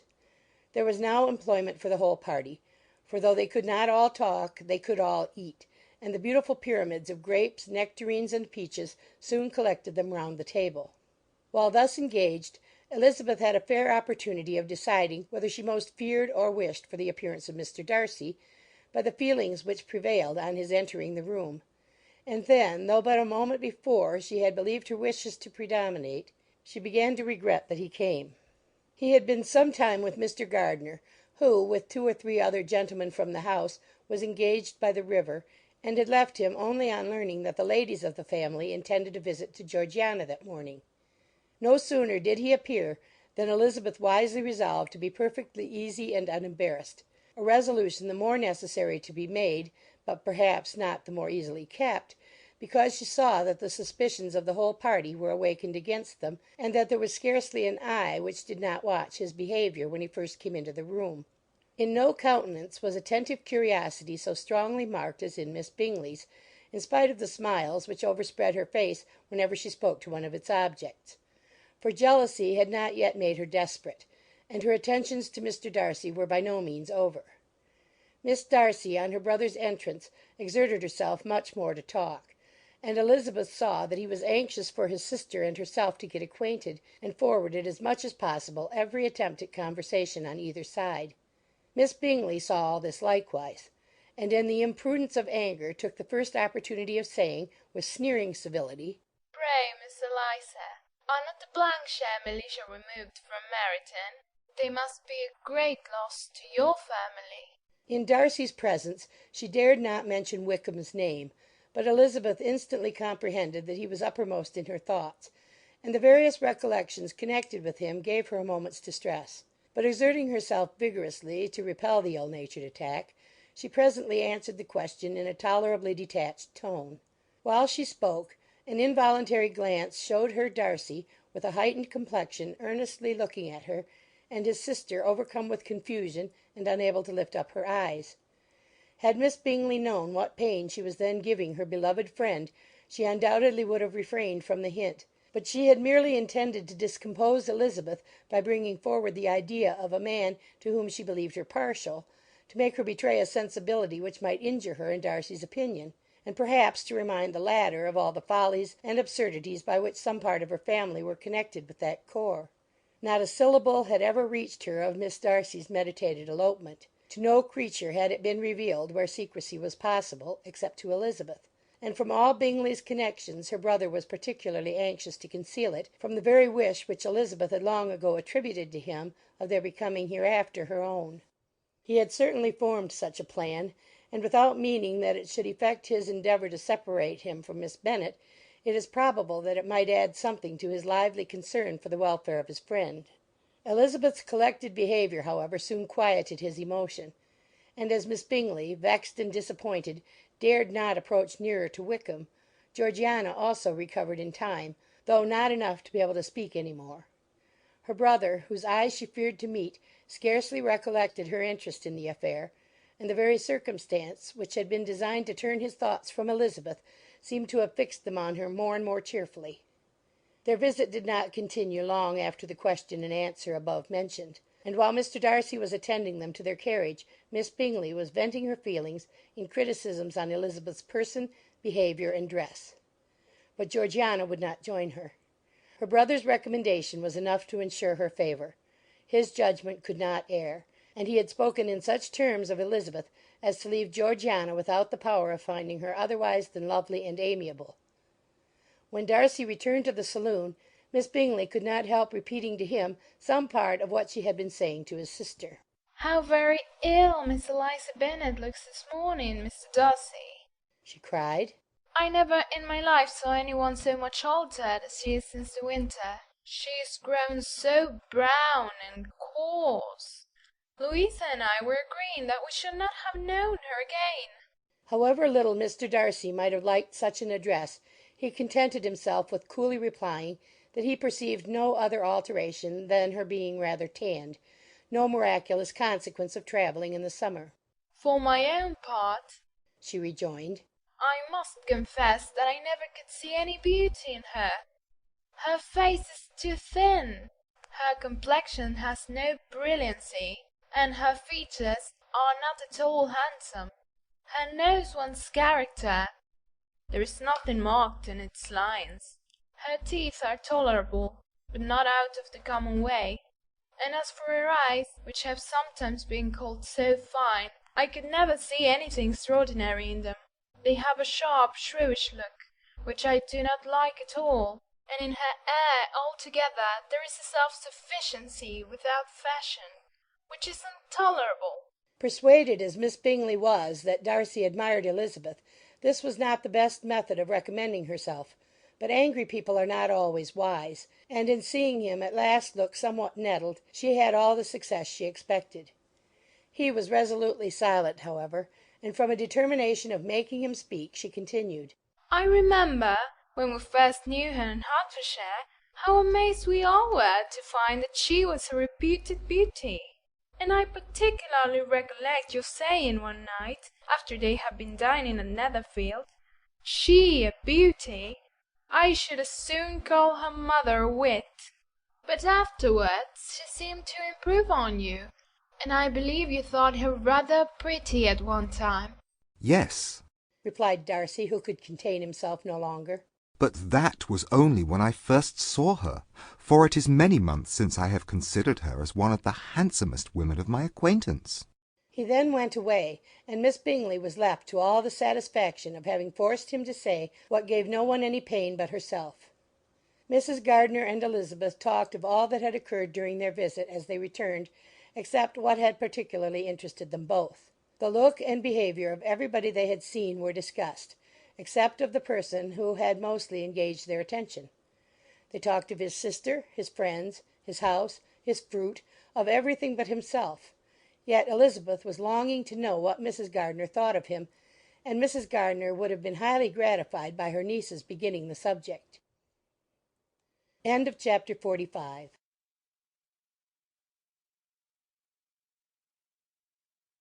Pride and Prejudice by Jane Austen, Chapter 46. Elizabeth had been a good deal disappointed in not finding a letter from Jane on their first arrival at Lambton, and this disappointment had been renewed on each of the mornings that had now been spent there. But on the third her repining was over, and her sister justified by the receipt of 2 letters from her at once, on one of which was marked that it had been missent elsewhere. Elizabeth was not surprised at it, as Jane had written the direction remarkably ill. They had just been preparing to walk as the letters came in, and her uncle and aunt, leaving her to enjoy them in quiet, set off by themselves. The one missent must first be attended to. It had been written 5 days ago. The beginning contained an account of all their little parties and engagements, with such news as the country afforded. But the latter half, which was dated a day later, and written in evident agitation, gave more important intelligence. It was to this effect. Since writing the above, dearest Lizzie, something has occurred of a most unexpected and serious nature, but I am afraid of alarming you. Be assured that we are all well. What I have to say relates to poor Lydia. An express came at 12 last night, just as we were all gone to bed, from Colonel Forster, to inform us that she was gone off to Scotland with one of his officers, to own the truth, with Wickham. Imagine our surprise. To Kitty, however, it does not seem so wholly unexpected. I am very, very sorry. So imprudent a match on both sides. But I am willing to hope the best, and that his character has been misunderstood. Thoughtless and indiscreet, I can easily believe him. But this step, and let us rejoice over it, marks nothing bad at heart. His choice is disinterested at least, for he must know my father can give her nothing. Our poor mother is sadly grieved. My father bears it better. How thankful am I that we never let them know what has been said against him. We must forget it ourselves. They were off Saturday night about 12, as is conjectured, but were not missed till yesterday morning at 8. The express was sent off directly. My dear Lizzie, they must have passed within 10 miles of us. Colonel Forster gives us reason to expect him here soon.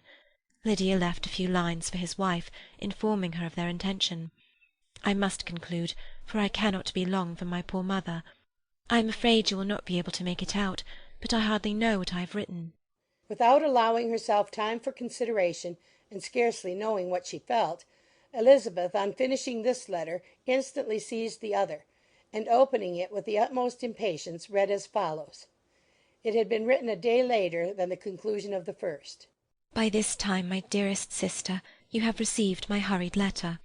I wish this may be more intelligible, but though not confined for time, my head is so bewildered that I cannot answer for being coherent.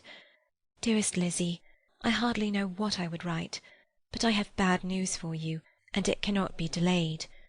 Imprudent as a marriage between Mr. Wickham and our poor Lydia would be, we are now anxious to be assured that it has taken place, for there is but too much reason to fear they are not gone to Scotland. Colonel Forster came yesterday, having left Brighton the day before, not many hours after the express. Though Lydia's short letter to Mrs. F. gave them to understand that they were going to Gretna Green, something was dropped by Denny expressing his belief that W. never intended to go there or to marry Lydia at all, which was repeated to Colonel F., who, instantly taking the alarm, set off from B. intending to trace their route. He did trace them easily to Clapham, but no farther, for on entering that place they removed into a hackney coach and dismissed the chaise that brought them from Epsom. All that is known after this is that they were seen to continue the London road. I know not what to think. After making every possible enquiry on that side of London, Colonel F. came on into Hertfordshire, anxiously renewing them at all the turnpikes, and at the inns in Barnet and Hatfield, but without any success. No such people had been seen to pass through. With the kindest concern he came on to Longbourn, and broke his apprehensions to us in a manner most creditable to his heart. I am sincerely grieved for him and Mrs. F., but no one can throw any blame on them. Our distress, my dear Lizzie, is very great. My father and mother believe the worst, but I cannot think so ill of him.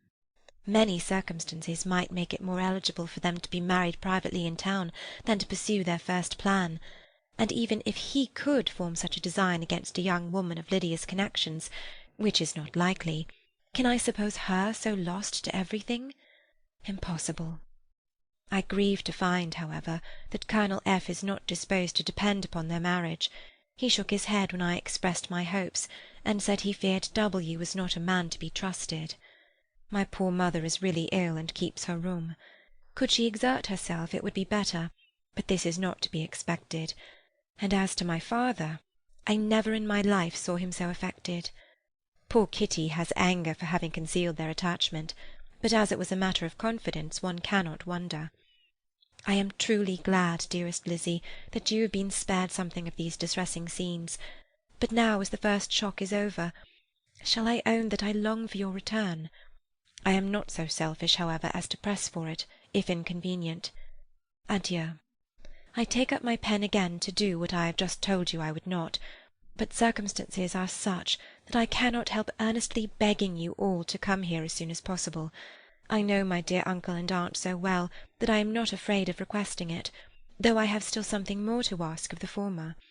My father is going to London with Colonel Forster instantly to try to discover her. What he means to do, I am sure I know not, but his excessive distress will not allow him to pursue any measure in the best and safest way, and Colonel Forster is obliged to be at Brighton again to-morrow evening. In such an exigence my uncle's advice and assistance would be everything in the world. He will immediately comprehend what I must feel, and I rely upon his goodness. Oh, where is my uncle? cried Elizabeth, darting from her seat as she finished the letter in eagerness to follow him without losing a moment of the time so precious. But as she reached the door it was opened by a servant, and Mr. Darcy appeared. Her pale face and impetuous manner made him start, and before he could recover himself to speak, she, in whose mind every idea was superseded by Lydia's situation, hastily exclaimed, I beg your pardon, but I must leave you. I must find Mr. Gardiner this moment on business that cannot be delayed. I have not an instant to lose. Good God, what is the matter? cried he, with more feeling than politeness.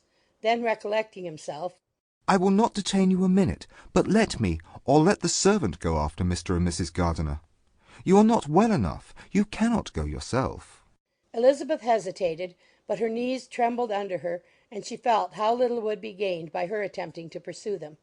Calling back the servant, therefore, she commissioned him, though in so breathless an accent as made her almost unintelligible, to fetch his master and mistress home instantly. On his quitting the room, she sat down, unable to support herself, and looking so miserably ill that it was impossible for Darcy to leave her, or to refrain from saying, in a tone of gentleness and commiseration, Let me call your maid. Is there nothing you could take to give you present relief? A glass of wine. Shall I get you one? You are very ill.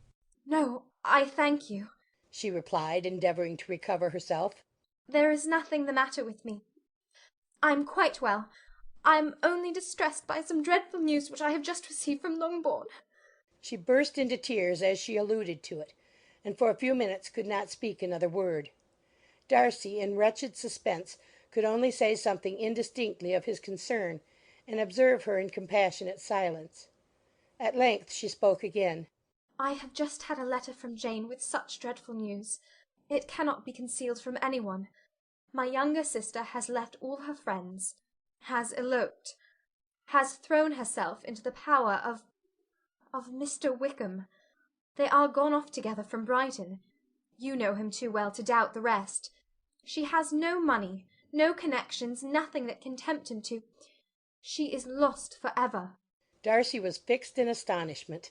When I consider, she added, in a yet more agitated voice, that I might have prevented it, I who knew what he was. Had I but explained some part of it, only some part of what I learnt to my own family, had his character been known, this could not have happened. But it is all too late now. I am grieved indeed, cried Darcy. Grieved, shocked. But is it certain? Absolutely certain? Oh, yes.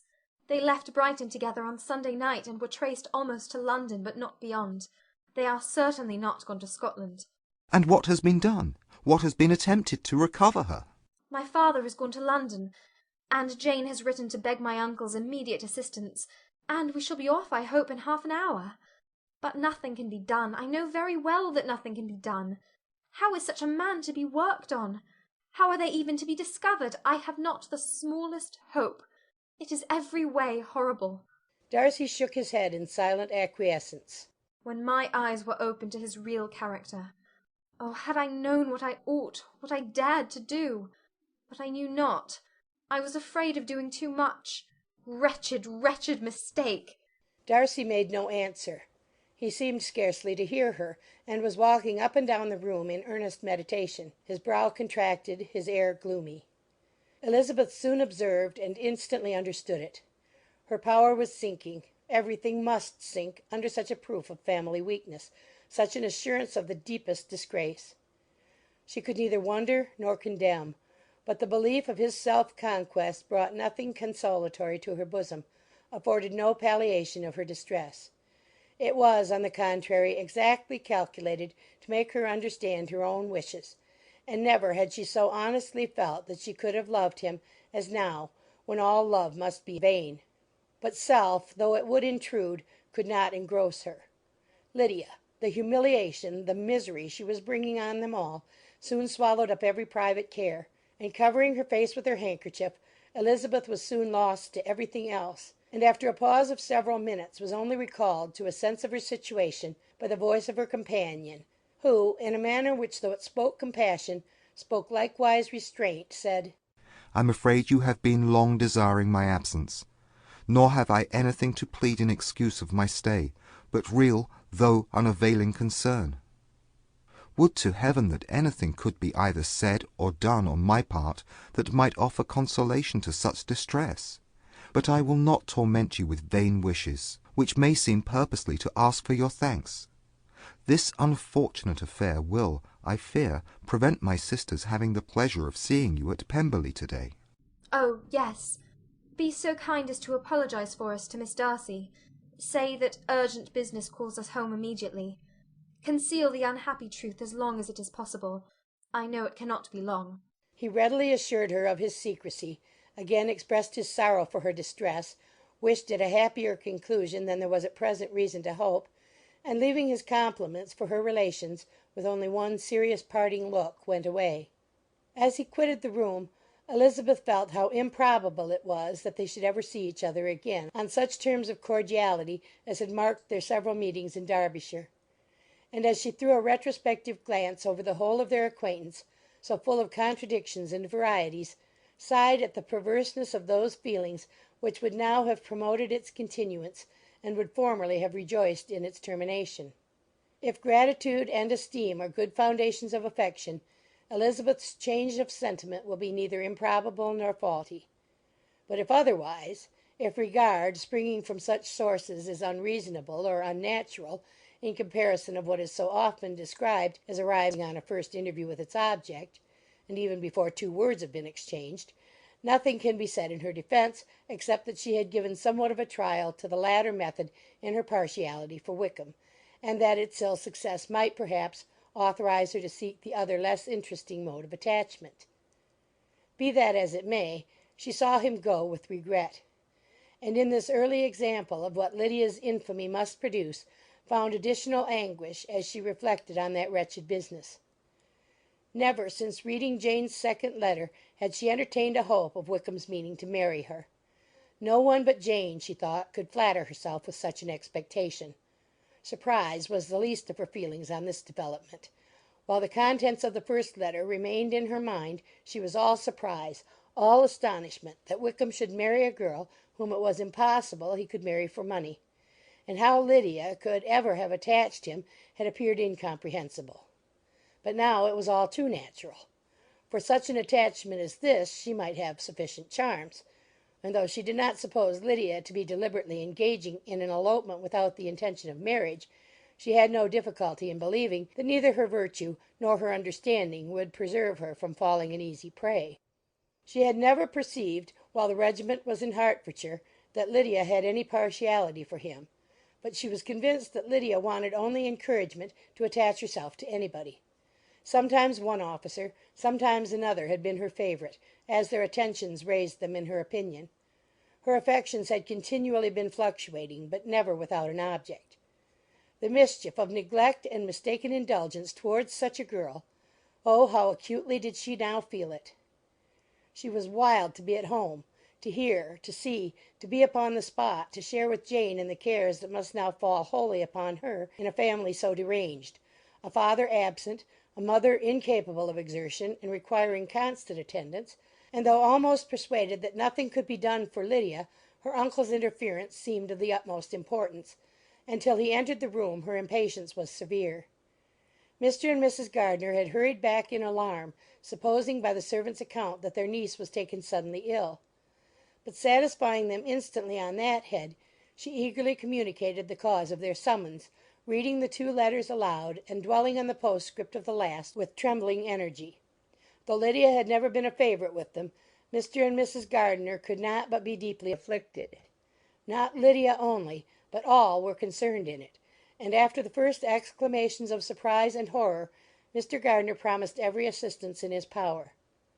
Elizabeth, though expecting no less, thanked him with tears of gratitude, and all 3 being actuated by one spirit, everything relating to their journey was speedily settled. They were to be off as soon as possible. But what is to be done about Pemberley? Cried Mrs. Gardiner. John told us Mr. Darcy was here when you sent for us. Was it so? Yes, and I told him we should not be able to keep our engagement. That is all settled. What is all settled? Repeated the other, as she ran into her room to prepare. And they are upon such terms as for her to disclose the real truth? Oh, that I knew how it was! But wishes were vain, or at least could only serve to amuse her in the hurry and confusion of the following hour. Had Elizabeth been at leisure to be idle, she would have remained certain that all employment was impossible to one so wretched as herself. But she had her share of business as well as her aunt, and amongst the rest there were notes to be written to all their friends at Lambton, with false excuses for their sudden departure. An hour, however, saw the whole completed, and Mr. Gardiner meanwhile having settled his account at the inn, nothing remained to be done but to go; and Elizabeth, after all the misery of the morning, found herself in a shorter space of time than she could have supposed, seated in the carriage and on the road to Longbourn. Chapter 46.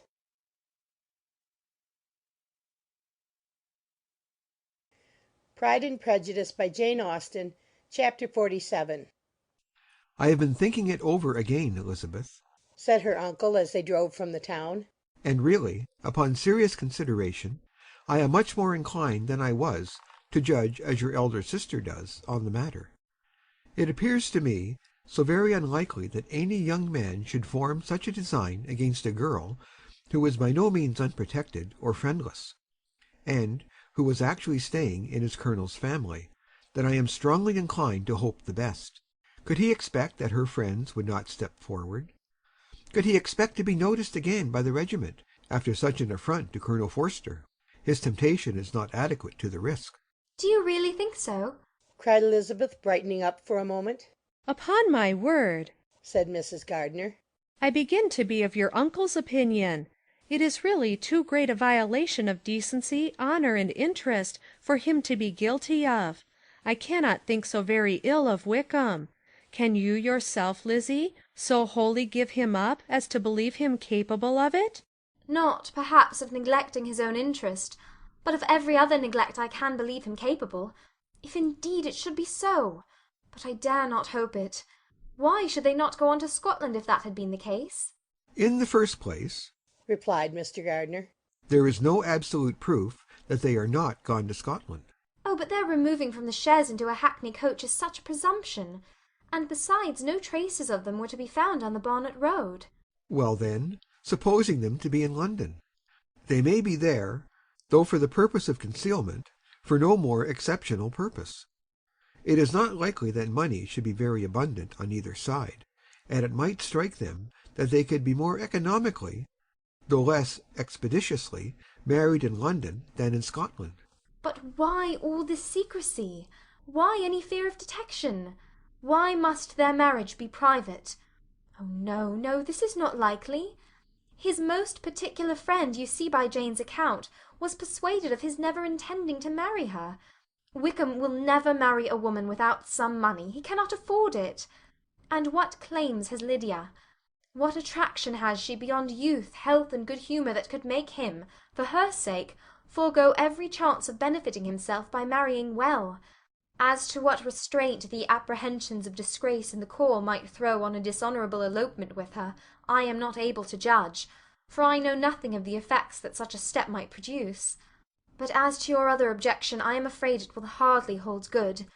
Lydia has no brothers to step forward, and he might imagine, from my father's behaviour, from his indolence and the little attention he has ever seemed to give to what was going forward in his family, that he would do as little and think as little about it as any father could do in such a matter. But can you think that Lydia is so lost to everything but love of him as to consent to live with him on any terms other than marriage? It does seem, and it is most shocking indeed, replied Elizabeth, with tears in her eyes, that a sister's sense of decency and virtue in such a point should admit of doubt. But really I know not what to say. Perhaps I am not doing her justice. But she is very young. She has never been taught to think on serious subjects, and for the last half-year, nay, for a 12-month, she has been given up to nothing but amusement and vanity.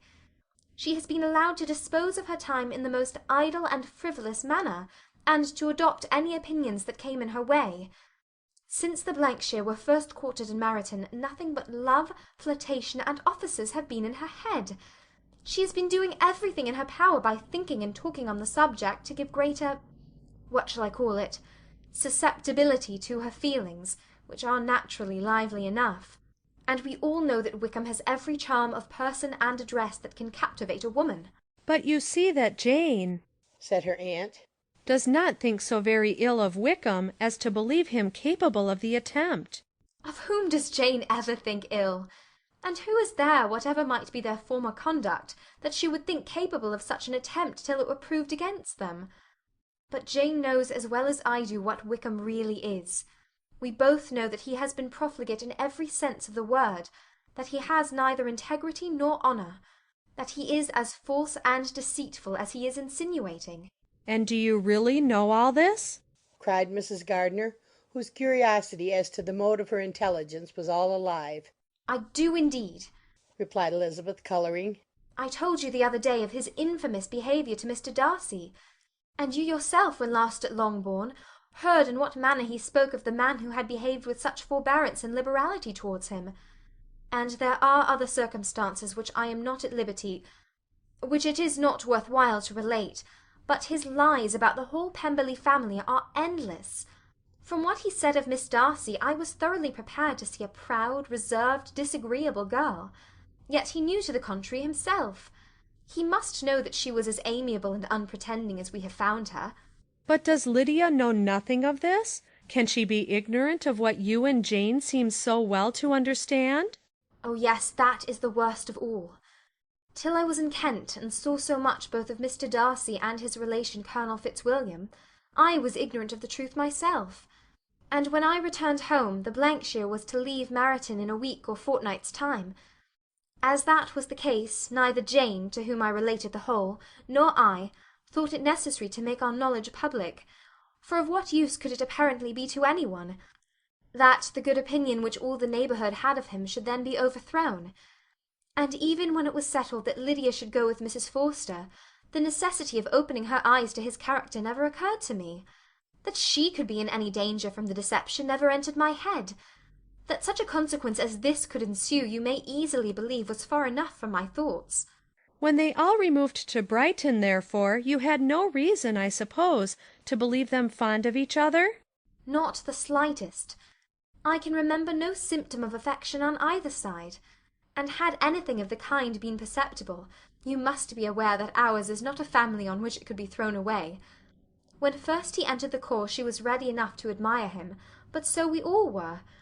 Every girl in or near Meryton was out of her senses about him for the first 2 months, but he never distinguished her by any particular attention, and consequently, after a moderate period of extravagant and wild admiration, her fancy for him gave way, and others of the regiment, who treated her with more distinction, again became her favourites.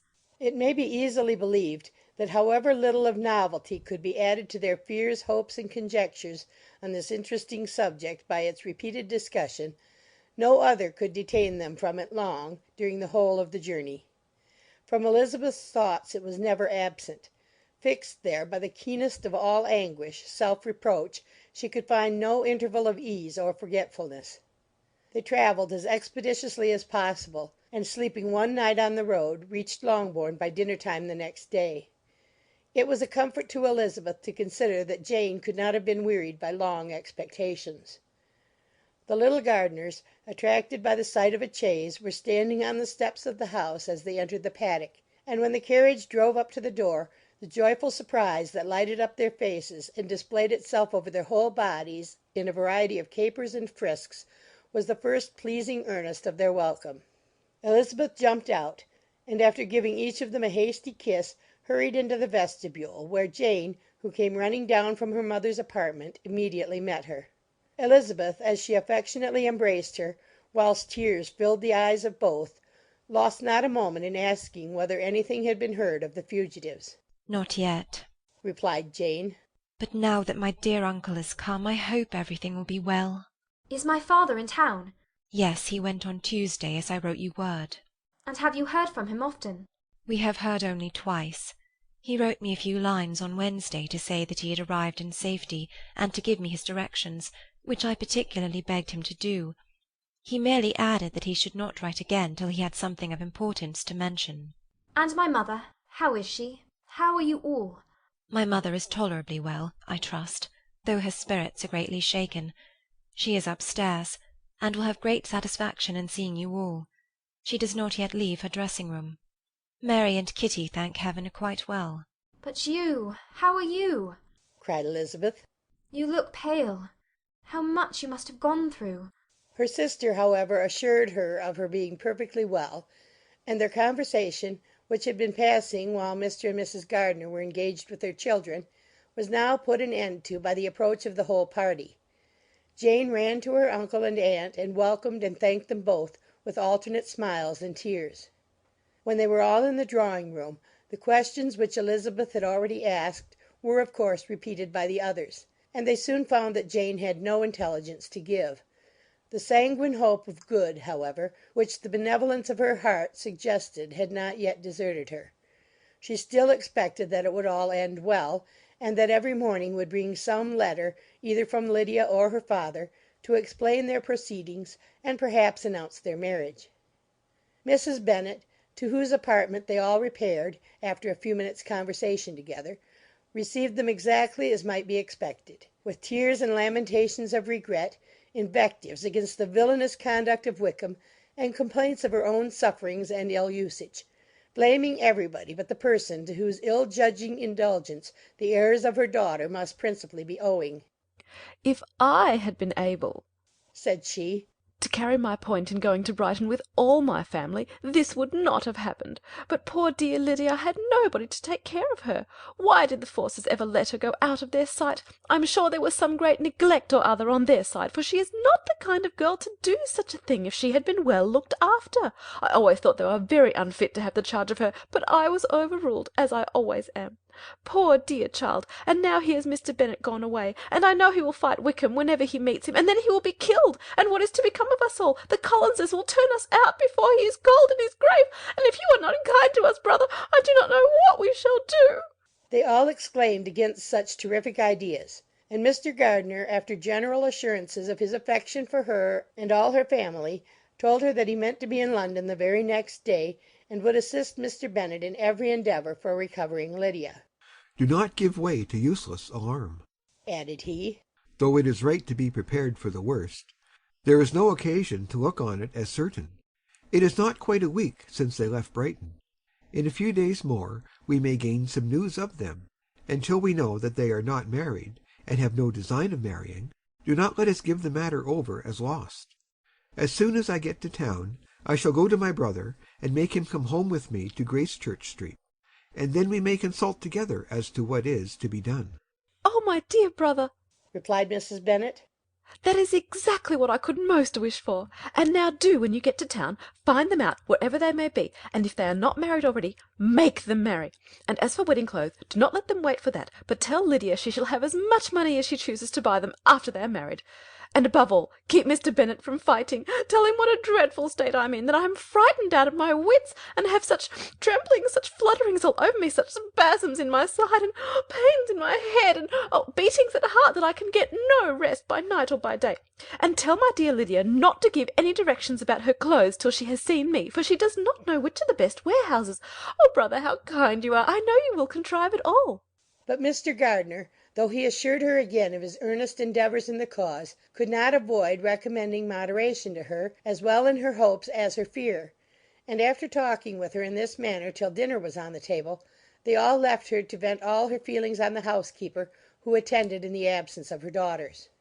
Though her brother and sister were persuaded that there was no real occasion for such a seclusion from the family, they did not attempt to oppose it, for they knew that she had not prudence enough to hold her tongue before the servants while they waited at table, and judged it better that one only of the household, and the one whom they could most trust, should comprehend all her fears and solicitude on the subject.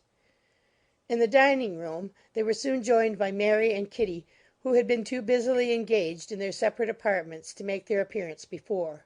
One came from her books, and the other from her toilette. The faces of both, however, were tolerably calm, and no change was visible in either, except that the loss of her favourite sister, or the anger which she had herself incurred in this business, had given more of fretfulness than usual to the accents of Kitty.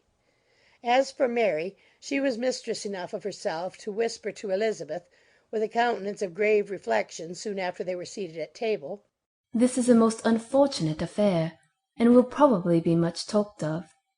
But we must stem the tide of malice, and pour into the wounded bosoms of each other the balm of sisterly consolation."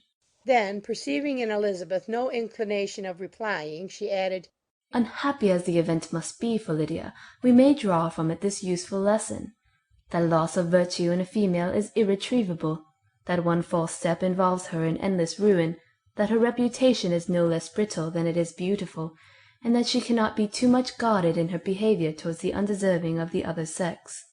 Elizabeth lifted up her eyes in amazement, but was too much oppressed to make any reply. Mary, however, continued to console herself with such kind of moral extractions from the evil before them.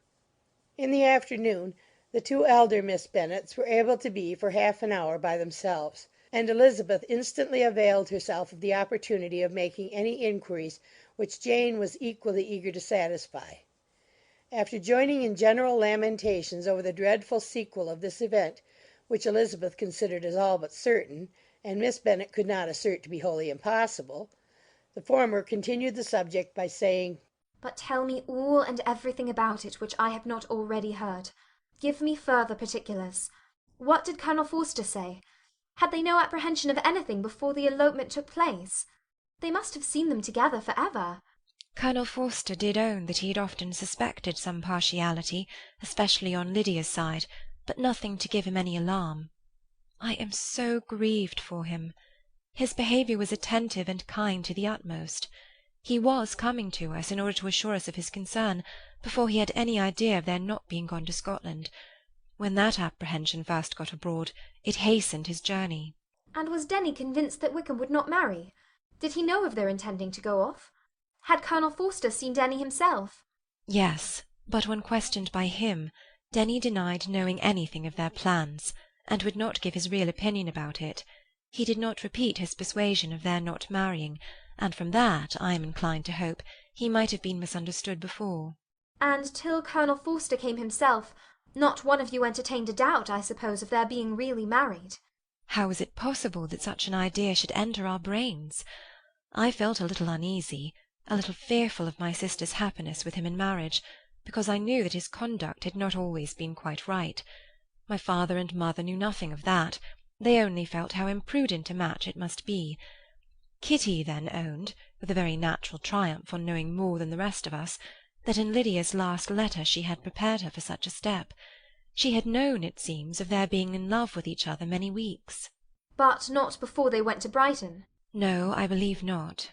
And did Colonel Forster appear to think well of Wickham himself? Does he know his real character? I must confess that he did not speak so well of Wickham as he formerly did. He believed him to be imprudent and extravagant, and since this sad affair has taken place, it is said that he left Meryton greatly in debt, but I hope this may be false. Oh, Jane, had we been less secret, had we told what we knew of him, this could not have happened. Perhaps it would have been better, replied her sister.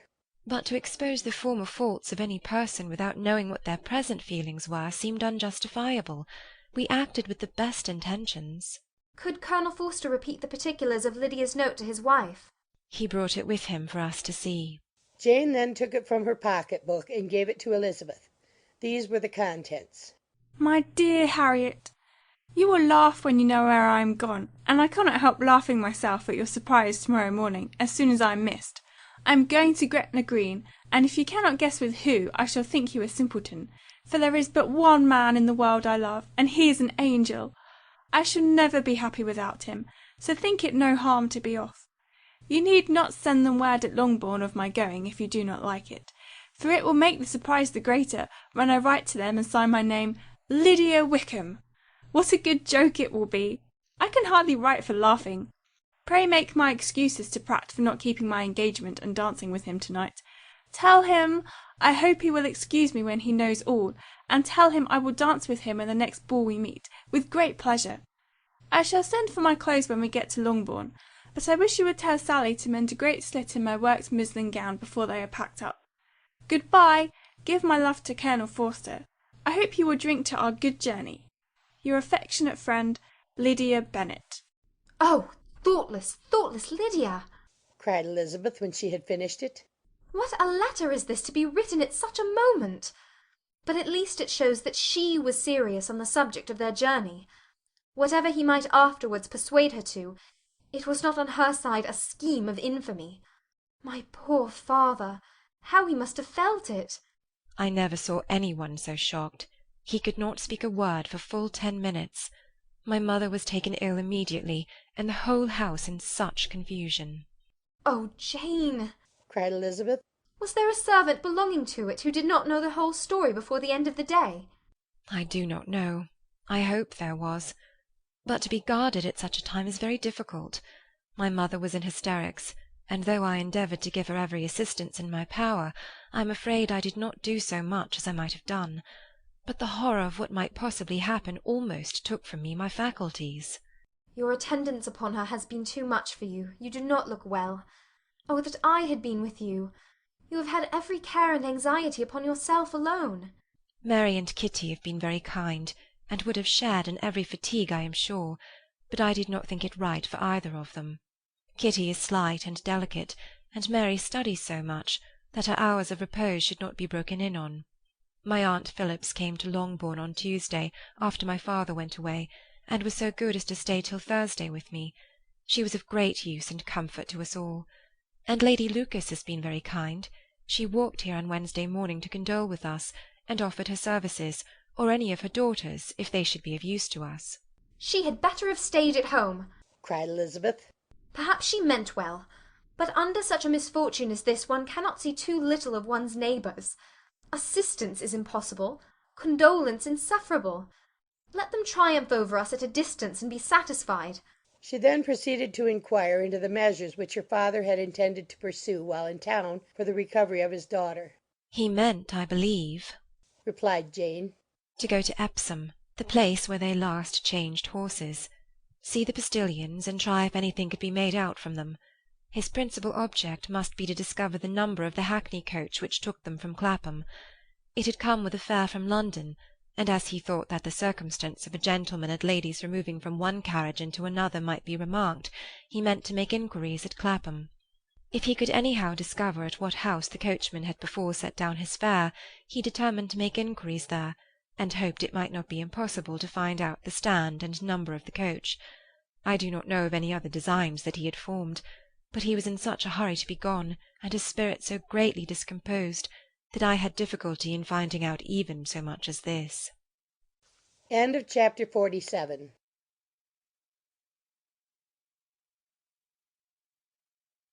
Pride and Prejudice by Jane Austen, chapter 48.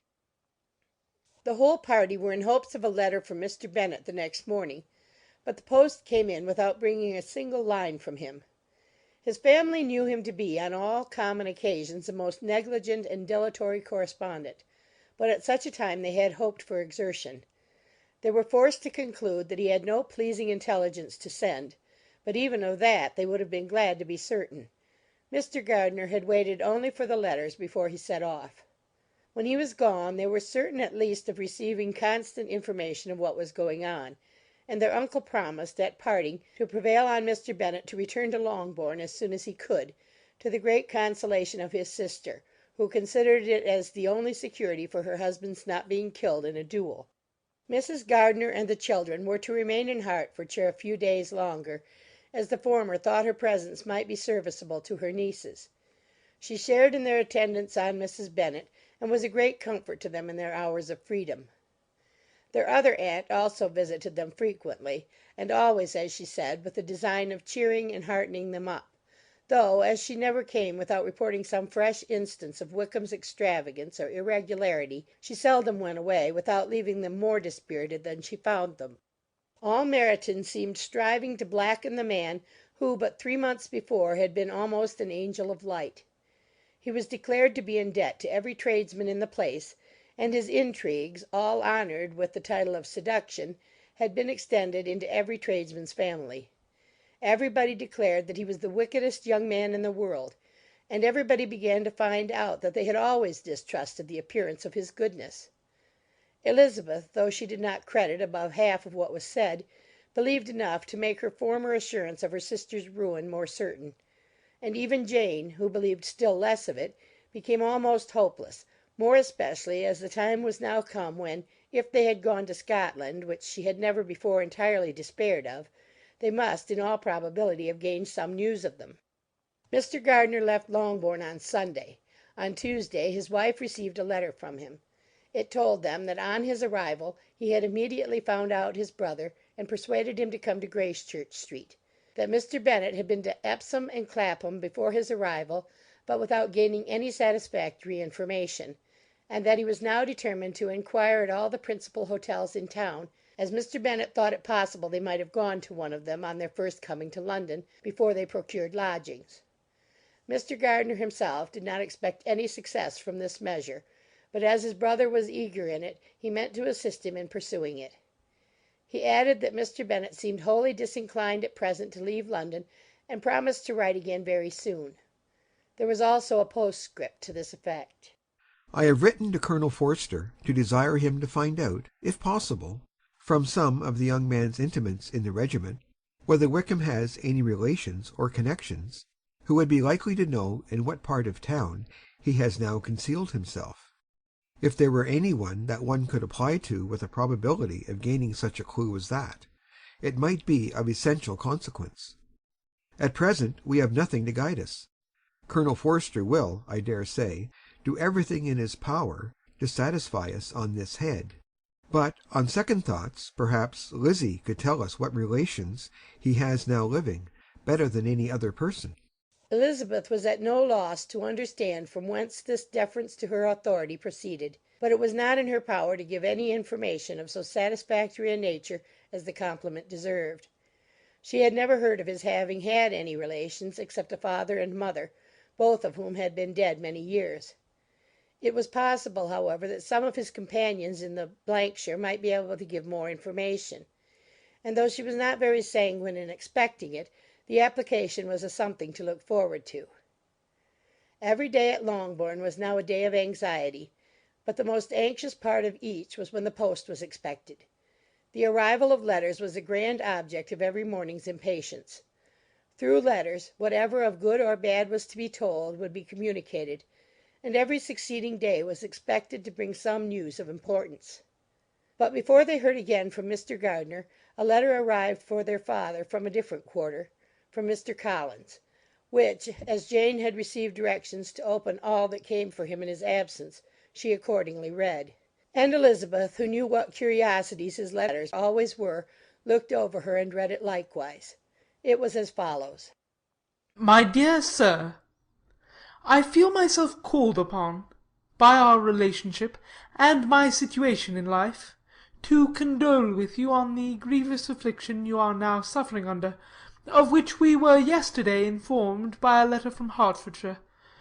Be assured, my dear sir, that Mrs. Collins and myself sympathize with you and all your respectable family in your present distress, which must be of the bitterest kind, because proceeding from a cause which no time can remove. No arguments shall be wanting on my part that can alleviate so severe a misfortune, or that may comfort you under a circumstance that must be of all others the most afflicting to a parent's mind. The death of your daughter would have been a blessing in comparison to this, and it is the more to be lamented because there is reason to suppose, as my dear Charlotte informs me, that this licentiousness of behaviour in your daughter has proceeded from a faulty degree of indulgence, though at the same time, for the consolation of yourself and Mrs. Bennet, I am inclined to think that her own disposition must be naturally bad, or she could not be guilty of such an enormity at so early an age. Howsoever that may be, you are grievously to be pitied, in which opinion I am not only joined by Mrs. Collins, but likewise by Lady Catherine and her daughter, to whom I have related the affair. They agree with me in apprehending that this false step in one daughter will be injurious to the fortunes of all the others, for who, as Lady Catherine herself condescendingly says, will connect themselves with such a family? And this consideration leads me moreover to reflect with augmented satisfaction on a certain event of last November, for had it been otherwise, I might have been involved in all your sorrow and disgrace. Let me then advise you, dear sir, to console yourself as much as possible, to throw off your unworthy child from your affection forever, and leave her to reap the fruits of her own heinous offence. I am, dear sir, etc., etc. Mr. Gardiner did not write again till he had received an answer from Colonel Forster, and then he had nothing of a pleasant nature to send. It was not known that Wickham had a single relationship with whom he kept up any connection, and it was certain that he had no near one living.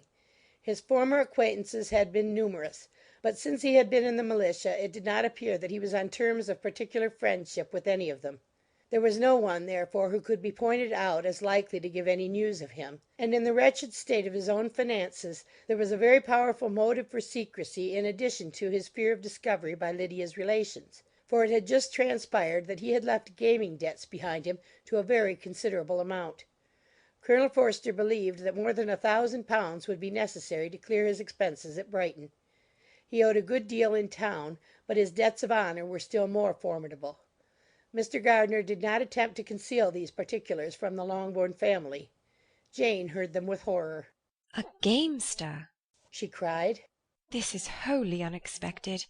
I had not an idea of it." Mr. Gardiner added in his letter that they might expect to see their father at home on the following day, which was Saturday.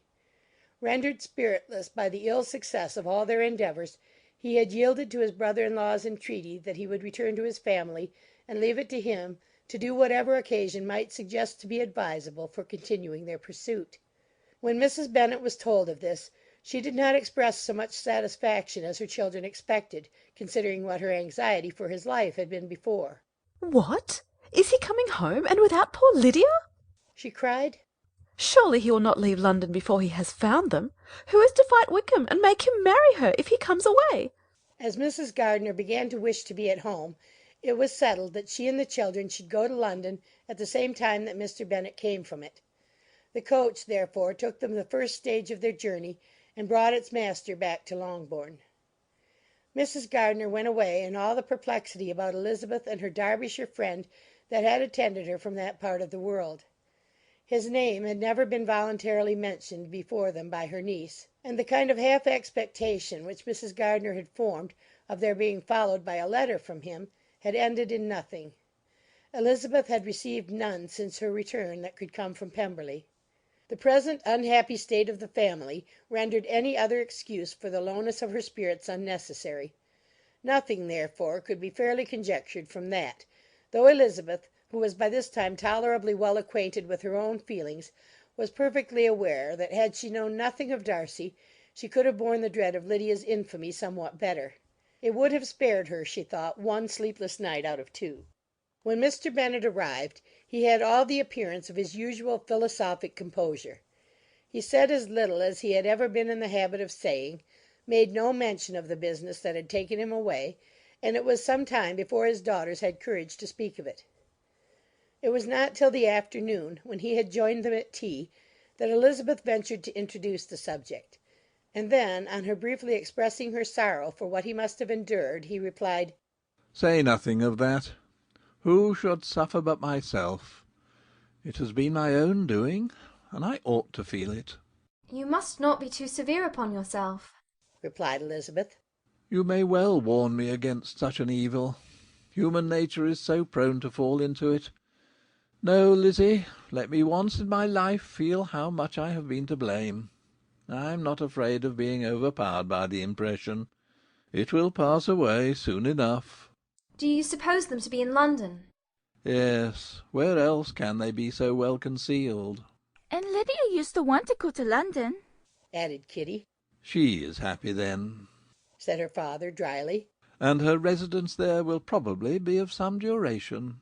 Then, after a short silence, he continued, Lizzie, I bear you no ill will for being justified in your advice to me last May, which, considering the event, shows some greatness of mind. They were interrupted by Miss Bennet, who came to fetch her mother's tea. This is a parade, he cried, which does one good. It gives such an elegance to misfortune. Another day I will do the same.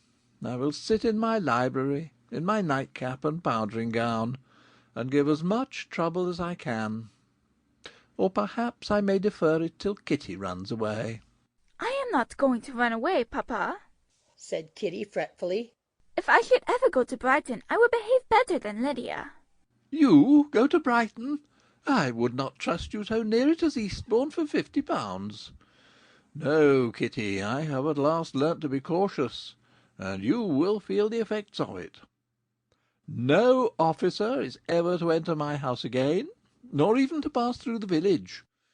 Balls will be absolutely prohibited, unless you stand up with one of your sisters, and you are never to stare out of doors until you can prove that you have spent 10 minutes of every day in a rational manner. Kitty, who took all these threats in a serious light, began to cry. Well, well, said he, do not make yourself unhappy. If you are a good girl for the next 10 years, I will take you to a review at the end of them. End of chapter 48.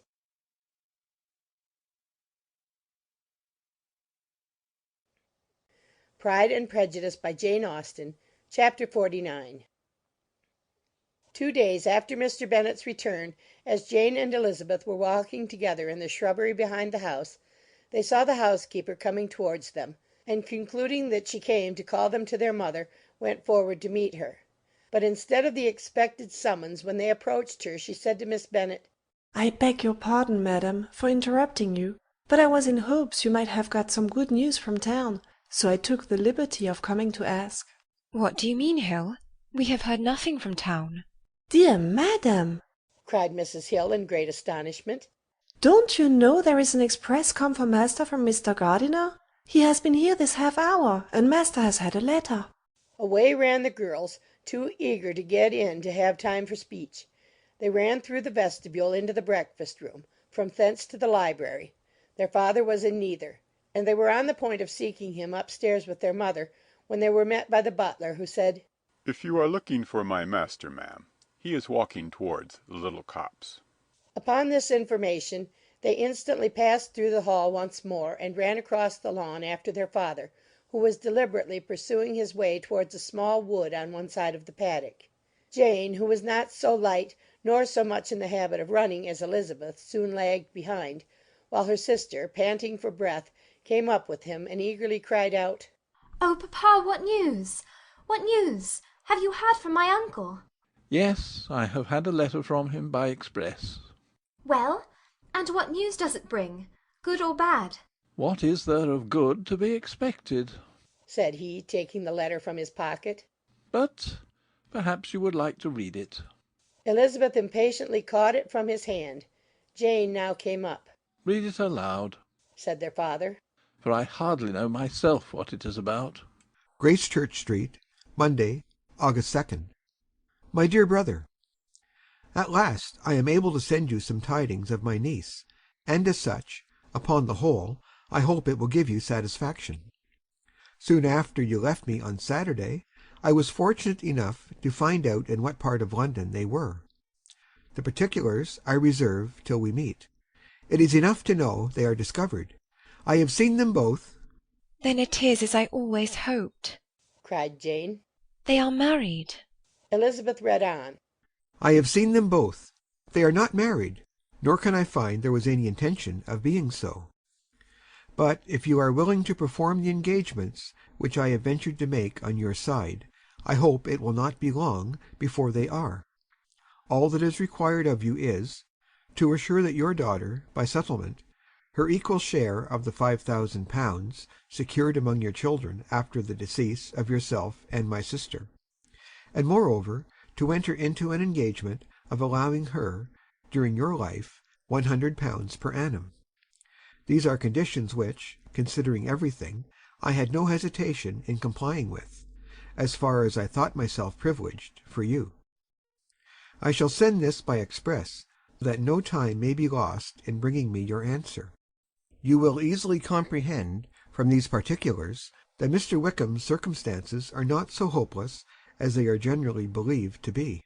The world has been deceived in that respect, and I am happy to say there will be some little money, even when all his debts are discharged, to settle on my niece, in addition to her own fortune. If, as I conclude will be the case, you send me full powers to act in your name throughout the whole of this business, I will immediately give directions to Haggerston for preparing a proper settlement. There will not be the smallest occasion for your coming to town again. Therefore stay quiet at Longbourn, and depend on my diligence and care. Send back your answer as fast as you can, and be careful to write explicitly.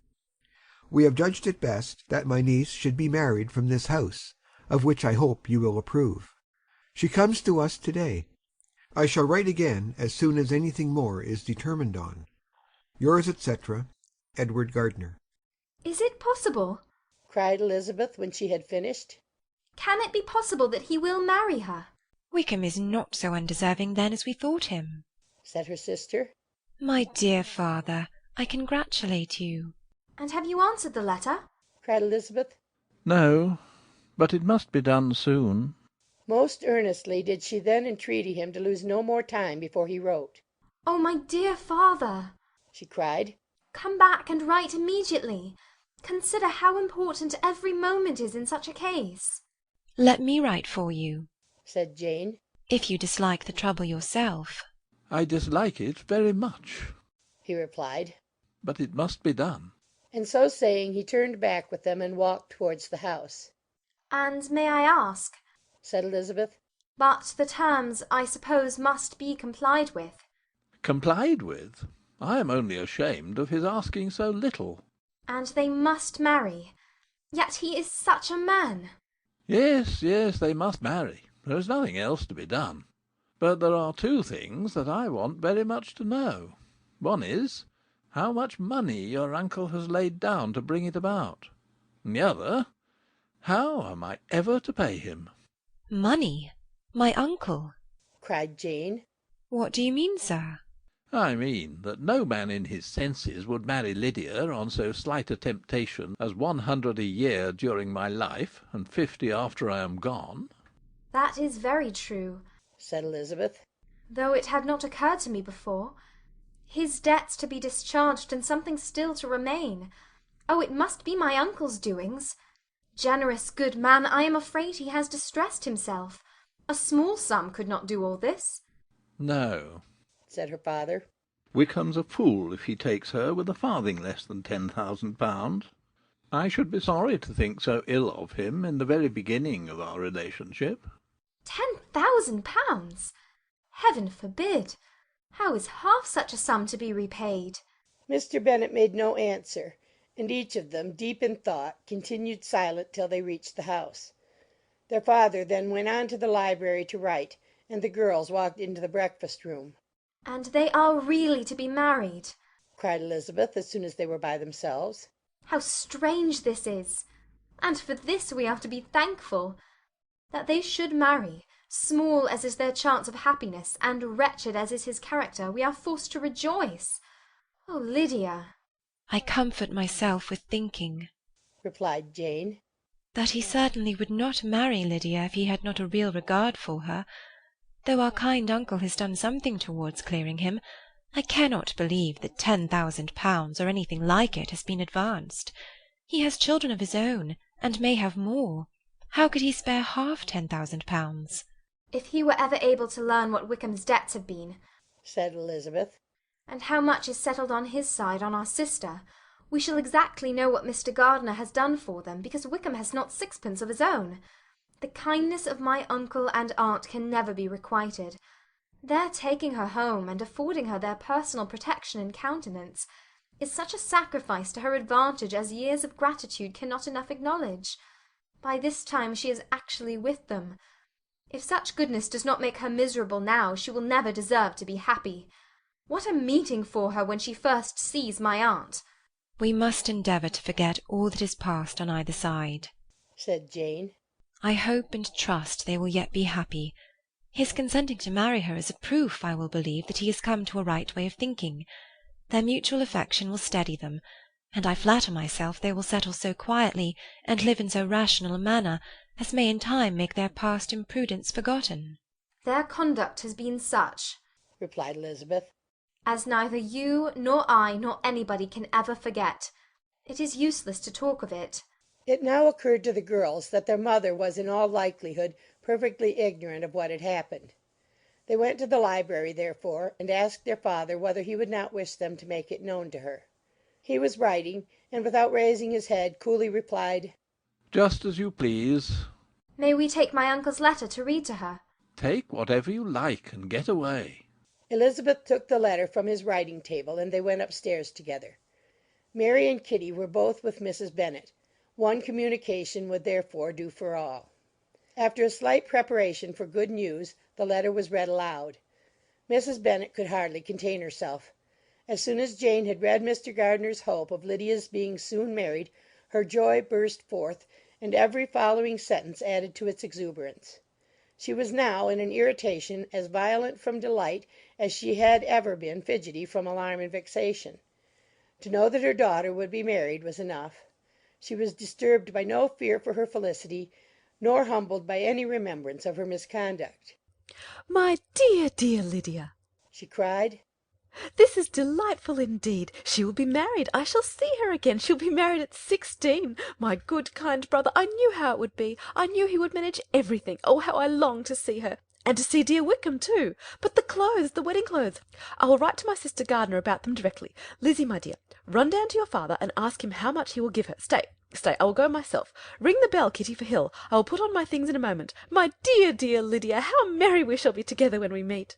Her eldest daughter endeavoured to give some relief to the violence of these transports by leading her thoughts to the obligations which Mr. Gardiner's behaviour laid them all under. For we must attribute this happy conclusion, she added, in a great measure to his kindness. We are persuaded that he has pledged himself to assist Mr. Wickham with money. Well, cried her mother, it is all very right. Who should do it but her own uncle? If he had not had a family of his own, I and my children must have had all his money, you know, and this is the first time we have ever had anything from him except a few presents. Well, I am so happy. In a short time I shall have a daughter married, Mrs. Wickham. How well it sounds. And she was only 16 last June. My dear Jane, I am in such a flutter that I am sure I can't write, so I will dictate and you will write for me. We will settle with your father about the money afterwards, but the things should be ordered immediately. She was then proceeding to all the particulars of calico, muslin, and cambric, and would shortly have dictated some very plentiful orders, had not Jane, though with some difficulty, persuaded her to wait till her father was at leisure to be consulted. One day's delay, she observed, would be of small importance, and her mother was too happy to be quite so obstinate as usual. Other schemes, too, came into her head. I will go to Meryton, said she, as soon as I am dressed, and tell the good news to my sister Phillips. And as I come back I can call on Lady Lucas and Mrs. Long. Kitty, run down and order the carriage. An airing would do me a great deal of good, I am sure. Girls, can I do anything for you and Meryton? Oh, here comes Hill. My dear Hill, have you heard the good news? Miss Lydia is going to be married, and you shall all have a bowl of punch to make merry at her wedding." Mrs. Hill began instantly to express her joy.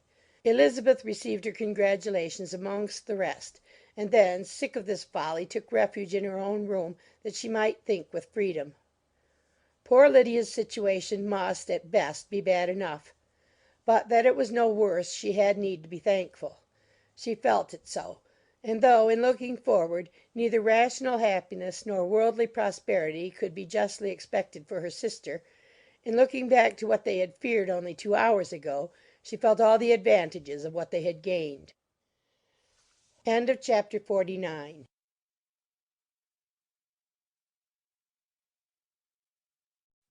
Pride and Prejudice by Jane Austen. Chapter 50.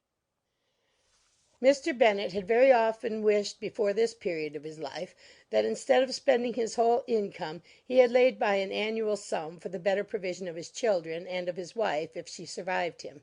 He now wished it more than ever.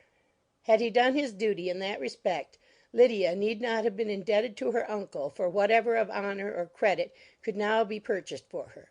The satisfaction of prevailing on one of the most worthless young men in Great Britain to be her husband might then have rested in its proper place.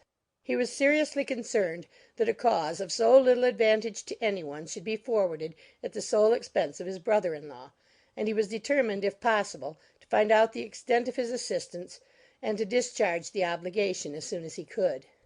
When first Mr. Bennet had married, economy was held to be perfectly useless, for of course they were to have a son. The son was to join in cutting off the entail as soon as he should be of age, and the widow and younger children would by that means be provided for. 5 daughters successively entered the world, but yet the son was to come, and Mrs. Bennet for many years after Lydia's birth had been certain that he would. This event had at last been despaired of, but it was then too late to be saving. Mrs. Bennet had no turn for economy, and her husband's love of independence had alone prevented their exceeding their income. £5,000 was settled by marriage articles on Mrs. Bennet and the children, but in what proportions it should be divided amongst the latter depended on the will of the parents. This was one point, with regard to Lydia at least, which was now to be settled, and Mr. Bennet could have no hesitation in acceding to the proposal before him. In terms of grateful acknowledgment for the kindness of his brother, though expressed most concisely, he then delivered on paper his perfect approbation of all that was done, and his willingness to fulfil the engagements that had been made for him. He had never before supposed that, could Wickham be prevailed on to marry his daughter, it would be done with so little inconvenience to himself as by the present arrangement. He would scarcely be £10 a year the loser by the 100 that was to be paid them; for what with her board and pocket allowance, and the continual presents in money which passed to her through her mother's hands, Lydia's expenses had been very little within that sum. That it would be done with such trifling exertion on his side, too, was another very welcome surprise; for his wish at present was to have as little trouble in the business as possible. When the first transports of rage which had produced his activity in seeking her were over, he naturally returned to all his former indolence. His letter was soon dispatched, for, though dilatory in undertaking business, he was quick in its execution. He begged to know further particulars of what he was indebted to his brother, but was too angry with Lydia to send any message to her. The good news spread quickly through the house, and with proportionate speed through the neighbourhood. It was borne in the latter with decent philosophy. To be sure, it would have been more for the advantage of conversation had Miss Lydia Bennet come upon the town, or, as the happiest alternative, been secluded from the world in some distant farmhouse. But there was much to be talked of in marrying her, and the good-natured wishes for her well-doing which had proceeded before from all the spiteful old ladies in Meryton lost but a little of their spirit in this change of circumstances, because with such a husband her misery was considered certain. It was a fortnight since Mrs. Bennet had been downstairs, but on this happy day she again took her seat at the head of her table, and in spirits oppressively high. No sentiment of shame gave a damp to her triumph. The marriage of a daughter, which had been the first object of her wishes since Jane was 16, was now on the point of accomplishment, and her thoughts and her words ran wholly on those attendants of elegant nuptials, fine muslins, new carriages, and servants. She was busily searching through the neighbourhood for a proper situation for her daughter, and, without knowing or considering what their income might be, rejected many as deficient in size and importance. Hay Park might do, said she, if the Gouldings would quit it, or the great house at Stoke, if the drawing-room were larger, but Ashworth is too far off. I could not bear to have her 10 miles from me, and as for Purvis Lodge, the attics are dreadful. Her husband allowed her to talk on without interruption while the servants remained, but when they had withdrawn, he said to her, Mrs. Bennet, before you take any or all of these houses for your son and daughter, let us come to a right understanding. Into one house in this neighbourhood they shall never have admittance. I will not encourage the impudence of either by receiving them at Longbourn. A long dispute followed this declaration, but Mr. Bennet was firm. It soon led to another, and Mrs. Bennet found, with amazement and horror, that her husband would not advance a guinea to buy clothes for his daughter. He protested that she should receive from him no mark of affection whatever on the occasion. Mrs. Bennet could hardly comprehend it. That his anger could be carried to such a point of inconceivable resentment as to refuse his daughter a privilege without which her marriage would scarcely seem valid, exceeded all she could believe possible. She was more alive to the disgrace which her want of new clothes must reflect on her daughter's nuptials than to any sense of shame at her eloping and living with Wickham a fortnight before they took place. Elizabeth was now most heartily sorry that she had, from the distress of the moment, been led to make Mr. Darcy acquainted with their fears for her sister; for since her marriage would so shortly give the proper termination to the elopement, they might hope to conceal its unfavourable beginning from all those who were not immediately on the spot. She had no fear of its spreading farther through his means. There were few people on whose secrecy she would have more confidently depended. But at the same time there was no one whose knowledge of a sister's frailty would have mortified her so much. Not, however, from any fear of disadvantage from it individually to herself, for, at any rate, there seemed a gulf impassable between them. Had Lydia's marriage been concluded on the most honourable terms, it was not to be supposed that Mr. Darcy would connect himself with a family where, to every other objection, would now be added an alliance and relationship of the nearest kind with a man whom he so justly scorned. From such a connection she could not wonder that he would shrink. The wish of procuring her regard, which she had assured herself of his feeling in Derbyshire, could not in rational expectation survive such a blow as this. She was humbled, she was grieved, she repented, though she hardly knew of what. She became jealous of his esteem when she could no longer hope to be benefited by it. She wanted to hear of him when there seemed the least chance of gaining intelligence. She was convinced that she could have been happy with him when it was no longer likely they should meet. What a triumph for him, as she often thought, could he know that the proposals which she had proudly spurned only 4 months ago would now have been most gladly and gratefully received. He was as generous, she doubted not, as the most generous of his sex, but while he was mortal there must be a triumph. She began now to comprehend that he was exactly the man who, in disposition and talents, would most suit her. His understanding and temper, though unlike her own, would have answered all her wishes. It was an union that must have been to the advantage of both. By her ease and liveliness his mind might have been softened, his manners improved, and from his judgment, information, and knowledge of the world she must have received benefit of greater importance. But no such happy marriage could now teach the admiring multitude what connubial felicity really was. An union of a different tendency, and precluding the possibility of the other, was soon to be formed in their family. How Wickham and Lydia were to be supported in tolerable independence she could not imagine; but how little of permanent happiness could belong to a couple who were only brought together because their passions were stronger than their virtue, she could easily conjecture. Mr. Gardiner soon wrote again to his brother. To Mr. Bennet's acknowledgments he briefly replied, with assurance of his eagerness to promote the welfare of any of his family, and concluded with entreaties that the subject might never be mentioned to him again. The principal purport of his letter was to inform them that Mr. Wickham had resolved on quitting the militia. It was greatly my wish that he should do so, he added, as soon as his marriage was fixed on. And I think you will agree with me in considering the removal from that corps as highly advisable, both on his account and my niece's. It is Mr. Wickham's intention to go into the regulars, and among his former friends there are still some who are able and willing to assist him in the army. He has the promise of an ensigncy in General 's regiment, now quartered in the north. It is an advantage to have it so far from this part of the kingdom.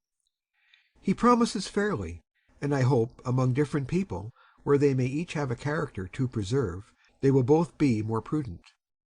I have written to Colonel Forster to inform him of our present arrangements, and to request that he will satisfy the various creditors of Mr. Wickham in and near Brighton, with assurances of speedy payment, for which I have pledged myself. And will you give yourself the trouble of carrying similar assurances to his creditors in Meryton, of whom I shall subjoin a list according to his information. He has given in all his debts.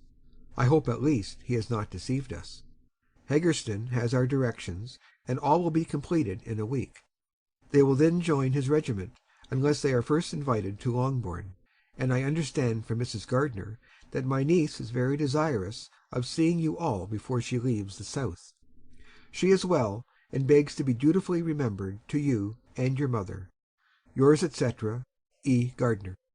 Mr. Bennet and his daughters saw all the advantages of Wickham's removal from the shire as clearly as Mr. Gardiner could do, but Mrs. Bennet was not so well pleased with it.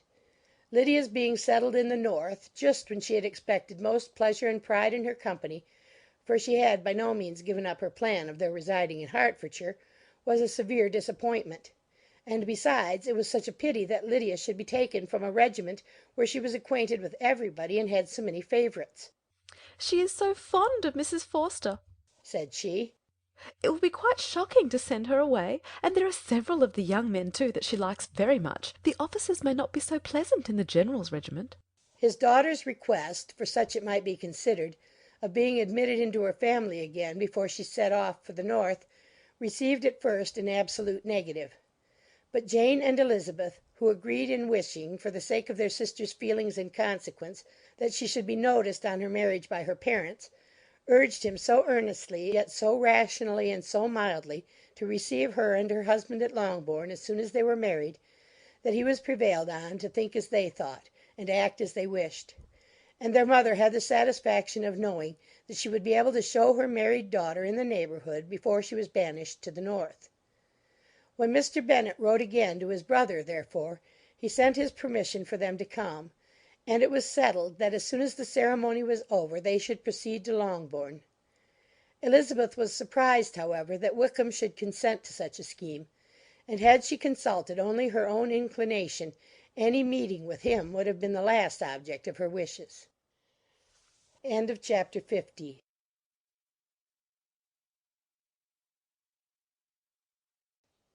Pride and Prejudice by Jane Austen. Chapter 51.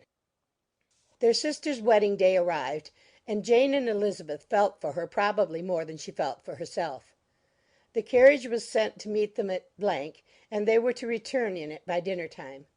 Their arrival was dreaded by the elder Miss Bennets, and Jane more especially, who gave Lydia the feelings which would have attended herself had she been the culprit, and was wretched in the thought of what her sister must endure. They came. The family were assembled in the breakfast room to receive them. Smiles decked the face of Mrs. Bennet as the carriage drove up to the door. Her husband looked impenetrably grave; her daughters alarmed, anxious, uneasy. Lydia's voice was heard in the vestibule. The door was thrown open, and she ran into the room. Her mother stepped forwards, embraced her, and welcomed her with rapture; gave her hand with an affectionate smile to Wickham, who followed his lady, and wished them both joy with an alacrity which shewed no doubt of their happiness. Their reception from Mr. Bennet, to whom they then turned, was not quite so cordial. His countenance rather gained in austerity, and he scarcely opened his lips. The easy assurance of the young couple, indeed, was enough to provoke him. Elizabeth was disgusted, and even Miss Bennet was shocked. Lydia was Lydia still, untamed, unabashed, wild, noisy, and fearless. She turned from sister to sister, demanding their congratulations, and when at length they all sat down, looked eagerly round the room, took notice of some little alteration in it, and observed, with a laugh, that it was a great while since she had been there. Wickham was not at all more distressed than herself, but his manners were always so pleasing that had his character and his marriage been exactly what they ought, his smiles and his easy address, while he claimed their relationship, would have delighted them all. Elizabeth had not before believed him quite equal to such assurance, but she sat down, resolving within herself to draw no limits in future to the impudence of an impudent man. She blushed, and Jane blushed, but the cheeks of the two who caused their confusion suffered no variation of colour. There was no want of discourse.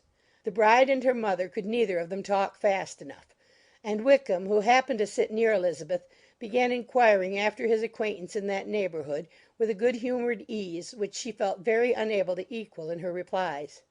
They seemed each of them to have the happiest memories in the world. Nothing of the past was recollected with pain, and Lydia led voluntarily to subjects which her sister would not have alluded to for the world. Only think of it being 3 months, she cried, since I went away. It seems but a fortnight, I declare, and yet there have been things enough happened in the time. Good gracious! When I went away, I am sure I had no more idea of being married till I came back again, though I thought it would be very good fun if I was. Her father lifted up his eyes. Jane was distressed. Elizabeth looked expressively at Lydia, but she, who never heard nor saw anything of which she chose to be insensible, gaily continued.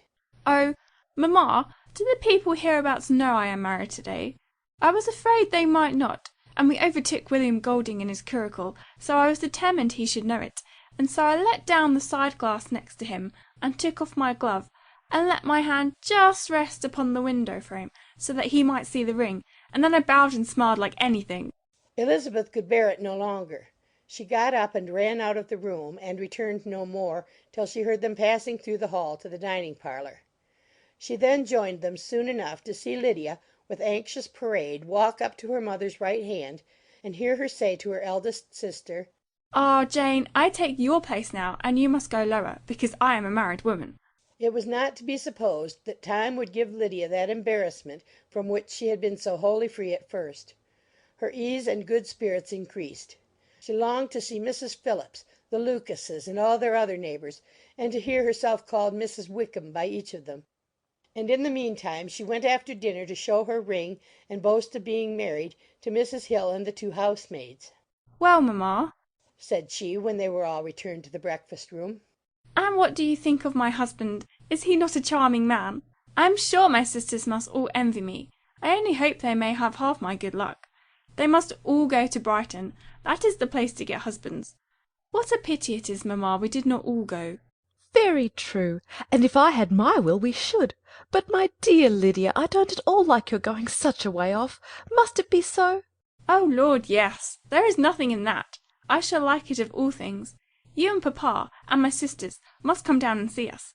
We shall be at Newcastle all the winter, and I dare say there will be some balls, and I would take care to get good partners for all of them." I should like it beyond anything, said her mother. "And then, when you go away, you may leave 1 or 2 of my sisters behind you, and I dare say I shall get husbands for them before the winter is over." "I thank you for my share of the favour," said Elizabeth, "but I do not particularly like your way of getting husbands." Their visitors were not to remain above 10 days with them. Mr. Wickham had received his commission before he left London, and he was to join his regiment at the end of a fortnight.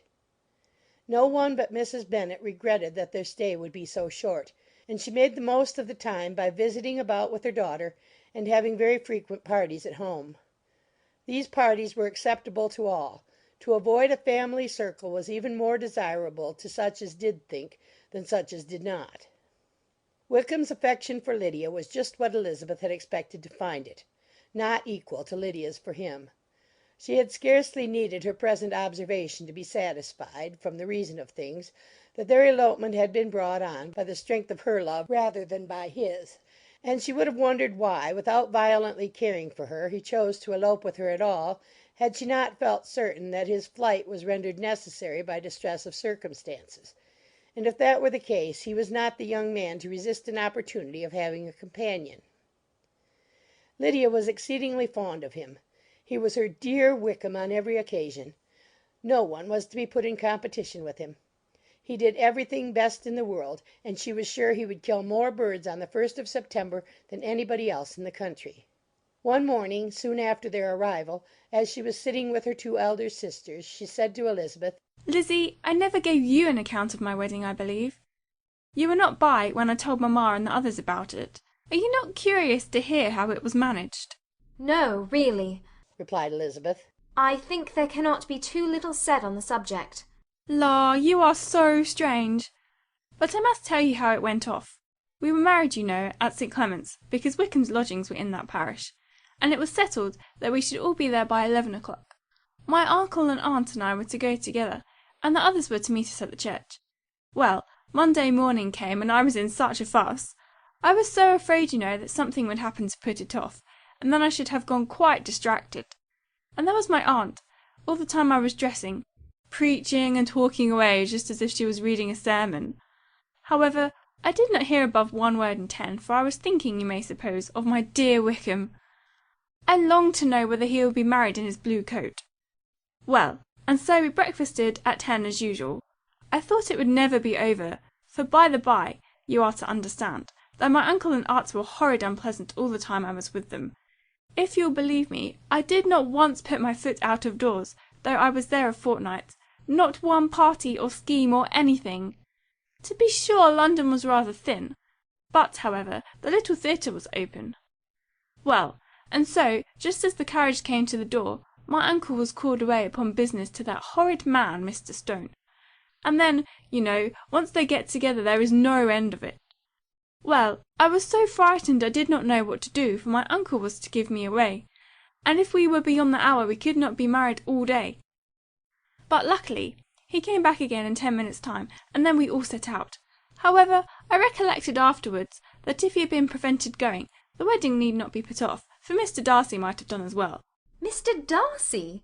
repeated Elizabeth in utter amazement. "Oh, yes, he was to come there with Wickham, you know. But gracious me, I quite forgot. I ought not to have said a word about it. I promised them so faithfully. What will Wickham say? It was to be such a secret." "If it was to be secret," said Jane, "say not another word on the subject. You may depend upon my seeking no further." "Oh, certainly," said Elizabeth, though burning with curiosity. "We will ask you no questions." "Thank you," said Lydia. "For if you did, I should certainly tell you all, and then Wickham would be angry." On such encouragement to ask, Elizabeth was forced to put it out of her power by running away. But to live in ignorance on such a point was impossible, or at least it was impossible not to try for information. Mr. Darcy had been at her sister's wedding. It was exactly a scene, and exactly among people where he had apparently least to do and least temptation to go. Conjectures as to the meaning of it, rapid and wild, hurried into her brain, but she was satisfied with none. Those that best pleased her, as placing his conduct in the noblest light, seemed most improbable. She could not bear such suspense, and hastily seizing a sheet of paper, wrote a short letter to her aunt to request an explanation of what Lydia had dropped, if it were compatible with the secrecy which had been intended. "You may readily comprehend," she added, "what my curiosity must be to know how a person unconnected with any of us, and, comparatively speaking, a stranger to our family, should have been amongst you at such a time. Pray write instantly and let me understand it, unless it is, for very cogent reasons, to remain in the secrecy which Lydia seems to think necessary, and then I must endeavour to be satisfied with ignorance. Not that I shall, though," she added to herself as she finished the letter. "And, my dear aunt, if you do not tell me in an honourable manner, I shall certainly be reduced to tricks and stratagems to find it out." Jane's delicate sense of honour would not allow her to speak to Elizabeth privately of what Lydia had let fall. Elizabeth was glad of it. Till it appeared whether her inquiries would receive any satisfaction, she had rather be without a confidant. Chapter 51.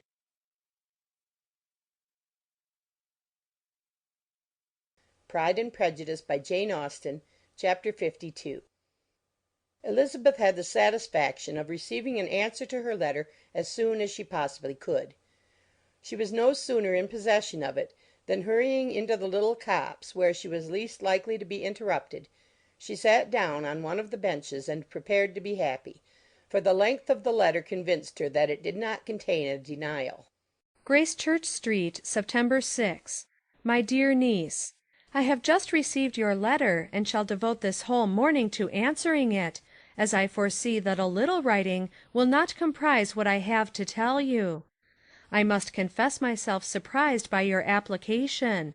I did not expect it from you. Don't think me angry, however, for I only mean to let you know that I had not imagined such inquiries to be necessary on your side. If you do not choose to understand me, forgive my impertinence. Your uncle is as much surprised as I am, and nothing but the belief of your being a party concerned would have allowed him to act as he has done. But if you are really innocent and ignorant, I must be more explicit.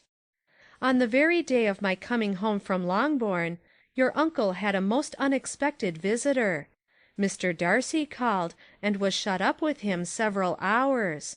It was all over before I arrived, so my curiosity was not so dreadfully racked as yours seems to have been. He came to tell Mr. Gardiner that he had found out where your sister and Mr. Wickham were, and that he had seen and talked with them both, Wickham repeatedly, Lydia once. From what I can collect, he left Derbyshire only one day after ourselves, and came to town with the resolution of hunting for them. The motive professed was his conviction of its being owing to himself that Wickham's worthlessness had not been so well known as to make it impossible for any young woman of character to love or confide in him. He generously imputed the whole to his mistaken pride, and confessed that he had before thought it beneath him to lay his private actions open to the world. His character was to speak for itself. He called it, therefore, his duty to step forward and endeavour to remedy an evil which had been brought on by himself. If he had another motive, I am sure it would never disgrace him. He had been some days in town before he was able to discover them, but he had something to direct his search which was more than we had, and the consciousness of this was another reason for his resolving to follow us. There is a lady, it seems, a Mrs. Young, who was some time ago governess to Miss Darcy, and was dismissed from her charge on some cause of disapprobation, though he did not say what. She then took a large house in Edward Street, and has since maintained herself by letting lodgings. This Mrs. Young was, he knew, intimately acquainted with Wickham, and he went to her for intelligence of him as soon as he got to town. But it was 2 or 3 days before he could get from her what he wanted. She would not betray her trust, I suppose, without bribery and corruption, for she really did know where her friend was to be found. Wickham, indeed, had gone to her on their first arrival in London, and had she been able to receive them into her house, they would have taken up their abode with her. At length, however, our kind friend procured the wished-for direction. They were in Street. He saw Wickham, and afterwards insisted on seeing Lydia. His first object with her, he acknowledged, had been to persuade her to quit her present disgraceful situation, and return to her friends as soon as they could be prevailed on to receive her, offering his assistance as far as it would go. But he found Lydia absolutely resolved on remaining where she was. She cared for none of her friends. She wanted no help of his. She would not hear of leaving Wickham. She was sure they would be married some time or other, and it did not much signify when. Since such were her feelings, it only remained, he thought, to secure and expedite a marriage, which in his very first conversation with Wickham he easily learnt had never been his design. He confessed himself obliged to leave the regiment on account of some debts of honour, which were very pressing, and scrupled not to lay all the ill consequences of Lydia's flight on her own folly alone. He meant to resign his commission immediately, and as to his future situation, he could conjecture very little about it. He must go somewhere, but he did not know where, and he knew he should have nothing to live on. Mr. Darcy asked him why he had not married your sister at once. Though Mr. Bennet was not imagined to be very rich, he would have been able to do something for him, and his situation must have been benefited by marriage. But he found, in reply to this question, that Wickham still cherished the hope of more effectually making his fortune by marriage in some other country. Under such circumstances, however, he was not likely to be proof against the temptation of immediate relief. They met several times, for there was much to be discussed. Wickham of course wanted more than he could get, but at length was reduced to be reasonable. Everything being settled between them, Mr. Darcy's next step was to make your uncle acquainted with it, and he first called in Gracechurch Street the evening before I came home. But Mr. Gardiner could not be seen, and Mr. Darcy found, on further inquiry, that your father was still with him, but would quit town the next morning. He did not judge your father to be a person whom he could so properly consult as your uncle, and therefore readily postponed seeing him till after the departure of the former. He did not leave his name, and till the next day it was only known that a gentleman had called on business. On Saturday he came again. Your father was gone, your uncle at home, and, as I said before, they had a great deal of talk together. They met again on Sunday, and then I saw him too. It was not all settled before Monday. As soon as it was, the express was sent off to Longbourn. But our visitor was very obstinate. I fancy, Lizzie, that obstinacy is the real defect of his character after all. He has been accused of many faults at different times, but this is the true one. Nothing was to be done that he did not do himself, though I am sure, and I do not speak it to be thanked, therefore say nothing about it, your uncle would most readily have settled the whole. They battled it together for a long time, which was more than either the gentleman or lady concerned in it deserved. But at last your uncle was forced to yield, and instead of being allowed to be of use to his niece, was forced to put up with having only the probable credit of it, which went sorely against the grain. And I really believe your letter this morning gave him great pleasure, because it required an explanation that would rob him of his borrowed feathers, and give the praise where it was due. But, Lizzie, this must go no farther than yourself, or Jane at most. You know pretty well, I suppose, what has been done for the young people. His debts are to be paid, amounting, I believe, to considerably more than £1,000, another 1,000 in addition to her own settled upon her, and his commission purchased. The reason why all this was to be done by him alone was such as I have given above. It was owing to him, to his reserve and want of proper consideration, that Wickham's character had been so misunderstood, and consequently that he had been received and noticed as he was. Perhaps there was some truth in this, though I doubt whether his reserve or anybody's reserve can be answerable for the event. But in spite of all this fine talking, my dear Lizzie, you may rest perfectly assured that your uncle would never have yielded, if we had not given him credit for another interest in the affair. When all this was resolved on, he returned again to his friends, who were still staying at Pemberley.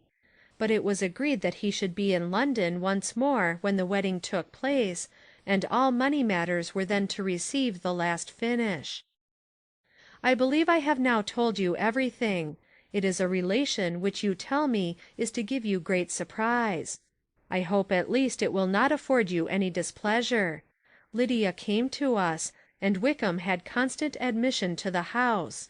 He was exactly what he had been when I knew him in Hertfordshire.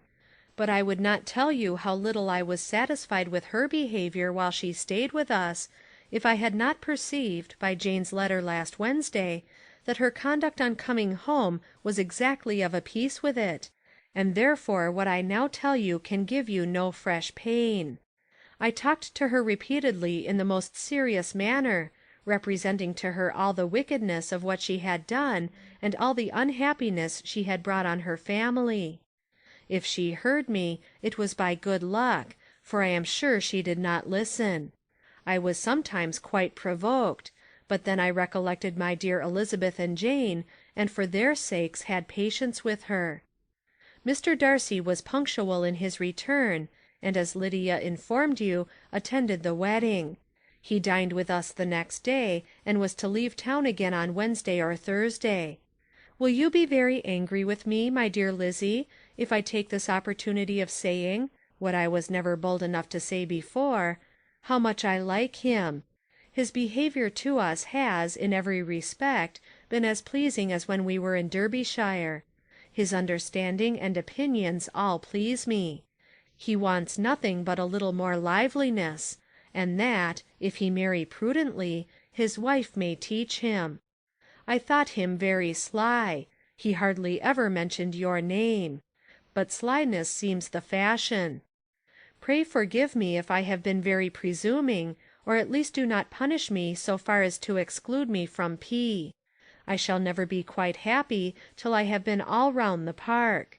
A low phaeton with a nice little pair of ponies would be the very thing. But I must write no more. The children have been wanting me this half hour. Yours very sincerely, M. Gardiner. The contents of this letter threw Elizabeth into a flutter of spirits in which it was difficult to determine whether pleasure or pain bore the greatest share. The vague and unsettled suspicions which uncertainty had produced of what Mr. Darcy might have been doing to forward her sister's match, which she had feared to encourage as an exertion of goodness too great to be probable, and at the same time dreaded to be just from the pain of obligation, were proved beyond their greatest extent to be true. He had followed them purposely to town. He had taken on himself all the trouble and mortification attendant on such a research, in which supplication had been necessary to a woman whom he must abominate and despise, and where he was reduced to meet, frequently meet, reason with, persuade, and finally bribe, the man whom he always most wished to avoid, and whose very name it was punishment to him to pronounce. He had done all this for a girl whom he could neither regard nor esteem. Her heart did whisper that he had done it for her, but it was a hope shortly checked by other considerations, and she soon felt that even her vanity was insufficient when required to depend on his affection for her, for a woman who had already refused him, as able to overcome a sentiment so natural as abhorrence against relationship with Wickham. Brother-in-law of Wickham! Every kind of pride must revolt from the connection. He had, to be sure, done much. She was ashamed to think how much. But he had given a reason for his interference which asked no extraordinary stretch of belief. It was reasonable that he should feel he had been wrong. He had liberality, and he had the means of exercising it, and though she would not place herself as his principal inducement, she could perhaps believe that remaining partiality for her might assist his endeavours in a cause where her peace of mind must be materially concerned. It was painful, exceedingly painful, to know that they were under obligations to a person who could never receive a return. They owed the restoration of Lydia, her character, everything, to him. Oh, how heartily did she grieve over every ungracious sensation she had ever encouraged, every saucy speech she had ever directed towards him. For herself she was humbled, but she was proud of him; proud that in a cause of compassion and honour he had been able to get the better of himself. She read over her aunt's commendation of him again and again. It was hardly enough, but it pleased her. She was even sensible of some pleasure, though mixed with regret, on finding how steadfastly both she and her uncle had been persuaded that affection and confidence subsisted between Mr. Darcy and herself. She was roused from her seat and her reflections by some one's approach, and before she could strike into another path she was overtaken by Wickham. "I am afraid I interrupt your solitary ramble, my dear sister," said he, as he joined her. You certainly do, she replied with a smile. but it does not follow that the interruption must be unwelcome. "I should be sorry indeed if it were. We were always good friends, and now we are better." True. Are the others coming out? I do not know. Mrs. Bennet and Lydia are going in the carriage to Meryton. And so, my dear sister, I find from our uncle and aunt that you have actually seen Pemberley. She replied in the affirmative. I almost envy you the pleasure, and yet I believe it would be too much for me, or else I could take it in my way to Newcastle. And you saw the old housekeeper, I suppose? Poor Reynolds, she was always very fond of me. But of course she did not mention my name to you. Yes, she did. And what did she say? That you were gone into the army, and she was afraid had not turned out well. At such a distance as that, you know, things are strangely misrepresented. Certainly, he replied, biting his lips. Elizabeth hoped she had silenced him, but he soon afterwards said, I was surprised to see Darcy in town last month. We passed each other several times. I wonder what he can be doing there. Perhaps preparing for his marriage with Mr. Berg, said Elizabeth. It must be something particular to take him there at this time of year. Undoubtedly.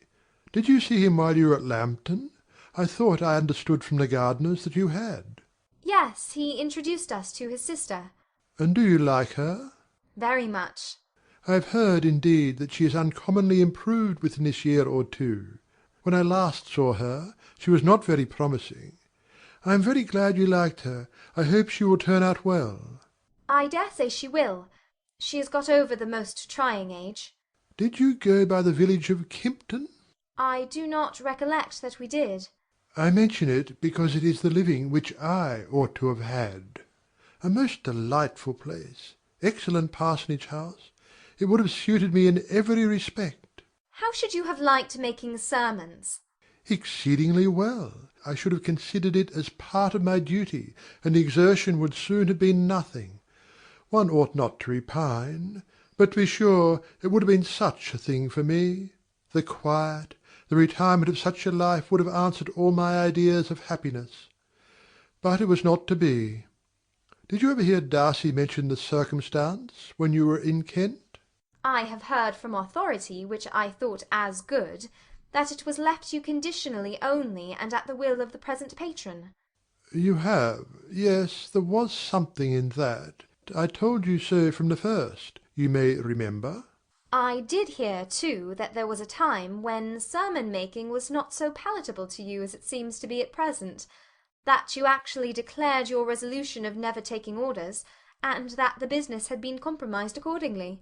You did, and was not wholly without foundation. You may remember what I told you on that point, when first we talked of it. They were now almost at the door of the house, for she had walked fast to get rid of him, and unwilling, for her sister's sake, to provoke him, she only said in reply, with a good-humoured smile, Come, Mr. Wickham, we are brother and sister, you know. Do not let us quarrel about the past. In future, I hope we shall be always of one mind. She held out her hand. He kissed it with affectionate gallantry, though he hardly knew how to look, and they entered the house. End of chapter 52.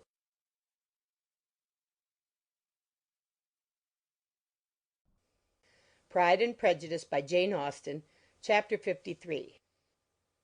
Mr. Wickham was so perfectly satisfied with this conversation that he never again distressed himself or provoked his dear sister Elizabeth by introducing the subject of it, and she was pleased to find that she had said enough to keep him quiet. The day of his and Lydia's departure soon came, and Mrs. Bennet was forced to submit to a separation, which, as her husband by no means entered into her scheme of their all going to Newcastle, was likely to continue at least a twelvemonth. "Oh, my dear Lydia!" she cried. "When shall we meet again?" "Oh, Lord, I don't know. Not these 2 or 3 years, perhaps." "Write to me very often, my dear." "As often as I can. But you know married women never have much time for writing. My sisters may write to me. They will have nothing else to do." Mr. Wickham's adieus were much more affectionate than his wife's. He smiled, looked handsome, and said many pretty things. "He is as fine a fellow," said Mr. Bennet, as soon as they were out of the house, "as ever I saw. He simpers and smirks and makes love to us all. I am prodigiously proud of him. I defy even Sir William Lucas himself to produce a more valuable son-in-law." The loss of her daughter made Mrs. Bennet very dull for several days. "I often think," said she. "That there is nothing so bad as parting with one's friends. One seems so forlorn without them." This is the consequence, you see, madam, of marrying a daughter, said Elizabeth. It must make you better satisfied that your other four are single. It is no such thing. Lydia does not leave me because she is married, but only because her husband's regiment happens to be so far off. If that had been nearer, she would not have gone so soon. But the spiritless condition which this event threw her into was shortly relieved, and her mind opened again to the agitation of hope, by an article of news which then began to be in circulation. The housekeeper at Netherfield had received orders to prepare for the arrival of her master, who was coming down in a day or two to shoot there for several weeks. Mrs. Bennet was quite in the fidgets. She looked at Jane and smiled and shook her head by turns. Well, well, and so Mr. Bingley is coming down, sister. For Mrs. Phillips first brought her the news. Well, so much the better. Not that I care about it, though. He is nothing to us, you know, and I am sure I never want to see him again. But, however, he is very welcome to come to Netherfield if he likes it, and who knows what may happen. But that is nothing to us. You know, sister, we agreed long ago never to mention a word about it. And so, is it quite certain he's coming? You may depend on it, replied the other. For Mrs. Nichols was in Meryton last night. I saw her passing by, and went out myself on purpose to know the truth of it, and she told me that it was certain true. He comes down on Thursday at the latest, very likely on Wednesday. She was going to the butcher's, she told me, on purpose to order in some meat on Wednesday, and she has got 3 couple of ducks just fit to be killed. Miss Bennet had not been able to hear of his coming without changing colour. It was many months since she had mentioned his name to Elizabeth, but now, as soon as they were alone together, she said, I saw you look at me to-day, Lizzie, when my aunt told us of the present report, and I know I appeared distressed. But don't imagine it was from any silly cause. I was only confused for the moment, because I felt that I should be looked at. I do assure you that the news does not affect me either with pleasure or pain. I am glad of one thing, that he comes alone, because we shall see the less of him. Not that I am afraid of myself, but I dread other people's remarks. Elizabeth did not know what to make of it. Had she not seen him in Derbyshire, she might have supposed him capable of coming there with no other view than what was acknowledged. But she still thought him partial to Jane, and she wavered as to the greater probability of his coming there with his friend's permission, or being bold enough to come without it. Yet it is hard, she sometimes thought, that this poor man cannot come to a house which he has legally hired, without raising all this speculation. I will leave him to himself. In spite of what her sister declared and really believed to be her feelings in the expectation of his arrival, Elizabeth could easily perceive that her spirits were affected by it. They were more disturbed, more unequal than she had often seen them. The subject which had been so warmly canvassed between their parents about a 12-month ago was now brought forward again. As soon as ever Mr. Bingley comes, my dear, said Mrs. Bennet. You will wait on him, of course. No, no. You forced me into visiting him last year, and promised if I went to see him he should marry one of my daughters. But it ended in nothing, and I will not be sent on a fool's errand again. His wife represented to him how absolutely necessary such an attention would be from all the neighbouring gentlemen on his returning to Netherfield. "'Tis an etiquette I despise," said he. "If he wants our society, let him seek it. He knows where we live. I will not spend my hours in running after my neighbours every time they go away and come back again." Well, all I know is that it will be abominably rude if you do not wait on him. But, however, that shan't prevent my asking him to dine here, I am determined. We must have Mrs. Long and the Gouldings soon. That will make 13 with ourselves, so there will be just room at table for him. Consoled by this resolution, she was the better able to bear her husband's incivility, though it was very mortifying to know that her neighbours might all see Mr. Bingley in consequence of it before they did. As the day of his arrival drew near, I begin to be sorry that he comes at all, said Jane to her sister. It would be nothing. I could see him with perfect indifference, but I can hardly bear to hear it thus perpetually talked of. My mother means well, but she does not know. No one can know how much I suffer from what she says. Happy shall I be when his stay at Netherfield is over. I wish I could say anything to comfort you, replied Elizabeth. But it is wholly out of my power. You must feel it, and the usual satisfaction of preaching patience to a sufferer is denied me, because you have always so much. Mr. Bingley arrived. Mrs. Bennet, through the assistance of servants, contrived to have the earliest tidings of it, that the period of anxiety and fretfulness on her side might be as long as it could. She counted the days that must intervene before their invitation could be sent, hopeless of seeing him before. But on the third morning after his arrival in Hertfordshire she saw him, from her dressing-room window, enter the paddock and ride towards the house. Her daughters were eagerly called to partake of her joy. Jane resolutely kept her place at the table, but Elizabeth, to satisfy her mother, went to the window. She looked. She saw Mr. Darcy with him, and sat down again by her sister. "There's a gentleman with him, mamma," said Kitty. "Who can it be?" "Some acquaintance or other, my dear, I suppose. I am sure I do not know." "La!" replied Kitty. "It looks just like that man that used to be with him before Mr. What's his name? That tall, proud man." "Good gracious! Mr. Darcy! And so it does, I vow. Well, any friend of Mr. Bingley's will always be welcome here, to be sure. But else I must say that I hate the very sight of him." Jane looked at Elizabeth with surprise and concern. She knew but little of their meeting in Derbyshire, and therefore felt for the awkwardness which must attend her sister in seeing him almost for the first time after receiving his explanatory letter. Both sisters were uncomfortable enough. Each felt for the other, and of course for themselves. And their mother talked on, of her dislike of Mr. Darcy, and her resolution to be civil to him only as Mr. Bingley's friend, without being heard by either of them. But Elizabeth had sources of uneasiness which could not be suspected by Jane, to whom she had never yet had the courage to show Mrs. Gardiner's letter, or to relate her own change of sentiment towards him. To Jane he could be only a man whose proposals she had refused, and whose merit she had undervalued. But to her own more extensive information he was the person to whom the whole family were indebted for the first of benefits, and whom she regarded herself with an interest, if not quite so tender, at least as reasonable and just as what Jane felt for Bingley. Her astonishment at his coming to Netherfield, to Longbourn, and voluntarily seeking her again, was almost equal to what she had known on first witnessing his altered behaviour in Derbyshire.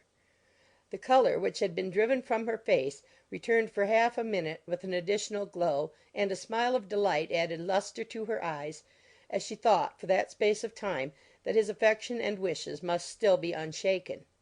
But she would not be secure. "Let me first see how he behaves," said she.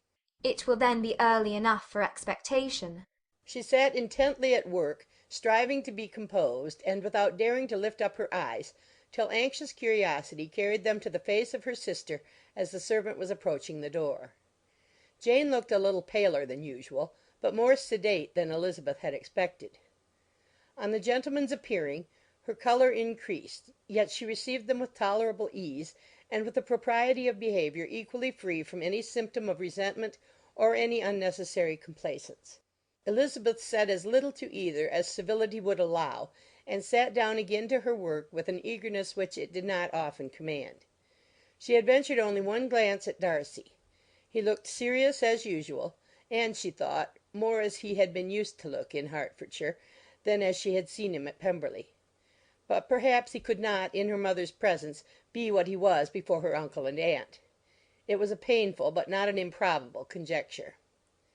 Bingley she had likewise seen for an instant, and in that short period saw him looking both pleased and embarrassed.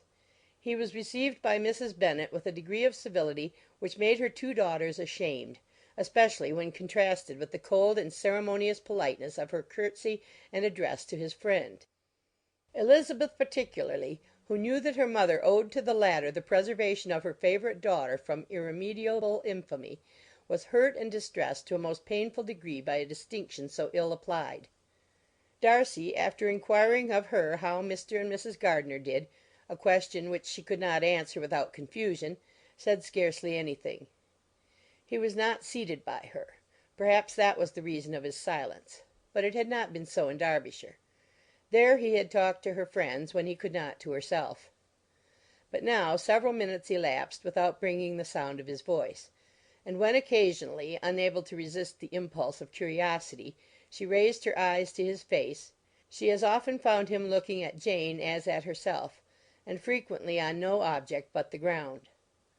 More thoughtfulness and less anxiety to please than when they last met were plainly expressed. She was disappointed and angry with herself for being so. "Could I expect it to be otherwise?" said she. "Yet why did he come?" She was in no humour for conversation with any one but himself, and to him she had hardly courage to speak. She inquired after his sister, but could do no more. "It is a long time, Mr. Bingley, since you went away," said Mrs. Bennet. He readily agreed to it. "I began to be afraid you would never come back again. People did say you meant to quit the place entirely at Michaelmas, but, however, I hope it is not true. A great many changes have happened in the neighbourhood since you went away. Miss Lucas is married and settled, and one of my own daughters. I suppose you have heard of it. Indeed, you must have seen it in the papers. It was in the Times and the Courier, I know, though it was not put in as it ought to be. It was only said, 'Lately, George Wickham, Esquire, to Miss Lydia Bennet,' without there being a syllable said of her father or the place where she lived, or anything. It was my brother Gardiner's drawing up, too, and I wonder how he came to make such an awkward business of it. Did you see it?" Bingley replied that he did, and made his congratulations. Elizabeth dared not lift up her eyes. How Mr. Darcy looked, therefore, she could not tell. "It is a delightful thing, to be sure, to have a daughter well married," continued her mother. "but at the same time, Mr. Bingley, it is very hard to have her taken such away from me. They are gone down to Newcastle, a place quite northward, it seems, and there they are to stay, I do not know how long. His regiment is there, for I suppose you have heard of his leaving the shire, and of his being gone into the regulars. Thank heaven he has some friends, though perhaps not so many as he deserves." Elizabeth, who knew this to be levelled at Mr. Darcy, was in such misery of shame that she could hardly keep her seat. It drew from her, however, the exertion of speaking, which nothing else had so effectually done before, and she asked Bingley whether he meant to make any stay in the country at present.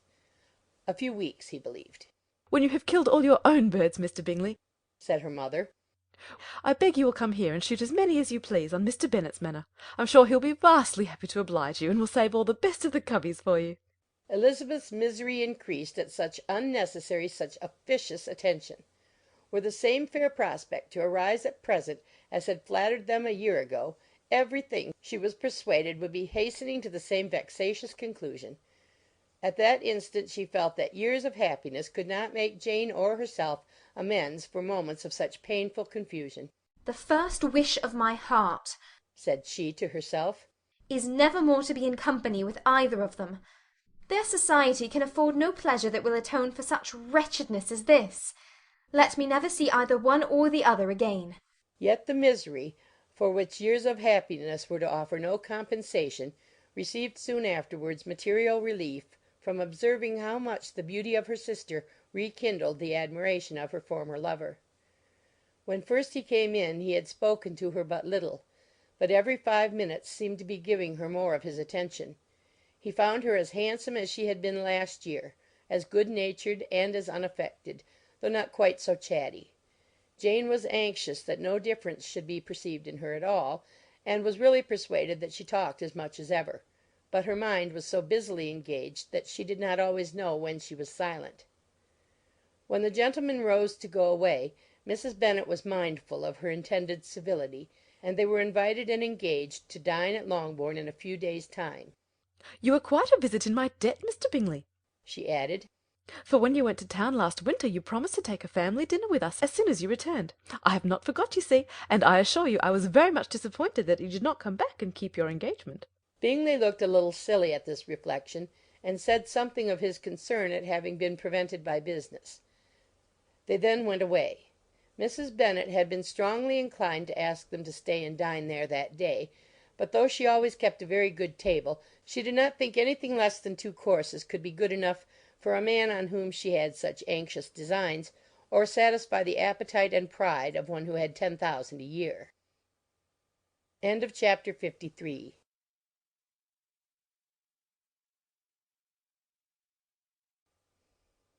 Pride and Prejudice by Jane Austen, Chapter 54. As soon as they were gone, Elizabeth walked out to recover her spirits, or, in other words, to dwell without interruption on those subjects that must deaden them more. Mr. Darcy's behaviour astonished and vexed her. "Why, if he came only to be silent, grave, and indifferent," said she, "did he come at all?" She could settle it in no way that gave her pleasure. He could be still amiable, still pleasing to my uncle and aunt when he was in town. And why not to me? If he fears me, why come hither? If he no longer cares for me, why silent? Teasing, teasing man! I will think no more about him. Her resolution was for a short time involuntarily kept by the approach of her sister, who joined her with a cheerful look which showed her better satisfied with their visitors than Elizabeth. "Now," said she, "that this first meeting is over, I feel perfectly easy. I know my own strength, and I shall never be embarrassed again by his coming. I am glad he dines here on Tuesday. It will then be publicly seen that on both sides we meet only as common and indifferent acquaintance." Yes, very indifferent indeed, said Elizabeth laughingly. Oh, Jane, take care. "My dear Lizzie, you cannot think me so weak as to be in danger now." I think you are in very great danger of making him as much in love with you as ever. They did not see the gentleman again till Tuesday, and Mrs. Bennet in the meanwhile was giving way to all the happy schemes which the good humour and common politeness of Bingley in half an hour's visit had revived. On Tuesday there was a large party assembled at Longbourn, and the two who were most anxiously expected, to the credit of their punctuality as sportsmen, were in very good time. When they repaired to the dining-room, Elizabeth eagerly watched to see whether Bingley would take the place, which in all their former parties had belonged to him, by her sister. Her prudent mother, occupied by the same ideas, forbore to invite him to sit by herself. On entering the room he seemed to hesitate, but Jane happened to look round and happened to smile. It was decided. He placed himself by her. Elizabeth, with a triumphant sensation, looked towards his friend. He bore it with noble indifference, and she would have imagined that Bingley had received his sanction to be happy, had she not seen his eyes likewise turned towards Mr. Darcy with an expression of half-laughing alarm. His behaviour to her sister was such, during dinner-time, as showed an admiration of her, which, though more guarded than formerly, persuaded Elizabeth that if left wholly to himself, Jane's happiness and his own would be speedily secured. Though she dared not depend upon the consequence, she yet received pleasure from observing his behaviour. It gave her all the animation that her spirits could boast, for she was in no cheerful humour. Mr. Darcy was almost as far from her as the table could divide them. He was on one side of her mother. She knew how little such a situation would give pleasure to either, or make either appear to advantage. She was not near enough to hear any of their discourse, but she could see how seldom they spoke to each other, and how formal and cold was their manner whenever they did.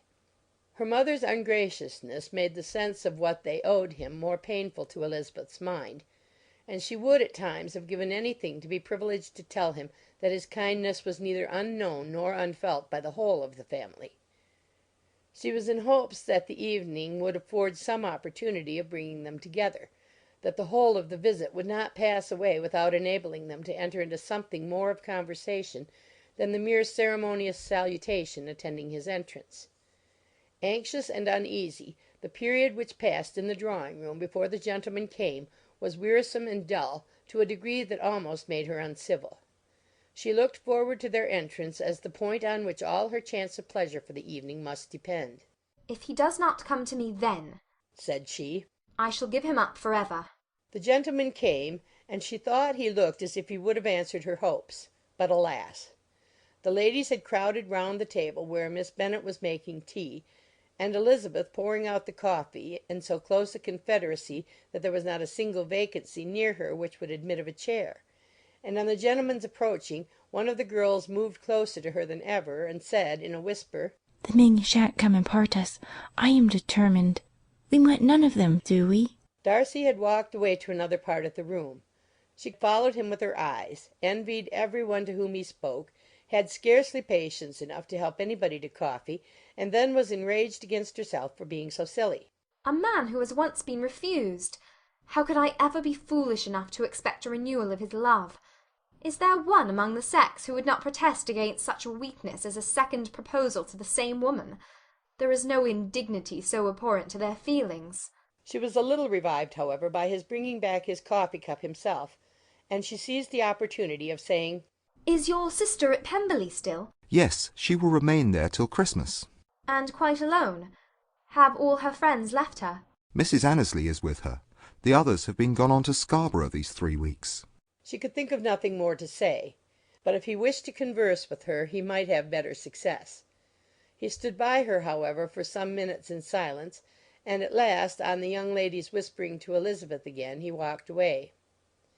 When the tea things were removed and the card tables placed, the ladies all rose, and Elizabeth was then hoping to be soon joined by him, when all her views were overthrown by seeing him fall a victim to her mother's rapacity for whist players, and in a few moments after seated with the rest of the party. She now lost every expectation of pleasure. They were confined for the evening at different tables, and she had nothing to hope but that his eyes were so often turned towards her side of the room as to make him play as unsuccessfully as herself. Mrs. Bennet had designed to keep the two Netherfield gentlemen to supper, but their carriage was unluckily ordered before any of the others, and she had no opportunity of detaining them. "Well, girls," said she, as soon as they were left to themselves, "what say you to the day? I think everything has passed off uncommonly well, I assure you. The dinner was as well dressed as any I ever saw. The venison was roasted to a turn, and everybody said they never saw so fat a haunch. The soup was 50 times better than what we had at the Lucases last week, and even Mr. Darcy acknowledged that the partridges were remarkably well done, and I suppose he has 2 or 3 French cooks at least. And, my dear Jane, I never saw you look in greater beauty. Mrs. Long said so too, for I asked her whether you did not. And what do you think she said besides? 'Ah, Mrs. Bennet, we shall have her at Netherfield at last.' She did indeed. I do think Mrs. Long's as good a creature as ever lived, and her nieces are very pretty behaved girls, and not at all handsome. I like them prodigiously." Mrs. Bennet, in short, was in very great spirits.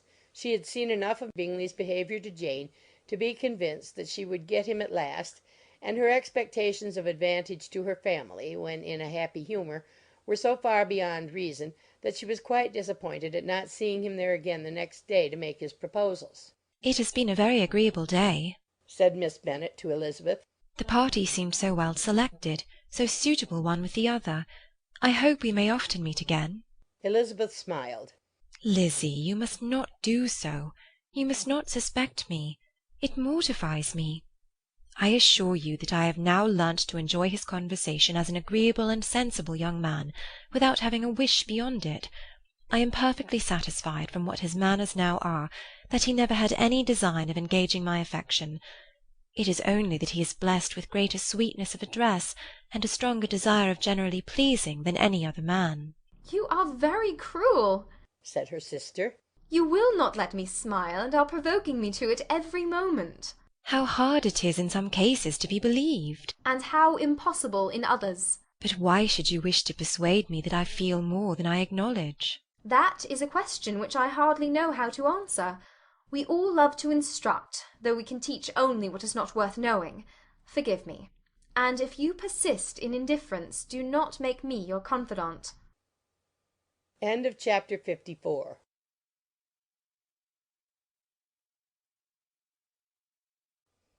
Pride and Prejudice by Jane Austen, Chapter 55. A few days after this visit, Mr. Bingley called again, and alone. His friend had left him that morning for London, but was to return home in 10 days' time. He sat with them above an hour, and was in remarkably good spirits. Mrs. Bennet invited him to dine with them, but with many expressions of concern he confessed himself engaged elsewhere. "Next time you call," said she, "I hope we shall be more lucky." he should be particularly happy at any time, etc., etc., and if she would give him leave, would take an early opportunity of waiting on them. "Can you come to-morrow?" Yes, he had no engagement at all for to-morrow, and her invitation was accepted with alacrity. He came, and in such very good time that the ladies were none of them dressed.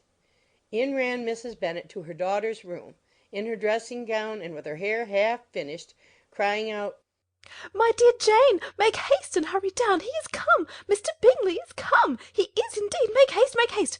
Here, Sarah, come to Miss Bennet this moment and help her on with her gown. Never mind Miss Lizzie's hair." "We will be down as soon as we can," said Jane. "But I dare say Kitty is forwarder than either of us, for she went upstairs half an hour ago."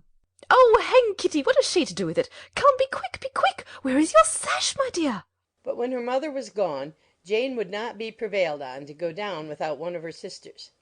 The same anxiety to get them by themselves was visible again in the evening. After tea Mr. Bennet retired to the library, as was his custom, and Mary went upstairs to her instrument. Two obstacles of the five being thus removed, Mrs. Bennet sat looking and winking at Elizabeth and Catherine for a considerable time without making any impression on them. Elizabeth would not observe her, and when at last Kitty did, she very innocently said, "What is the matter, mamma? What do you keep winking at me for? What's am I to do?" Nothing, child, nothing. I did not wink at you. She then sat still 5 minutes longer, but unable to waste such a precious occasion, she suddenly got up, and saying to Kitty, "Come here, my love, I want to speak to you," took her out of the room. Jane instantly gave a look at Elizabeth which spoke her distress at such premeditation, and her entreaty that she would not give in to it. In a few minutes Mrs. Bennet half opened the door and called out, "Lizzie, my dear, I want to speak with you." Elizabeth was forced to go. "We may as well leave them by themselves, you know," said her mother as soon as she was in the hall. "Kitty and I are going upstairs to sit in my dressing room." Elizabeth made no attempt to reason with her mother, but remained quietly in the hall till she and Kitty were out of sight, then returned into the drawing-room. Mrs. Bennet's schemes for this day were ineffectual. Bingley was everything that was charming, except the professed lover of her daughter. His ease and cheerfulness rendered him a most agreeable addition to their evening party, and he bore with the ill-judged officiousness of the mother, and heard all her silly remarks, with a forbearance and command of countenance particularly grateful to the daughter. He scarcely needed an invitation to stay supper, and before he went away an engagement was formed, chiefly through his own and Mrs. Bennet's means, for his coming next morning to shoot with her husband. After this day Jane said no more of her indifference. Not a word passed between the sisters concerning Bingley, but Elizabeth went to bed in the happy belief that all must speedily be concluded, unless Mr. Darcy returned within the stated time. Seriously, however, she felt tolerably persuaded that all this must have taken place with that gentleman's concurrence. Bingley was punctual to his appointment, and he and Mr. Bennet spent the morning together, as had been agreed on. The latter was much more agreeable than his companion expected. There was nothing of presumption or folly in Bingley that could provoke his ridicule, or disgust him into silence, and he was more communicative and less eccentric than the other had ever seen him. Bingley, of course, returned with him to dinner, and in the evening Mrs. Bennet's invention was again at work to get everybody away from him and her daughter. Elizabeth, who had a letter to write, went into the breakfast-room for that purpose soon after tea, for as the others were all going to sit down to cards, she could not be wanted to counteract her mother's schemes. But on returning to the drawing-room, when her letter was finished, she saw, to her infinite surprise, that there was reason to fear that her mother had been too ingenious for her. On opening the door, she perceived her sister and Bingley standing together over the hearth, as if engaged in earnest conversation; and had this led to no suspicion, the faces of both, as they hastily turned round and moved away from each other, would have told it all. Their situation was awkward enough, but hers, she thought, was still worse. Not a syllable was uttered by either, and Elizabeth was on the point of going away again, when Bingley, who, as well as the other, had sat down, suddenly rose, and whispering a few words to her sister, ran out of the room. Jane could have no reserves from Elizabeth, where confidence would give pleasure, and instantly embracing her, acknowledged with the liveliest emotion that she was the happiest creature in the world. "'Tis too much," she added. "by far too much. I do not deserve it. Oh, why is not everybody as happy?" Elizabeth's congratulations were given with a sincerity, a warmth, a delight, which words could but poorly express. Every sentence of kindness was a fresh source of happiness to Jane, but she would not allow herself to stay with her sister, or say half that remained to be said for the present. "I must go instantly to my mother," she cried. "I would not on any account trifle with her affectionate solicitude, or allow her to hear it from any one but myself. He is gone to my father already. Oh, Lizzie, to know that what I have to relate will give such pleasure to all my dear family! How shall I bear so much happiness?" She then hastened away to her mother, who had purposely broken up the card party, and was sitting upstairs with Kitty. Elizabeth, who was left by herself, now smiled at the rapidity and ease with which an affair was finally settled that had given them so many previous months of suspense and vexation. "And this?" said she. is the end of all his friends' anxious circumspection, of all his sister's falsehood and contrivance, the happiest, wisest, most reasonable end. In a few minutes she was joined by Bingley, whose conference with her father had been short and to the purpose. Where is your sister? Said he hastily as he opened the door. With my mother upstairs. She will be down in a moment, I dare say. He then shut the door, and coming up to her, claimed the good wishes and affection of a sister. Elizabeth honestly and heartily expressed her delight in the prospect of their relationship. They shook hands with great cordiality, and then, till her sister came down, she had to listen to all he had to say of his own happiness, and of Jane's perfections, and in spite of his being a lover, Elizabeth really believed all his expectations of felicity to be rationally founded, because they had for basis the excellent understanding and super-excellent disposition of Jane, and a general similarity of feeling and taste between her and himself. It was an evening of no common delight to them all. The satisfaction of Miss Bennet's mind gave a glow of such sweet animation to her face as made her look handsomer than ever. Kitty simpered and smiled, and hoped her turn was coming soon. Mrs. Bennet could not give her consent or speak her approbation in terms warm enough to satisfy her feelings, though she talked to Bingley of nothing else for half an hour.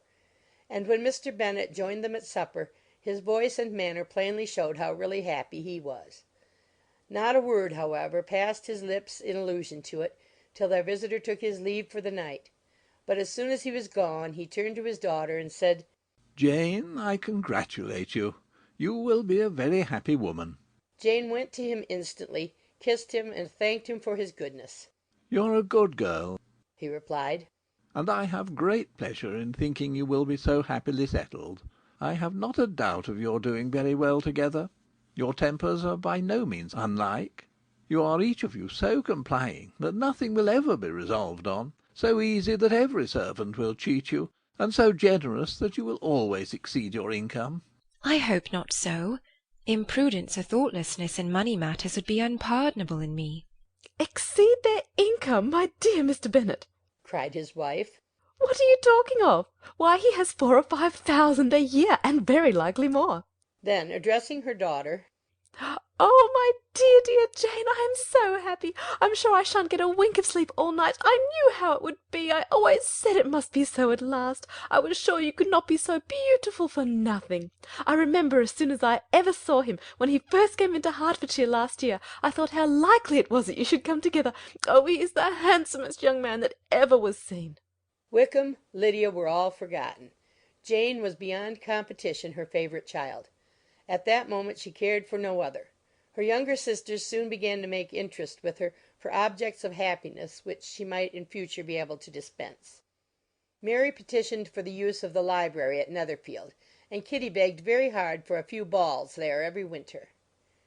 Bingley from this time was of course a daily visitor at Longbourn, coming frequently before breakfast and always remaining till after supper, unless when some barbarous neighbour, who could not be enough detested, had given him an invitation to dinner which he thought himself obliged to accept.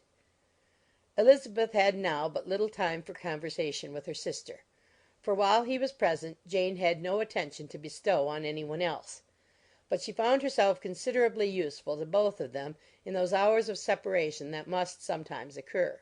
In the absence of Jane he always attached himself to Elizabeth for the pleasure of talking of her, and when Bingley was gone Jane constantly sought the same means of relief.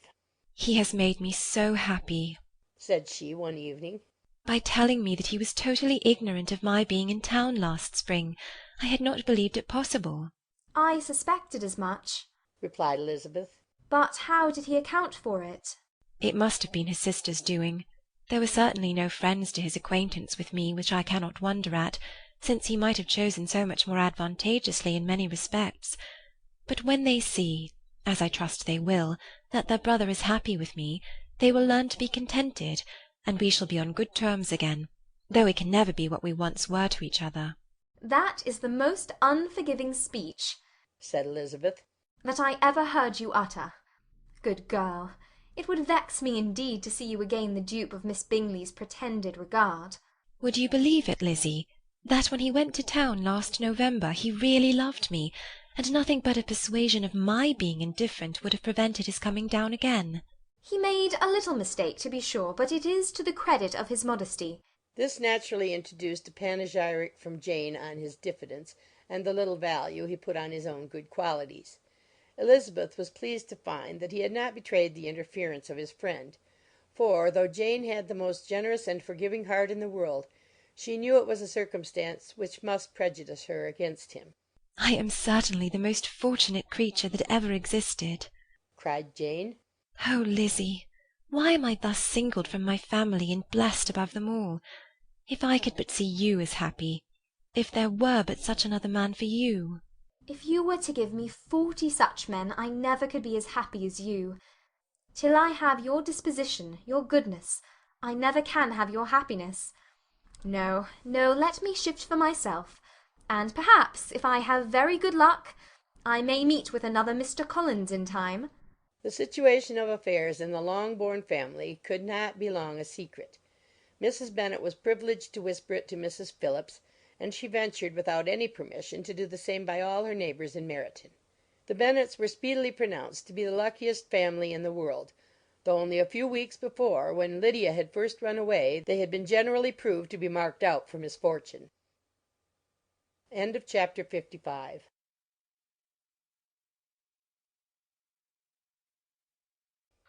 Pride and Prejudice by Jane Austen, chapter 56.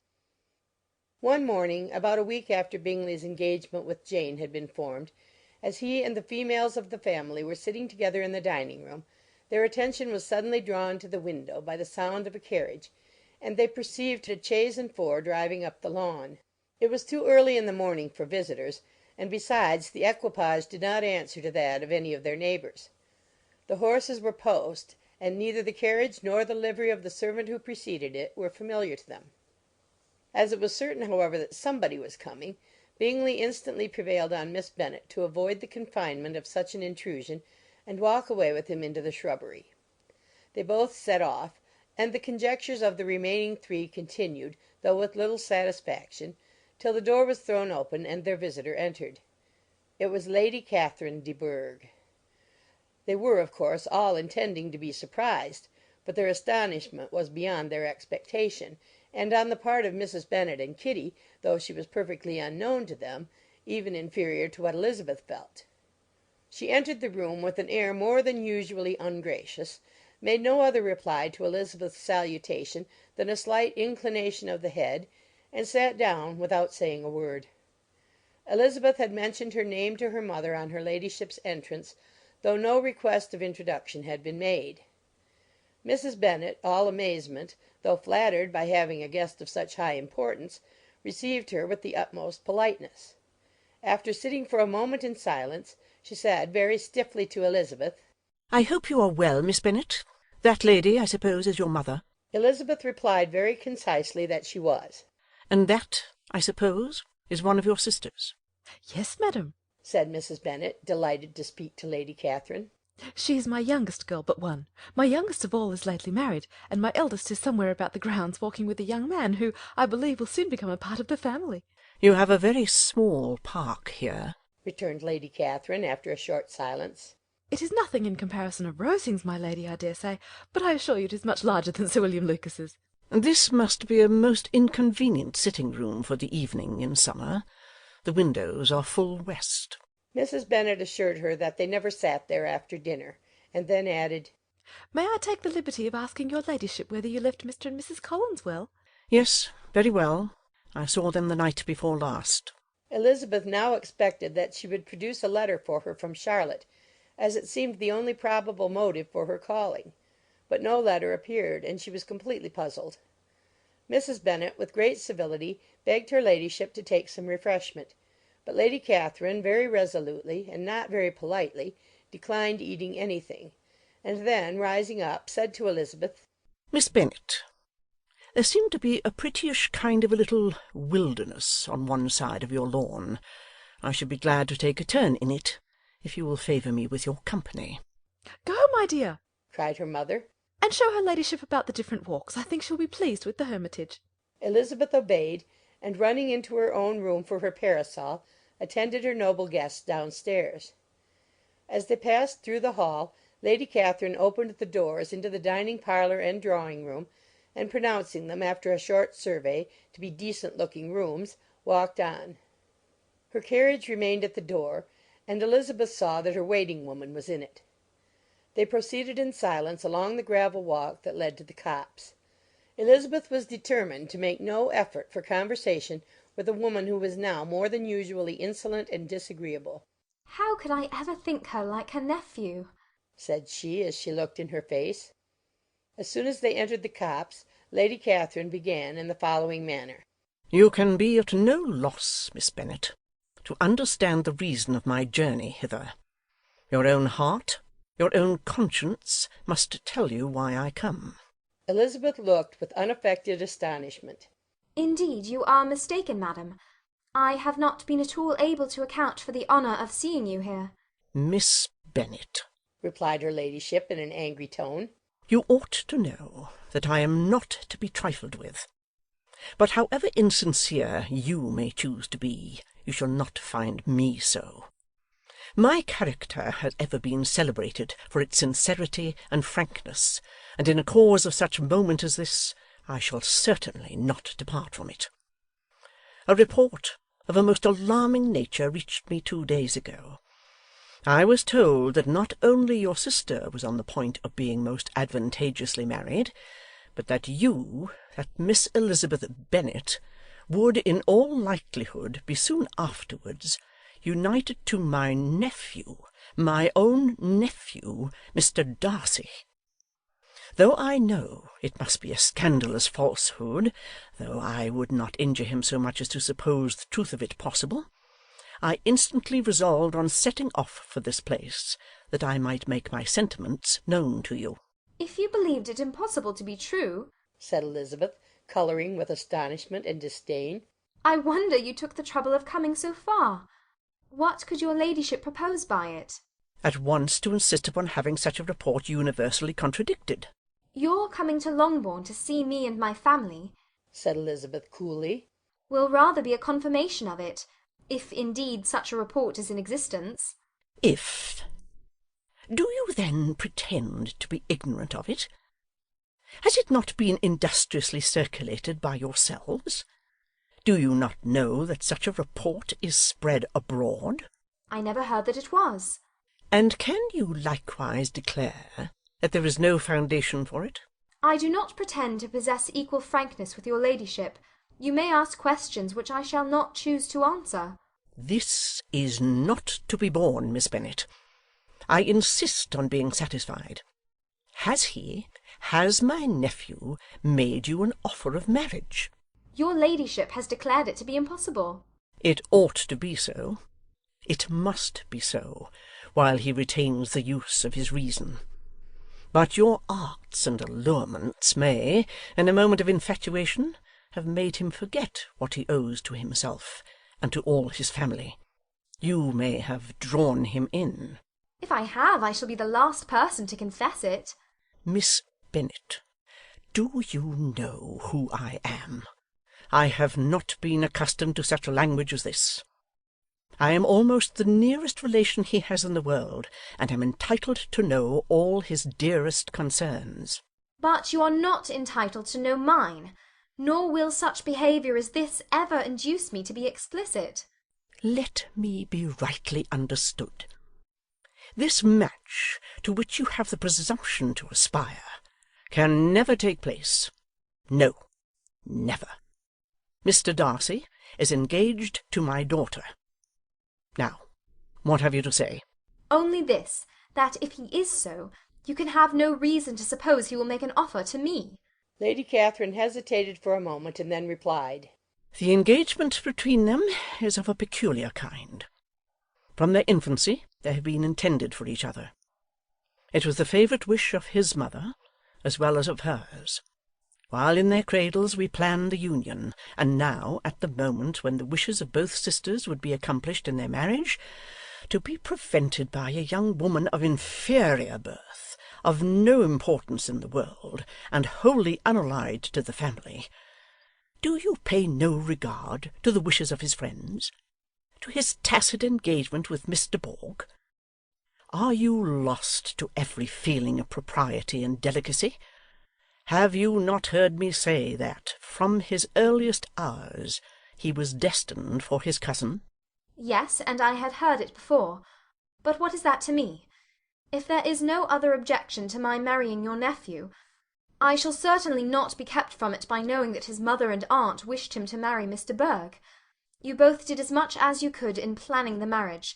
Its completion depended on others. If Mr. Darcy is neither by honour nor inclination confined to his cousin, why is he not to make another choice? And if I am that choice, why may not I accept him? Because honour, decorum, prudence, nay, interest, forbid it. Yes, Miss Bennet, interest. For do not expect to be noticed by his family or friends if you wilfully act against the inclinations of all. You will be censured, slighted, and despised by everyone connected with him. Your alliance will be a disgrace. Your name will never even be mentioned by any of us. These are heavy misfortunes, replied Elizabeth. But the wife of Mr. Darcy must have such extraordinary sources of happiness necessarily attached to her situation, that she could, upon the whole, have no cause to repine. Obstinate, headstrong girl! I am ashamed of you. Is this your gratitude for my attentions to you last spring? Is nothing due to me on that score? Let us sit down. You are to understand, Miss Bennet, that I came here with the determined resolution of carrying my purpose, nor will I be dissuaded from it.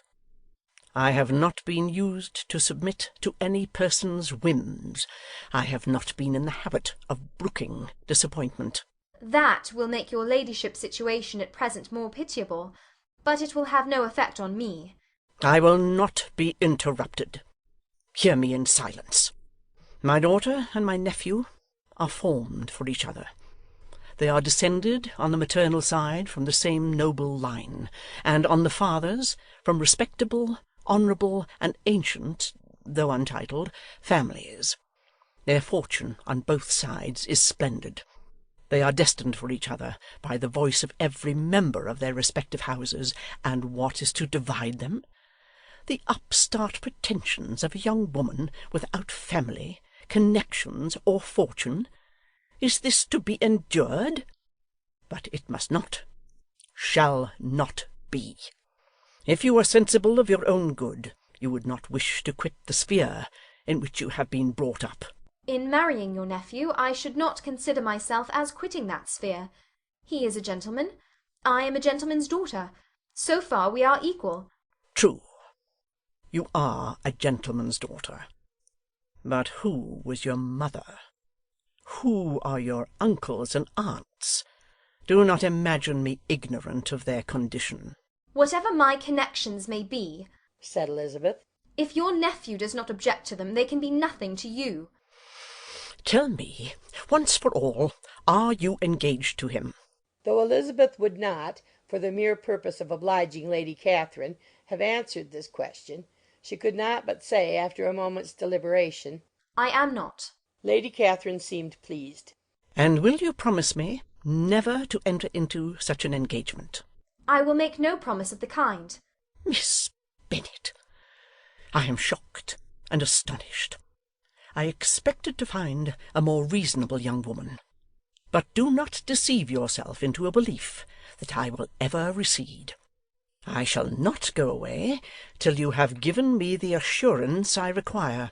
And I certainly never shall give it. I am not to be intimidated into anything so wholly unreasonable. Your ladyship wants Mr. Darcy to marry your daughter, but would my giving you the wished-for promise make their marriage at all more probable? Supposing him to be attached to me, would my refusing to accept his hand make him wish to bestow it on his cousin? Allow me to say, Lady Catherine, that the arguments with which you have supported this extraordinary application have been as frivolous as the application was ill-judged. You have widely mistaken my character, if you think I can be worked on by such persuasions as these. How far your nephew might approve of your interference in his affairs I cannot tell, but you have certainly no right to concern yourself in mine. I must beg, therefore, to be importuned no farther on the subject. Not so hasty, if you please. I have by no means done. To all the objections I have already urged, I have still another to add.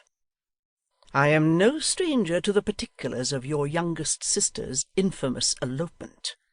I know it all, that the young man's marrying her was a patched-up business at the expense of your father and uncles. And is such a girl to be my nephew's sister? Is her husband, is the son of his late father's steward, to be his brother? Heaven and earth, of what are you thinking?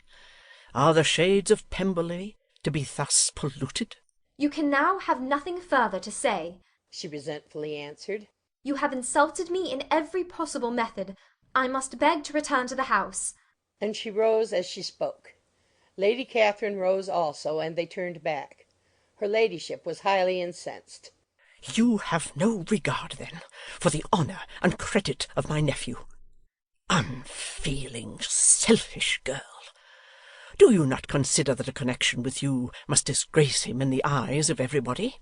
Lady Catherine, I have nothing further to say. You know my sentiments. You are then resolved to have him? I have said no such thing. I am only resolved to act in that manner which will, in my own opinion, constitute my happiness, without reference to you, or to any person so wholly unconnected with me. It is well. You refuse, then, to oblige me. You refuse to obey the claims of duty, honour, and gratitude. You are determined to ruin him in the opinion of all his friends, and make him the contempt of the world. Neither duty, nor honour, nor gratitude, replied Elizabeth, have any possible claim on me in the present instance. No principle of either would be violated by my marriage with Mr. Darcy. And with regard to the resentment of his family, or the indignation of the world, if the former were excited by his marrying me, it would not give me one moment's concern, and the world in general would have too much sense to join in the scorn.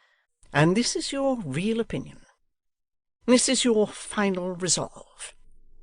Very well. I shall now know how to act. Do not imagine, Miss Bennet, that your ambition will ever be gratified. I came to try you. I hoped to find you reasonable. But, depend upon it, I will carry my point. In this manner Lady Catherine talked on till they were at the door of the carriage, when, turning hastily round, she added, I take no leave of you, Miss Bennet. I send no compliments to your mother. You deserve no such attention. I am most seriously displeased. Elizabeth made no answer, and without attempting to persuade her ladyship to return into the house, walked quietly into it herself. She heard the carriage drive away as she proceeded upstairs. Her mother impatiently met her at the door of the dressing-room to ask why Lady Catherine would not come in again and rest herself. She did not choose it, said her daughter. She would go.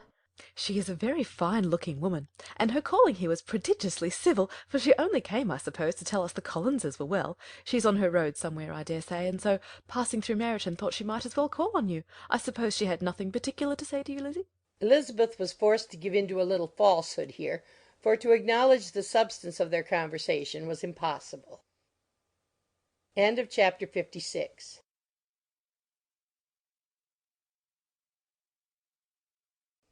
Pride and Prejudice by Jane Austen, chapter 57. The discomposure of spirits which this extraordinary visit threw Elizabeth into could not be easily overcome, nor could she for many hours learn to think of it less than incessantly. Lady Catherine, it appeared, had actually taken the trouble of this journey from Rosings for the sole purpose of breaking off her supposed engagement with Mr. Darcy. It was a rational scheme, to be sure, but from what the report of their engagement could originate, Elizabeth was at a loss to imagine, till she recollected that his being the intimate friend of Bingley, and her being the sister of Jane, was enough, at a time when the expectation of one wedding made everybody eager for another, to supply the idea. She had not herself forgotten to feel that the marriage of her sister must bring them more frequently together, and her neighbours at Lucas Lodge, therefore, for through their communication with the Collinses the report, she concluded, had reached Lady Catherine, had only set that down as almost certain and immediate which she had looked forward to as possible at some future time. In revolving Lady Catherine's expressions, however, she could not help feeling some uneasiness as to the possible consequence of her persisting in this interference.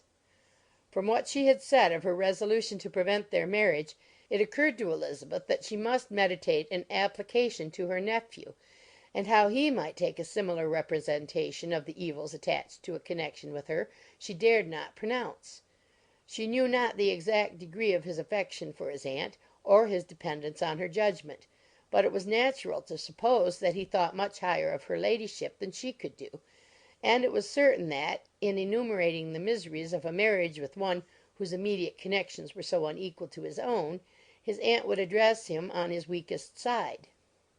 With his notions of dignity, he would probably feel that the arguments, which to Elizabeth had appeared weak and ridiculous, contained much good sense and solid reasoning. If he had been wavering before as to what he should do, which had often seemed likely, the advice and entreaty of so near a relation might settle every doubt, and determine him at once to be as happy as dignity unblemished could make him. In that case he would return no more.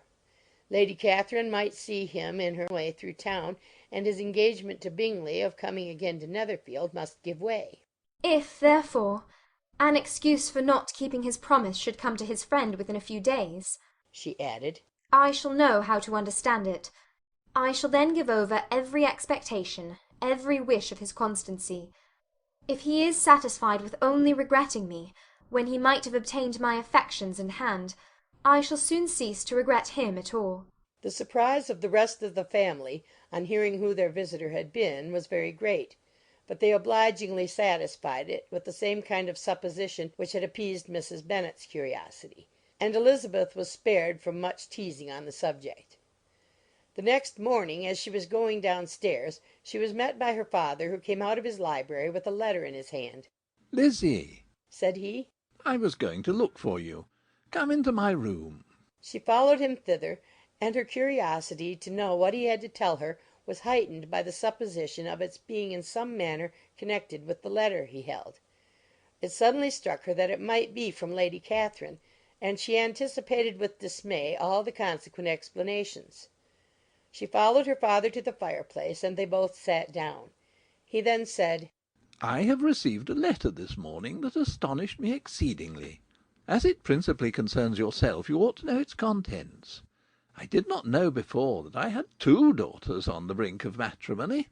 Let me congratulate you on a very important conquest."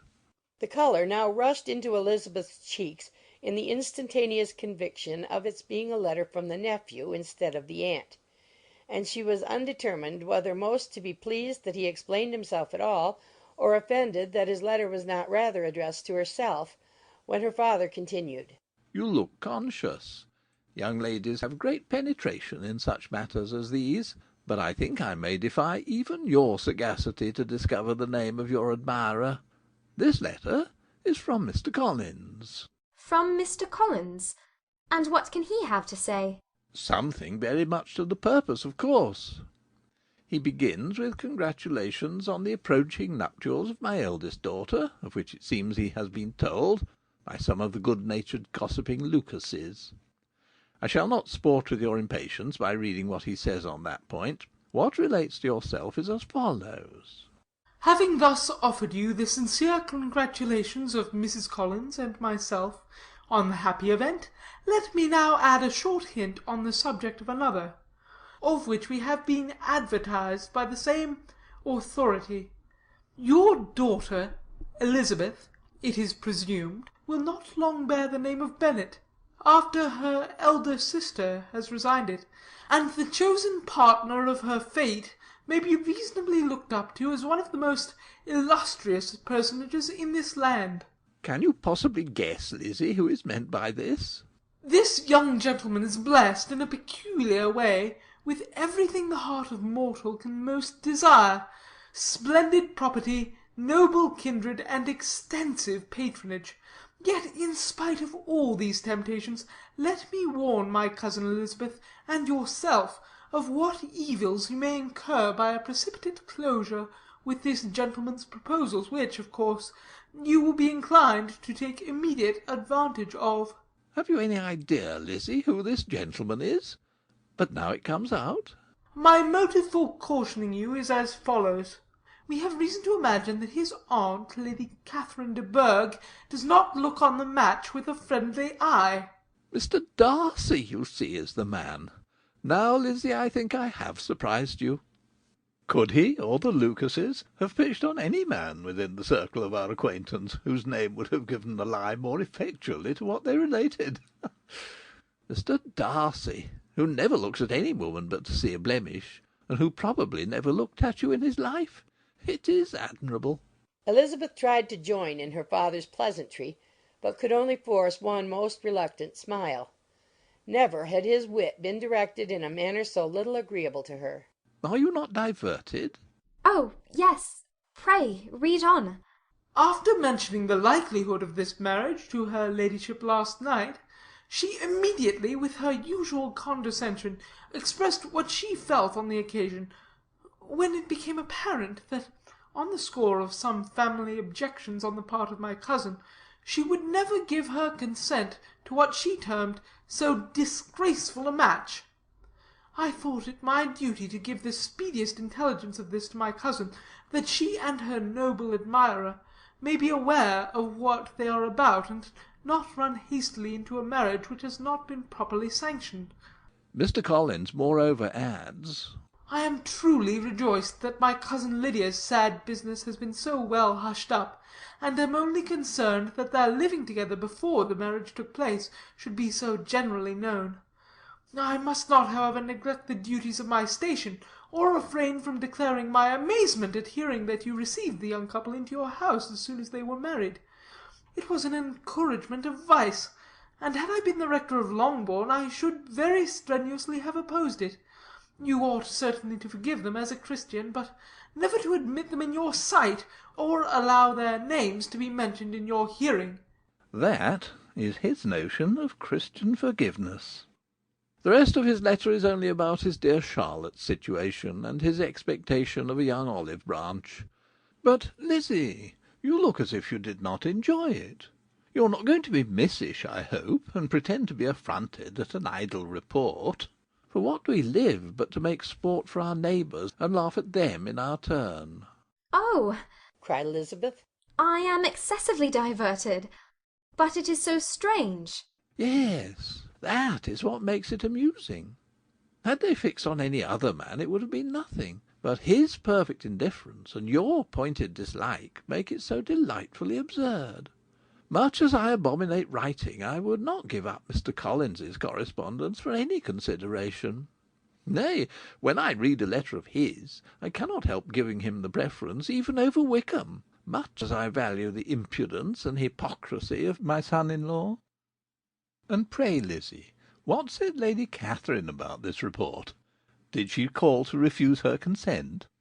To this question his daughter replied only with a laugh, and as it had been asked without the least suspicion, she was not distressed by his repeating it. Elizabeth had never been more at a loss to make her feelings appear what they were not. It was necessary to laugh when she would rather have cried. Her father had most cruelly mortified her by what he said of Mr. Darcy's indifference, and she could do nothing but wonder at such a want of penetration, or fear that perhaps instead of his seeing too little, she might have fancied too much. End of chapter 57.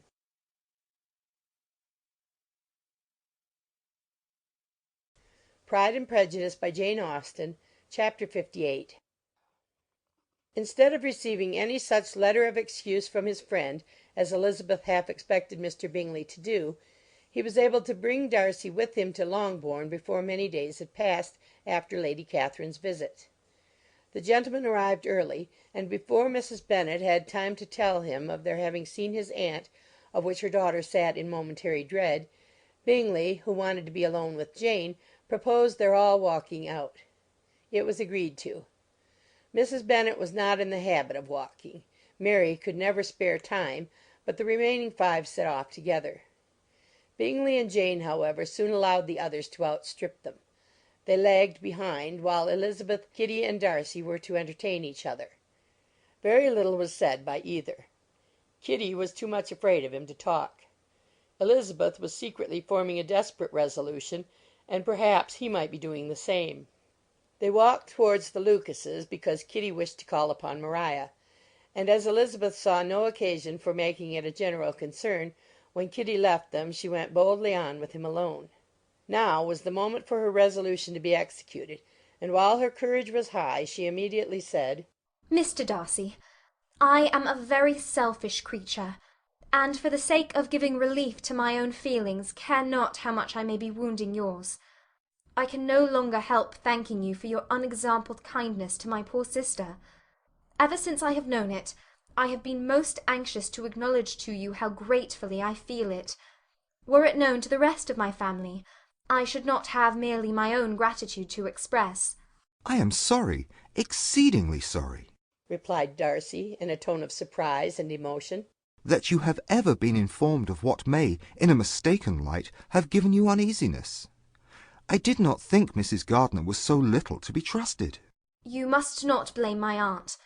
Lydia's thoughtlessness first betrayed to me that you had been concerned in the matter, and of course I could not rest till I knew the particulars. Let me thank you again and again, in the name of all my family, for that generous compassion which induced you to take so much trouble and bear so many mortifications for the sake of discovering them. If you will thank me, he replied, let it be for yourself alone. That the wish of giving happiness to you might add force to the other inducements which led me on, I shall not attempt to deny. But your family owe me nothing. Much as I respect them, I believe I thought only of you. Elizabeth was too much embarrassed to say a word.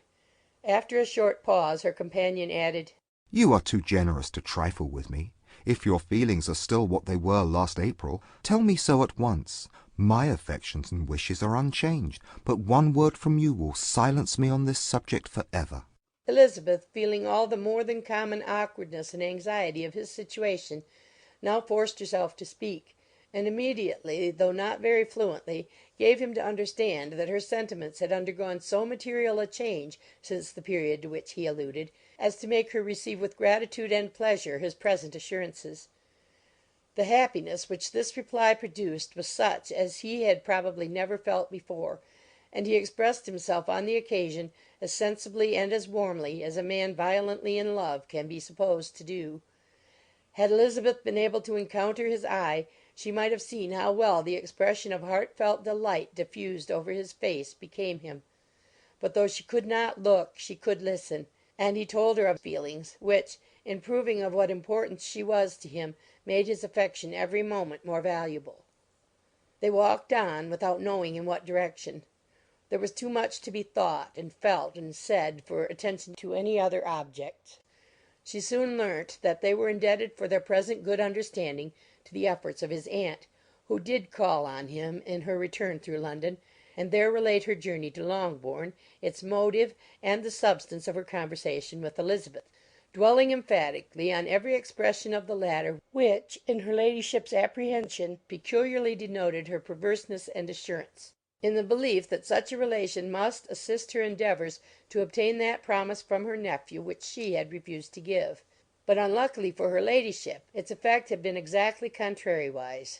It taught me to hope, said he, as I had scarcely ever allowed myself to hope before. I knew enough of your disposition to be certain that, had you been absolutely irrevocably decided against me, you would have acknowledged it to Lady Catherine, frankly and openly. Elizabeth coloured and laughed as she replied, Yes, you know enough of my frankness to believe me capable of that. After abusing you so abominably to your face, I could have no scruple in abusing you to all your relations. What did you say of me that I did not deserve? For, though your accusations were ill-founded, formed on mistaken premises, my behaviour to you at the time had merited the severest reproof. It was unpardonable. I cannot think of it without abhorrence. We will not quarrel for the greater share of blame annexed to that evening, said Elizabeth. The conduct of neither, if strictly examined, will be irreproachable. But since then we have both, I hope, improved in civility. I cannot be so easily reconciled to myself. The recollection of what I then said, of my conduct, my manners, my expressions during the whole of it, is now, and has been many months, inexpressibly painful to me. Your reproof, so well applied, I shall never forget. Had you behaved in a more gentlemanlike manner, those were your words. You know not, you can scarcely conceive how they have tortured me, though it was some time, I confess, before I was reasonable enough to allow their justice. I was certainly very far from expecting them to make so strong an impression. I had not the smallest idea of their being ever felt in such a way.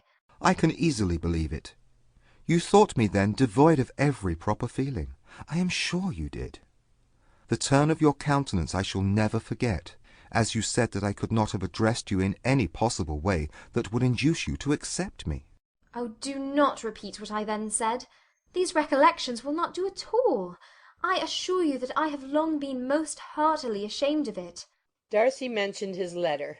Did it? Said he. Did it soon make you think better of me? Did you, on reading it, give me any credit to its contents? She explained what its effect on her had been, and how gradually all her former prejudices had been removed. I knew, said he, that what I wrote must give you pain, but it was necessary. I hope you have destroyed the letter. There was one part especially, the opening of it, which I should dread your having the power of reading again. I can remember some expressions which might justly make you hate me. The letter shall certainly be burnt, if you believe it essential to the preservation of my regard. But, though we have both reason to think my opinions not entirely unalterable, they are not, I hope, quite so easily changed as that implies. When I wrote that letter, replied Darcy, I believed myself perfectly calm and cool, but I am since convinced that it was written in a dreadful bitterness of spirit. The letter, perhaps, began in bitterness, but it did not end so. The adieu is charity itself. But think no more of the letter. The feelings of the person who wrote, and the person who received it, are now so widely different from what they were then, that every unpleasant circumstance attending it ought to be forgotten. You must learn some of my philosophy.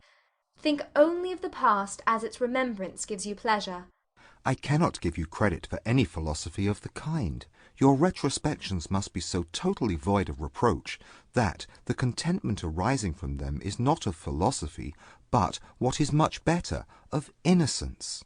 But with me it is not so. Painful recollections will intrude which cannot, which ought not, to be repelled. I have been a selfish being all my life, in practice, though not in principle. As a child I was taught what was right, but I was not taught to correct my temper. I was given good principles, but left to follow them in pride and conceit. Unfortunately, an only son, for many years an only child, I was spoilt by my parents, who, though good themselves, my father particularly, all that was benevolent and admirable, allowed, encouraged, almost taught me to be selfish and overbearing, to care for none beyond my own family circle, to think meanly of all the rest of the world, to wish at least to think meanly of their sense and worth compared with my own. Such I was, from 8 to 28, and such I might still have been but for you, dearest, loveliest Elizabeth. What do I not owe you? You taught me a lesson, hard indeed at first, but most advantageous. By you I was properly humbled. I came to you without a doubt of my reception. You showed me how insufficient were all my pretensions to please a woman worthy of being pleased. Had you then persuaded yourself that I should? Indeed I had. What will you think of my vanity? I believed you to be wishing, expecting my addresses. My manners must have been in fault, but not intentionally, I assure you. I never meant to deceive you, but my spirits might often lead me wrong. How you must have hated me after that evening! Hate you? I was angry, perhaps, at first, but my anger soon began to take a proper direction. I am almost afraid of asking what you thought of me when we met at Pemberley. You blamed me for coming. No, indeed. I felt nothing but surprise. Your surprise could not be greater than mine in being noticed by you.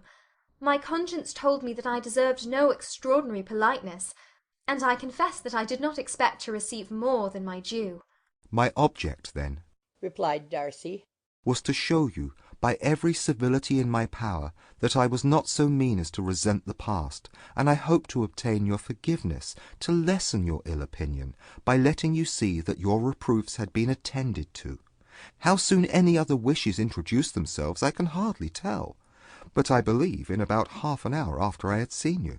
He then told her of Georgiana's delight in her acquaintance, and of her disappointment at its sudden interruption, which naturally leading to the cause of that interruption, she soon learnt that his resolution of following her from Derbyshire in quest of her sister had been formed before he quitted the inn, and that his gravity and thoughtfulness there had arisen from no other struggles than what such a purpose must comprehend. She expressed her gratitude again, but it was too painful a subject to each to be dwelt on farther. After walking several miles in a leisurely manner, and too busy to know anything about it, they found at last, on examining their watches, that it was time to be at home. What could become of Mr. Bingley and Jane? Was a wonder which introduced the discussion of their affairs. Darcy was delighted with their engagement. His friend had given him the earliest information of it. I must ask whether you were surprised, said Elizabeth. Not at all. When I went away, I felt that it would soon happen. That is to say, you had given your permission. I guessed as much. And though he exclaimed at the term, she found that it had been pretty much the case. On the evening before my going to London, said he, I made a confession to him, which I believe I ought to have made long ago. I told him of all that had occurred to make my former interference in his affairs absurd and impertinent. His surprise was great. He had never had the slightest suspicion. I told him, moreover, that I believed myself mistaken in supposing, as I had done, that your sister was indifferent to him. And as I could easily perceive that his attachment to her was unabated, I felt no doubt of their happiness together. Elizabeth could not help smiling at his easy manner of directing his friend.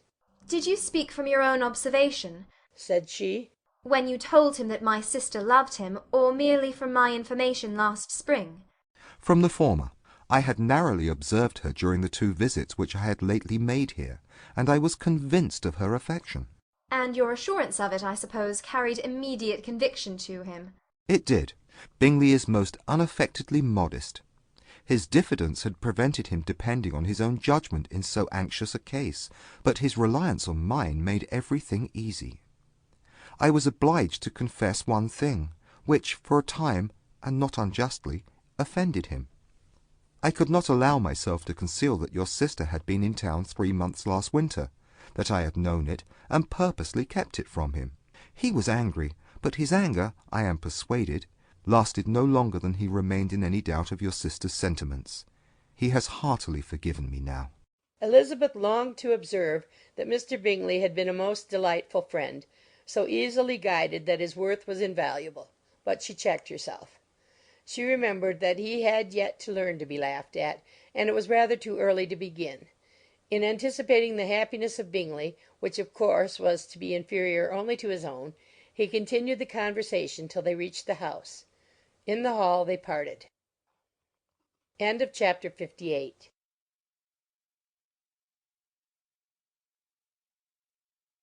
Pride and Prejudice by Jane Austen, Chapter 59.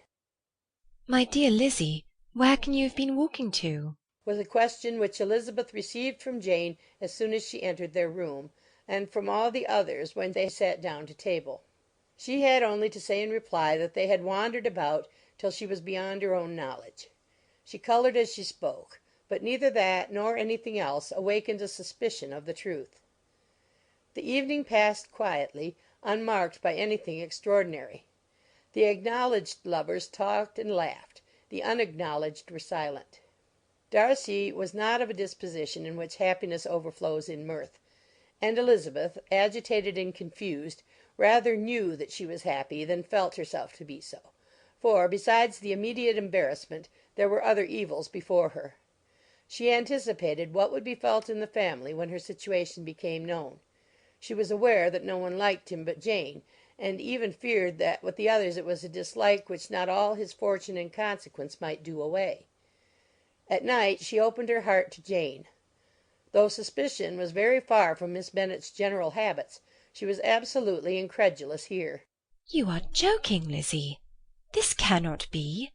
Engaged to Mr. Darcy? No, no, you shall not deceive me. I know it to be impossible. This is a wretched beginning indeed. My sole dependence was on you, and I am sure nobody else will believe me if you do not. Yet indeed I am in earnest. I speak nothing but the truth. He still loves me, and we are engaged. Jane looked at her doubtingly. Oh, Lizzie, it cannot be. I know how much you dislike him. You know nothing of the matter. That is all to be forgot. Perhaps I did not always love him so well as I do now, but in such cases as these a good memory is unpardonable. This is the last time I shall ever remember it myself. Miss Bennet still looked all amazement. Elizabeth again, and more seriously, assured her of its truth. Good heaven! Can it really be so? Yet now I must believe you, cried Jane. My dear, dear Lizzie, I do congratulate you. But are you certain? Forgive the question. Are you quite certain that you can be happy with him? There can be no doubt of that. It is settled between us already that we are to be the happiest couple in the world. But are you pleased, Jane? Shall you like to have such a brother? Very, very much. Nothing could give either Bingley or myself more delight. But we considered it, we talked of it as impossible. And do you really love him quite well enough? Oh, Lizzie, do anything rather than marry without affection. Are you quite sure that you feel what you ought to do? Oh, yes. You will only think I feel more than I ought to do when I tell you all. What do you mean? Why, I must confess that I love him better than I do Bingley. I am afraid you will be angry. My dearest sister, now be serious. I want to talk very seriously. Let me know everything that I am to know without delay. Will you tell me how long you have loved him? It has been coming on so gradually that I hardly know when it began. But I believe I must date it from my first seeing his beautiful grounds at Pemberley. Another entreaty that she would be serious, however, produced the desired effect, and she soon satisfied Jane by her solemn assurances of attachment. When convinced on that article, Miss Bennet had nothing further to wish. Now I am quite happy, said she. For you will be as happy as myself. I always had a value for him.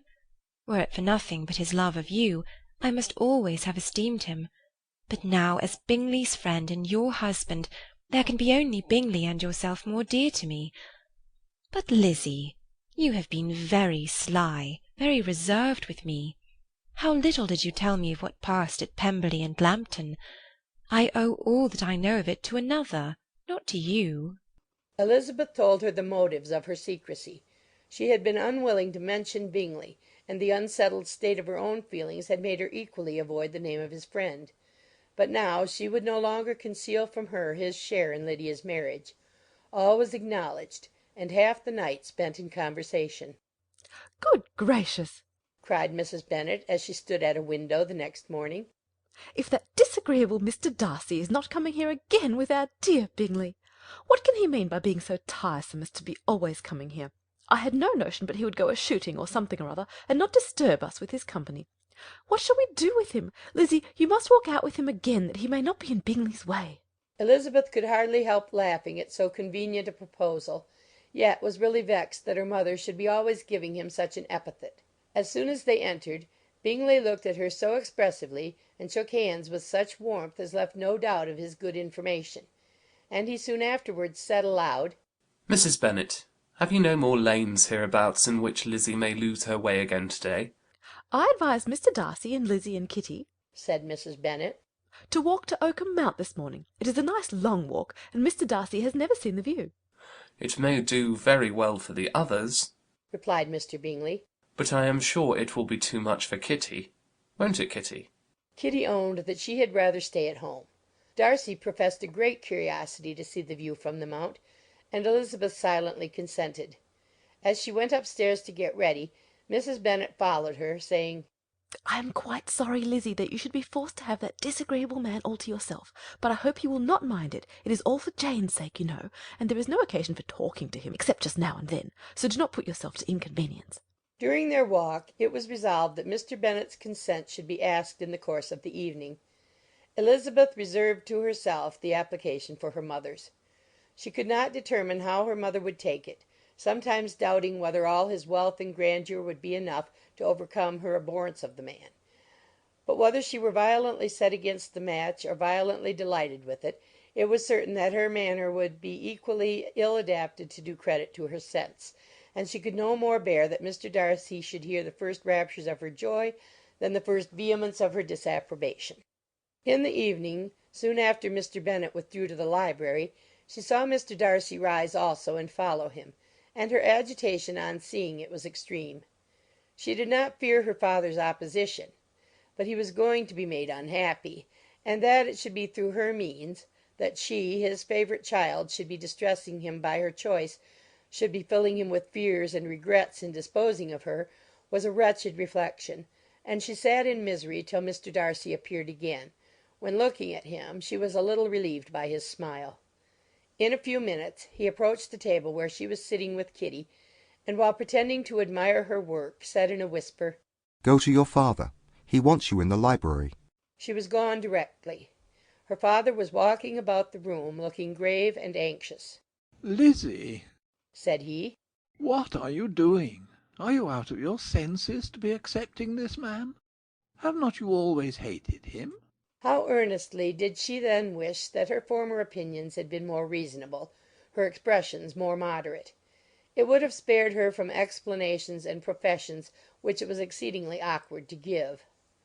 But they were now necessary, and she assured him with some confusion of her attachment to Mr. Darcy. "Oh, in other words, you are determined to have him. He is rich, to be sure, and you may have more fine clothes and fine carriages than Jane, but will they make you happy?" Have you any other objection, said Elizabeth, than your belief of my indifference? "None at all. We all know him to be a proud, unpleasant sort of man. But this would be nothing if you really liked him." I do like him," she replied, with tears in her eyes. "I love him. Indeed, he has no improper pride. He is perfectly amiable. You do not know what he really is. Then pray do not pain me by speaking of him in such terms." "Lizzie," said her father, "I have given him my consent. He is the kind of man, indeed, to whom I should never dare refuse anything which he condescended to ask. I now give it to you, if you are resolved on having him. But let me advise you to think better of it. I know your disposition, Lizzie. I know that you could be neither happy nor respectable unless you truly esteemed your husband, unless you looked up to him as a superior. Your lively talents would place you in the greatest danger in an unequal marriage. You could scarcely escape discredit and misery. My child, let me not have the grief of seeing you unable to respect your partner in life. You know not what you are about." Elizabeth, still more affected, was earnest and solemn in her reply, and at length, by repeated assurances that Mr. Darcy was really the object of her choice, by explaining the gradual change which her estimation of him had undergone, relating her absolute certainty that his affection was not the work of a day, but had stood the test of many months' suspense, and enumerating with energy all his good qualities, she did conquer her father's incredulity, and reconcile him to the match. "Well, my dear," said he, when she ceased speaking, "I have no more to say. If this be the case, he deserves you. I could not have parted with you, my Lizzie, to any one less worthy." To complete the favourable impression, she then told him what Mr. Darcy had voluntarily done for Lydia. He heard her with astonishment. "This is an evening of wonders indeed. And so Darcy did everything. Made up the match, gave the money, paid the fellow's debts, and got him his commission. So much the better. It will save me a world of trouble and economy. Had it been your uncle's doing, I must and would have paid him. But these violent young lovers carry everything their own way. I shall offer to pay him to-morrow. He will rant and storm about his love for you, and there will be an end of the matter." He then recollected her embarrassment a few days before on his reading Mr. Collins's letter, and after laughing at her some time, allowed her at last to go, saying, as she quitted the room, "If any young men come for Mary or Kitty, send them in, for I am quite at leisure." Elizabeth's mind was now relieved from a very heavy weight, and after half an hour's quiet reflection in her own room, she was able to join the others with tolerable composure. Everything was too recent for gaiety, but the evening passed tranquilly away. There was no longer anything material to be dreaded, and the comfort of ease and familiarity would come in time. When her mother went up to her dressing room at night, she followed her, and made the important communication. Its effect was most extraordinary, for on first hearing it Mrs. Bennet sat quite still, and unable to utter a syllable. Nor was it under many, many minutes that she could comprehend what she heard, though not in general backward to credit what was for the advantage of her family, or that came in the shape of a lover to any of them. She began at length to recover, to fidget about in her chair, get up, sit down again, wonder, and bless herself. Good gracious! Lord bless me! Only think, dear me! Mr. Darcy, who would have thought it? And is it really true? Oh, my sweetest Lizzie, how rich and great you will be! What pin money, what jewels, what carriages you will have! Jane's is nothing to it, nothing at all. I am so pleased, so happy! Such a charming man, so handsome, so tall! Oh, my dear Lizzie, pray apologise for having disliked him so much before. I hope he will overlook it. Dear, dear Lizzie, a house in town, everything that is charming, 3 daughters married, 10,000 a year. Oh, Lord, what will become of me? I shall go distracted. This was enough to prove that her approbation need not be doubted, and Elizabeth, rejoicing that such an effusion was heard only by herself, soon went away. But before she had been 3 minutes in her own room her mother followed her. My dearest child, she cried, I can think of nothing else. 10,000 a year, and very likely more. 'Tis as good as a lord, and a special licence. You must and shall be married by a special licence. But, my dearest love, tell me what dish Mr. Darcy is particularly fond of, that I may have it to-morrow. This was a sad omen of what her mother's behaviour to the gentleman himself might be, and Elizabeth found that, though in the certain possession of his warmest affection, and secure of her relations' consent, there was still something to be wished for. But the morrow passed off much better than she expected, for Mrs. Bennet luckily stood in such awe of her intended son-in-law that she ventured not to speak to him unless it was in her power to offer him any attention or mark her deference for his opinion. Elizabeth had the satisfaction of seeing her father taking pains to get acquainted with him, and Mr. Bennet soon assured her that he was rising every hour in his esteem. I admire all my 3 sons-in-law highly, said he. Wickham, perhaps, is my favourite, but I think I shall like your husband quite as well as Jane's. End of chapter 59.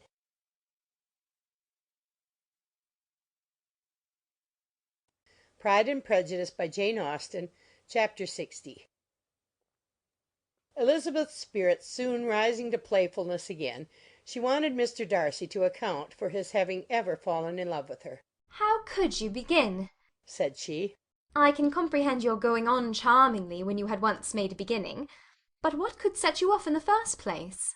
I cannot fix on the hour, or the spot, or the look, or the words which laid the foundation. It is too long ago. I was in the middle before I knew that I had begun. My beauty you had early withstood, and as for my manners, my behaviour to you was at least always bordering on the uncivil, and I never spoke to you without rather wishing to give you pain than not. Now be sincere. Did you admire me for my impertinence? For the liveliness of your mind, I did. You may as well call it impertinence at once. It was very little less. The fact is that you were sick of civility, of deference, of officious attention. You were disgusted with the women who were always speaking and looking and thinking for your approbation alone. I roused and interested you because I was so unlike them. Had you not been really amiable, you would have hated me for it. But in spite of the pains you took to disguise yourself, your feelings were always noble and just, and in your heart you thoroughly despised the persons who so assiduously courted you. There, I have saved you the trouble of accounting for it, and really, all things considered, I begin to think it perfectly reasonable.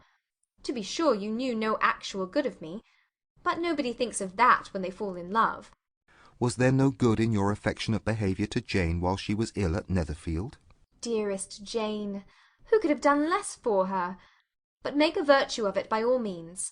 My good qualities are under your protection, and you are to exaggerate them as much as possible. And in return, it belongs to me to find occasions for teasing and quarrelling with you as often as may be. And I shall begin directly by asking you what made you so unwilling to come to the point at last? What made you so shy of me when you first called and afterwards dined here? Why, especially when you called, did you look as if you did not care about me? Because you were grave and silent, and gave me no encouragement. But I was embarrassed. And so was I. You might have talked to me more when you came to dinner. A man who had felt less might. How unlucky that you should have a reasonable answer to give, and that I should be so reasonable as to admit it. But I wonder how long you would have gone on if you had been left to yourself. I wonder when you would have spoken if I had not asked you. My resolution of thanking you for your kindness to Lydia had certainly great effect. Too much, I am afraid, for what becomes of the moral if our comfort springs from a breach of promise? For I ought not to have mentioned the subject. This will never do. You need not distress yourself. The moral will be perfectly fair.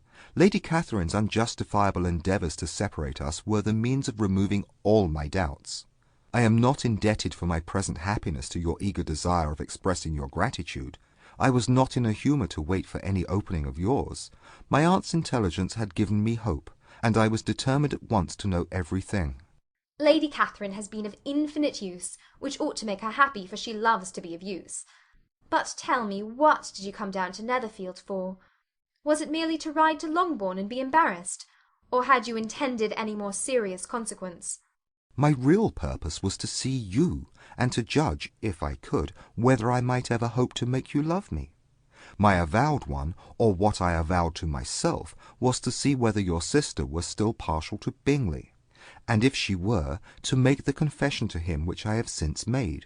Shall you ever have courage to announce to Lady Catherine what is to befall her? I am more likely to want more time than courage, Elizabeth, but it ought to be done, and if you will give me a sheet of paper, it shall be done directly. And if I had not a letter to write myself, I might sit by you and admire the evenness of your writing, as another young lady once did. But I have an aunt too, who must not be longer neglected. From an unwillingness to confess how much her intimacy with Mr. Darcy had been overrated, Elizabeth had never yet answered Mrs. Gardiner's long letter. But now, having that to communicate which she knew would be most welcome, she was almost ashamed to find that her uncle and aunt had already lost 3 days of happiness, and immediately wrote as follows. I would have thanked you before, my dear aunt, as I ought to have done, for your long, kind, satisfactory detail of particulars. But to say the truth, I was too cross to write. You supposed more than really existed. But now suppose as much as you choose. Give a loose rein to your fancy, indulge your imagination in every possible flight which the subject will afford, and unless you believe me actually married, you cannot greatly err. You must write again very soon, and praise him a great deal more than you did in your last. I thank you again and again for not going to the Lakes. How could I be so silly as to wish it? Your idea of the ponies is delightful. We will go round to the park every day. I am the happiest creature in the world. Perhaps other people have said so before, but not one with such justice. I am happier even than Jane. She only smiles. I laugh. Mr. Darcy sends to you all the love in the world that he can spare from me. You are all to come to Pemberley at Christmas. Yours, etc. Mr. Darcy's letter to Lady Catherine was in a different style, and still different from either was what Mr. Bennet sent to Mr. Collins in reply to his last. Dear Sir, I must trouble you once more for congratulations. Elizabeth will soon be the wife of Mr. Darcy. Console Lady Catherine as well as you can. But if I were you, I would stand by the nephew. He has more to give. Yours sincerely, etc. Miss Bingley's congratulations to her brother on his approaching marriage were all that was affectionate and insincere. She wrote even to Jane on the occasion to express her delight and repeat all her former professions of regard. Jane was not deceived, but she was affected, and though feeling no reliance on her, could not help writing her a much kinder answer than she knew was deserved. The joy which Miss Darcy expressed on receiving similar information was as sincere as her brother's in sending it. 4 sides of paper were insufficient to contain all her delight, and all her earnest desire of being loved by her sister. Before any answer could arrive from Mr. Collins, or any congratulations to Elizabeth from his wife, the Longbourn family heard that the Collinses were come themselves to Lucas Lodge. The reason of this sudden removal was soon evident. Lady Catherine had been rendered so exceedingly angry by the contents of her nephew's letter, that Charlotte, really rejoicing in the match, was anxious to get away till the storm was blown over. At such a moment the arrival of her friend was a sincere pleasure to Elizabeth, though in the course of their meetings she must sometimes think the pleasure dearly bought when she saw Mr. Darcy exposed to all the parading and obsequious civility of her husband. He bore it, however, with admirable calmness. He could even listen to Sir William Lucas when he complimented him on carrying away the brightest jewel of the country, and expressed his hopes of their all meeting frequently at St. James's, with very decent composure. If he did shrug his shoulders, it was not till Sir William was out of sight. Mrs. Phillips's vulgarity was another, and perhaps a greater, tax on his forbearance; and though Mrs. Phillips, as well as her sister, stood in too much awe of him to speak with the familiarity which Bingley's good humour encouraged, yet, whenever she did speak, she must be vulgar. Nor was her respect for him, though it made her more quiet, at all likely to make her more elegant. Elizabeth did all she could to shield him from the frequent notice of either, and was ever anxious to keep him to herself and to those of her family with whom he might converse without mortification.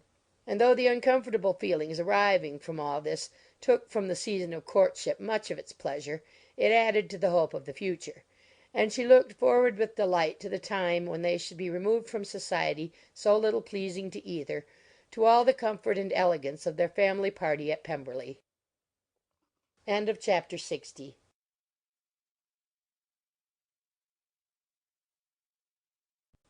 Pride and Prejudice by Jane Austen. Chapter 61. Happy for all her maternal feelings was the day on which Mrs. Bennet got rid of her two most deserving daughters.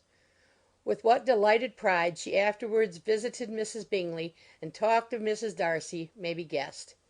I wish I could say, for the sake of her family, that the accomplishment of her earnest desire and the establishment of so many of her children produced so happy an effect as to make her a sensible, amiable, well-informed woman for the rest of her life; though perhaps it was lucky for her husband, who might not have relished domestic felicity in so unusual a form, that she still was occasionally nervous and invariably silly.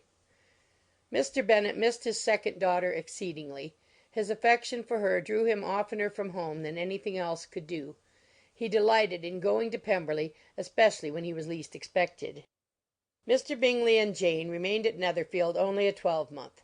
So near a vicinity to her mother and Meryton relations was not desirable even to his easy temper or her affectionate heart.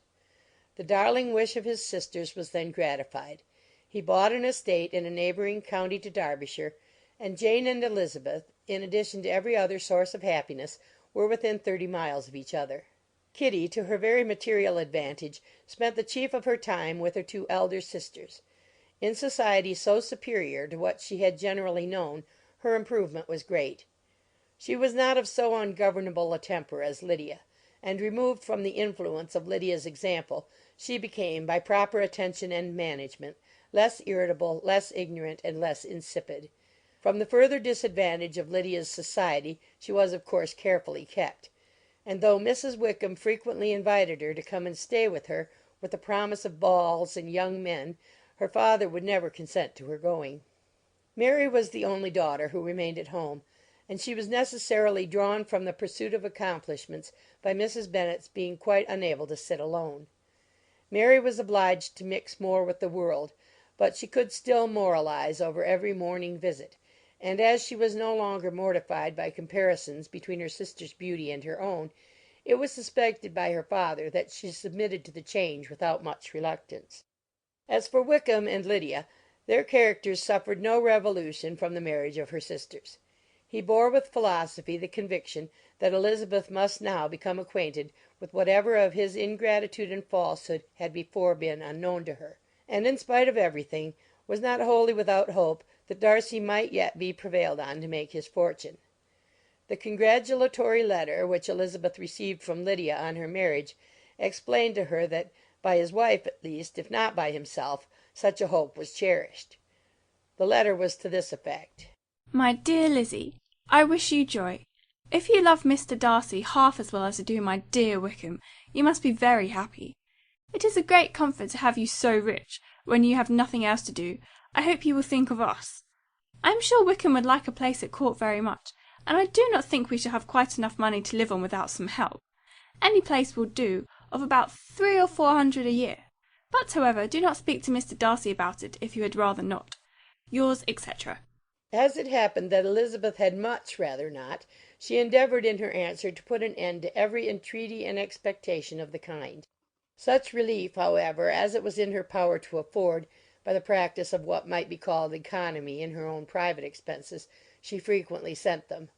It had always been evident to her that such an income as theirs, under the direction of two persons so extravagant in their wants and heedless of the future, must be very insufficient to their support, and whenever they changed their quarters, either Jane or herself were sure of being applied to for some little assistance towards discharging their bills.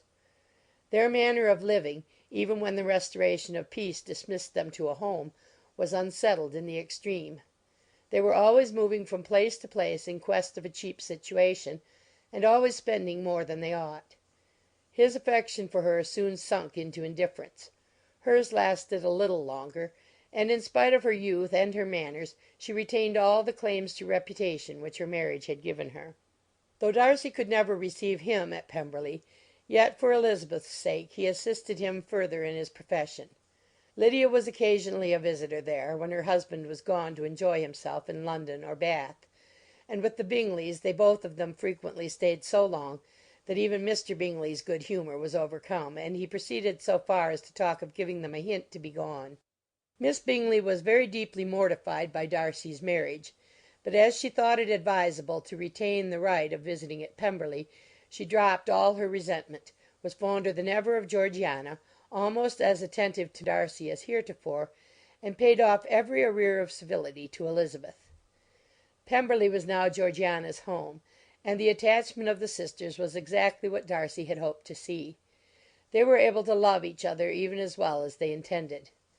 Georgiana had the highest opinion in the world of Elizabeth, though at first she often listened with an astonishment bordering on alarm at her lively, sportive manner of talking to her brother. He, who had always inspired in herself a respect which almost overcame her affection, she now saw the object of open pleasantry. Her mind received knowledge which had never before fallen in her way. By Elizabeth's instructions she began to comprehend that a woman may take liberties with her husband which a brother will not always allow in a sister more than 10 years younger than himself. Lady Catherine was extremely indignant on the marriage of her nephew, and as she gave way to all the genuine frankness of her character in her reply to the letter which announced its arrangement, she sent him language so very abusive, especially of Elizabeth, that for some time all intercourse was at an end. But at length, by Elizabeth's persuasion, he was prevailed on to overlook the offence and seek a reconciliation; and after a little further resistance on the part of his aunt, her resentment gave way, either to her affection for him or her curiosity to see how his wife conducted herself, and she condescended to wait on them at Pemberley, in spite of that pollution which its woods had received, not merely from the presence of such a mistress, but the visits of her uncle and aunt from the city. With the Gardiners they were always on the most intimate terms. Darcy, as well as Elizabeth, really loved them, and they were both ever sensible of the warmest gratitude towards the persons who, by bringing her into Derbyshire, had been the means of uniting them. End of Chapter 61. End of Pride and Prejudice, by Jane Austen.